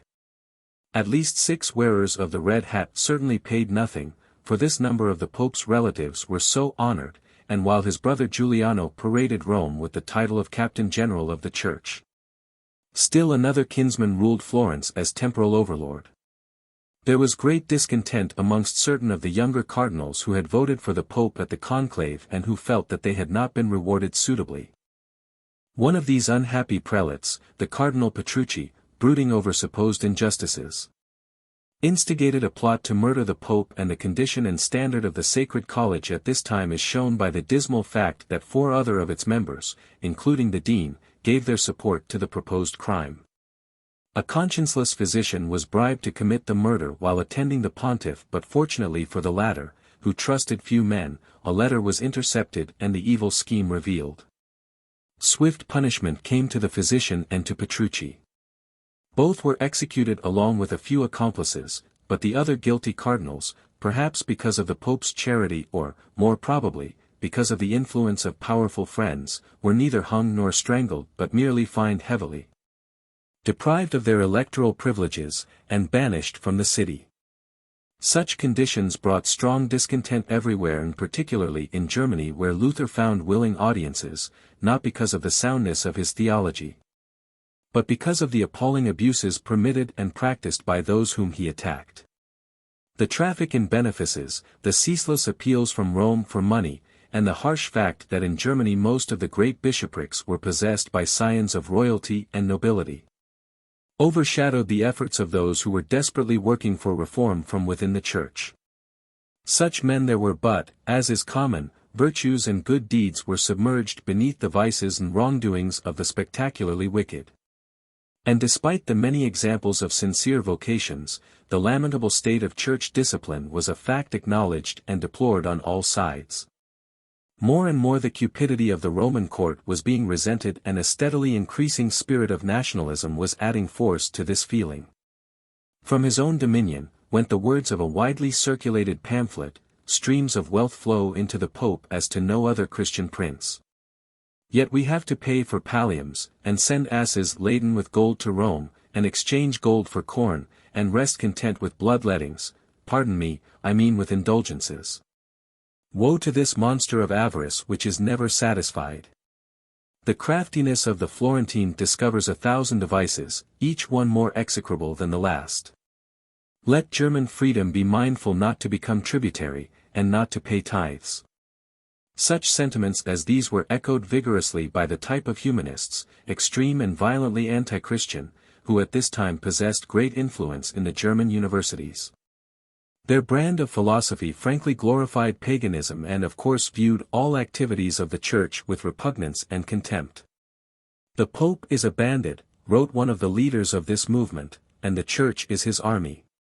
About this time a youthful but powerful prince in holy orders, the Elector Albert of Brandenburg, already Archbishop of Magdeburg and administrator of the See of Halberstadt, was made Archbishop of Mayence. He wished to retain his former sees, and after much negotiation with the papal representative he was allowed to do so, but on the condition he pay a fee of 14,000 ducats besides a special tax of 10,000 of the same coin. It was a shameful transaction but not even yet complete. A banker, Jacob Fugger, advanced the over-beneficed prince the ready gold, and then, to enable settlement of the banker's loan, Albert was given the privilege of proclaiming the grant of St. Peter's indulgence through his territories on the terms that he should share equally with Rome all funds so collected. In an age when bribery and simony were to be found in high places, it is not surprising that the granting of indulgences should sometimes be tainted by mercenary consideration, although the doctrine of the Church leaves no doubt as to the invalidity of any accepted with the knowledge of such an arrangement. The term indulgence is derived from the Latin indulgere, meaning to be kind, and it is an excellent explanation for, as defined by the Church in the 13th century. An indulgence is the remission of temporal punishment due to sin after guilt has been forgiven. It is Catholic teaching that even after the guilt of a sin has been forgiven, there may still remain due to the justice of God some measure of punishment, called temporal, to distinguish it from the eternal punishment of sin not forgiven because not repented. It is with this temporal punishment, and not with the sin or its guilt, that the indulgence is concerned. To earn such a favor the suppliant must, in addition to possessing the habitual intention, be in that state of grace which is achieved by true repentance and sincere confession, and by the performance of good works such as prayer and charitable undertakings. There are partial indulgences which remit, as the name implies, only in part, and there are plenary indulgences which, given by the Pope alone, cancel all temporal punishment due to sin. There are indulgences for the living and those for the dead which actually, because departed souls are of course beyond the Church's jurisdiction, are nothing more than solemn requests for the divine mercy. An indulgence had been proclaimed in the reign of Pope Julius for those who, in addition to fulfilling the usual requirements of penance and contrition, should contribute to the rebuilding of St. Peter's. Because of the eager and none too scrupulous manner in which the monies were gathered, and because of the intense and mounting anti-Roman feeling already strong in Germany, there were grave and spirited protests from that country when Leo X, upon becoming Pope, not only renewed the same indulgence but thought by means of it to gather even greater sums for his treasury. The warnings were unheeded, and after prolonged bickering the disgraceful arrangement with Albert of Mayence was concluded. The next step towards disaster came when the latter placed the responsibility of bringing the fateful indulgence to the people in the hands of John Tetzel. A Dominican orator who had considerable experience in such enterprises and who was well known for his skill in gathering the lucre. It was a reputation not at all popular, and even one of his brother Dominicans wrote angrily of him that he devised unheard of means of making money. He was far too liberal in conferring offices. He put up far too many public crosses in towns and villages, which causes scandal and breeds complaints among the people. This man now embarked upon the money-raising campaign, for that is what it frankly was, with more zeal than doctrinal authority. For while he did not err in naming the requirements necessary to obtain indulgences for the living, he did make the mistake of declaring those for the dead could be gained by money alone. His statement was clearly contrary to the doctrines of the Church, and the leading theologian of the time, the Cardinal Cajetan, was vehemently positive on the subject of such erroneous teachings. "Preachers speak in the name of the Church," said he, "only so long as they proclaim the doctrine of Christ and his Church. But if, for purposes of their own, they teach that about which they know nothing, and which is only their own imagination, they must not be accepted as mouthpieces of the Church. No one must be surprised if such as these fall into error." Tetzel's route took him to Wittenberg, where the district vicar and university lecturer, a 34-year-old Augustinian priest named Martin Luther, impatiently awaited him with strong opinions and an able pen. Luther had once made a journey to Rome, and although at that time he displayed no symptoms of displeasure, he later claimed he had been disillusioned and angered at what he had seen. By nature he was deeply impressionable as well as self-confident and strong-willed. His adoption of the clerical state had not been the result of long and careful consideration, but was because the sudden death of a close friend who had been destined for the priesthood convinced him he should take his place. This was done against the earnest pleas of his father, for the young Luther had studied for the law, a process involving hardship and sacrifice both to him and his family, who were of humble circumstance.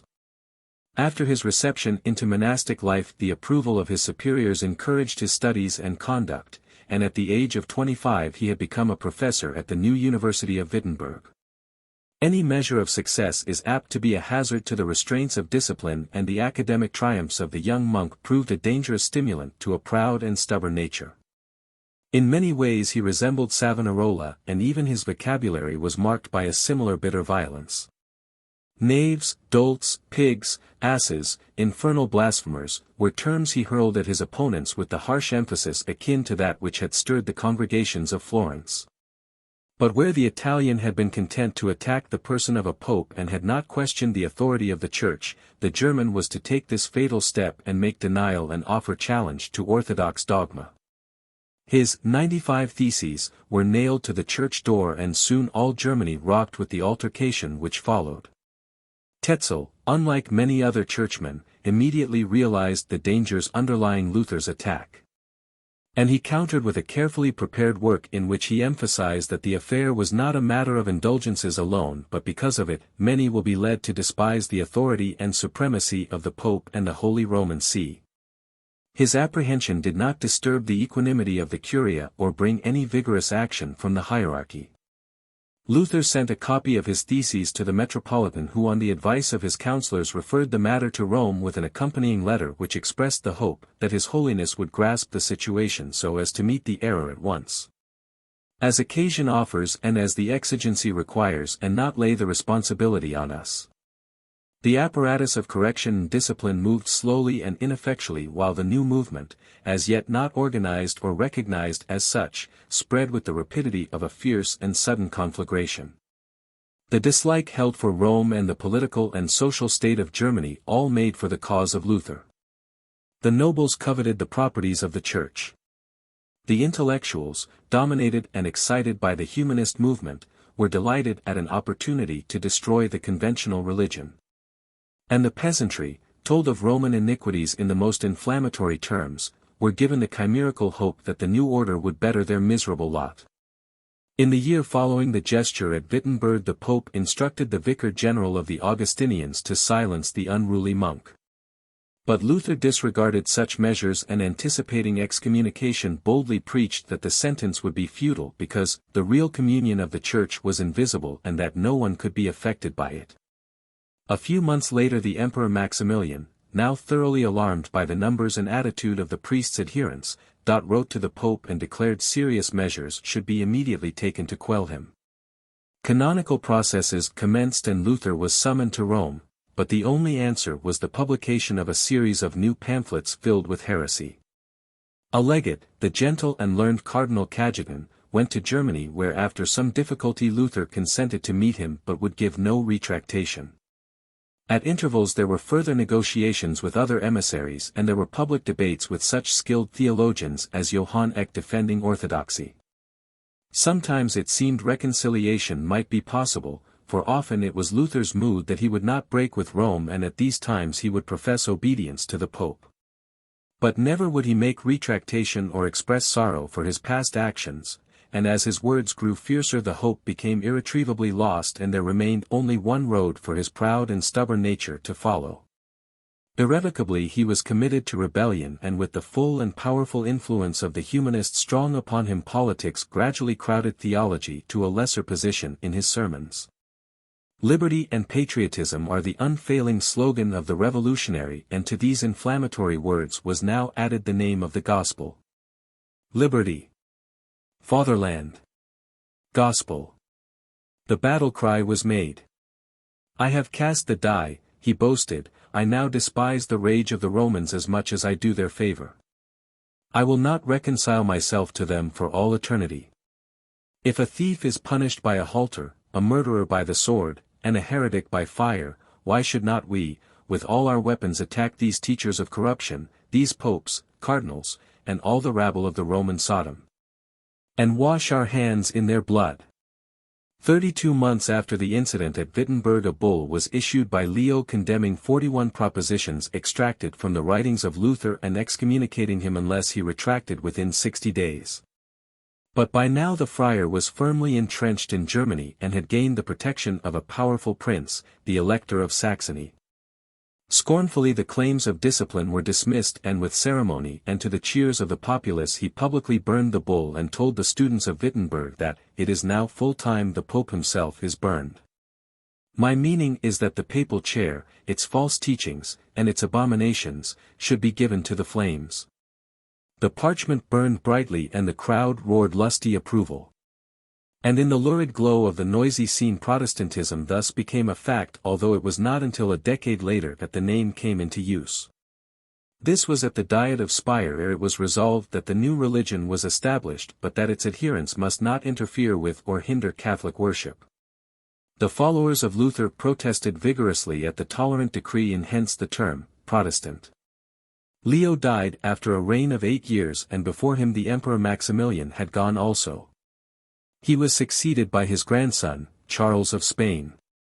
Henry VIII of England had been a candidate for the imperial honor and at the long conclave which preceded the election of the next pope the name of Henry's counsellor, the great Cardinal Wolsey, received serious consideration. However, the Medici family was resolved that a cousin of Leo should secure the ballots and possibly to avert the evils of deadlock an unexpected name was finally announced. That of the Cardinal Adrian Dedel who in keeping his own name as Pope Adrian VI was to break a 200-year-old tradition. The fact that he possessed the friendship and respect of the new emperor must have influenced the decision of the cardinals but it was a decision certainly not sought by the man whom it favored. He had not attended the conclave and it was with reluctance that he embarked upon the journey from Spain to accept the responsibilities of the tiara. Born at Utrecht in Holland he was the son of a shipwright and by ability and diligence had risen to the position of tutor to the young Charles who was impressed by his talents and his honesty and who never had reason to change the opinion. Successive and successful stages of advancement had eventually brought the Netherlander to the high position of viceroy in Spain and now had come the papacy. It was 8 months before he was crowned in Rome and it was with coldness that the people of the city greeted him for he was in every way utterly unlike the great prince prelates to whom they were accustomed. Pomp he detested, flattery too, and those noisy and undisciplined crowds of artists and poets and merchants who had fattened on the generosity of former reigns quickly discovered that papal patronage had ceased to be. No lavish court or costly pageants or feasts and games or chances for easy or dubious riches could be expected during the time of this scrupulous northerner who earnestly desired reform and a united and tranquil Christendom. These were his aims, together with plans for a crusade against the Turks who had already won the island of Rhodes, but the obstacles he had inherited seemed insurmountable. He was too late, and perhaps it was this realization that hastened his end. He died less than 2 years after his election. The Romans received a pope more suited to their taste in the person of his successor, for this time the plans of the Medici were triumphant. Giulio de' Medici, cousin of Leo X, took his place as Clement VII. It was not an easy victory, for the emperor, the kings of France and England, the Italian factions, all had their candidates, and the conclave lasted 50 days.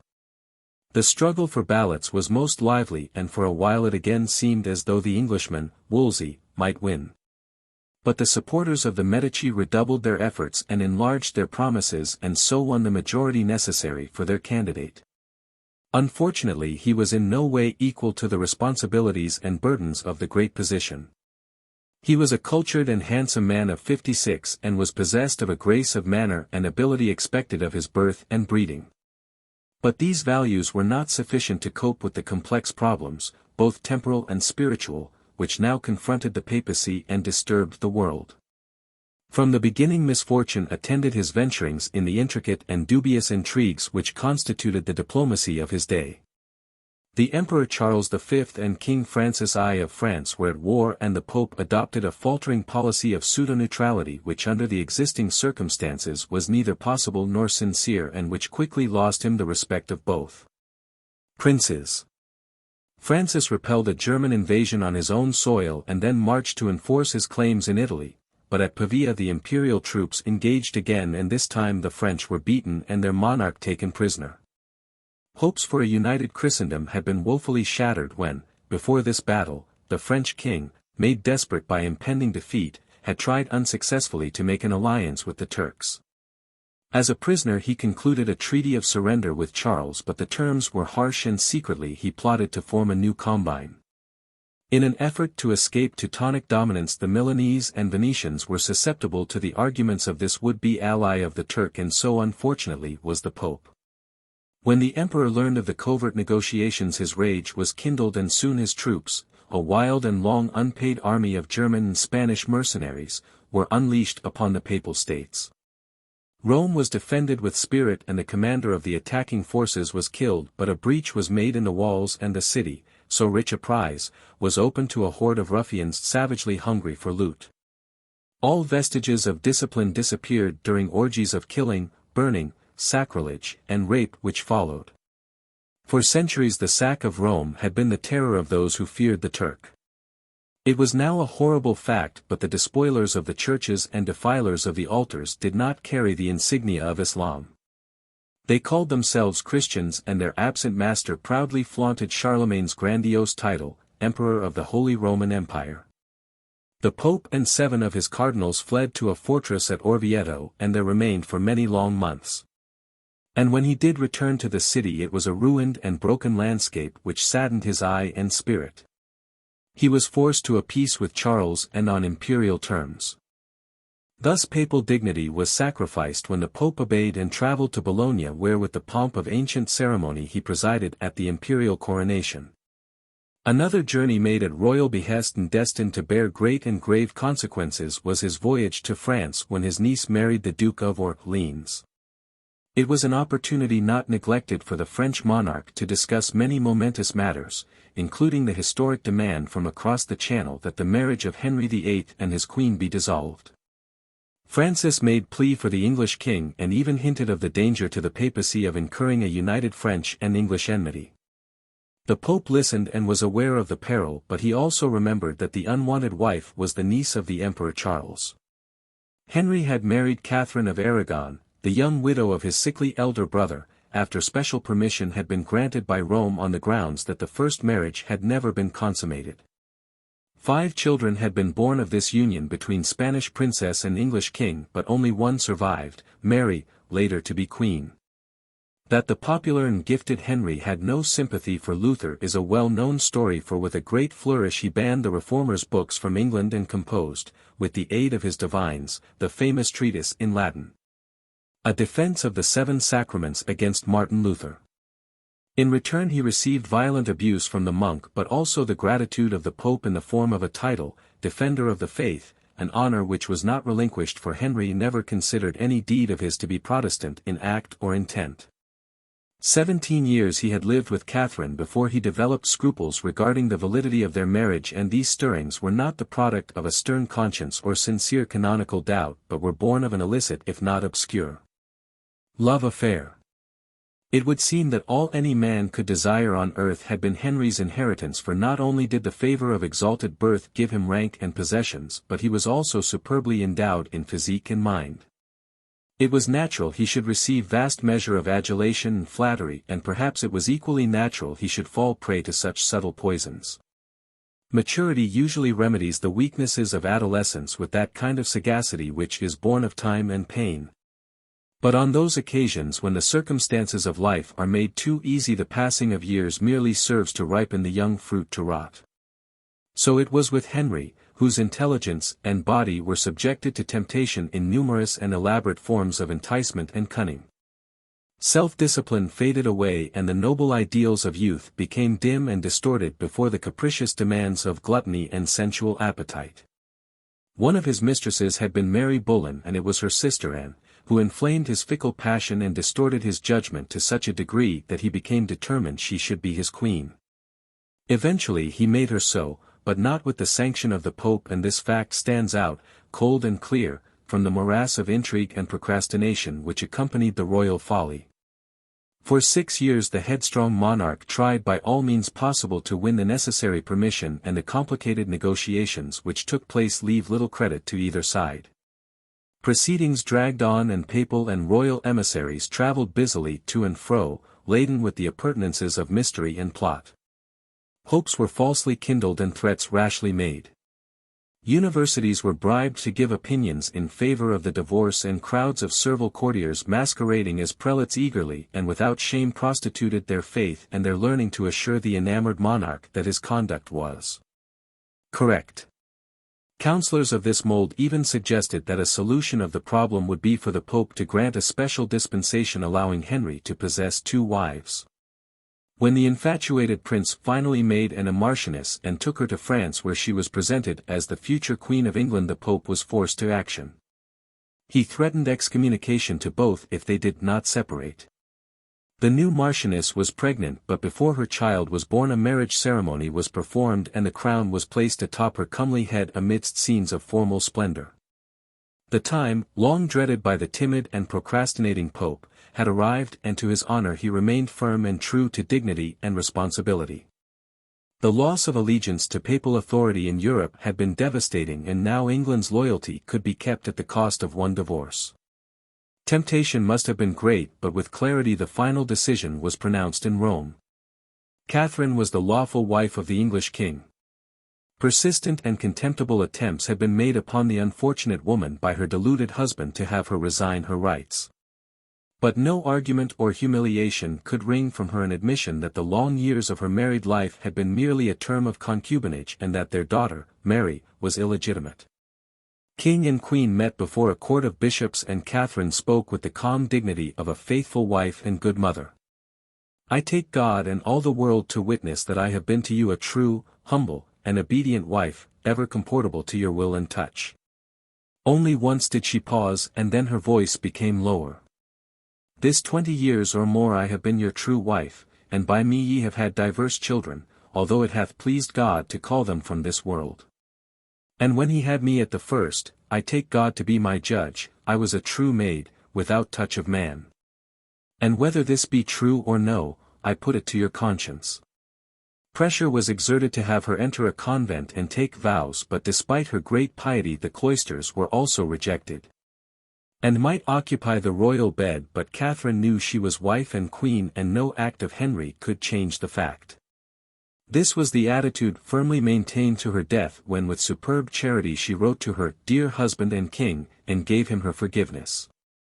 "For the rest, I commend unto you our daughter Mary, beseeching you to be a good father unto her, as I have heretofore desired.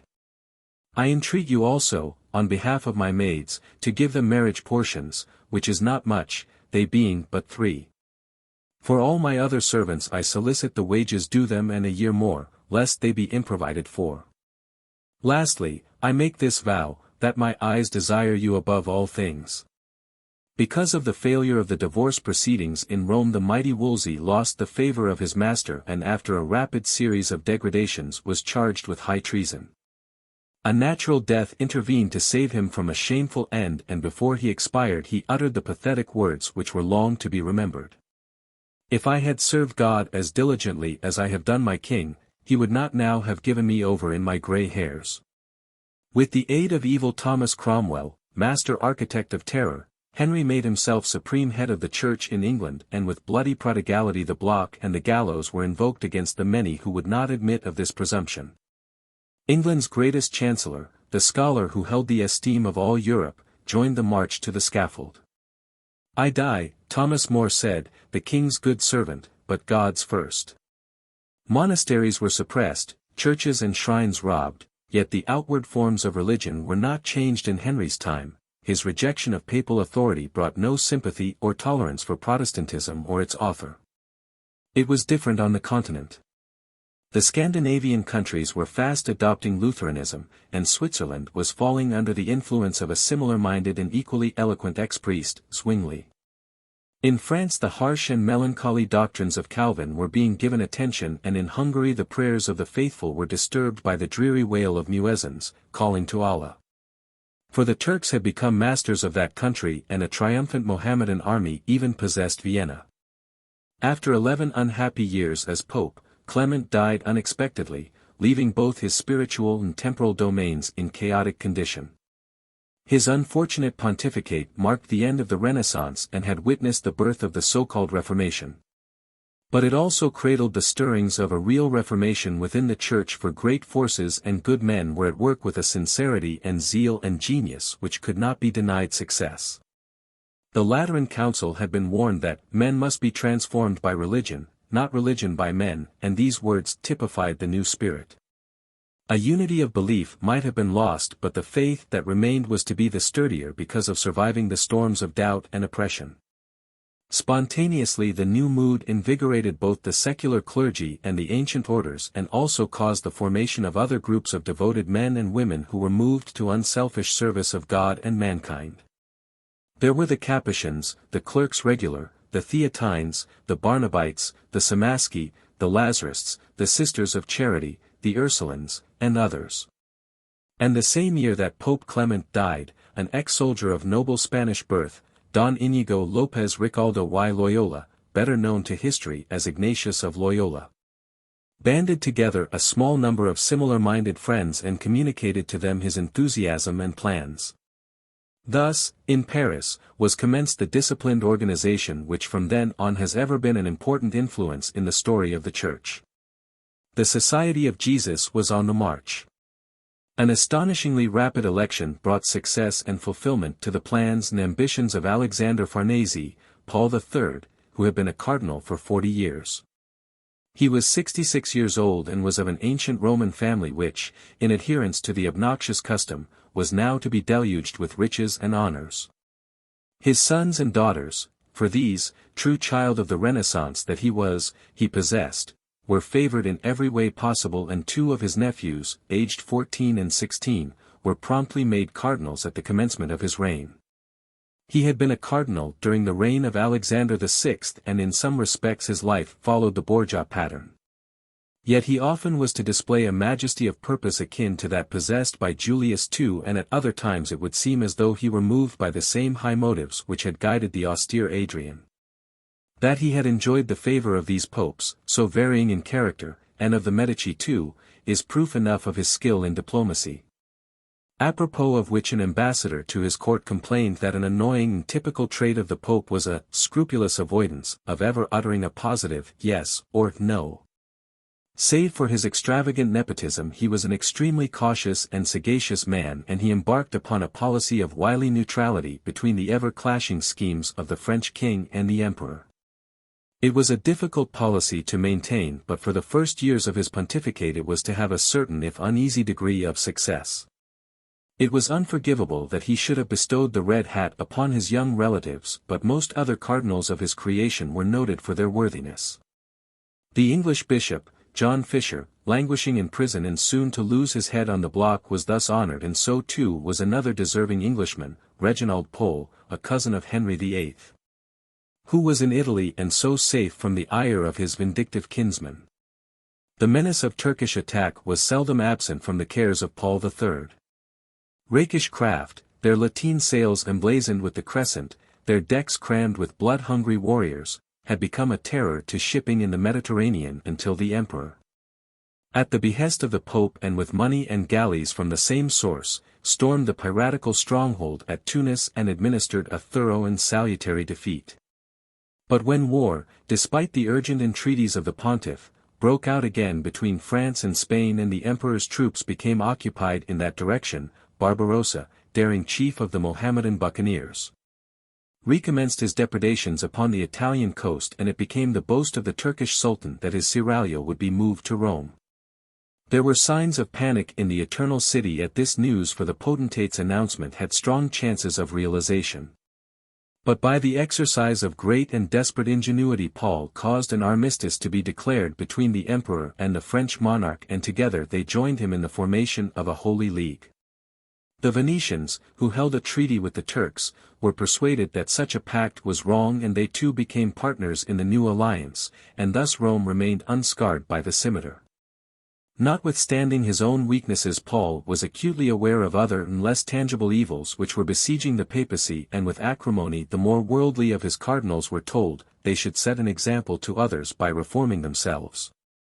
To introduce peace and authority into the babel of contemporary theological dispute, and to muster a united strength against the onslaughts of the papacy's antagonists, Paul III made careful plans for the convocation of a general council. For he was of the opinion that the voice of a council was needed to reaffirm and clarify ancient dogma and to endorse authority. The scheme was commendable and simple in thought, but in actual execution fraught with difficulty and danger. His own temporal strength was negligible, and he had no wish, and there was the danger, for any one sovereign or nation to exert influence upon the decision of so important a body under the guise of patronage or protection. Prejudice and patronage must be avoided, and the judgments of the fathers left unhindered. With all the genius of his diplomatic talent he fought desperately to have it so. The idea of the council was received with enthusiasm, even by some of the Protestant princes, but as the Pope had anticipated, there were many who saw the convention as an avenue for their own designs and innovations. The support of the emperor was necessary, indeed the approval of all Christians was desired, and unwearyingly the Pope toiled to gain the goodwill of all and the interference of none. The emperor was sincerely enthusiastic, for he readily perceived that under such auspices the empire might be strengthened. But the Pope, with wider horizons beckoning, regarded the imperial zeal with apprehension and even despair, and many conflicts arose between the two regarding the policies, the procedure, and even the location of the council. Usually it was the patient pontiff who was victorious, but not without the penalties of strife. Charles was of the opinion that ecclesiastical discipline should be the first concern of the meeting, but the Pope held to his plan that questions appertaining to doctrine should be settled before the discussion of a workable policy of discipline. After many vexations and delays the council assembled at Trent, in the Austrian Tyrol, on the December 13, 1543, the 11th year of Paul's reign. 10 times it was to meet during the remaining 4 years of his life, and it was not to be formally dissolved, although on several occasions it suffered interruptions and a change of scene, until 1563. The decisions made and decrees issued, defining Catholic doctrine, provided splendid support for the champions of the Counter-Reformation. By this time the Reformation was rapidly flowering to full development, but the Council of Trent was, by a program of practical reform and definition, able to restore vigor to orthodoxy and bring strength and hope to the faithful again. The storms of altercation following Luther's outburst, the long theological arguments, the many and confusing interpretations of the Gospels, the admitted need for clerical reform, had brought perplexity to many a simple priest and layman. But now all was to be made clear and the road illuminated. The dogmas of original sin, justification, the sacraments, were explained with exactitude, and so too were many other subjects of attack and dispute, such as the veneration of saints and the granting of indulgences. Errors in clerical conduct were not merely censured but were exhaustively examined, and practical measures for removing abuses were promulgated and adopted. A system of reform was founded which could survive and indeed grow in strength. Precise in its condemnations, constructive in its suggestions, grand in its scope, the Council of Trent can rightfully be regarded as one of the great bulwarks of Catholicity.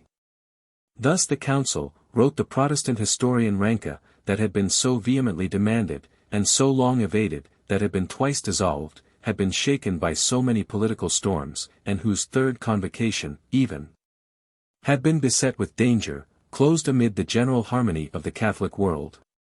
Henceforth Catholicism confronted the Protestant world in renovated collected vigor. Paul III lived with all the gaudy and benevolent luxury of a Renaissance prince, and Rome benefited in many ways from his generosity and his appreciation of the arts. New streets were built, churches restored, great bastions were erected, engineers worked diligently on new schemes of fortifications, and scholars toiled over the long catalogues of the Vatican Library. Titian, like many a lesser colleague, was subsidized, and the classic beauty of St. Peter's Dome, superb symbol of the supreme authority, was raised by Michelangelo. Paul III had done well and should have died content, but the fruits of his nepotism made his end miserable and unhappy. An ungrateful and predatory grandson, with clamor and with violence, was claiming the Duchy of Parma as his personal property. "My sin is ever before me," grieved the dying pope. "If they had not the mastery over me, then I should have been without great offense." It took the cardinals 10 weeks to select a successor, Giovanni Ciacci del Monte, who took the name of Julius III. For a time, at this conclave, it seemed as though the votes would go to Reginald Pole, but the conscientious Englishman refused to bargain or make promises, and his moment passed. Later, when Mary became queen, Pope Julius sent him to his native country as legate, and there he officiated as Archbishop of Canterbury, the last of his faith to take that ancient title. The new pope was friendly with the emperor, soon to be fighting the French again. But neither alliance with that forceful ruler or the great responsibilities of his own position gave him the confidence or strength of purpose which had characterized the previous reign. When the Protestant allies of France invaded the Tyrol and caused an adjournment of the Council of Trent, resignation to circumstances was the attitude of the Pope. He seemed overwhelmed by the number and magnitude of his problems, and frankly abandoning all pretense of active policy he retired to the peace of his gardens. Fortunately such indolence was not reflected in the toiling body of the Church, for this was the time of such men as the indefatigable Jesuit, Francis Xavier, who before embarking for hostile and unknown shores cheerfully told his fellow adventurers, "The greatest trials you have until now endured are small in comparison with those you will experience in Japan. Prepare yourself for difficulties, by setting aside all consideration for your own interests." And later the pen of the same brave man inscribed, "I am journeying, deprived of all human protection, to the island of Canton, in the hope that a friendly heathen will take me over to the continent of China." The pontificate of Julius III lasted 5 years. The next pope was Marcellus II, of whom much was expected, for as a cardinal and as a priest Marcello Provino had earned an enviable reputation. Immediately after his enthronement he enthusiastically turned to the subject of reform, and one of his first acts was to prohibit any member of his family from coming to Rome. Luxury was banned from his household, and the customary elaborate ceremonies of coronation were avoided.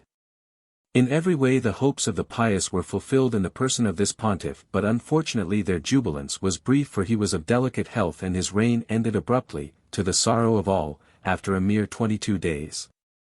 The name of Reginald Pole was mentioned again at the following conclave, but he was absent in England, and the Spanish influence which favored him was not strong enough to achieve its purpose. Elected instead, and after considerable balloting, was the 79-year-old Giovanni Pietro Carafa, whose advanced age showed no traces of senility, but neither had it brought that mellowness of thought and judgment which usually comes with the years. Paul IV was a severe and bad-tempered old man, somewhat eccentric in manner, who oftentimes affected the simplicity of a monk but on other occasions could formidably play the despot. He was of the Reformed school and was a founder of the first congregation of clerks regular, yet he was not exempt from the disease of nepotism, and one of his first actions as pope was to bestow the red hat upon the head of his undeserving nephew, Carlo Carafa. His support went to the French in the war with Spain. And guided by his nephew, this policy brought matters to such a deplorable state that it was found necessary to employ Protestant mercenaries from Germany to protect the papal provinces from the invading army of the Duke of Alva. Meanwhile the French were defeated elsewhere and the Pope was forced to sue for peace, a costly and humiliating process for one so proud. His reign was characterized by the unbending severities of the true martinet, and the punishments which came to those who crossed his will or broke the laws were as heavy as they were prompt. Eventually rumors came to him of the base conduct of his nephew, and for once the ties of blood were spurned and the ungrateful and unfit wearer of the purple was expelled from Rome.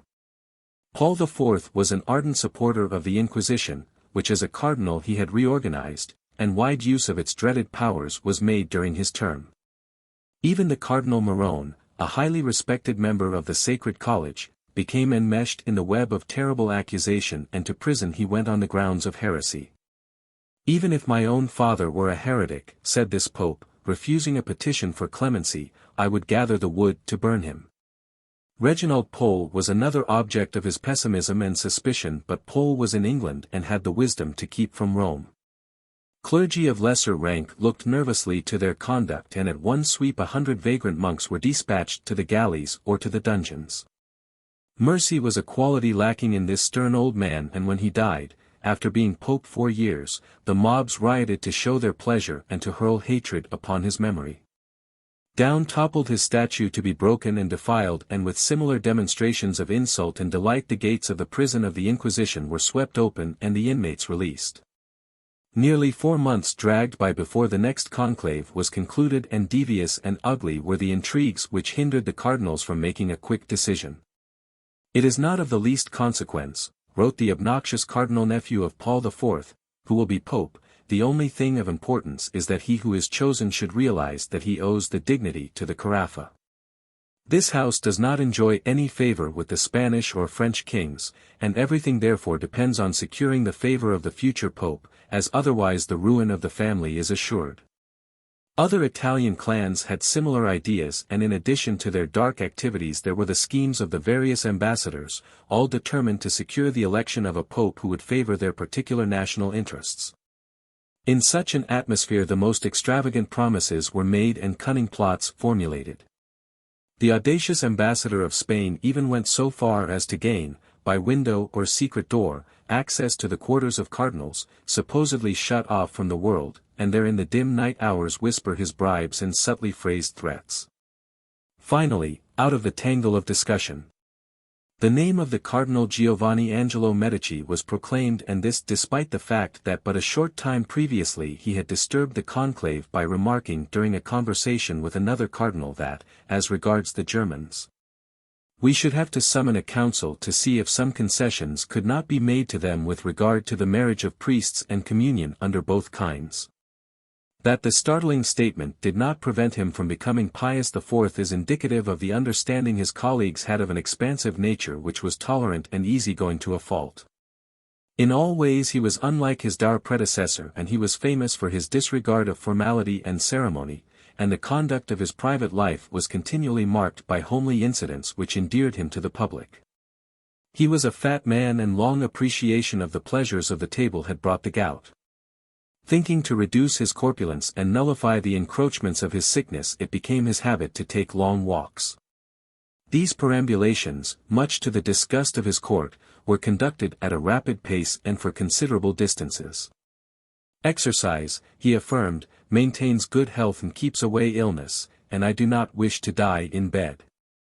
The traditional geniality which is ascribed to rotundity was indisputably his, and the clouds of gloom and suspicion which had hung over Rome during the previous pontificate now disappeared. He displayed no ill will to the arrogant nephews of Paul IV after his reception of the tiara, but their crimes were many and foul, and their enemies so powerful and determined for revenge that retribution was inevitable. A particularly horrible murder within the hated family began the forces of its destruction. The Duke of Poliano, brother of the Cardinal Carlo Carafa, believed his wife unfaithful. And governed by extravagant ideas of honor, he ordered her unfortunate supposed paramour dragged before him, and then with shouts of rage he plunged his dagger again and again into the bound body of the wretch until he was dead. The drama became more horrible when the wretched Duchess, pregnant and crying her innocence, was strangled by her own brother, the Count d'Alife. That the Cardinal Carlo Carafa was a party, by knowledge and condonement, to the bloody wickedness could not be denied, and with no alternative possible the Pope reluctantly set the processes of accusation and judgment in motion. If only to secure order, he said, I have no choice but to bring the haughty nephews of Paul IV to submission. A long list of charges was prepared, varying from murder and high treason to heresy, and brought to justice was the Cardinal Carlo, his brother the Duke of Poliano, the brother-in-law the Count d'Alife, and a younger relative, the Cardinal Alfonso Carafa. After a long trial the latter was pardoned, but the others, despite their rank, were given the supreme penalty. All three faced the executioner with dignity, and a letter to his son by the fierce Duke, who was comforted by the Jesuits during his last hours, is a missive to remember because of its faith and beauty. This paper contains, I believe, the last words and advice I shall be able to address you in this life, he wrote. I pray God that they may be such as a father should address his only son. Flee from sin and have compassion on the misery of others.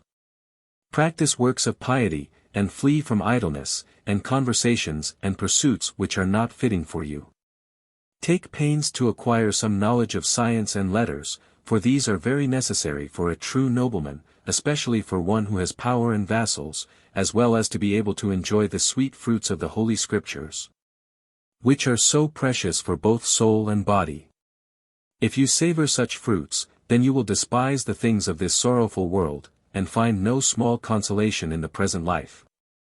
I wish you to show indomitable courage at my death, not behaving like a child, but as a reasonable man, and not listening to the promptings of the flesh, or to the love of your father, or to the talk of the world. For your consolation ponder well the fact that whatever happens is ordained by the decrees of the great God, who rules the universe with infinite wisdom, and, as it appears to me, shows me great mercy by taking me hence in this manner, rather than in any other way, for which I always thank him, as you also must do. May it only please him to exchange this my life for that other, the false and deceitful for the true. Do not be troubled by whatever people may say or write. Say to everyone, my father is dead, because God has shown him great grace, and I hope he has saved him, and granted him a better existence. Therewith I die, but you shall live, bear no one ill will of my death. Conciliatory measures were employed with the rulers of Europe by Pius IV, and ably representing him in many important conferences north of the Alps was the Cardinal Morone, who had suffered imprisonment because of the delusions of the late Pope. Nepotism was not absent from Rome, for this Pope had his nephews too, but for once the custom brought glory instead of disgrace. One of these relatives was the Cardinal Charles Borromeo, a truly devout and talented character devoted to reform and good works, who was, under the dispassionate scrutiny of a later generation, to be judged worthy of canonization. The goodness and ability of the young cardinal was responsible for the resumption of the labors of the Council of Trent, and in several sessions many important and historic decrees were formulated and in turn confirmed and strengthened by papal bull. The influence of Cardinal Borromeo did not wane with the death of his uncle, for happily the next pope, Pius V, a true and zealous churchman, was of a similar mind and purpose, and the work of reform swept on. The new pope was the former Cardinal Michel Ghislieri. He was born of poor parents and had been a member of the Dominican order since his early youth. As a friar he had taught and preached for 28 years, then episcopal responsibilities had been given him, and later had come the red hat and the stern duties of Inquisitor General under Paul IV. He had been well liked by that severe ruler, and when he was given the supreme honor the people feared a return to the harsh discipline of the hated regime. There was, it is true, an immediate tightening of the laws, and justice was to move more swiftly than hitherto, but unlike his patron Pius V tempered strictness with mercy and understanding. He was determined Rome should be the model capital of Christendom, and a courtier, sighing for the riotousness of former days, complained that the entire city was taking on the air of a monastery. The courts were purged of bribery, the streets of prostitutes and thieves, and a ruthless war was made on corrupt officials and unjust taxes. The finances of the Papal States were subjected to critical and profound examination, and many changes were made. When an enthusiastic official suggested a new scheme for bringing added revenues to the treasury, the Pope chided him and remarked that instead of amassing monies, more thought should be given to collecting the allegiance of those nations which had broken away from the Church. The papal army was reduced to a few companies, for he was averse to becoming embroiled in martial adventures, although his belief in the wide authority of the Holy See over the conduct of secular princes was unwavering. This belief was responsible for the issuance of a bull which excommunicated Elizabeth of England and released her subjects from their allegiance to her. The pronouncement was a mistake which only served to bring further resentment against Rome and misery to the English Catholics, for the power of England was mounting, new triumphs were being won on and across the seas. And the Queen's name was tightly woven into the cloth of national honor and patriotism. A few years after the papal sentence, sturdy seamen, Protestant and Catholic alike, cheered for their good Queen Bess and merry England when they turned their small craft to meet the Armada.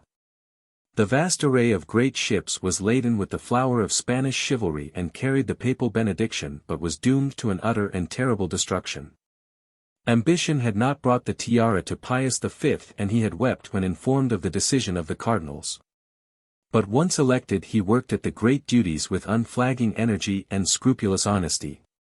It was fortunate that such a man should occupy the papacy so soon after the conclusion of the Council of Trent. The value of his administration to the decrees and decisions of the council can be likened to the worth of a good cannon to the proper ammunition. Drastic changes were made in Rome. The Curia was reformed, the conduct of the cardinals examined and criticized, and stern measures were undertaken to make bishops reside in their sees. Such important works as the Catechism and the new Breviary and the new Missal were published, the value of seminaries was emphasized, and a vigilant eye was turned upon both the secular clergy and the orders. One cardinal, an irresponsible creature who owed his hat to the laxity of a previous reign, was confined in a monastery and placed under the conscientious care of Jesuit chaplains. Indeed, no great fondness was held for the majority of the cardinals, and once when the Pope was ill he was heard to remark that he was sorry death was approaching, not because he was afraid to face his Maker, but because he was leaving on earth a sacred college filled with conniving and undeserving men. The acquisition of his high rank had brought no great change in the lowly circumstances of his family, most of whom were forbidden to enter Rome. God has called me to be what I am, in order that I may serve the Church, he said, and not that the Church might serve me. It is true that 2 nephews received his favor, if such a word can be applied to his austere patronage. But this was only because of his mistrust of the cardinals and the ceaseless intrigues kept in motion by the various ambassadors and faction leaders. In order to find a confidential secretary whose loyalty was beyond all doubt, he turned to his family, and thus his nephew Michel Bonelli, who was also a Dominican, became a cardinal. The Pope never quite forgave himself for this action and consequently made life miserable for his relative by a constant inquisitiveness as to his way of living and an equally constant criticism. The unfortunate prelate was seldom at ease, and at any hour his larder, his table, his conduct, was liable to a surprise inspection from his uncle. His income was kept at a minimum, he was not allowed silver on his table, and he was even denied the consolation of his parents visiting him. His cousin, a soldier by profession, was made a captain of the Papal Guard, but from the beginning of his service he was in trouble with the Pope, who expected his soldiery to live like monks. Finally the warrior, who had far different ideas, was arrested and hauled before the civil court, where in the presence of his forbidding kinsman he heard that he was to forfeit all his goods and revenues, and under pain of death to leave the Vatican within 2 days, the Borgo within 3, and the Papal States within 10. It was a drastic sentence, and nothing could induce the pontiff to extend leniency. Little escaped his stern eye, and the devotees of the bull-fight learnt that these spectacles, where bulls and wild beasts are baited in a circus or amphitheatre, are contrary to Christian mercy and charity, suitable to demons rather than men. We forbid all clerics, regular and secular, to be present. His dislike of war did not prevent him from sending ships and men to Malta where the knights were besieged by the Turks, and later his encouragement helped mold a Christian alliance which was able to inflict a shattering and decisive defeat upon the Turkish fleet at Lepanto. Throughout his entire reign he suffered from a painful disease which was finally the cause of his death. Pain was seldom absent from his tortured body, but he never complained. "Increase, O Lord, my pains," he once cried, "so long as thou wilt increase my patience also." He was not the kind of man to court popularity, and when he had been elected there had been little rejoicing.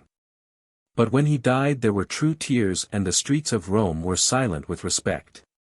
It was as he would have wished, and so passed Pius V, the last of the popes whose memory has been honored by canonization. In less than 2 weeks his successor was named, the 70-year-old Cardinal Ugo Buoncompagni, Pope Gregory XIII. Who as a youth had fully enjoyed Renaissance pleasures but who had with the progress of time turned to the sterner delights of duty and reform. As prelate and papal official he had served for many years with distinction and had won considerable renown as a jurist. But neither the course of righteousness nor the possession of judicial talent prevented him on becoming pope from lavishing favors upon 2 nephews and a son whom he frankly acknowledged. This son was made governor of St. Angelo while his cousins were invested with the purple. Easygoing to a fault, Gregory was inferior to his predecessor. Nevertheless the good works begun in the earlier reign did not cease, and they continued on before an impetus steadily supplied by individual churchmen and the orders. The great and main attack of Protestantism had been halted and a vigorous and purified Catholicism was on the increase. Gregory's chief accomplishments were in the field of education, and no fewer than 23 new colleges opened their doors during his pontificate. Over 2 million Roman scudi were expended to help deserving but needy students, and besides founding the English, German, Greek, and Maronite colleges in Rome, the institution, later to be called the Gregorian College, which owed its existence to St. Ignatius, was enlarged to accommodate scholars of all nations. Another inauguration to carry his name through the centuries was the calendar which supplanted the Julian calendar. Neither his relations with other sovereigns nor his temporal rule of the Papal States were blessed by good fortune, and when he died after a 3 years' reign there were difficult problems of government and diplomacy both within and without the papal boundaries to greet his successor. Sixtus V. The former Cardinal Felice Peretti, who as a boy had been a swineherd, was the son of a vineyard laborer and had entered the Franciscan order in his early adolescence. In nature and bent he resembled his patrons Paul IV and Pius V rather than his immediate predecessor, and from the beginning of his reign these stern traits were revealed. The brigandage and disorder which were disturbing the papal territories at the close of the former reign were stamped out by ruthless methods, and by the end of his rule his temporal domain had become the most orderly in Europe, and an empty treasury had become filled with gold. Imposition of new taxes accomplished this latter feat, and it was not a way for him to win the cheers of either the nobles or the merchants, but he cared little for the applause of men, and his only interest was his mission. The former swineherd was pope, and he was resolved to exercise without fear and with dignity the majesty and authority of his office in all spheres. In support of the Catholic League he excommunicated the King of Navarre, heir presumptive to the French throne, in order to prevent a Protestant from ruling a Catholic nation. It was not a popular decision in France, and later the monarch, after becoming a Catholic, was as Henry IV, to make peace with another pope.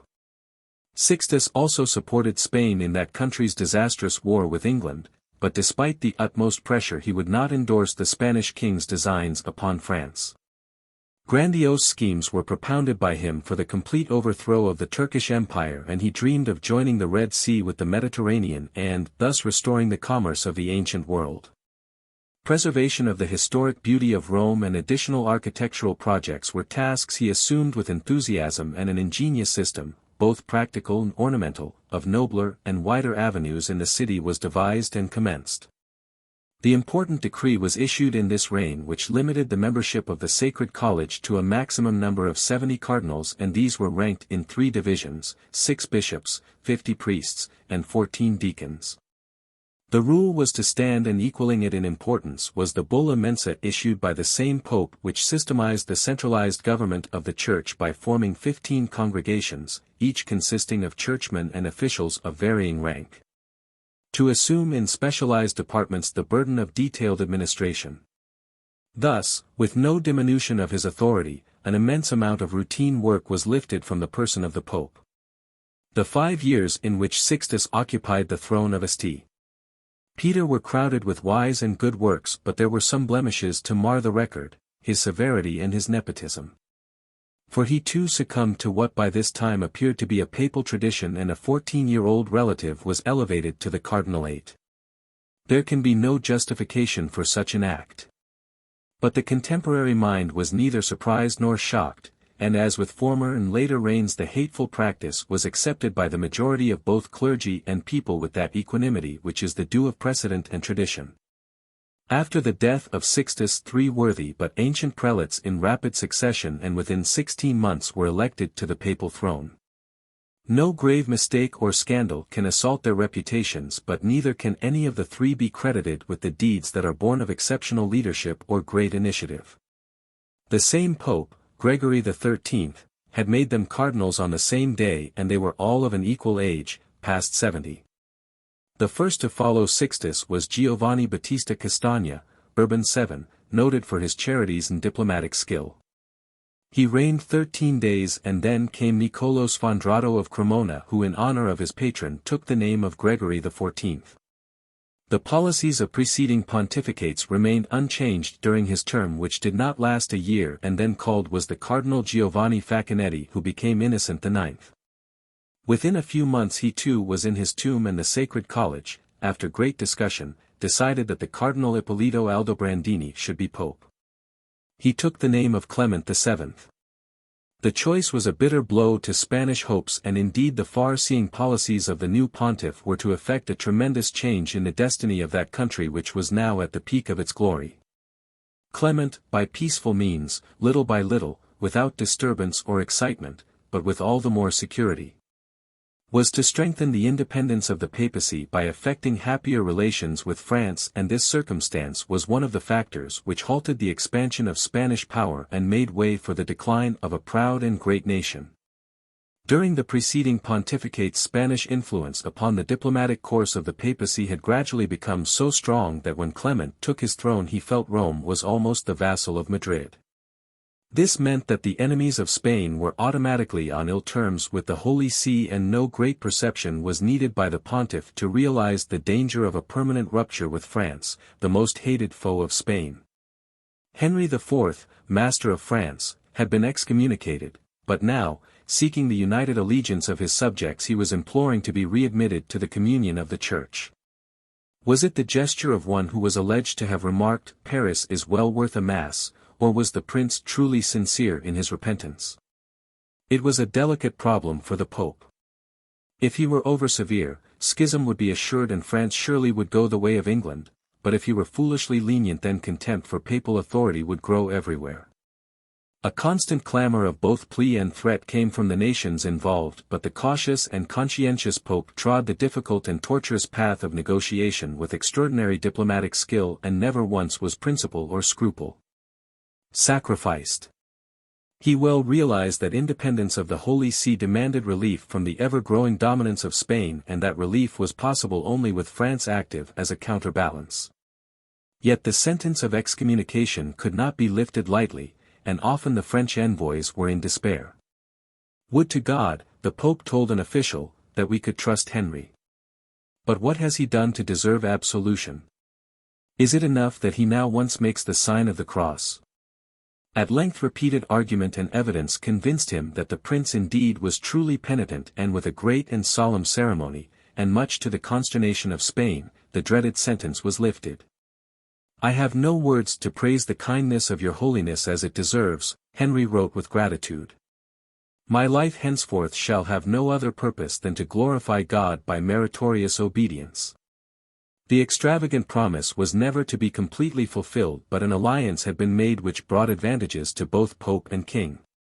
France remained a Catholic country, and the papacy was no longer at the mercy of the pretentious dictates of Philip II of Spain, who was an absolutist and harbored ambitions of functioning as a kind of Pope-Emperor. When the Duchy of Ferrara was left empty of a legitimate heir, the Spanish king presented a candidate to contest the claims of the Pope. But supported by the new friendship of France, Clement was able to remain firm, and in the end the duchy was returned to the Papal States. In pursuance of the papal dream of a united and tranquil Christendom, the Pope was able on several occasions to act as a peacemaker between the nations. Products of his diplomacy were the Peace of Vervins between Spain and France and the Treaty of Lyons between the latter nation and Savoy. 17th Century. In 1600, the 8th year of his reign, Pope Clement VII proclaimed a grand jubilee in Rome. Over 3 million pilgrims responded to the invitation, and their devotion and presence was gladdening evidence of the success which was attending Catholic revival. Throughout all Europe, the Jesuits, the Franciscans, the Benedictines, the Dominicans, in fact all the orders, old and new, were carrying the fight with example and zeal. "Thanks be to God," reported a nuncio from Vienna, "the number of Catholics is on the increase." The same could be said of other places which were strongholds of Protestantism. Because of men who patently had but one purpose, the salvation of souls, who were afraid of nothing on earth, and who indeed were prepared to welcome martyrdom. Great numbers of men and women were being regained to the ancient faith in Germany and the Netherlands. And from Switzerland a German doctor wrote to a friend, "Truly moving, and reminiscent of the most beautiful days of the past are the life and the works of the Capuchins, whom I have known in Switzerland and the Tyrol. They are poor and humble and filled with true charity. During their missions their confessionals are besieged, stolen property is given back, and conjugal peace restored. Saintly endeavors were not restricted to distant regions." In Rome the Pope listened respectfully to such men as the eminent Jesuit Saint Robert Bellarmine and Saint Philip Neri, founder of the Oratorians, while at the same time St. Francis of Sales was providing the world with an immortal example of episcopal perfection. In France the same Pope exhorted the bishops to be true leaders of their flocks. "Do honor to your ministry," he instructed them, "help your country, drive away heresy, preach and convert those who have gone astray. God, and the authority of the King and the Pope, will be kind to you in this work." An example of the persistence and patience which marked the diplomacy of the cautious Clement was provided in the lengthy developments attending the return of the Jesuits to France. That strange antipathy, that special mixture of repugnance and strenuous hostility, of suspicion and apprehension of the sinister, which the Jesuit name seems periodically and peculiarly to invoke in the minds of parliaments and princes and even prelates, had been responsible for the expulsion of the order from France a few years earlier. Slaves of Spain, Henry had called the followers of Saint Ignatius of Loyola, and his parliament had gone even further, terming them corrupters of youth, disturbers of the peace, and enemies of king and state. Anxious though he had been for the lifting of the ban of excommunication, Henry would not consent to the return of the Jesuits as being one of the conditions.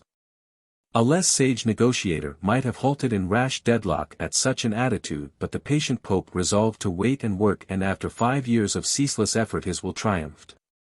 The Society of Jesus went back to France, and the great change which had been wrought in the king's opinion is shown in his address to those of his subjects who remained more stubborn in their prejudices. "How can you," he asked, "accuse of ambition men who renounce the honors and benefices which are offered to them, and who even vowed to God never to accept them, and who ask for nothing else on earth than to be allowed, without reward, to serve those who wish to avail themselves of their services? The university is opposed to them, but only because they do better than others, which is shown by the crowds that attend their lectures. If men did not learn more and better from them than elsewhere, how is it that, because of their skill, your universities have nothing to show against them but empty benches, and that in spite of your prohibitions, the students follow them everywhere, even beyond the frontiers of the kingdom? You complain that they attract to themselves all the clever children, and choose the best. For this reason I esteem them highly. Do we not ourselves choose the best soldiers to lead the battle? It must be admitted that their patience is great, and for my part one admire them, because it is by patience and virtue that they obtain their ends. With regard to the authority of the Pope, their teaching is no different from that of other Catholics, and if you would put them on trial for that, you would have to do the same to the Catholic Church. I do not believe they withdrew the clergy from my authority, or teach regicide. Therefore leave me alone to deal with this society. The 13 years that Clement held the papacy were remarkably fruitful. Nevertheless neither his piety nor his wisdom nor his caution prevented him from indulging in outrageous and flagrantly open nepotism. Fortunes were given and nephews and great-nephews received both secular and ecclesiastical office of the highest rank. It was thus thought that the family was firmly ensconced in a rich and permanent security. But less than 50 years after the death of Pope Clement an aged cardinal was asking, where today is the greatness of the Aldobrandini? Where are those fine nephews that I so often saw in the antecameras of the Pope? They are dead, as is Clement VIII and Cardinal Aldobrandini. The male line is quite extinct. How vain are the hopes of men, and how frail the happiness of this world. The next conclave was divided into two parties, and the rulers of Spain and France, employing all devices and resources in the cloistered struggle, awaited the outcome of the balloting with eagerness and anxiety. The French deemed it a victory when a kinsman of their queen, the Cardinal Alessandra Ottaviano de' Medici, was chosen. But the sweetness of the triumph turned abruptly to the uncertainties of suspense again when the new pontiff sickened and died after a reign of 27 days. He was 71 years old, and on his tomb was inscribed the name of Leo XI. The same parties which had struggled to control the previous conclave now maneuvered again and finally compromised in the selection of the Cardinal Camillo Borghese, who became Paul V. He was a Roman, and the conduct of his reign could be anticipated from the name he chose, for like Paul IV he was a stern and haughty nepotist whose harsh pronouncements were seldom softened by mercy. He was but 55 years old, and most of his career had been spent in the study and application of canon law. Thus, save in the matter of enriching his family, his policies and viewpoint were those of an academically correct lawyer rather than the adaptable ways of the professional diplomatist. Perhaps it was fortunate that such a man should now supervise the Curia, for the decrees of the Council of Trent were still new, and stern discipline was needed to make sure of unhindered observance and to keep clear the channels of interpretation. The unyielding and uncompromising nature of the Pope brought him into conflict with the Venetians, who for a century past had been a source of various troubles to the papacy. When insolence from that quarter was carried into his reign, Paul V made little endeavor to parley but unhesitatingly put the Republic under interdict. The actual incident which brought the drastic sentence concerned the seizure and imprisonment of two Venetian ecclesiastics without attention to the existing law of clerical immunity. Great indignation was manifested in Venice at the papal action, and the Doge, supported by local theologians, ordered the clergy to disregard the interdict. His command was obeyed except by the Jesuits, the Theatines, and the Capuchins, all of whom were forced to vacate their pulpits and their properties in the city of Canals. It then appeared as though the next stage of the conflict would, much to the delight of Protestant observers, result in bloodshed. But as both armies prepared, the French king intervened, and by the efforts of his representative a species of reconciliation was effected, although with little goodwill on either side. In this reign began an incident which was to be magnified and distorted in the telling by anti-papal writers of later generations. Living then was the celebrated Galileo Galilei of Pisa, who mingled his great talents in the realms of physics, astronomy, and philosophy. His firm belief in the heliocentric planetary theory, which had first been formulated but not completely proved by the priest Copernicus, led him into conflict with those of his colleagues who supported the Ptolemaic or geocentric system, and as was the noisy habit of the day, invective and insult were invoked to support argument. The noisy argument as to whether the sun revolved around the earth or vice versa was heard beyond the academies, because both sides rashly invoked scriptural allusion to support their beliefs. And as the possession of high talent is usually escorted by the malice and envy of those less favored, it was only to be expected that complaints against the scientists' unorthodoxy should reach the alert ears of the Inquisition. It was known that certain astronomers mixed their science with more mysterious practices, and so the doctor was summoned to Rome, where a court of theologians, ever supersensitive in their fears that scientific innovations might be but subtle disguises for novelties in doctrine, pronounced the opinion, after consultation with men of science, that the Copernican theory was erroneous and contrary to scriptural teaching. Galileo, displaying a discretion rare in a man of genius, promised not to spread his beliefs any further, and so was released. But as time passed, the complacency of his erstwhile critics presented a temptation too great to resist, and once again he was called to Rome, where he was tried, not for his theories, but for breaking his former promise. Considering that the shadow of heresy had rested on him, the terms of his punishment were lenient, and in all he only spent 22 days in the buildings of the Holy Office. Another pope now ruled, and it was he, Urban VIII, who afterwards gave the distinguished scientist a pension while he lived and his blessing when he died. Charges have been made that this was a case where the Church clearly tried with all authority to obstruct the enlightenment of scientific progress. The facts are that while certain theologians did disagree with Galileo, the Pope, as the voice of the Church, never pronounced against the views of the scientist, nor was such opposition incorporated into the doctrinal belief of the Church. And as for the mistake of the ecclesiastics, it should be remembered their attitude was fortified by established belief and the profound opinion of almost every contemporary scholar, Catholic or Protestant. Even such a great man as Bacon, says Macaulay, rejected with scorn the theory of Galileo.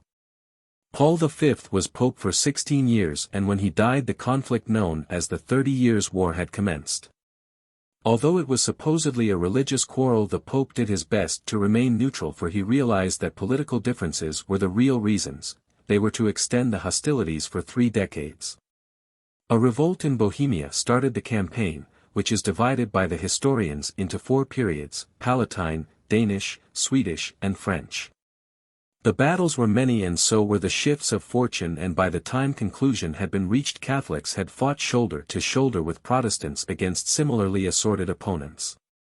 Opposing national interests fed the fires of the conflict, and in the last years the aim of France, under the leadership of Cardinal Richelieu, was to overcome the Catholic House of Austria.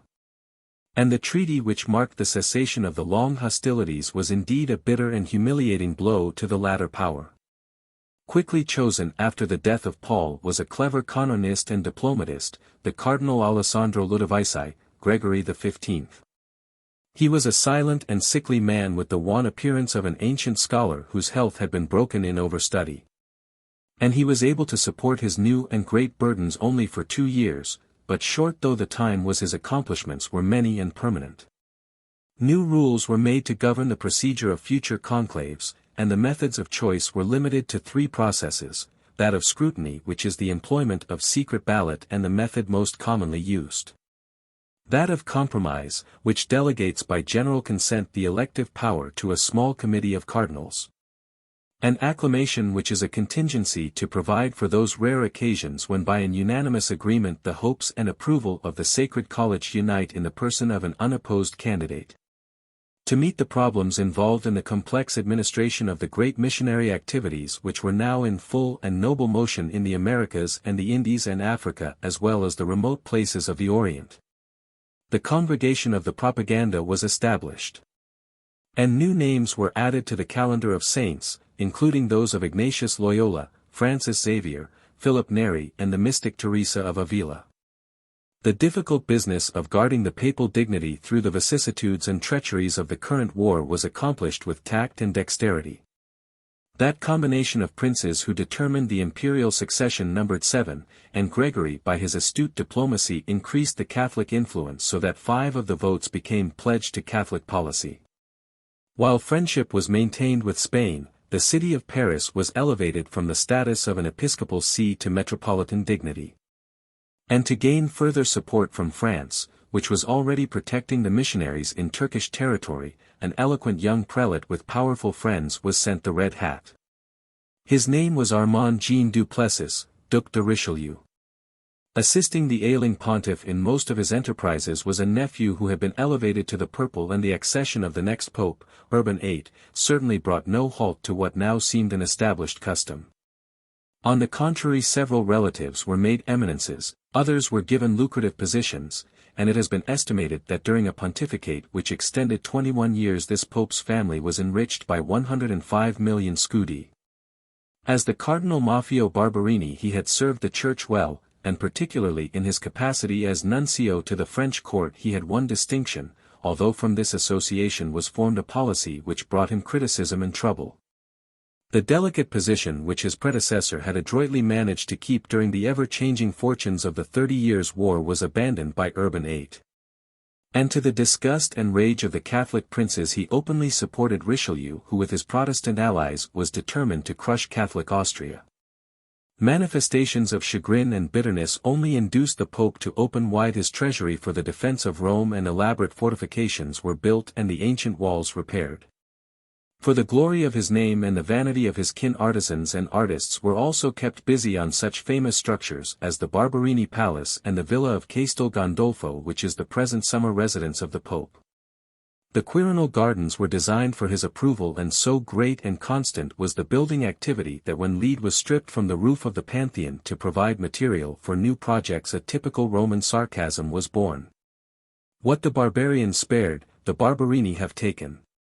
Infected by the same greedy ambitions which had already intoxicated his nephews, the Pope sent his troops to occupy the Duchy of Castro, property of the Farnese family. But the unjust encroachment alarmed and angered the other great clans and principalities to such an extent that with their ready assistance the Farnese Duke enlisted a capable band of experienced warriors, well equipped with the tools of war. The Papal States were invaded with cries of revenge and promises of destruction to the Barberini, and a catastrophic campaign was only averted by the timely intervention of the French king, who forced the Pope to deliver the usurped domain back to its duke. Because, in Italy, his covetous conduct was frankly that of the head of an aggressively ambitious family rather than the example expected of the leader of Christendom, and because, across the Alps, his unwise and shifty abandonment of neutrality had dissipated the aloofness which should have earned him the respect of the nations. Urban VIII can be blamed for the fact that at the close of his considerable reign the attention shown a papal pronouncement was rapidly achieving the same small degree of importance as might be accorded the voice of a temporal sovereign whose territories and armies were neither large nor important. A decree of Urban thus received was his solemn condemnation of the book Augustinus, written by Cornelius Jansenius, Bishop of Ypres, which purported to interpret the teachings of St. Augustine, and which among opinions of Calvinistic tinge declared the will of man was not free and that Christ had not died for all. The bishop died soon after the publication of his work, but there rapidly, despite the papal ban, sprang into existence the tenacious sect of Jansenism which was to bring much trouble during the coming century. If the prestige which Urban had lost was to be regained in the next reign, it was necessary that his successor should be a man of energy and strong will. Yet the sad truth is that these were the very characteristics missing in the nature of Innocent X. The cardinals had pondered weeks before agreeing on their pleasant-tempered and nobly born colleague, Giovanni Battista Pamphili, who as a prelate had lived correctly and officiated with discretion, but who was now past his 70 and who was distinctly not one of those ancients whose vigor excites the wonder of lesser and younger men. In fact, he was shamelessly content that his family should guide his will. And defeating a cardinal nephew for this privilege was his brother's widow Olympia Medalcini, an extraordinary and resolute woman well able to dominate the actions of a tired old man. Even in an age when nepotism was the accepted custom, the arrogance of this presumptuous shrew excited scandal and dismay. For she ruled the papal household from the kitchens to the reception chambers, and her anger was feared alike by cooks and cardinals. A bare and looted treasury had aroused the ire of this formidable character, and steps were taken to make the Barberini disgorge their ill-gotten wealth. But the nephews of the previous pope wisely fled to France where, with the hope of securing their favor at a future conclave, protection was given them and influence brought to bear so that they were able eventually, with fortunes unimpaired, to return to Italy. The ornamentation of Rome was continued in this reign with generous patronage and was appreciated by the citizens. But a gauge of the dwindling papal prestige outside the Papal States is best illustrated by the hearty indifference which was accorded the Pope's objection to the Treaty of Westphalia. Historic rights and properties of the Church were arbitrarily given to Protestant rulers in this agreement between the nations, and it was in vain that Innocent declared all articles of the treaty prejudicial to the Catholic religion, to divine worship, to the Apostolic See or to subordinate churches, are to be null and void, invalid, iniquitous, rejected, without force or effect in law. The treaty was supposed to mark the end of the 30 Years' War, although in fact Spain and France continued hostilities for another decade. But Austria accepted humiliating terms and the actual breakup of the so-called empire was assured. Innocent X was 82 years old when he died, and so wretched and confused was his household that his corpse lay unattended for 3 days. It had been thought that the Donna Olympia, hitherto the governing spirit of the Lateran, would arrange the funeral, but the remarkably practical dowager, well aware her time was over, did not but announce that such action was impossible for a poor widow. No hasty conference was the next conclave, and particularly grave were the responsibilities confronting that assemblage. It was the middle of the 17th century, the end of that period which historians have allotted to the Reformation, and all Europe was writhing in a disunity and exhaustion from which France had emerged, thanks to the genius of Richelieu, holding the balance of power. France had remained a Catholic nation, but it was the plan of the great cardinal, followed by his successor, Mazarin, to bring all things ecclesiastical under the absolute control of the state, and to pay what in effect would be but lip service to the Pope. Catholic revival in France had been earnest and successful, and as proof there were at this very time living and spreading their good works such men as the saintly Vincent de Paul and the famous theologian and historian Bossuet. But many a good churchman, sincere in intention but intoxicated by patriotism, had diverted his allegiance and given his support to the proposed alliance of church and state which was to be known as Gallicanism.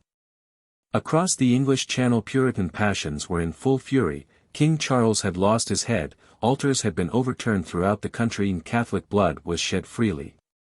But these outrages seemed almost inconsequent when compared to the crowded massacres which were the awful work of Cromwell's men in Ireland.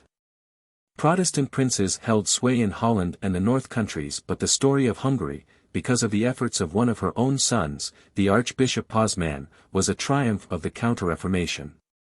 The people of Spain had held their faith too, but her prelates and her sovereign were uneasy and fearful that the papacy would become a permanent instrument of French policy. And the king, Philip IV, who had not resigned himself to the painful lessons of the 30 Years' War, still cherished hopes that once again Spain would become the foremost nation of Europe. A like mirage dazzled the minds of the Turks, and at Constantinople modern implements of battle were made ready, ancient scimitars sharpened, and a fleet of fast feluccas outfitted in preparation for the wild joys of a holy war. In that minaret city where the great church of the Christians had become the premier mosque of the Moslems, the patriarch of the Eastern Church still dwelt under the sufferance and capricious protection of the caliphs. Clinging to an ill-heeded authority, contemptuously spurning the advances of Protestant theologians, but always, true to the ancient and miserable tradition, stubbornly refusing union with Rome. The Russias were rumbling with the approach of a new era, and there was a chance that the Church might gain opportunities, hitherto denied, to propagate throughout the wider regions. The popes had long tried to draw the Muscovite Christians into the fold, but the Orthodox metropolitans, with a persistence, equal in duration and tenacity, had consistently met such advances with spirited opposition. Pope Gregory XIII had earned the esteem and had received the envoys of Ivan the Terrible, with the result that the Jesuits had been allowed to cross the long boundaries, and they were now achieving success among the people. But they were also incurring the wrath and hatred of the native clergy. Formidable this hatred proved to be, for the time of Peter the Great was approaching, and after many vicissitudes the followers of Ignatius were, at the beginning of the next century, to receive the order of expulsion. For 3 months after the death of Innocent X the cardinals deliberated and argued, and at one time decided that the good and well-qualified Cardinal Sacchetti should be their choice. But the ring of the fisherman was denied him because the representative of the Spanish king presented the solemn objection of Spain. Thus was exercised the right of exclusion, in virtue of which the head of a nation claimed to veto the election of a candidate on the grounds that such an elevation would be incompatible with the interests of his country. This privilege is now explicitly rejected by the Church, but up until recently it was claimed at various times by the governments of France, Austria, Spain and Germany. After the Spanish objection to Cardinal Sacchetti had been recognized, the votes were cast again, and this time the majority went to Fabio Chigi, a cardinal who had spoken for the Church at the negotiations leading to the Treaty of Westphalia and who had consequently incurred the dislike of the French. This antipathy was now manifested when that nation objected to the possibility of his being pope. Sacchetti was the candidate preferred in Paris, but as a hopeless deadlock seemed likely, the worthy prelate magnanimously persuaded the French to withdraw their opposition to the other candidate. Chigi was then proclaimed pontiff, and the Borgia reputation did not prevent him from taking the name of Alexander VII. He was 56 years old and was a grandnephew of Paul V. He had been an important legate, and in an age which produced such illustrious names in the realms of science and scholarship as Bacon, Galileo, Descartes, Napier, Leibniz, Isaac Newton, Bellarmine and many others of like genius and learning, he was reckoned to be a scholar of repute. Much could be and much was expected of him, but he proved to be an indifferent administrator. Indolence was his weakness, and many hours were spent each day enjoying the warmth of the sun, coining epigrams and quoting Latin verse amidst the pleasant chatter of friends who were of similar taste. When this languorous routine palled, there were long vacations in the country where life was even less irksome. The burdens of government and even important decisions involving policy were left to the wisdom of either the Secretariat of State or the congregations. And in a sense this was but a reflection of a change in government that was then taking place in every land. Monarchs, formerly so absolute in their authority, were yielding ground to the growing and accumulated power of the higher aristocracy and as the great families of the Papal States. Their ranks, augmented from time to time by the kin of reigning popes, were as alert and as effective as their noble equals elsewhere in claiming and occupying offices of the state. Many important positions in the congregations were now held by bearers of familiar names. Alexander VII was pope 12 years, and most of the time he was on bad terms with France. There were numerous disagreements which finally resulted in the troops of the young King Louis XIV occupying Avignon. The circumstance which brought this belligerent action had begun in a dark corner of a Roman street when a drunken servant of the French embassy received a fatal thrust from the sword of an equally drunken soldier of the Papal Guards. For this crime the minister of the foremost nation of Europe demanded reparations, including a long and full apology from the Pope.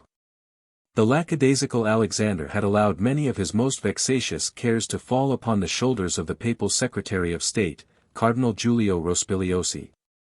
And it was this distinguished and hard-working prelate who became his successor as Clement IX. It was a popular choice, and there was rejoicing among good men, for though the new pope was famous for his sweet temper and devotion to high ideals, he was also an administrator whose experience would not allow him to be the easy dupe of villains. The enthusiasm of his admirers was never betrayed, and if his rule, parental rather than regal, was renowned for kindness, it was never despised for weakness. In Rome Clement IX was accessible to all, and twice a week he could be found in St. Peter's with attendance dismissed, assuming the duties of a humble confessor. No nephews came to wear the purple or fatten their purses, and when buildings were erected the new walls, in defiance of the established custom, remained bare of his name or heraldry. Taxes were reduced, the evils of the grain monopolies abolished, and so earnest were his charities that the citizens cheered at the mention of his name. Nor did his popularity cease at the walls of Rome. Across the boundaries of nations it flourished, and over the thresholds of courts. Though his policies with the powers were conciliatory, they were also characterized by the firmness of will and unswerving adherence to principles of a true priest. Trouble with the Jansenist movement was averted in his reign because of his gentle and understanding treatment of those who were so inclined. And when Spain and France decided to end hostilities, the same peace-loving mind was credited with having played a considerable part in the preliminary negotiations. It was his wish that these powerful nations should form an alliance that would awe and prevent Turkish aggression, but before his plans could be realized the audacious Mohammedans landed at Crete and conquered Candia. The calamitous news was a bitter blow to the anxious and fatigued pontiff, and when informed he was felled by a shock and grief from which he never fully recovered. Soon the pontificate of but 2 years and a few months was at an end, and there were tears and gloom. The Sacred College, assembling with haste but already subjected to the heavy intrigues of France and Spain, met with confusion and dismay in a conclave that was long and miserable. The weeks dragged by, and the 5th month was almost concluded before the honor was given to the Cardinal Emilio Altieri, who fervently wished to assume the name of his friend and predecessor, and so became Pope Clement X. That he had held the esteem of Clement IX was sufficient endorsement of his character, but he was 80 years old, and his election cannot be regarded as being other than a device of compromise on the part of the cardinals.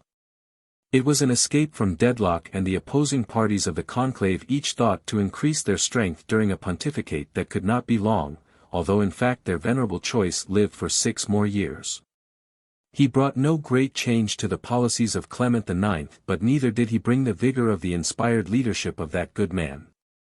Most of the papal authority was put into the hands of a young adopted nephew, the Cardinal Paoluzzi Altieri, who tried, but in vain, to create a league of the Christian nations which for all time would end the Turkish threat. Savage battles were already being fought by the Hungarians under the command of gallant John Sobieski.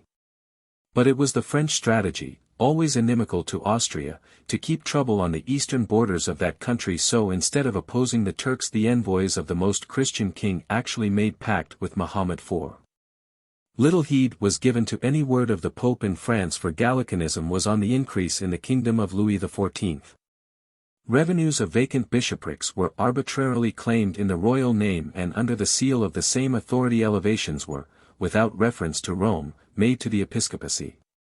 But if little respect was shown by France to Clement X, the Tsar Alexis of Russia, a bitter enemy of the Turks, dispatched an embassy to Rome. His envoy bore the name of Menzies and was the son of a Catholic Scotsman who had fled from Cromwell's soldiers. But unfortunately he was a poor diplomat, and making no effort to disguise his dislike of Rome and the Romans, he accomplished little save to draw upon himself an enormous unpopularity. Death came to Clement in his 86th year, and there was determined resistance on the part of those cardinals who were under French influence to prevent the election of the Cardinal Benedetto Odescalchi. Opposition from the same quarter had denied him the honors 6 years earlier, but this time his supporters were stronger and more than ever convinced he should reign. Their persistence succeeded, and at the end of 2 months their unassuming but capable candidate was hailed as Pope Innocent XI. The hostile presumptions of Louis XIV were met without fear or weakness by the new pontiff, and he remained unintimidated when the monarch commanded the French clergy to meet in a formal assemblage for the purpose of defining the rights of the Church. In France, most of these churchmen had the Aristean bias of their king, and the shadow of schism loomed terribly near when their deliberation resulted in the 4 Gallican Articles, which declared that kings and princes in temporal things were not to be subjected to ecclesiastical power. The decrees of the Council of Constance were to be upheld, the use of papal power was to be moderated by the canons, and the decision of the Pope could not be final without the consent of the Church. The response of Innocent to the violation of his authority was a swift condemnation of the assemblage and its declarations. And this measure was followed by an announcement that henceforth canonical investiture would be denied ecclesiastics possessed of such views. 36 French bishoprics thus became vacant, and although royal nominees were able to usurp revenues of certain sees, they remained devoid of spiritual jurisdiction and were denied by the Curia. The rage of Louis mounted, and in retaliation there was further trespass by his troops at Avignon. Rome showed no fear, and the quarrel took an even more violent course when the French envoy refused to surrender certain diplomatic privileges, involving extraterritoriality, which had been withdrawn by the papal government because of abuse.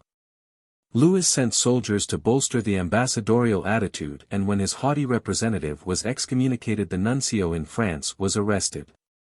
Relations between this pope and king were never to be happy. Yet the grievous altercation brought no aid to Protestantism in France. In fact, the continued harsh treatment given to the Huguenots awakened the compassion of the pontiff to such a degree that he appealed on their behalf to James II of England, hoping that words of the English king would have weight with his brother monarch and thus lessen their miserable lot. As the French government became severer towards the Protestants, one writer recorded, so the Pope became milder, while remaining immovable, however, on matters of faith. His strict and unbending orthodoxy on the subject of dogmatic interpretation brought his displeasure upon that flexible school of theology known as casuistry. A science which supposedly was enjoying favor amongst those French Jesuits who were fighting the dour and severe teachings of the Jansenists. The casuists sought to explain moral principle through practical example, and as it was a method which could easily lead to error and misunderstanding, the stern Pope condemned a series of propositions which had been taken from the writings of moral theologians considered to be possessed of too lax leanings. This action against their enemies naturally pleased the Jansenists, and their dangerous applause drew a suspicion of Jansenism upon the reputation of Innocent XI, which was to linger long after his death.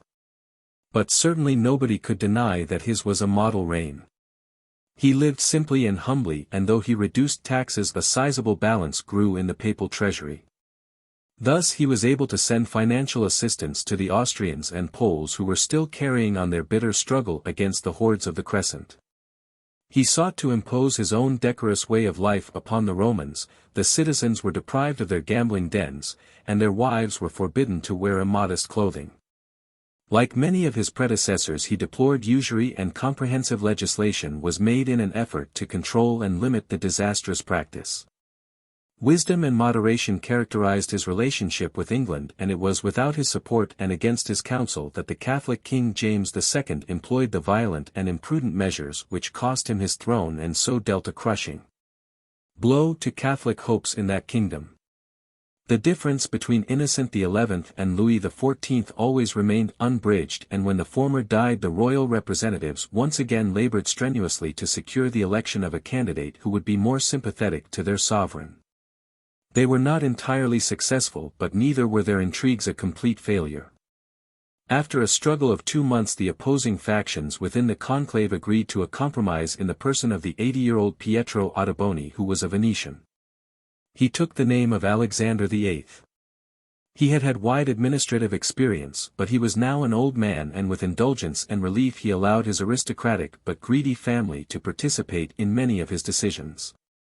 He only reigned 16 months, and no great changes were made in the broader policies which he had inherited except for the establishment of a more amicable relationship with France. Louis reciprocated the goodwill and as a grand gesture removed his troops from Avignon, but further steps toward a complete reconciliation were halted by the sudden although not unexpected death of Alexander. The rivalries of national intrigues kept the cardinals imprisoned for 5 months before they could tell the world that there was a pope again. The Archbishop of Naples, the Cardinal Antonio Pignatelli del Rastrello, was proclaimed Pope Innocent XII and quickly illustrated the high standard of his reign by providing a permanent and heavy check to nepotism in the form of the bull Romanum Decet Pontificem. With canonical authority carefully exercised, the decree left scant opportunity for abuses on the part of future papal kinsmen. A pope, if the circumstances so demanded, might raise one relation to the Sacred College but no more than one, and similar limitations regulated the appointment of other offices, ecclesiastical or civil or military, which were under papal patronage. Adherence to the enactment by the cardinals, as well as future popes, was assured by the institution of an obligatory declaration under oath. If the head of the Church, declared Innocent XII, has poor relations, let him give them the same charity as he gives other needy people. The conciliatory mood which Louis XIV had shown towards the previous pontiff did not lessen with the new reign. Perhaps the increasing strength and unity of the anti-French nations, Austria, Spain, Sweden and later England and Holland, made him more appreciative of papal friendship.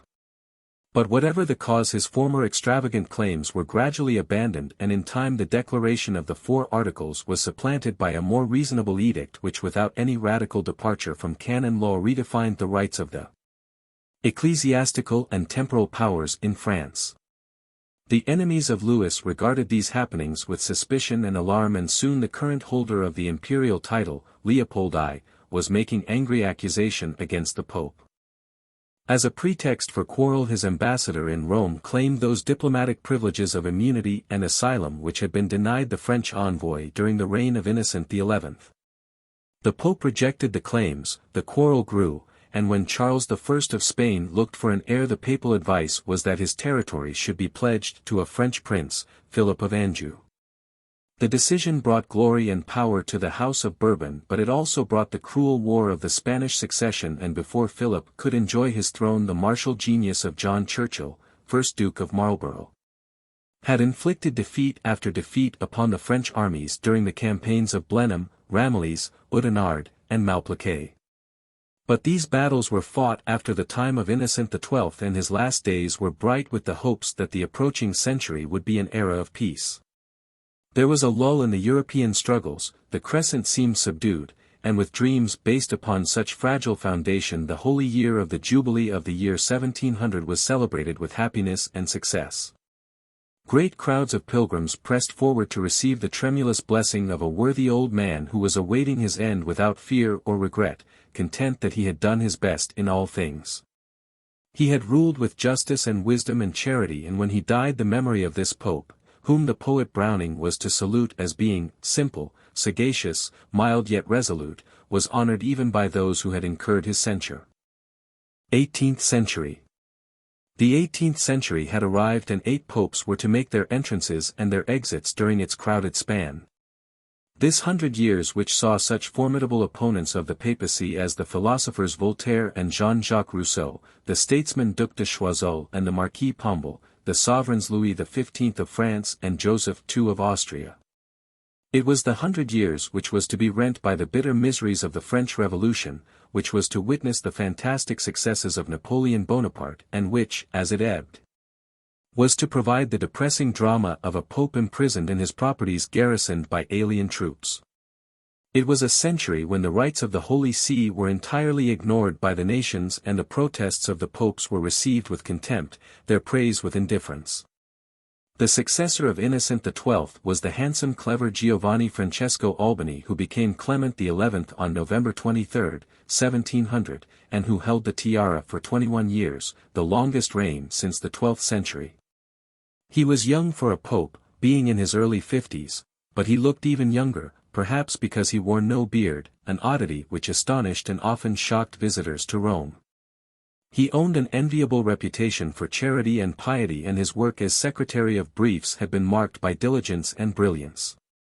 When he came to the throne there was no lessening of ideals or slackening of energy. Yet his reign cannot be considered successful. It seemed as though no barricade could be erected, no scheme devised in one man's time to stem the rushing stream of event and movement, the mad current of history. Tranquility and order Pope Clement XI managed to preserve in the Papal States, and this was no mean feat in itself. But the general turmoil of Europe, and in particular the War of the Spanish Succession, made activities outside his boundaries precarious and fruitless. Neutrality was impractical, nor would it be permitted or even believed by either side. And seeing no reason to change the policy of his predecessor, he chose to maintain amicable relations with France, a path which automatically brought to him the ill will of the emperor and the imperial allies. A very dangerous ill will this was, for the armies of Marlborough and the Prince Eugene were heaping a series of bloody disasters upon the French, who could do little to help the Pope, even when Italy was invaded. A terrible price was paid for French sympathies, and heavy blows at the political prestige of the papacy were struck from all sides with bewildering rapidity.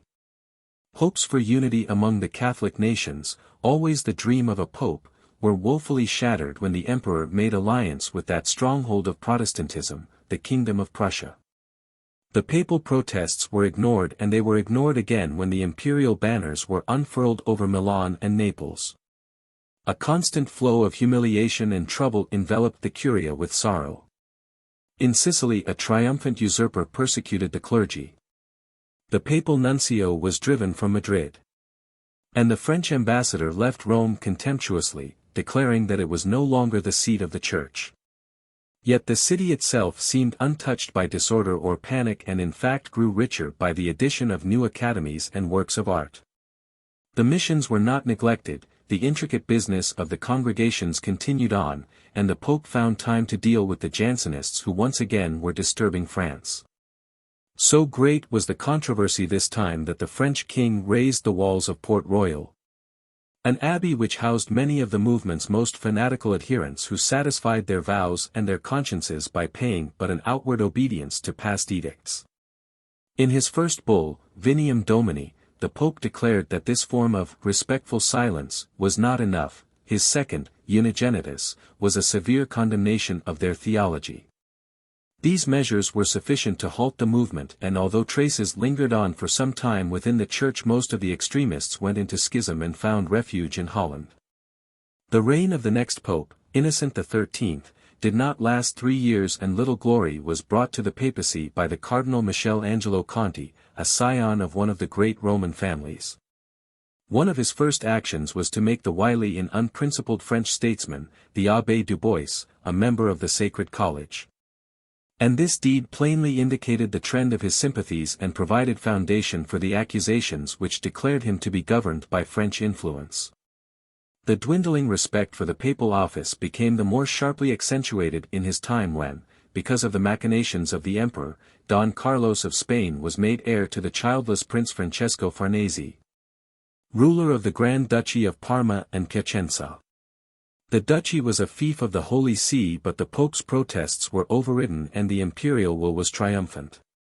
The raising of the notoriously vocationless Du Bois to the purple brought criticism and troubles in abundance to Innocent XIII, but his successor, Benedict XIII, was to give the honor to a far worse creature. A villain whose crimes clouded the Holy See with grief and shame. The conclave which elected this pope had been divided into 3 parties, the imperial, the French, and those cardinals who fought for the Italian interest.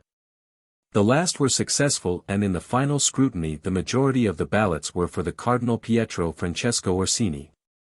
He was an Orsini, but he had no wish to be pope and earnestly tried to avoid the distinction.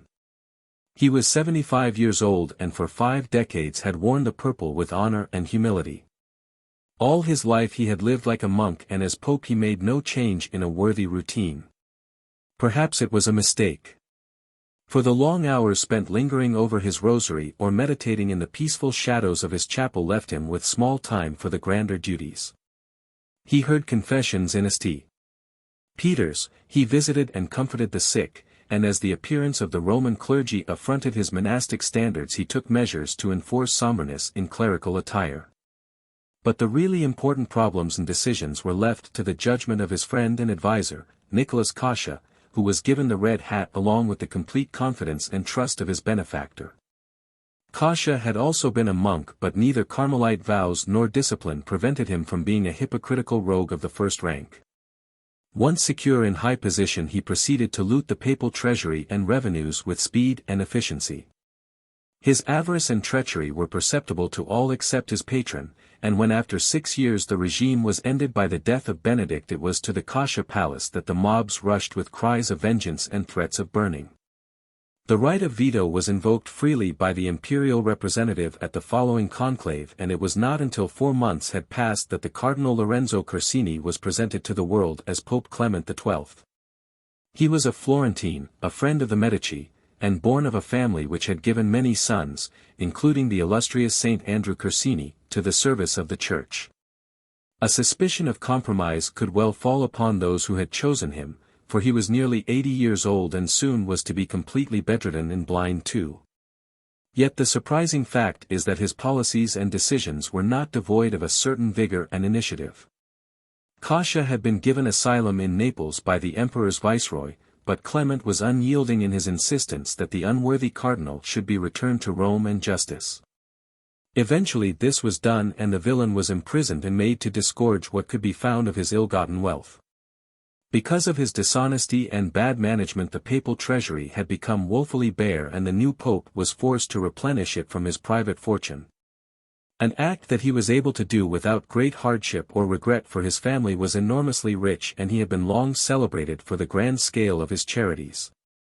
Amongst the recipients of his special patronage were the Maronite Catholics, for he had always been an eager student of the Eastern rites. Indeed, all Catholics holding the faith in remote places attracted his concern and prayers.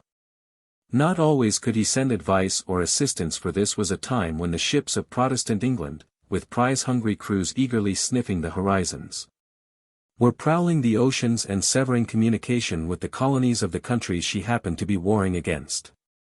Many missions across the seas were thus deprived of guidance and help.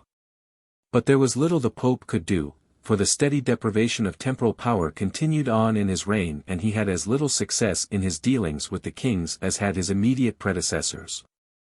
The papal territories were invaded periodically during the interminable operations of the nations at war, and the noise of guns and the clash of steel against steel were heard again in Naples and Sicily as Charles of Bourbon disputed the imperial claims and took possession by force of arms. The Pope's advice was ignored, and it was ignored again when he offered to adjust the disagreement between Genoa and Corsica. Rejection of the papal guidance brought no prosperity or great success to the Catholic governments or princes, and in fact their power was decreasing while the importance of the Protestant nations was mounting steadily. But no lesson was learned, and the old quarrels and presumptions continued. In Spain the voice of a woman was suddenly lifted to challenge the papal authority.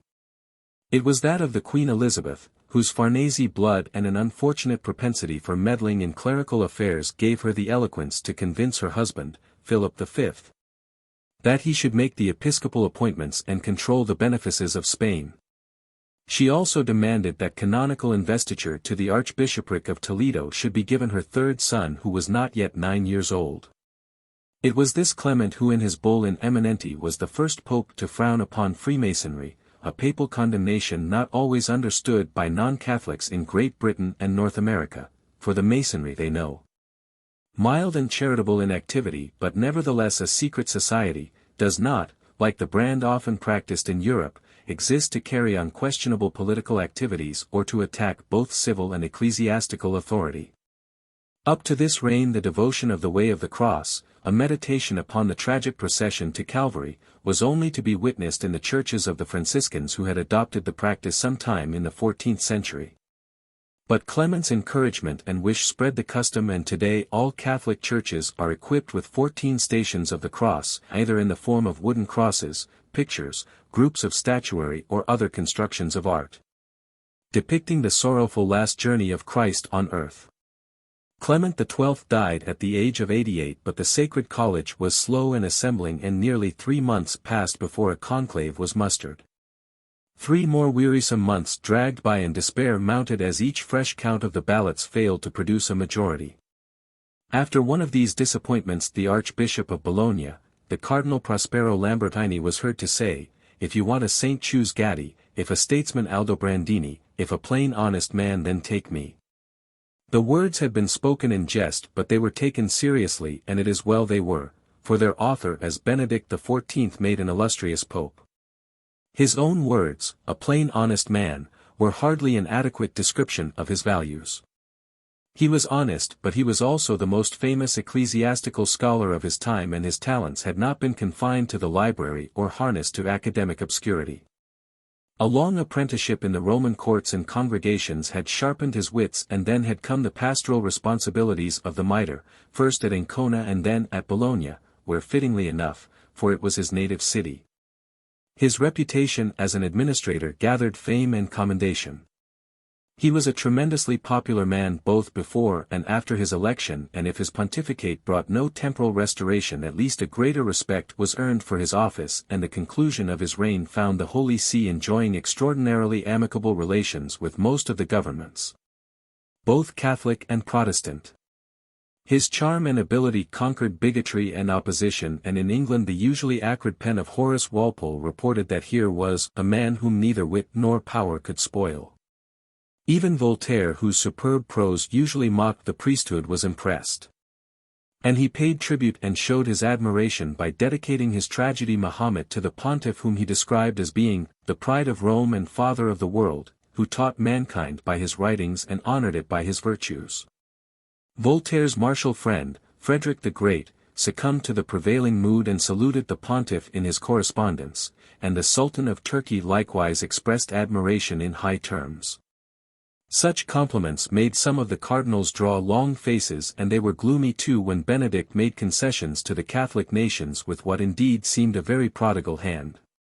The King of Portugal was granted certain privileges of episcopal nomination and allowed to call himself the most faithful king. The King of Sardinia became the vicar of the Holy See, and he too was given the right of nomination, and similar concessions delighted the ruler of Spain. The policies of Benedict were certainly most conciliatory, yet they were not weak.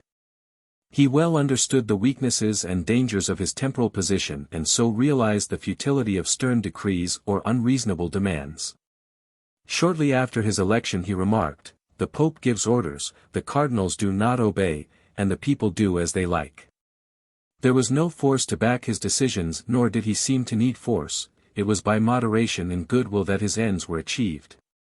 By such graceful means the loyalty of Eastern Catholics to the Holy See was strengthened, and rebuke went to overzealous Roman ecclesiastics who had proselytized too vigorously on behalf of their own right.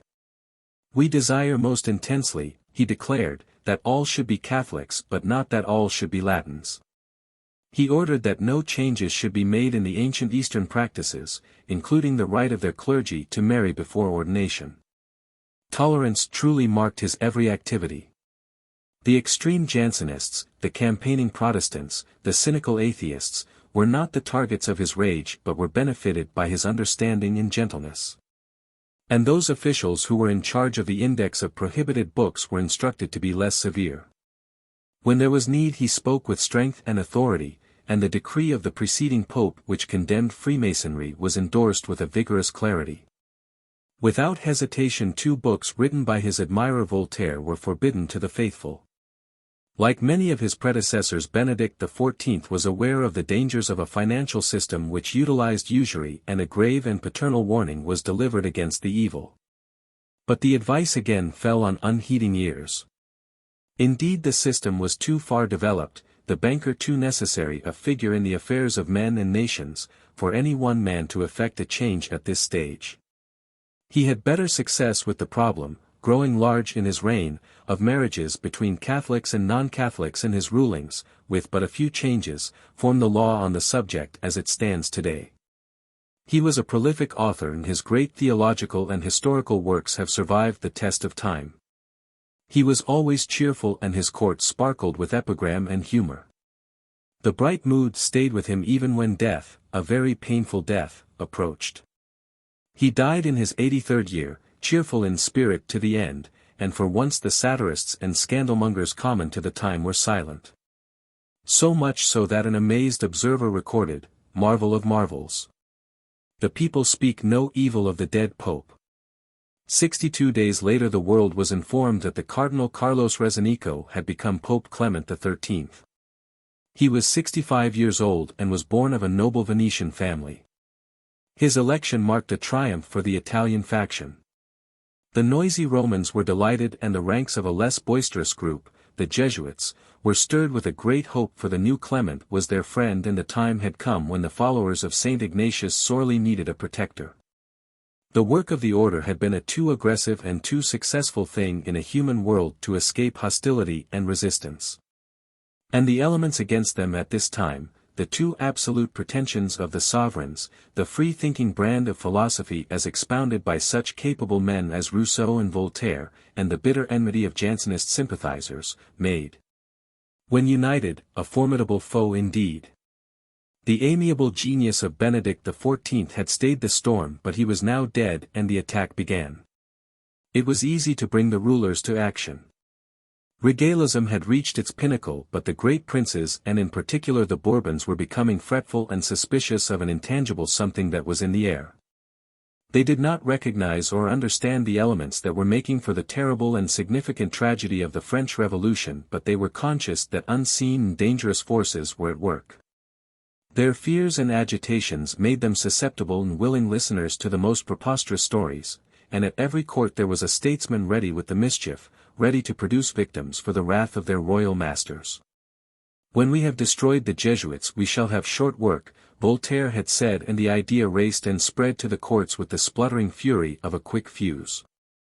The Prime Minister of Portugal, the villainous Marquis de Pombal, pointed a finger at the Jesuits and swore he had evidence that they conspired to murder the king. In France the Duc de Choiseul frightened his monarch with a similar tale, and the royal knights were made miserable by a softer but more dangerous voice repeating the charges, for the king's mistress, Madame de Pompadour, was an ally of the duke. The Spanish king, Charles III, was persuaded that Father Ricci, the general of the Society of Jesus, had declared him to be a bastard and thus not entitled to his throne.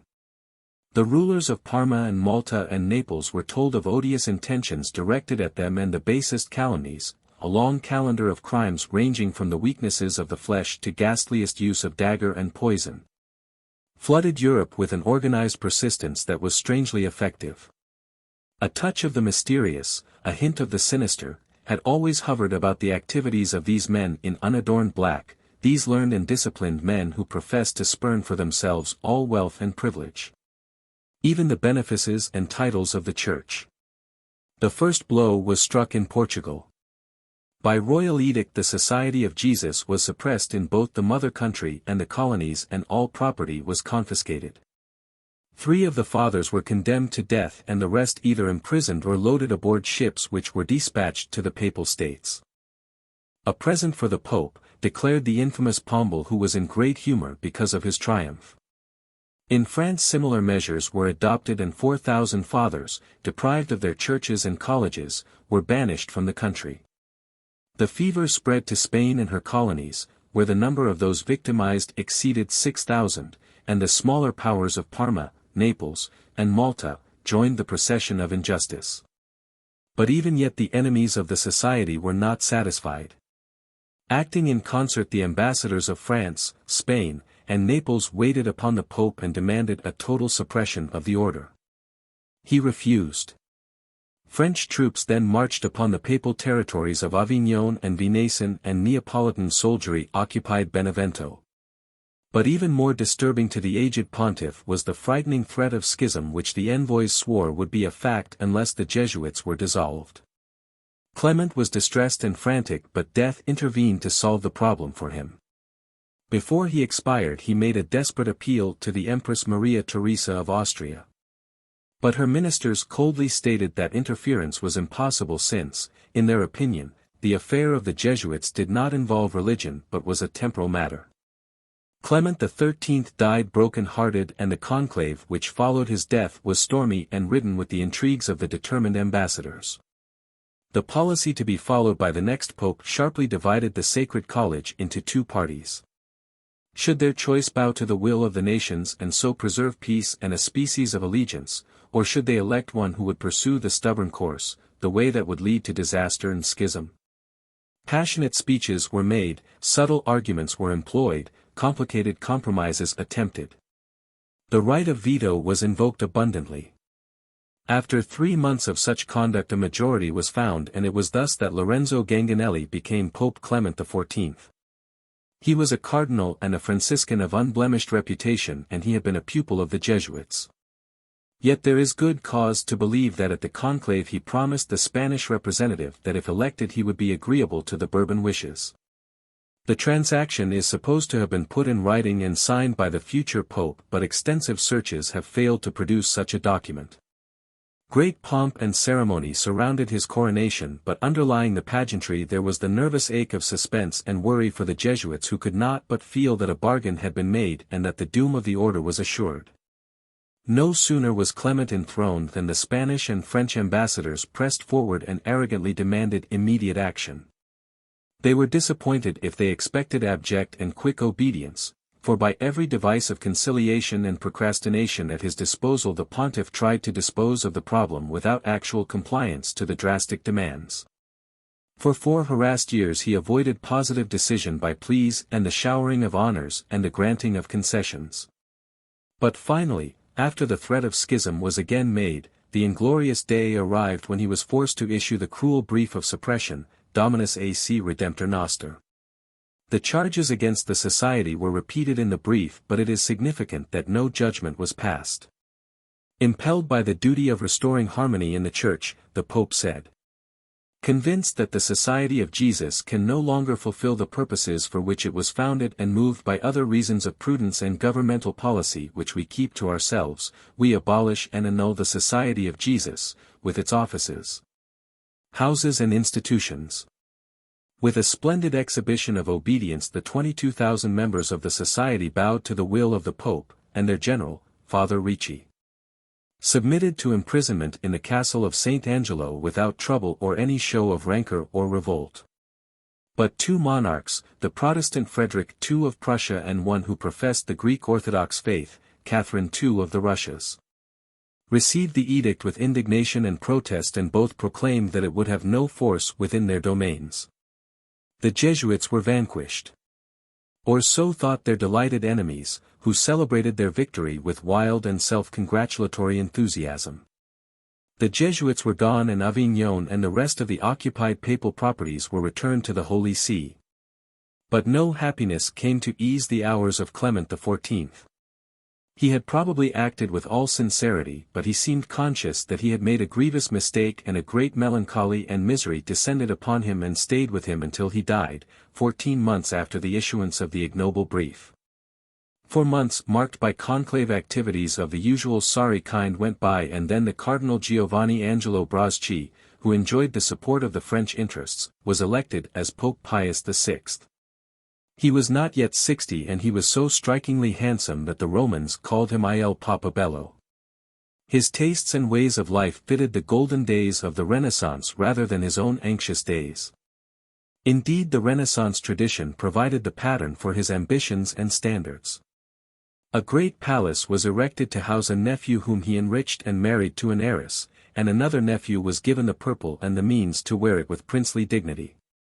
He desired to be a patron of the arts in the grand manner, and he wished his name to be remembered in the Roman story because of splendid buildings and because of such great projects as the draining of the Pontine marshes, which in their swampy condition were a perpetual menace to the health of the city. But his attention was soon drawn from such schemes because it was rapidly becoming evident that the conciliatory policies of the late Pope had ushered in an even greater contempt for the ancient rights of the papacy. And the affair of the Jesuits lingered on. The French and Spanish ambassadors had supported Pius at his election, but the astute Pombal of Portugal had suspected him of harboring sympathies for the Society, and the suspicion proved correct. For when a commission in Rome after extensive investigation acquitted the fathers and pronounced the accusations against them to be groundless, Pius permitted their schools and institutions to continue in Prussia and Russia, where, under the protection of friendly rulers, continuity was assured the great order. But he did not repeal the harsh brief because he was a realist and thought that as yet reinstatement was impossible in those countries where the ruling cliques held such a violent antipathy to the Society. Therefore justice was postponed, and as the pontiff gloomily meditated over this matter, a new storm broke, this time in Austria. Maria Theresa had been dead for about 3 years, and her son, Joseph II, was now the emperor. He was a man who determinately and aggressively believed that the sovereign head of a state should be an absolute ruler in all things, and this exalted idea naturally meant conflict with the Holy See. So once again there was to be a repetition of the old story, the unfortunate and familiar story of a presumptuous prince attempting to exercise temporal authority over spiritual affairs and ecclesiastical properties. What had been called Gallicanism in France now blossomed in full strength in Austria. The emperor claimed complete jurisdiction over the church in his territories and ordered the bishops to cease direct communication with Rome. Several hundred religious institutions had their doors closed by imperial edict, and it was forbidden that monies or alms of any kind should be conveyed to the Holy See. Clerics who showed any trace of opposition received prompt and severe punishment, and the imperial interference was so extensive that laws were issued regulating the size and number of candles and images to be used in the churches. The ordinary channels and resources of diplomacy seemed inadequate to the pontiff, and he conceived the bold idea of abandoning the usual practice of negotiating through representatives and proceeding to Vienna in person. This he did, and there were splendid processions and majestic receptions and great cheering crowds, and the complicated etiquette of the imperial court paid the requisite respect and deference to the handsome pope. But no jubilance gladdened his heart, for he could detect an insolent spark in the eyes of the prime minister, who bent his knee with little grace. And the imperial words of salute and greeting were noticeably devoid of enthusiasm or true friendliness. 2 red hats were left in Vienna, but nothing was gained, and the disappointed Pius returned to Rome saddened and wiser. Any further or stronger degree of opposition from him would mean schism, and this calamity he had no wish to invite. So all he could do was to wait and hope for a better day.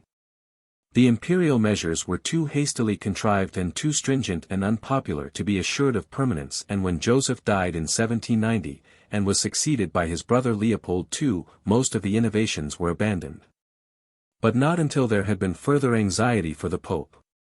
His inability to enforce his authority and his reluctance to risk schism had not escaped the notice of some of the powerful prelates of Germany and Italy who, prompted and encouraged by imperial intrigues, had proposed to make themselves virtually independent of the Holy See. Their outrageous resolution and plan was expressed in a document known as the Punctation of EMS, and later the Synod of Pistoia professed a similar insubordination. But Pius proved himself capable of dealing with both emergencies, and neither movement survived a decade. Far greater troubles were in store for this pontiff, but before they came there were two agreeable incidents. The King of Sweden visited Rome whilst travelling incognito, and finding much to please and nothing to frighten him gave his consent to the institution of a vicariate apostolic in his country. And across the wide waters of the Atlantic, in the second year of this remarkable pontificate, the North American colonies of Great Britain decided to break with the mother country. Several years of bitter fighting brought success to the decision, and the famous Declaration of Independence was assured the devotion of a great nation and the respect of all peoples. Freedom of worship was the guaranteed privilege of each citizen in the new Commonwealth, and the Holy See was not slow to commence the hierarchy which since has been blessed by exceptional vigor and success. In 1790 a former Jesuit, John Farrow, born of Irish parentage in Maryland, was consecrated Bishop of Baltimore. But while these gains were being made, Europe was startled by the sudden violence of a greater and more tragic revolt. The Bastille had been stormed and freedom and equality for all Frenchmen proclaimed. The terror had begun and events were moving swiftly and bloodily to the monotonous and never-ceasing accompaniment of the guillotine's dull thud. The Church had suffered in France because of the absolute pretensions of the kings, but now she was to share with the monarch the wrath of the mob insiders, for disorder was incompatible with an unhindered and officiating clergy, and disorder, particularly wild and savage, was the irresistible pace of these mad times. The reasons for the revolution were understandable enough. Unsuccessful wars had brought the financial condition of the country to a chaotic state, and the lot of the majority of the people was terribly wretched and miserable. Yet the aristocracy with a limitless apathy had chosen to blind themselves to the surrounding tragedy and to live within their own unnatural circles of fashion and caste. The crime of their stupidity was paid by their blood and sorrow, and those who did not die suffered the torments of concealment or the hardships of exile.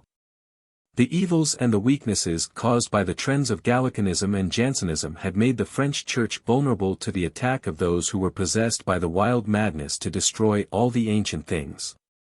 There were nobly born bishops whose only qualification for the mitre was the endorsement of the crown. And fresh in the memory of many a revolutionary were the unreasonable severities which had been taught and practiced by clerics of Jansenist tinge. But the bulk of the serving clergy were neither high-born nor given to theological innovations. They were from the people and served the people well, but, as opposers of violence and defenders of order, they too went to the scaffold in crowds. The heads of the king and queen also fell to the gory baskets, and many a revolutionary leader was to meet a similar grim fate before normalcy came to the country again. Policies and decisions changed with dizzy rapidity before the fickle moods of mobs and the whims of opportunists. And it often seemed as though the ceaseless rise and drop of the guillotine's sharp edge would be the only institution of the new regime to enjoy survival and achieve permanence. The Republic's attitude towards religion veered sharply at varying times from the project of a state-controlled non-celibate clergy to plans that called for the complete dechristianization of France. Rupture with the Holy See came at an early stage, and Avignon and the district of Conti-Nasson were quickly annexed. Events moved at a torrential speed, and there was little the anguished Pope could do but offer his prayers and give hope and hospitality to refugees. All the nations regarded the Republic with repugnance, hostility, and with a mounting fear that the wide conflagration would not be held at the French frontiers. There were councils and alliances, and hasty plans were made to hold the flanks. To the south the armies of Austria and Piedmont gathered on the Lombard plain, and to meet them Paris dispatched an army whose general was young and confident that he would add his name and exploits to those of Hannibal and Charlemagne. His bold genius was equal to his large confidence, and soon the courts of Europe were aghast at the lightning speed with which the victories of Napoleon Bonaparte were accomplished. Austria was vanquished and most of Italy quickly succumbed before the astounding triumphs of the young general. The Pope was forced to pay two indemnities. The first was in the amount of 2,000,000 francs and some works of art. But the second demand was for 30,700,000 francs in carloads of famous paintings, statues, tapestries, and precious manuscripts. The papal army was disbanded and territories were stripped from the papal sovereignty. Joseph Bonaparte, brother of the general, was made French ambassador to Rome and promptly set out to further republican ideas and sympathy. Victories always kindle a certain admiration and enthusiasm for the victor, and now in the city republicanism became fashionable and popular. The ancient days when Rome had been the model republic were recalled and lamented by conspirators who rapidly grew in number. There were treasonable speeches and brawls in the streets, and when a French general was killed in a skirmish between malcontents and papal guards, Joseph Bonaparte immediately demanded his passports, and soon a French army was advancing upon Rome. The Pope gave the order that there should be no resistance or fighting, and then retired to his quarters as street orators with much noise and no little absurdity proclaimed the glorious days of the Republic and the Senate to have arrived again. During the darkness of the night 2 French officers burst in upon the Pope and rudely told him that his temporal power was gone, and to emphasize the humiliation and helplessness of his position his ring of office was stripped from his finger. Pius VI was now in his 82nd year and he was ill and tired. Earnestly he pleaded that he should be allowed to die where he had lived, but the request was ignored, and that same night a strange cavalcade clattered heavily armed from the city. There was a brief stay at Siena, and for a month the place of imprisonment was a monastery near Florence. But even then the dying man was not allowed to rest fully. Commands came to take him across the Alps, and it was at Valence, some 6 weeks later on the August 29, 1799, that the captive pontiff breathed his last. The death of a pope in such humiliating circumstances caused high glee amongst the aggressively anti-religious. At last that thing against which their fury and malice had been directed was vanquished and finished.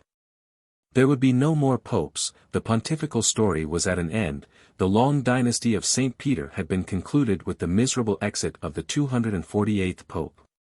So it seemed. But elation based on such belief was as short-lived as the new Roman Republic, for the fickle fortunes of war sent Napoleon to Egypt, the Austrians and Russians pressed forward again, and the French evacuated Rome shortly after the death of Pius. In Venice, which was garrisoned by Austrian troops, the cardinals, each with a tale of adventure and peril to relate, congregated to perform their traditional duty. They enjoyed the protection of the emperor, Francis II, but from him also was suffered a constant interference during the entire session of the conclave. It was a nervous assemblage, this gathering of 35 aged and harassed men, all bewildered by the quick events which had changed and which still were changing the world as they knew it. And all acutely conscious of the awful responsibility linked to their judgment at this critical movement. On their decision might rest the fate of the Church.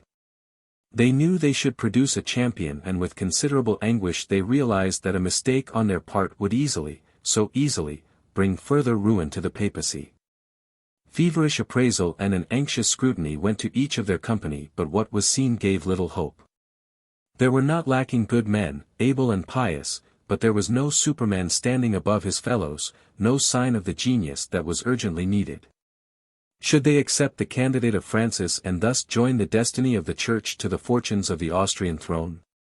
The idea was not attractive, but, as the practical ones asked, could an independent pope survive? The French Republic was an active foe of religion, and already the world appreciated the fearsome capabilities of the Republican armies. A note of hysteria and desperation crept into the discussions, but one voice remained calm and unafraid, a persuasive and persistent voice, but of the background, for its owner Monsignor Ercole Consalvi was not yet a member of the Sacred College. Merely an attending official. He was an exceptionally brilliant young churchman, and gradually it was his opinions which gained the confidence of the assembly. He thought that the Cardinal Barnabo Chiaramonti, able bishop of Imola and a distinguished member of the Benedictine order, should be pope, and finally the majority of the ballots was given this prelate who became Pius VII. 19th Century. The Austrian monarch desired that the new pontiff, Pius VII, should come to Vienna, but Pius, flanked and fortified by his friend Consalvi, was determined he should take possession of his rightful capital, which at this time was garrisoned by the soldiery of the King of Naples and under the command of Sir John Acton, a Catholic Englishman. The Pope arrived in Rome during the hot summer of 1800, and as usual the citizens were profuse with their cheers and noisy acclamations. They thought this new sovereign a fine-looking fellow. He was handsome and did not look his 60 years.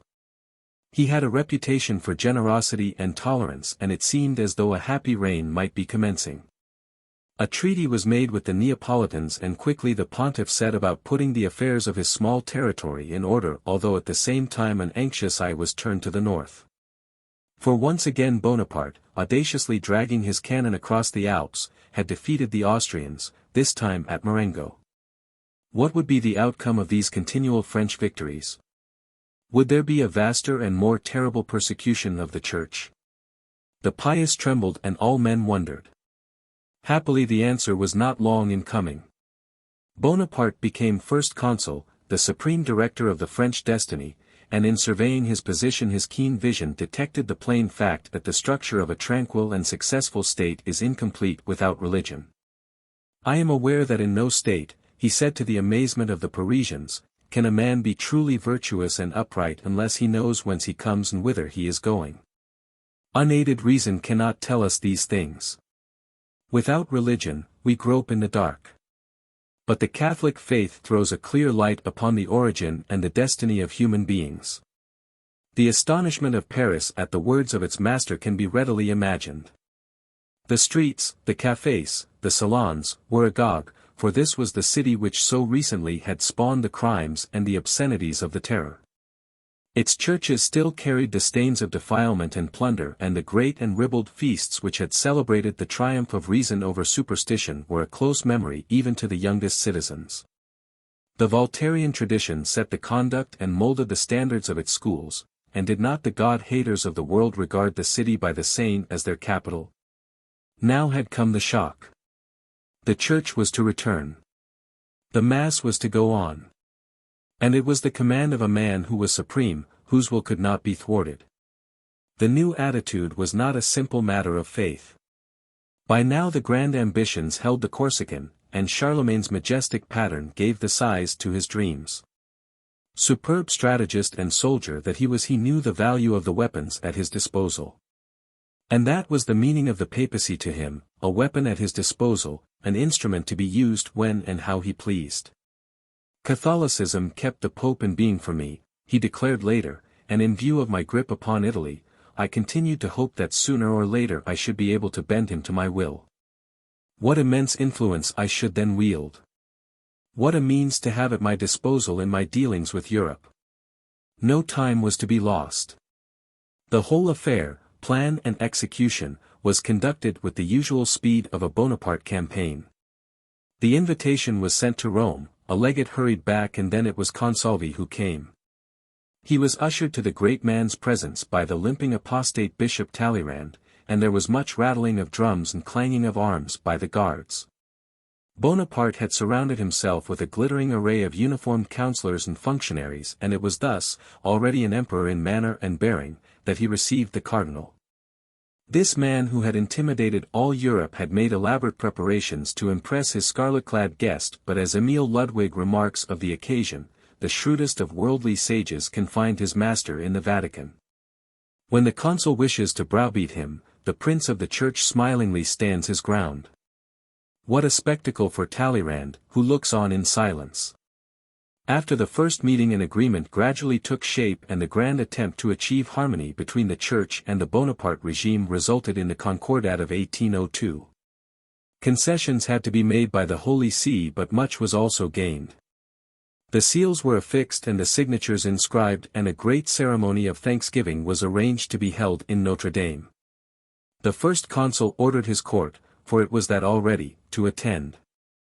"We are going to Mass today," he said to his brother with a chuckle. "What will Paris say to that?" Discord with the Holy See was not long in developing. It could not be otherwise with such a man, who insisted on being the dictator in all things and who would not admit that the authority or office of any man or institution could counter his will. There were violations of the recent Concordat and encroachments of privilege and protests. But before the final rupture the Pope, at the earnest behest of the warrior, came to Paris to officiate at the coronation service. For Napoleon now wished to wear the imperial title.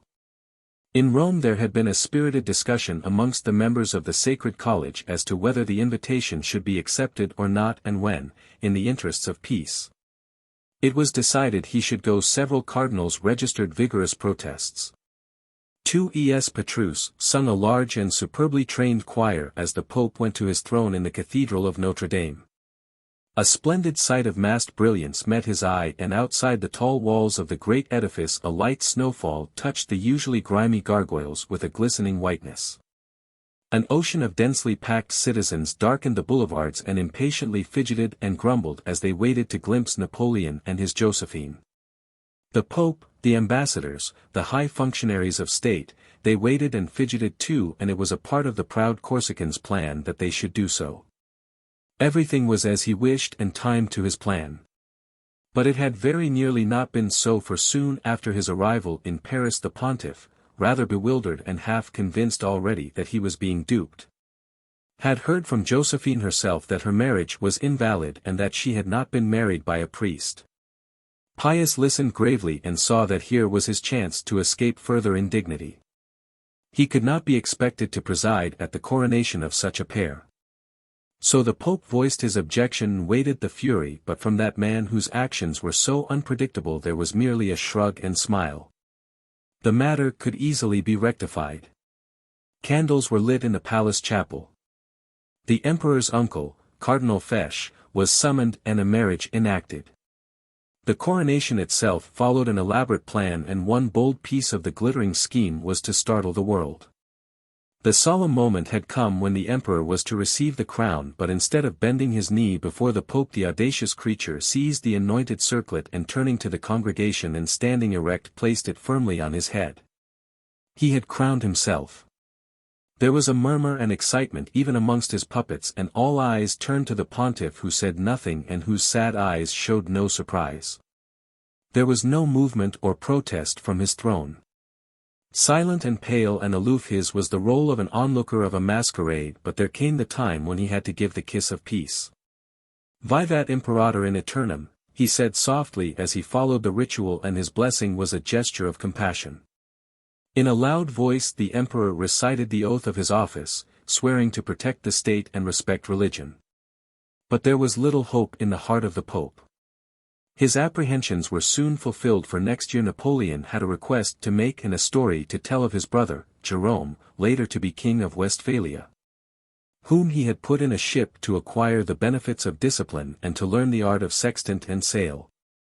Midshipman Jerome had crossed the seas and, landing at Baltimore, had immediately struck his flag to a local Miss Patterson.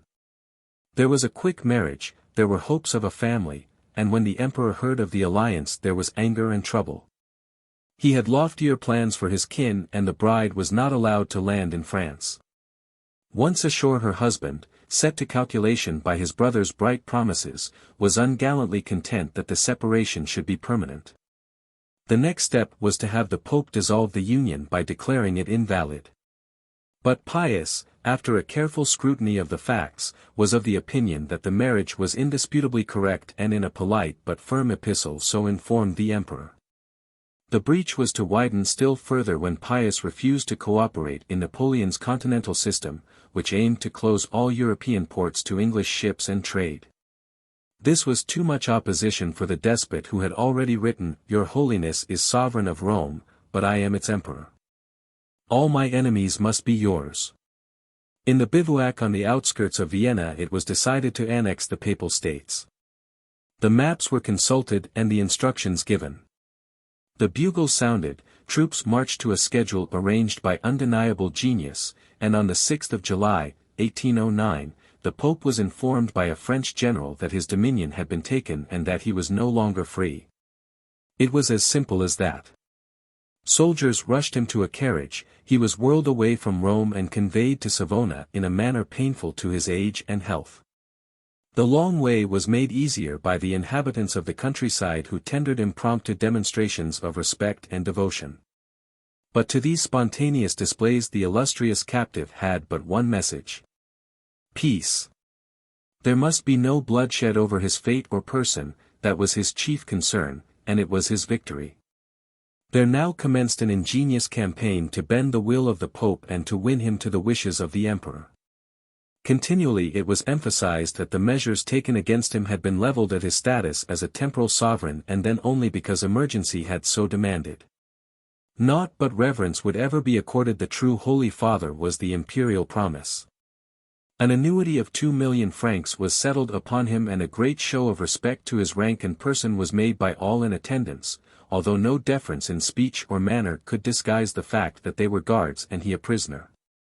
From the waking hours until the depths of the night there was always a persuasive voice ready to extol the emperor's wisdom, to tell of his incomparable martial abilities, and to dwell on the great benefits that would gladden the world if Pope and Emperor would work together.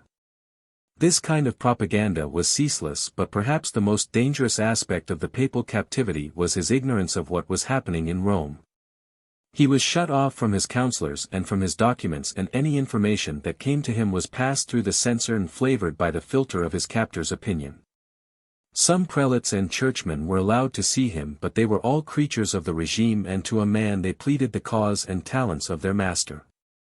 27 French bishoprics were now vacant, and the ecclesiastical henchmen of Napoleon strenuously endeavored to receive from Pius his approval of the imperial nominees and thus assure them of canonical investiture. But the old man remained firm in his refusal. Napoleon then convened a national council and ordered the attending bishops to pass a resolution which would pronounce the papal approval unnecessary. But there were demurs and resistance to the proposal, and because of unconcealed indignation and opposition some wearers of the mitre were arrested. It was not the way of the emperor to let matters rest at such a stage. The churchmen were ordered to meet again, and this time it was proposed that a metropolitan or senior bishop of a province could bestow in the name of the Pope canonical investiture after a see had been vacant for 6 months. The assemblage passed the measure, but only on condition that it be approved by the Pope. 8 prelates of Napoleon's choosing waited on Pius and begged him in the interests of the Church in France to give his endorsement. Long and persistent persuasion had its effect this time, and finally, after making a few changes, the Pope, now a very ill man, succumbed to the entreaties and gave his seal. But the proud and impatient nature of the dictator was not satisfied. The victory was neither clear-cut nor quick enough for him. And with his talent for sensing the thoughts and sympathies of the people, he was conscious of a growing distaste on all sides at the treatment accorded the pontiff. He determined to settle the affair himself, and he ordered that the Pope be brought to Fontainebleau. But by the time the ailing old man arrived, the exigencies of war demanded the emperor should be with the army. This time the march was to Moscow, and the tragedy of that vain campaign with its long and corpse-strewn retreat was soon to startle the world. But the terrible energies of its author were not yet stemmed, nor had his ambitions dwindled. A new army must be trained. New battles must be fought. The empire must and should survive. And while a fresh crop of lads were hurriedly bent to martial ways and more cannon beaten into shape, the emperor came to Fontainebleau to achieve a victory of a different kind. A great lethargy, the inevitable penalty of a long illness combined with the toll of age and despair, enveloped the Pope at this time, and it was with but little interest or spirit of any kind that he received his visitor. Napoleon made a great display of devotion and respect, talked in excited tones of the glory of a united Christendom, swore that his sword was at the service of the papacy. At first the old man heard these things without emotion or understanding, but gradually the more extravagant phrases seemed to penetrate his torpor. A faint spark lit his weary eyes when the emperor artfully talked of peace between state and church, a peace that would be translated everywhere. The magnetic voice went on, painting in pleasing words great schemes of justice and charity, and there came the time when a document appeared before the pontiff and a pen was held to his trembling fingers. His signature was traced while the jubilant voice of the dictator filled the room with majestic promises. Napoleon could well afford to rejoice, for by that tremulous scrawl Pius VII had agreed the papacy should henceforth be resident in France and that the Papal States should remain the property of his captors. But it was a victory too preposterous ever to achieve the status of fact. Many of the restrictions surrounding the person of the pontiff were now removed, and fortunately he was permitted to receive his cardinals. They emerged from their various places of detention with melancholy faces and lost no time in telling him what he had done. A great anguish was his reaction to their woeful recital, and the pangs of this emotion imbued him with the fire of a new spirit of opposition. Quickly the emperor was informed that the papal signature was withdrawn and that an agreement made under such dubious conditions must be considered null and void. The reply to the pronouncement was awaited with calmness but also with apprehension. Tempestuous measures were certainly to be expected, but they were never realized, for fortune was forsaking the Corsican on all sides now, and there were more desperate and bloodier combats to engage his energies and presence. Calamity was clouding his every horizon, and his genius was being challenged as never before. There was no purpose to be gained in keeping the Pope a prisoner any longer, and in fact the presence of so august a captive in his territories might make circumstances even more adverse. Gloomily he decided to allow Pius to return to Rome, and in his letter to Prince Eugene telling him of the decision, he pathetically clings to the pompous magnanimity and dignity of his fast-ebbing power. "I have given orders," he wrote, "that the Pope be sent to the Austrian outposts by way of Piacenza and Parma. I have made known to the Pope that, having asked, as Bishop of Rome, that he return to his diocese, I have permitted him to do so. Be careful, then, not to pledge yourself to anything relative to the Pope, either as to recognizing him or as to not recognizing him." After nearly 5 years of absence the Pope entered Rome, and both he and the cardinals received a tremendous welcome.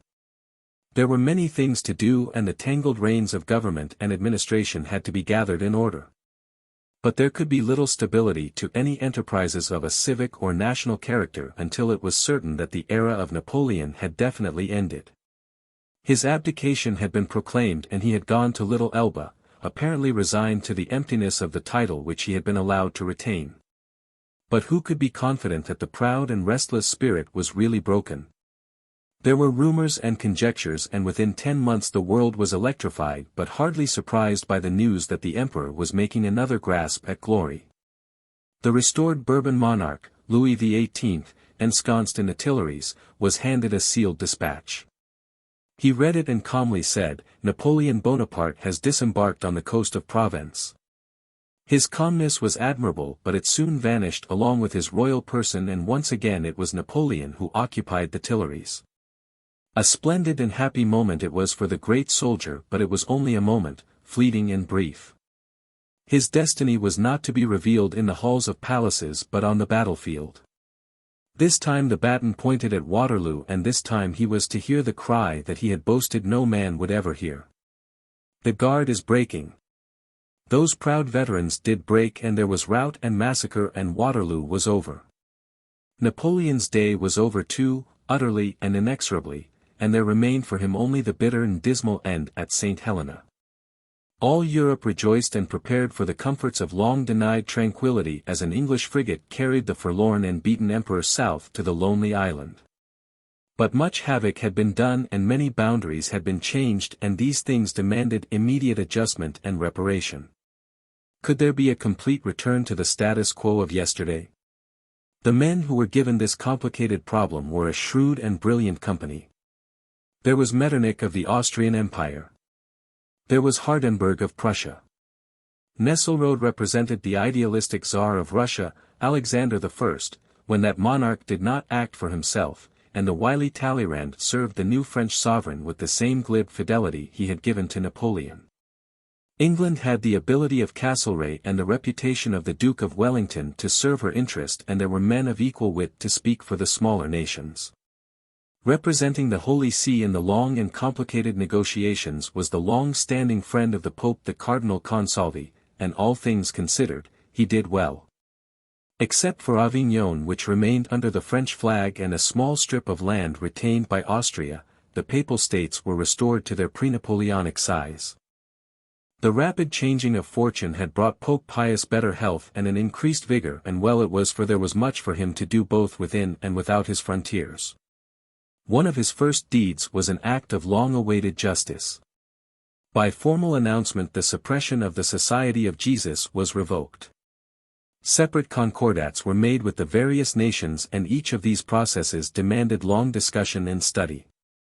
The national colleges in Rome were restored and the congregations were set in full motion again. Institutions and laws which had been established by the Napoleonic regime and which had proven successful were wisely retained, and with superb charity it was the Pope who gave a gracious and dignified asylum to the mother of the Corsican and to other members of his family. He bore no malice towards Napoleon and in fact pleaded with the British government that gentler treatment should be given the famous prisoner. He bore no malice and proved his forgiveness, but he never forgot the dark days of his own captivity. When he died at the age of 84 during the late summer of 1823, his last words, ejaculated in the accents of the final agony, were Savona Fontainebleau. The great and significant changes in society which were taking shape during the American and French revolutions were a disturbing factor in the thoughts of this generation.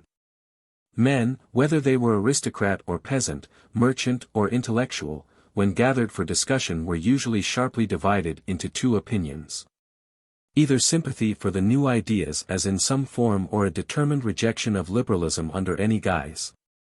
So it was with the cardinals when they met in the Sistine Chapel to select a successor to Pius, and it was the conservatives who were in the majority. After 3 weeks their candidate, the Cardinal Severoli, was about to be declared pontiff, but a veto from the Austrian monarch prevented his elevation. Acting quickly before another such missive could be received, he and his party produced the necessary ballots in favor of Annibale della Genga, the cardinal vicar of Rome, who was genuinely horrified at the swift swing of circumstances which thrust the honor to him. He protested his inadequacy and pleaded his ill health with tears, but to no avail. He was made pope, and with reluctance and apprehension he took the name of Leo XII.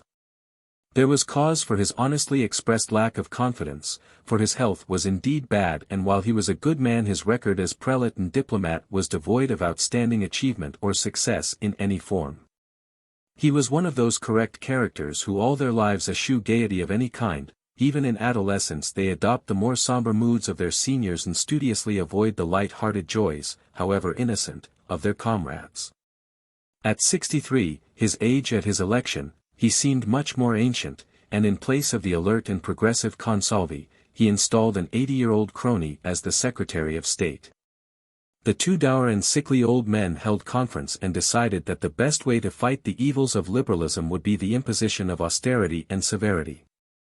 The most stringent and extraordinary regulations were put into effect and spies were set to report their observance. The sale of wine was restricted in the Papal States and a great gloom descended upon the traditionally festive taverns of Rome. The strictness of the Pope even disapproved of the realism of historic works of art, and much to the general indignation he caused some of the ancient ornaments to be removed from the public gaze, and in others ordered a covering to be put over the anatomical portions he deemed offensive. An intense unpopularity was of course the result of such harsh tactics, but Leo XII cared little for the opinion of his subjects as long as he was convinced duty was being followed. Unrest and dissatisfaction became prevalent throughout his domain, and membership rapidly increased in the forbidden secret societies whose aims were revolutionary in character, even though anarchy might be the sinister cost. He expired, this unloved pope, in the 6th year of his reign because of clumsy surgery, and this time the liberal cardinals succeeded in winning the tiara for their candidate, the popular Cardinal Bishop of Frascati, Francis Xavier Castiglione. The new pope had enjoyed the favor of Pius VII, and in his honor he chose to be called Pius VIII. He was popular, and with his accession a more gentle and sensible application of the laws was immediately perceptible, but he was also 70 years old and his health was no better than that of his predecessor. Most of his problems and decisions were therefore passed to the jurisdiction of his Secretary of State. The Holy See, so desperately in need of a vigorous and energetic leadership, had once again been failed by the cardinals. The happiest news of this reign, and certainly not of the Pope's making, was the Catholic Emancipation Act of Great Britain, which brought a newer and wider freedom in the practice of their religion to the Catholics of that kingdom who hitherto had been harassed by unjust legal restrictions. Less gratifying and significant of the current mood everywhere was the report from France that once again the forces of revolution had triumphed in that country, and although the disorder was less bloody than before, the legitimist king, Charles X, was replaced by a constitutional monarch, Louis Philippe. This news was encouragement to radicals in the Papal States, and through the well-organized activities of their secret societies a violent campaign of noisy objection and resistance to legitimate authority now began. There were open skirmishes with the police. There were loud demands for a united Italy and a new form of government, and of course there were the usual cries and promises of liberty and equality. In 1830, Pius VIII died. But even though the poison and violence of rebellion seethed on their every side, it took the cardinals 7 weeks before they could name a successor to Pius VIII.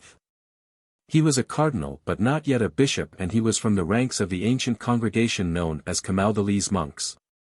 His name as a cardinal and a monk was Dom Mauro Capillari, and as pontiff, Gregory XVI.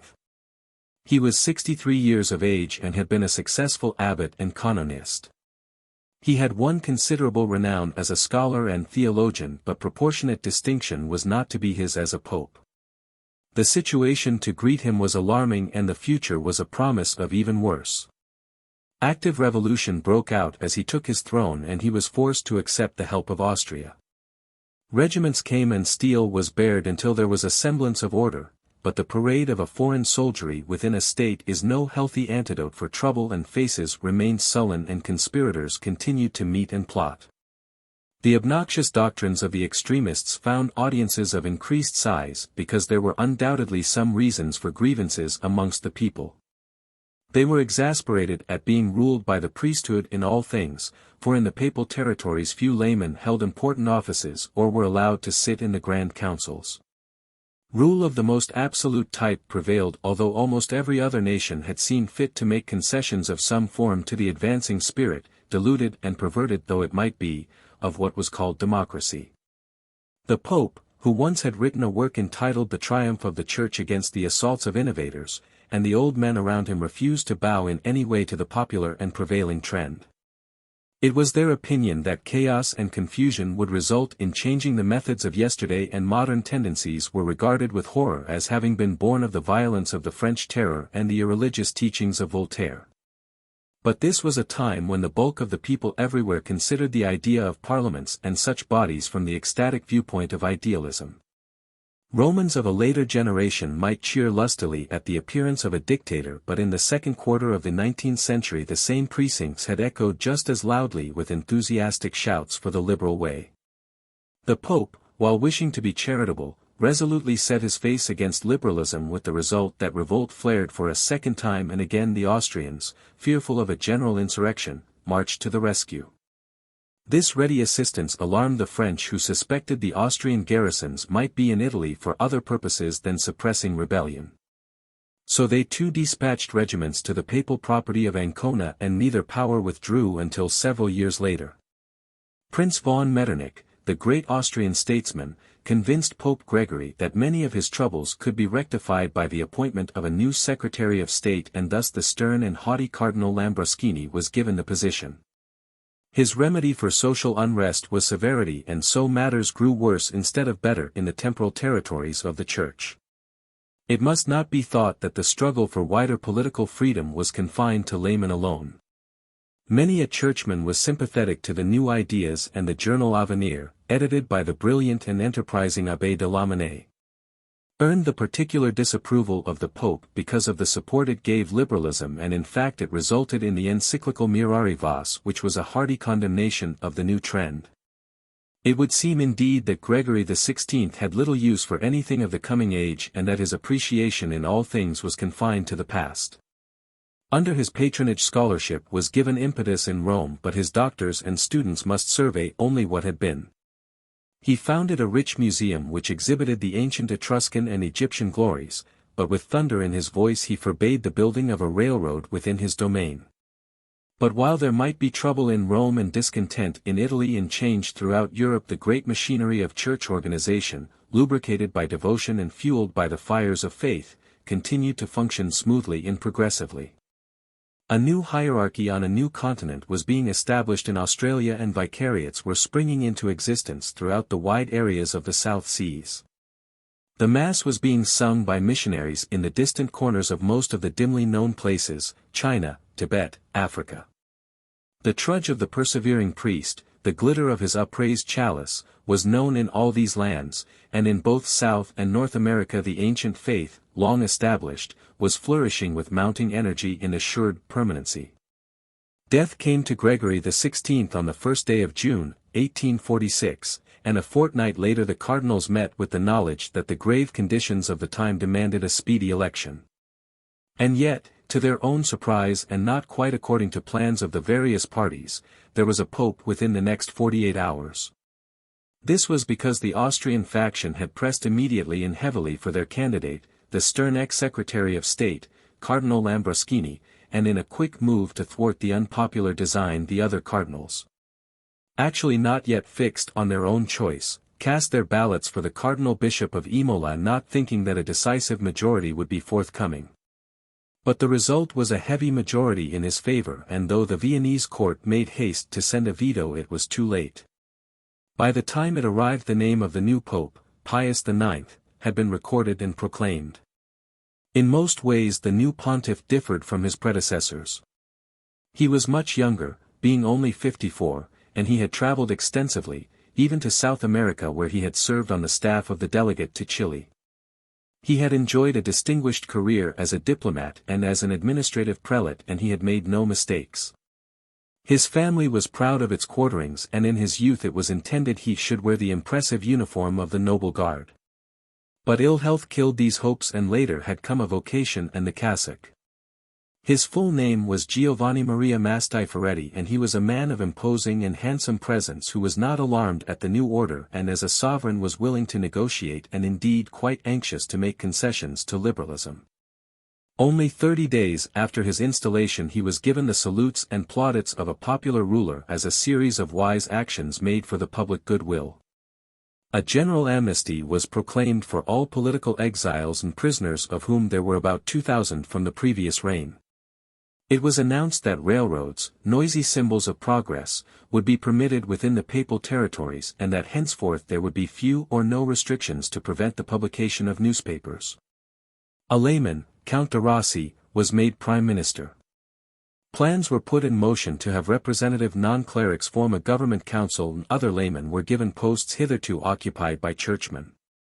But while there were easy cheers on the Roman streets for these measures, they failed to win the favor of the more dangerous and stubborn of the plotters, who were firmly resolved not to make peace with any wearer of the tiara. It was their idea that the temporal power must be vested in secular hands. And circumstances were so shaping that this objective seemed not unobtainable, for revolution was flaring again in those countries which were bound to the Papal States by geography and treaty. In Paris there was high excitement in the streets. The bourgeois Louis Philippe hastily abandoned his scepter, and soon the Second Republic, from which was to emerge the unimpressive figure of another claimant to the imperial title, Louis Napoleon, nephew of the great warrior, was in existence. The contagion of change spread to Austria, and the Emperor Ferdinand raced from the throne accompanied by his minister, the haughty Metternich. Later the young Francis Joseph was given the crown and order was restored, but meanwhile there were gunfire and cries for liberty in all directions. The Hungarians rose in revolt but lost their strength because of fierce dissension between Magyar and Slay.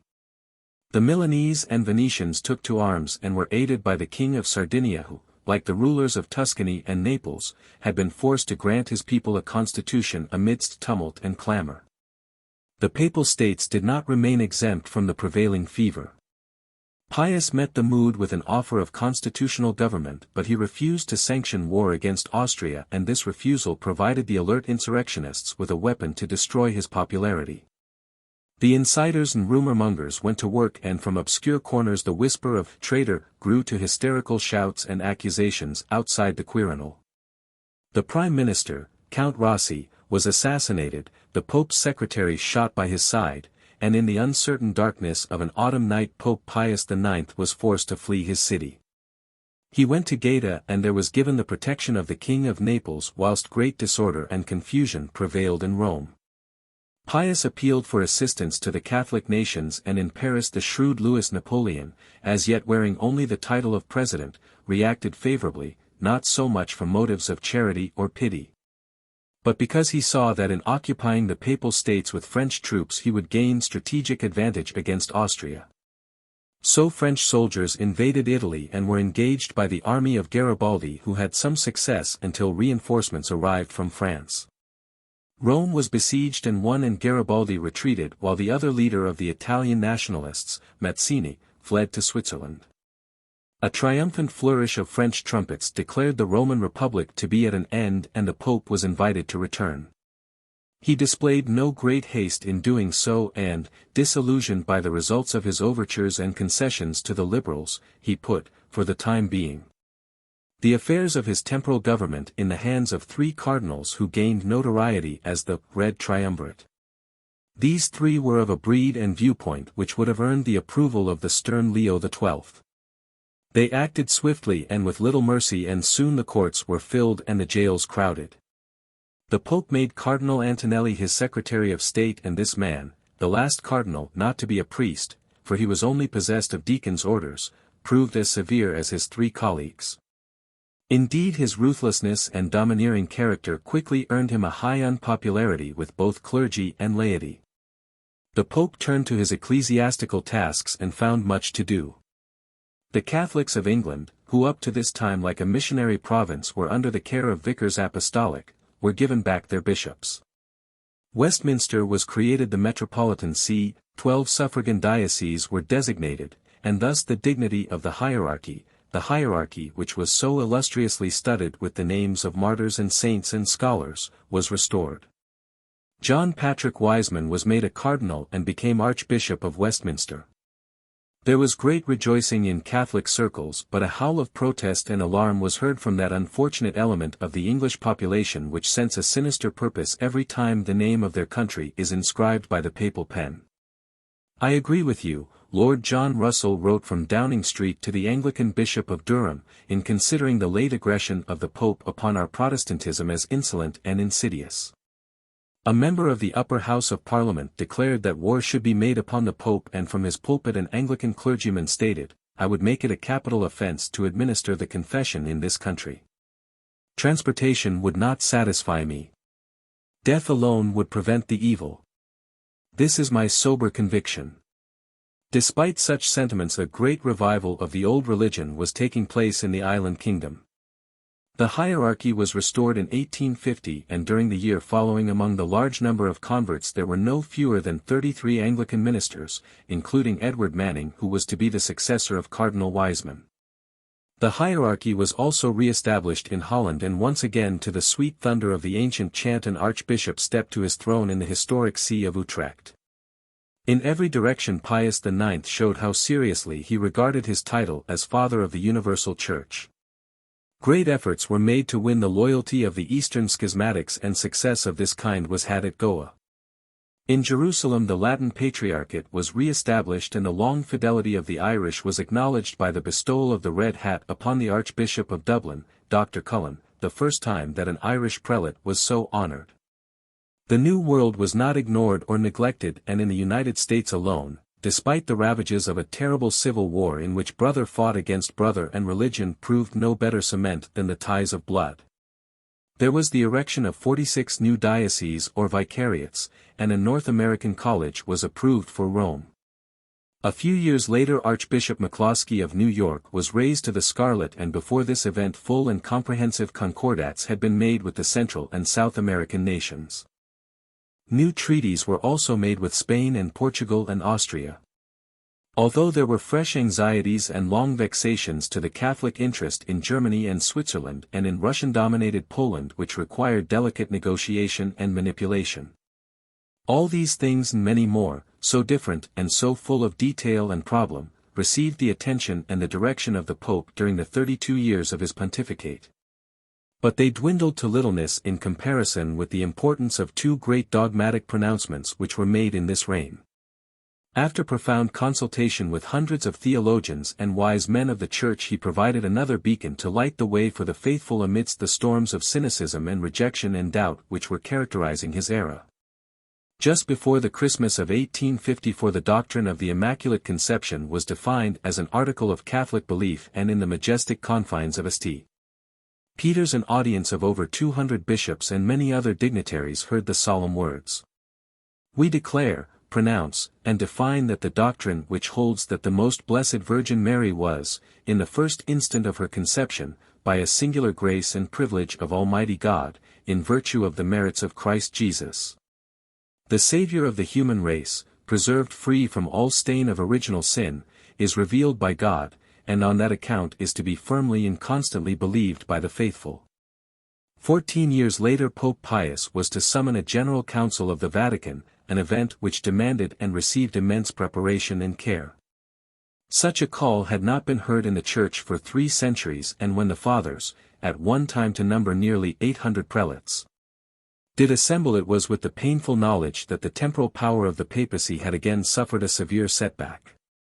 After the return of the Pope to Rome from his flight to Gaeta, the security of his state had depended upon the presence of French troops, but eventually Count Cavour, the Piedmontese premier, whose ambition it was to mold Italy into one nation under a constitutional and monarchical form of government, had struck a bargain with Napoleon III. A Franco-Italian war against Austria followed, in which the latter power was vanquished. Then the spoils were shared and, regardless of mutual accusations of treachery amongst the allies, Nice and Savoy went to France, and 4/5 of the papal domains were annexed to Sardinia, while the protests of the Pope were lost in the clamor of the new Italian nationalism and patriotism.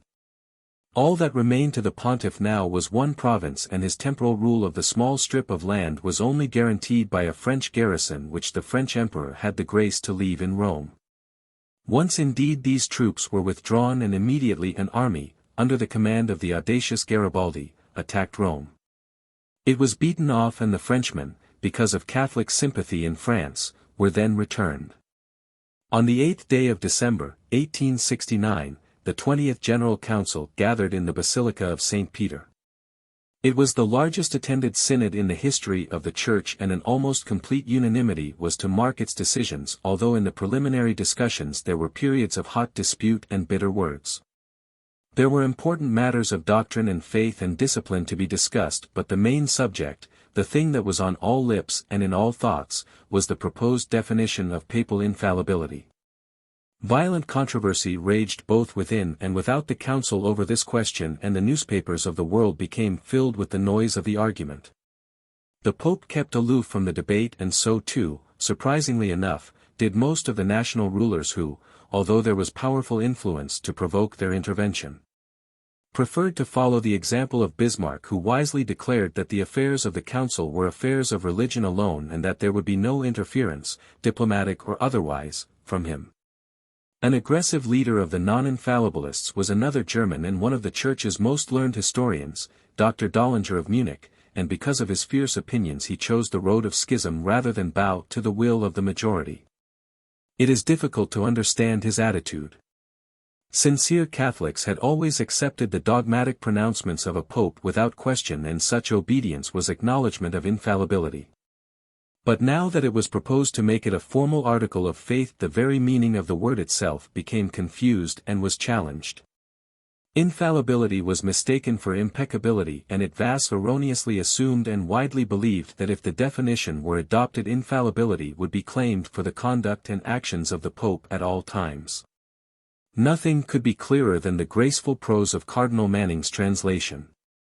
We teach and define that it is a dogma divinely revealed, that the Roman Pontiff, when he speaks ex cathedra, that is, when in discharge of his office of pastor and doctor of all Christians, by virtue of his supreme apostolic authority, he defines a doctrine regarding faith or morals to be held by the universal Church, by the divine assistance promised to him in blessed Peter, is possessed of that infallibility with which the divine Redeemer willed that his Church should be endowed for defining doctrine regarding faith or morals, and that therefore such definitions of the Roman Pontiff are irreformable of themselves and not from the consent of the Church.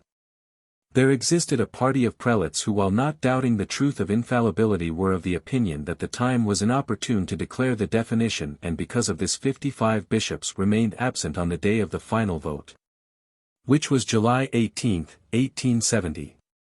535 of their brethren did attend, and of this number 533 voted their favor, and only two, Bishop Riccio of Sicily and Bishop Fitzgerald of Little Rock in the USA, gave the answer of objection, non placet. But after the doctrine of infallibility had been officially promulgated, the two bishops along with their absent colleagues withdrew their dissent, and with admirable and prompt docility made submission of obedience and agreement.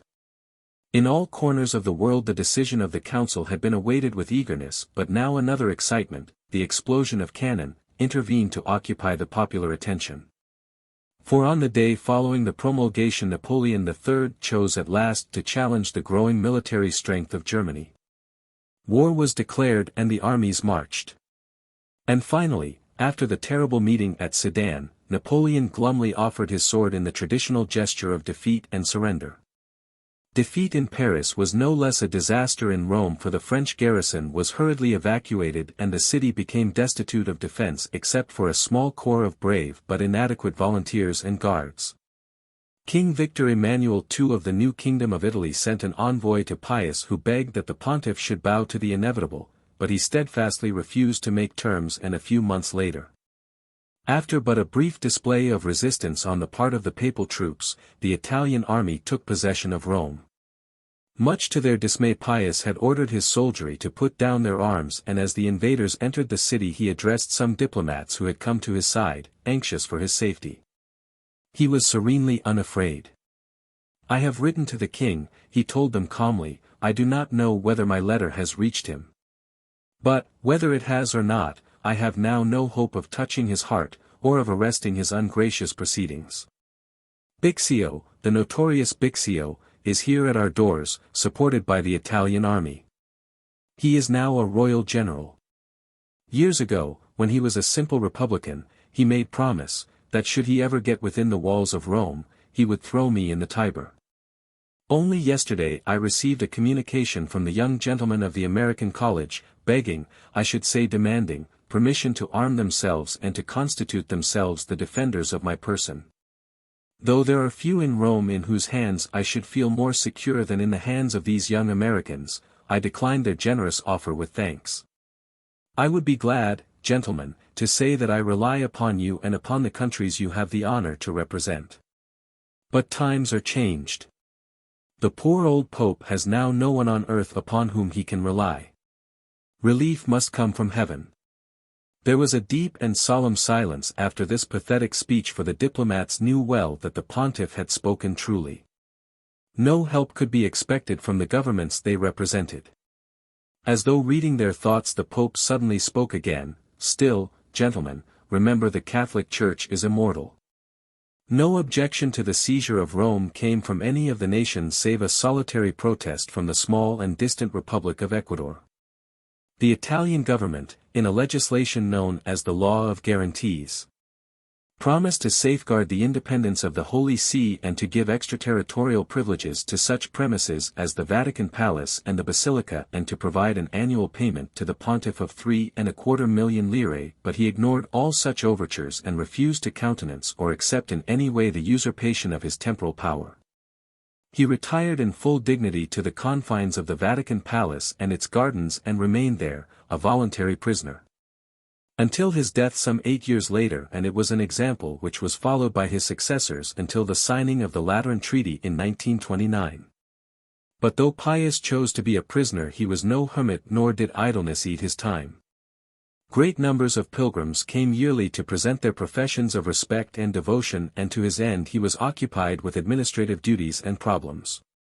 Further trouble came to sadden his remaining days when Germany was disturbed by the struggle between church and state, which was known as the Kulturkampf movement. Prince Bismarck was imbued with the fear that the strength and influence of Catholicism within his country constituted a menace to that Teutonic unity which was his dream. So a highly organized attack to obliterate the influence of the Church was commenced. Antagonistic Protestant officials were appointed to supervise Catholic ecclesiastical and educational affairs. The Jesuits and then many of the other religious orders were expelled and laws were made to regulate the training of the clergy and to limit the powers of the episcopacy.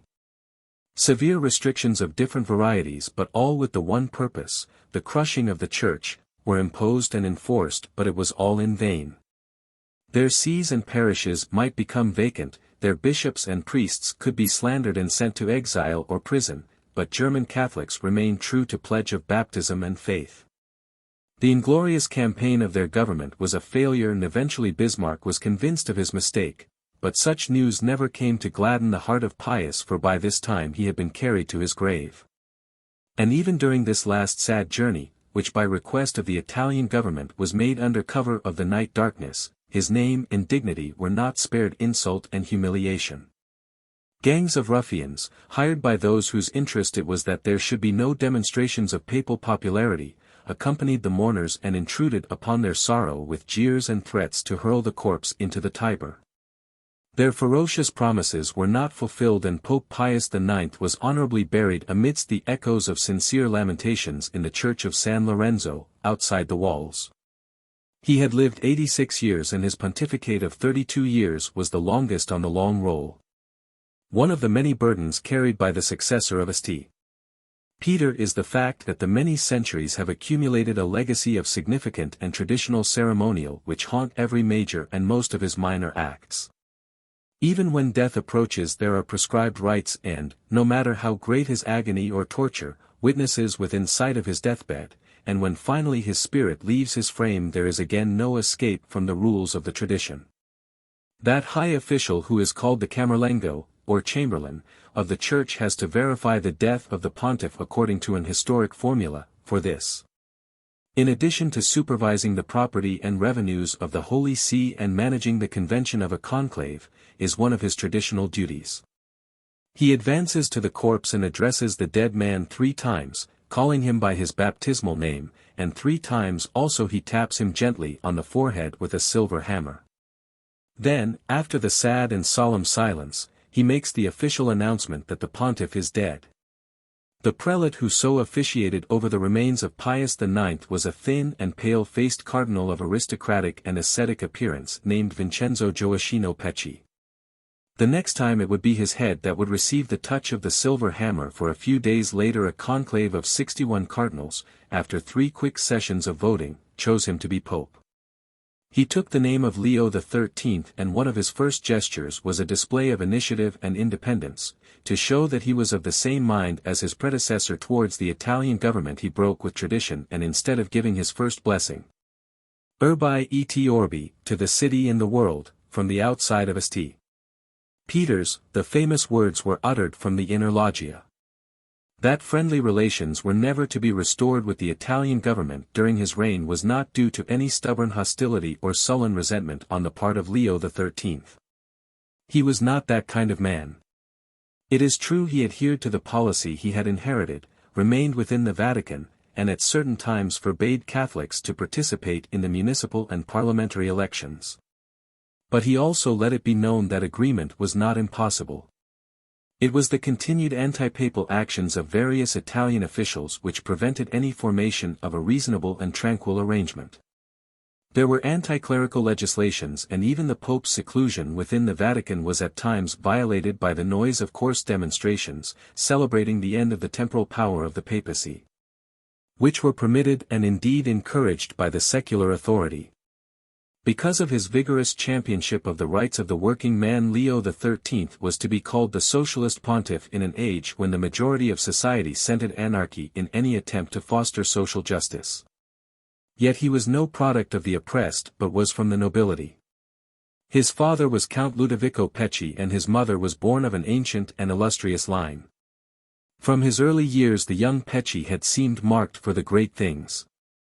At the age of 8 along with his elder brother, he was entrusted for education to the Jesuits, first at Viterbo and then at the Roman College, and at both places he displayed an astonishing aptitude for scholarship, taking honors in all subjects. Experience in government came to him early, for after his reception into the priesthood Rome saw fit, after a brief apprenticeship, to employ him as an administrator in the provinces. He gained both distinction and popularity in this role, and then, in his early 30s, he was made an archbishop and dispatched to Belgium as nuncio, a highly important diplomatic assignment, for the king of that country. Leopold of Coburg, and uncle of Queen Victoria of England, was considered to be one of the most astute of Europe's sovereigns. The youthful nuncio remained in Belgium for 3 years and then was called back to Italy and given the ancient see of Perugia, which he occupied with distinction and grace for the following 32 years. During this period he established all manner of charitable institutions and colleges and hospitals, but he seldom ventured to Rome for, although he possessed the favor of Pius IX, the papal Secretary of State, Cardinal Antonelli held little liking for him. But after the death of Antonelli the Pope summoned him, and soon he was given the important office of Camerlengo. With the donning of the tiara this man, who was destitute of temporal power, found himself involved in the great struggle with Bismarck, who already had declared he would never follow the road to Canossa, and that the Church in Germany would be forced to his terms. Leo inherited the problems of the Kulturkampf, and he dealt with them not only with courage and principle but with a masterful and tactful diplomacy which amounted to genius and which attracted the attention and admiration of the chancelleries of Europe. A passive resistance on the part of the Catholics in Germany was the answer to Bismarck's schemes, and he countered with ruthless methods. Hundreds of priests were imprisoned, and so too were the bishops and archbishops, but the principle of "render unto Caesar" was given a rigid obedience. The Catholics of Germany would suffer no intrusion upon their spiritual rights, but neither would they offer disloyalty to the state. "We appeal to your Majesty's magnanimity in the hope of obtaining a restoration of peace and repose of conscience for a great number of your subjects," wrote the Pope to Emperor Wilhelm. "And the Catholic subjects of your Majesty will never fail to show themselves, as the faith which they profess ordains that they should do, with the most conscientious devotion, respectful and faithful towards your Majesty." The royal hand was guided by Prince Bismarck in reply. "The cordial words of your Holiness leads me to hope that you will be disposed to put in operation the powerful influence that the constitution of your Church gives you over its ministers, in order that those among them who have refused to follow the example of the population confided to their care may submit themselves to the laws of the country which they inhabit." Leo answered courteously, but suddenly another element intervened to change the policy of the German government. A small anti-monarchical party, wild and radical and atheistic, was growing within the country, and 2 attempts were made to assassinate the emperor. He escaped, and his answer to congratulations upon doing so was significant. "This only shows," he said, "how we must take care that the people shall not lose their religious scruples." A great number of Catholic clergy were either in exile or jail at this time, but soon Bismarck was telling Parliament, "It is the part of a brave man to fight when the conditions demand it." But no real statesman desires to make combat a permanent institution. It was an admission of defeat, and gradually the laws against the Catholics were relaxed.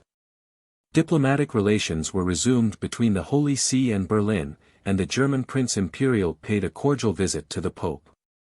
Then, to astonish the world, came a request from the German government, petitioning Leo to act as arbitrator in a dispute with Spain over the possession of the Caroline Islands.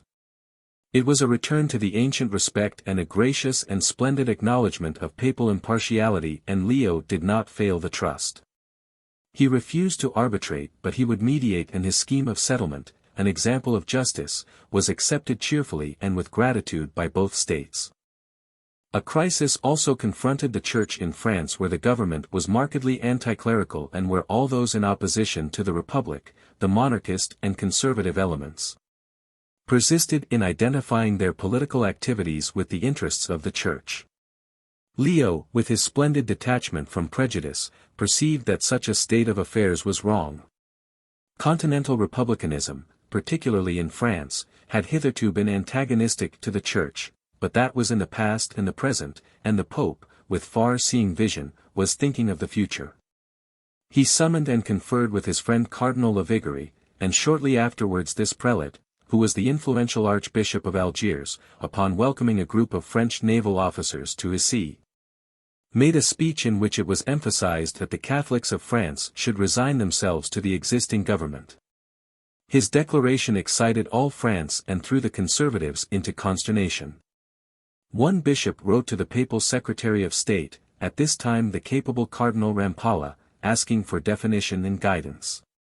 Which form of rule did the papacy endorse? Republic or monarchy? The reply came quickly and to the effect that the Church, whose mission is divine, and embraces all times and places, was against no system of government and that the Vatican was aloof from the struggles of dynastic and political factions. Later, in 1892, the Pope addressed an encyclical to the French people in which the same principle was reiterated. The Catholic, like every other citizen, has full liberty to prefer one form of government to another, where none of those political or social forms is opposed by its very nature to the teachings of sound reason or maxims of Christian doctrine. But, explained the Pope, governments must change. No one can consider any form of civil government as so definite that it must remain forever immutable. In societies purely human, all history shows that time works great changes in their political institutions. These changes may modify partly or totally the form of government. These changes often come as the result of a violent crisis to which succeeds anarchy and the breaking up of laws. In such conditions a social necessity is imposed on a nation. It must without delay provide for its own security. That social necessity justifies the creation and the existence of new governments whatever form they take, if these new governments are necessary to public order, all public order being impossible without some recognized form of government. In practice the character of the laws depends more on the character of the men in power, than on the mere form of that power. The laws will be good or bad, according as the lawmakers have minds inspired by good or bad principles, and allow themselves to be guided by political prudence, or by partisan passion. A representative of the Petit Journal of Paris was received by Leo who, unlike many contemporary sovereigns and statesmen, well realized the power and the wide audience accorded the press in a modern world. The journalist was told, "My conviction is that all French citizens ought to reunite on constitutional grounds. Each one, of course, can keep his personal preferences, but when it comes to political action, there is only the government which France has given herself. The Republic is a form of government as legitimate as any other. The United States, in the Republican form of government, despite the dangers of a liberty almost boundless, grow greater and greater every day. And the Catholic Church has developed itself there without having any struggles to sustain against the state." With the same clarity further instruction and advice came in a later encyclical, "Accept the Republic, that is to say, the power constituted and existing amongst you. Respect it, and be submitted to it, as representing the power that comes from God." All political history furnishes, without cessation, examples of unexpected changes in form of government. These changes are far from being always legitimate in their origin. It would be vain to expect that it should be so. Nevertheless, the supreme advantage of the common welfare and of public tranquility imposes on us the acceptance of those new governments established de facto in place of former governments, which de facto are no more. Leo XIII might be a sovereign without cannon or fleets, but the impact of his influence was felt everywhere. In Africa an infamous commerce was being renewed. The savage crack of the slave driver's whip was becoming louder and more audacious, and the pitiful processions, the self-propelled freight, fettered and handcuffed, of the desert caravans, were becoming longer and commoner. The misunderstanding and jealousy which had marked the relations of the European powers in their intrusion and exploitation of Africa's wide regions and fabulous riches had resulted in a stimulation of the slave trade which was conducted by Arabs, but which was protected by profit-sharing scoundrels of all races and creeds. The suspicion with which each nation regarded the activities of a rival power on the so-called Dark Continent prevented any effective action against the vile traffic, and so it flourished without hindrance and with increasing boldness. In Brazil slavery, although under far more humane conditions, existed also, and to the hierarchy of that country the Pope sent instructions, exhorting them to work for immediate abolition rather than the gradual process of liberation which had been suggested in other quarters. To the credit of the Brazilians, the Pope's suggestion was adopted very quickly.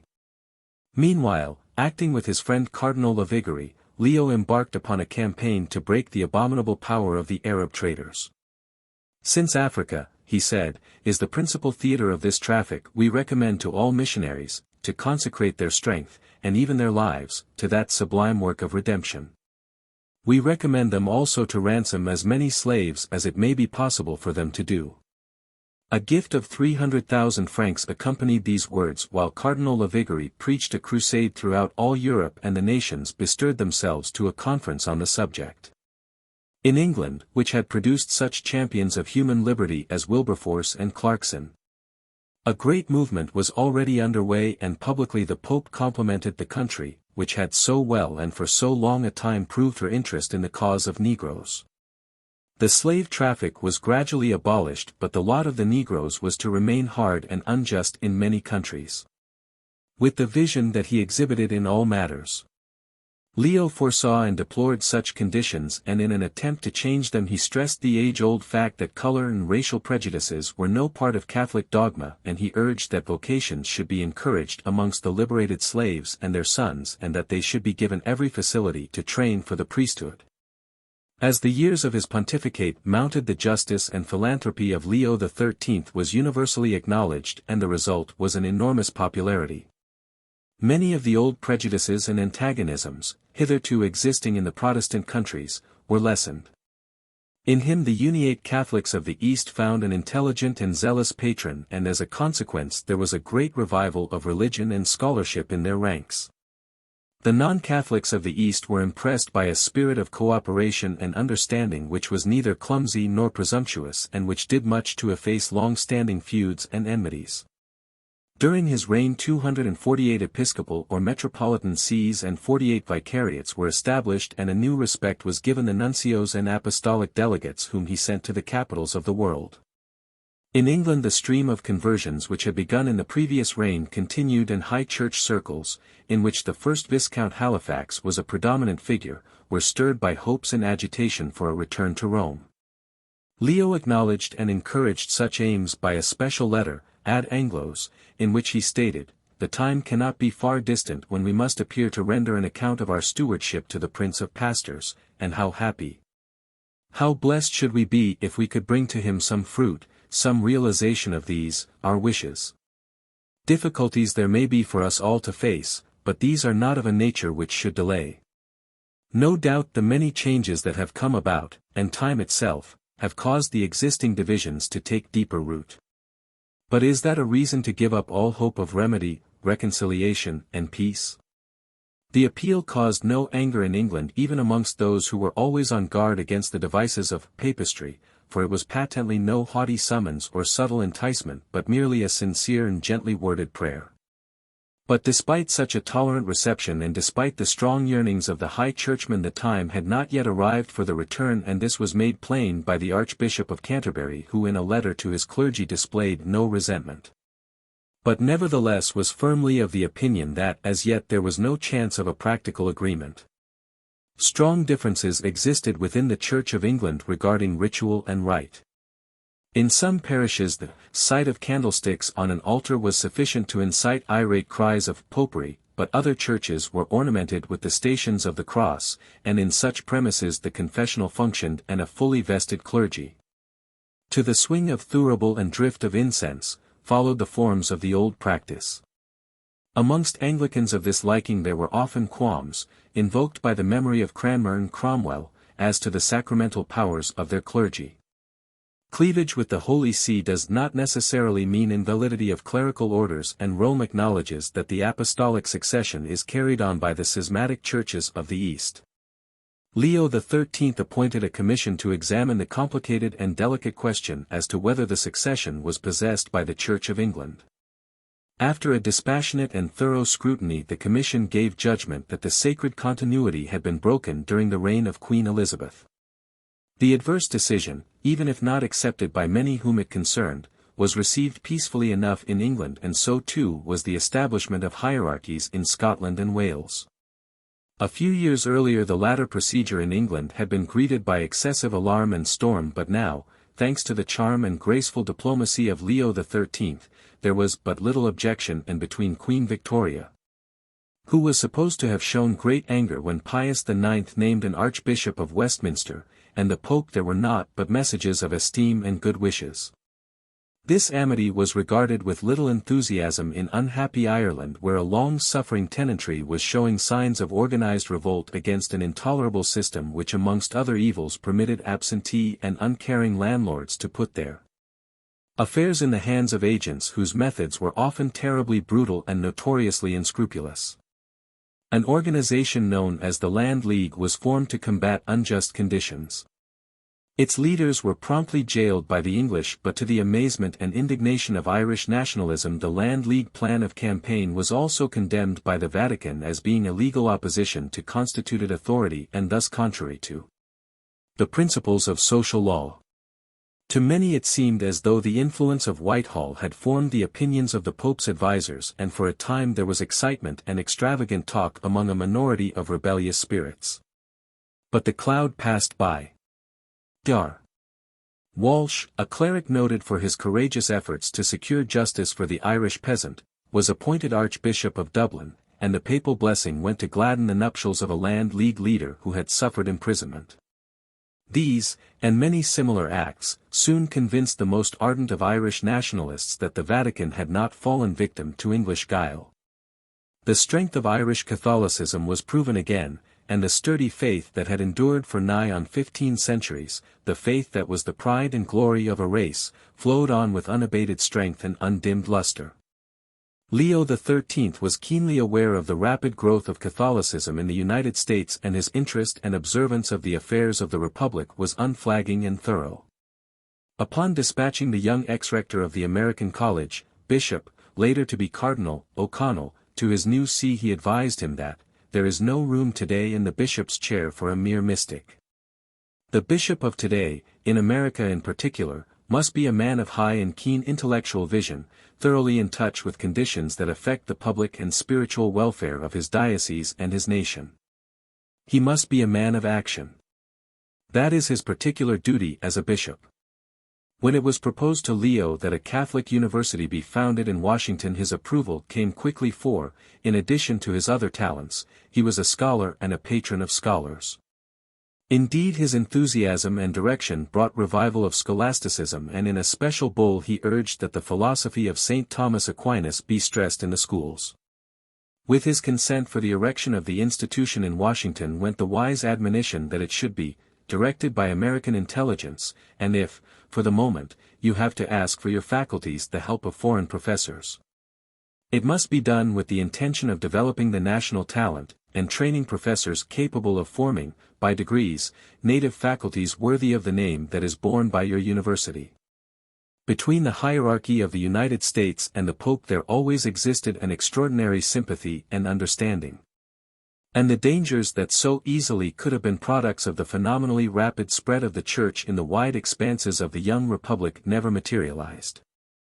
Once indeed, a French author in writing of the activities of the zealous founder of the Paulist order, Father Hecker, penned a picture in which Rome detected a theological concept which could be construed as error and innovation. A letter went to the American episcopate, and promptly there was returned a model reply of filial agreement and assurance. Orthodoxy was in no danger in the United States.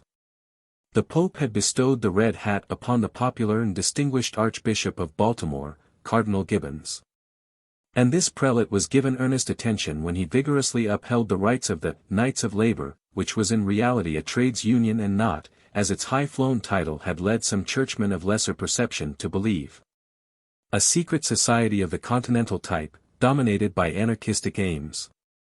Of all the triumphs, and there were many, which gave fame to the memory of Leo XIII, the greatest was achieved in the field of sociology. For he was, in advance of his generation, acutely aware of the hardships and injustices inflicted upon the working man by the capitalistic system. Always a protector of human dignity, he deplored the humiliating serfdom which had grown with the industrial age, the base system in which labor was just a commodity to be bought cheaply, used and abused until exhaustion, and then discarded abruptly. The ignoble system in which the employer was all-powerful and his laborer without voice or right.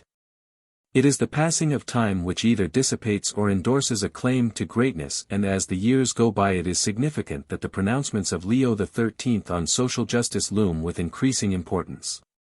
Not only did he lament and protest against the condition of his day, but he foresaw the dangers that such evils were forming for the future. In his famous encyclical, Rerum Novarum, on the condition of the working classes, he offered a plan which while it received attention and applause was not given practical support. The established system was too firmly established for an immediate change. Trial of the proposed plan meant smaller profits, the risk of being overwhelmed by competitors.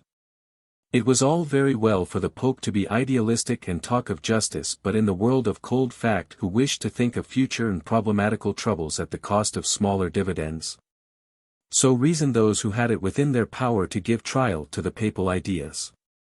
Leo XIII was considered to be an old man when he was elected, for he could already count 68 years to his life, but he ruled until he was 94, and to the end he was active in thought and constant in achievement. His encyclicals and pronouncements form the lengthiest series in the long story of the papacy, and always they were clear and easily understood by the humblest of his flock. Typical of the force and simplicity of his prose is his explanation of the Church's objection to divorce.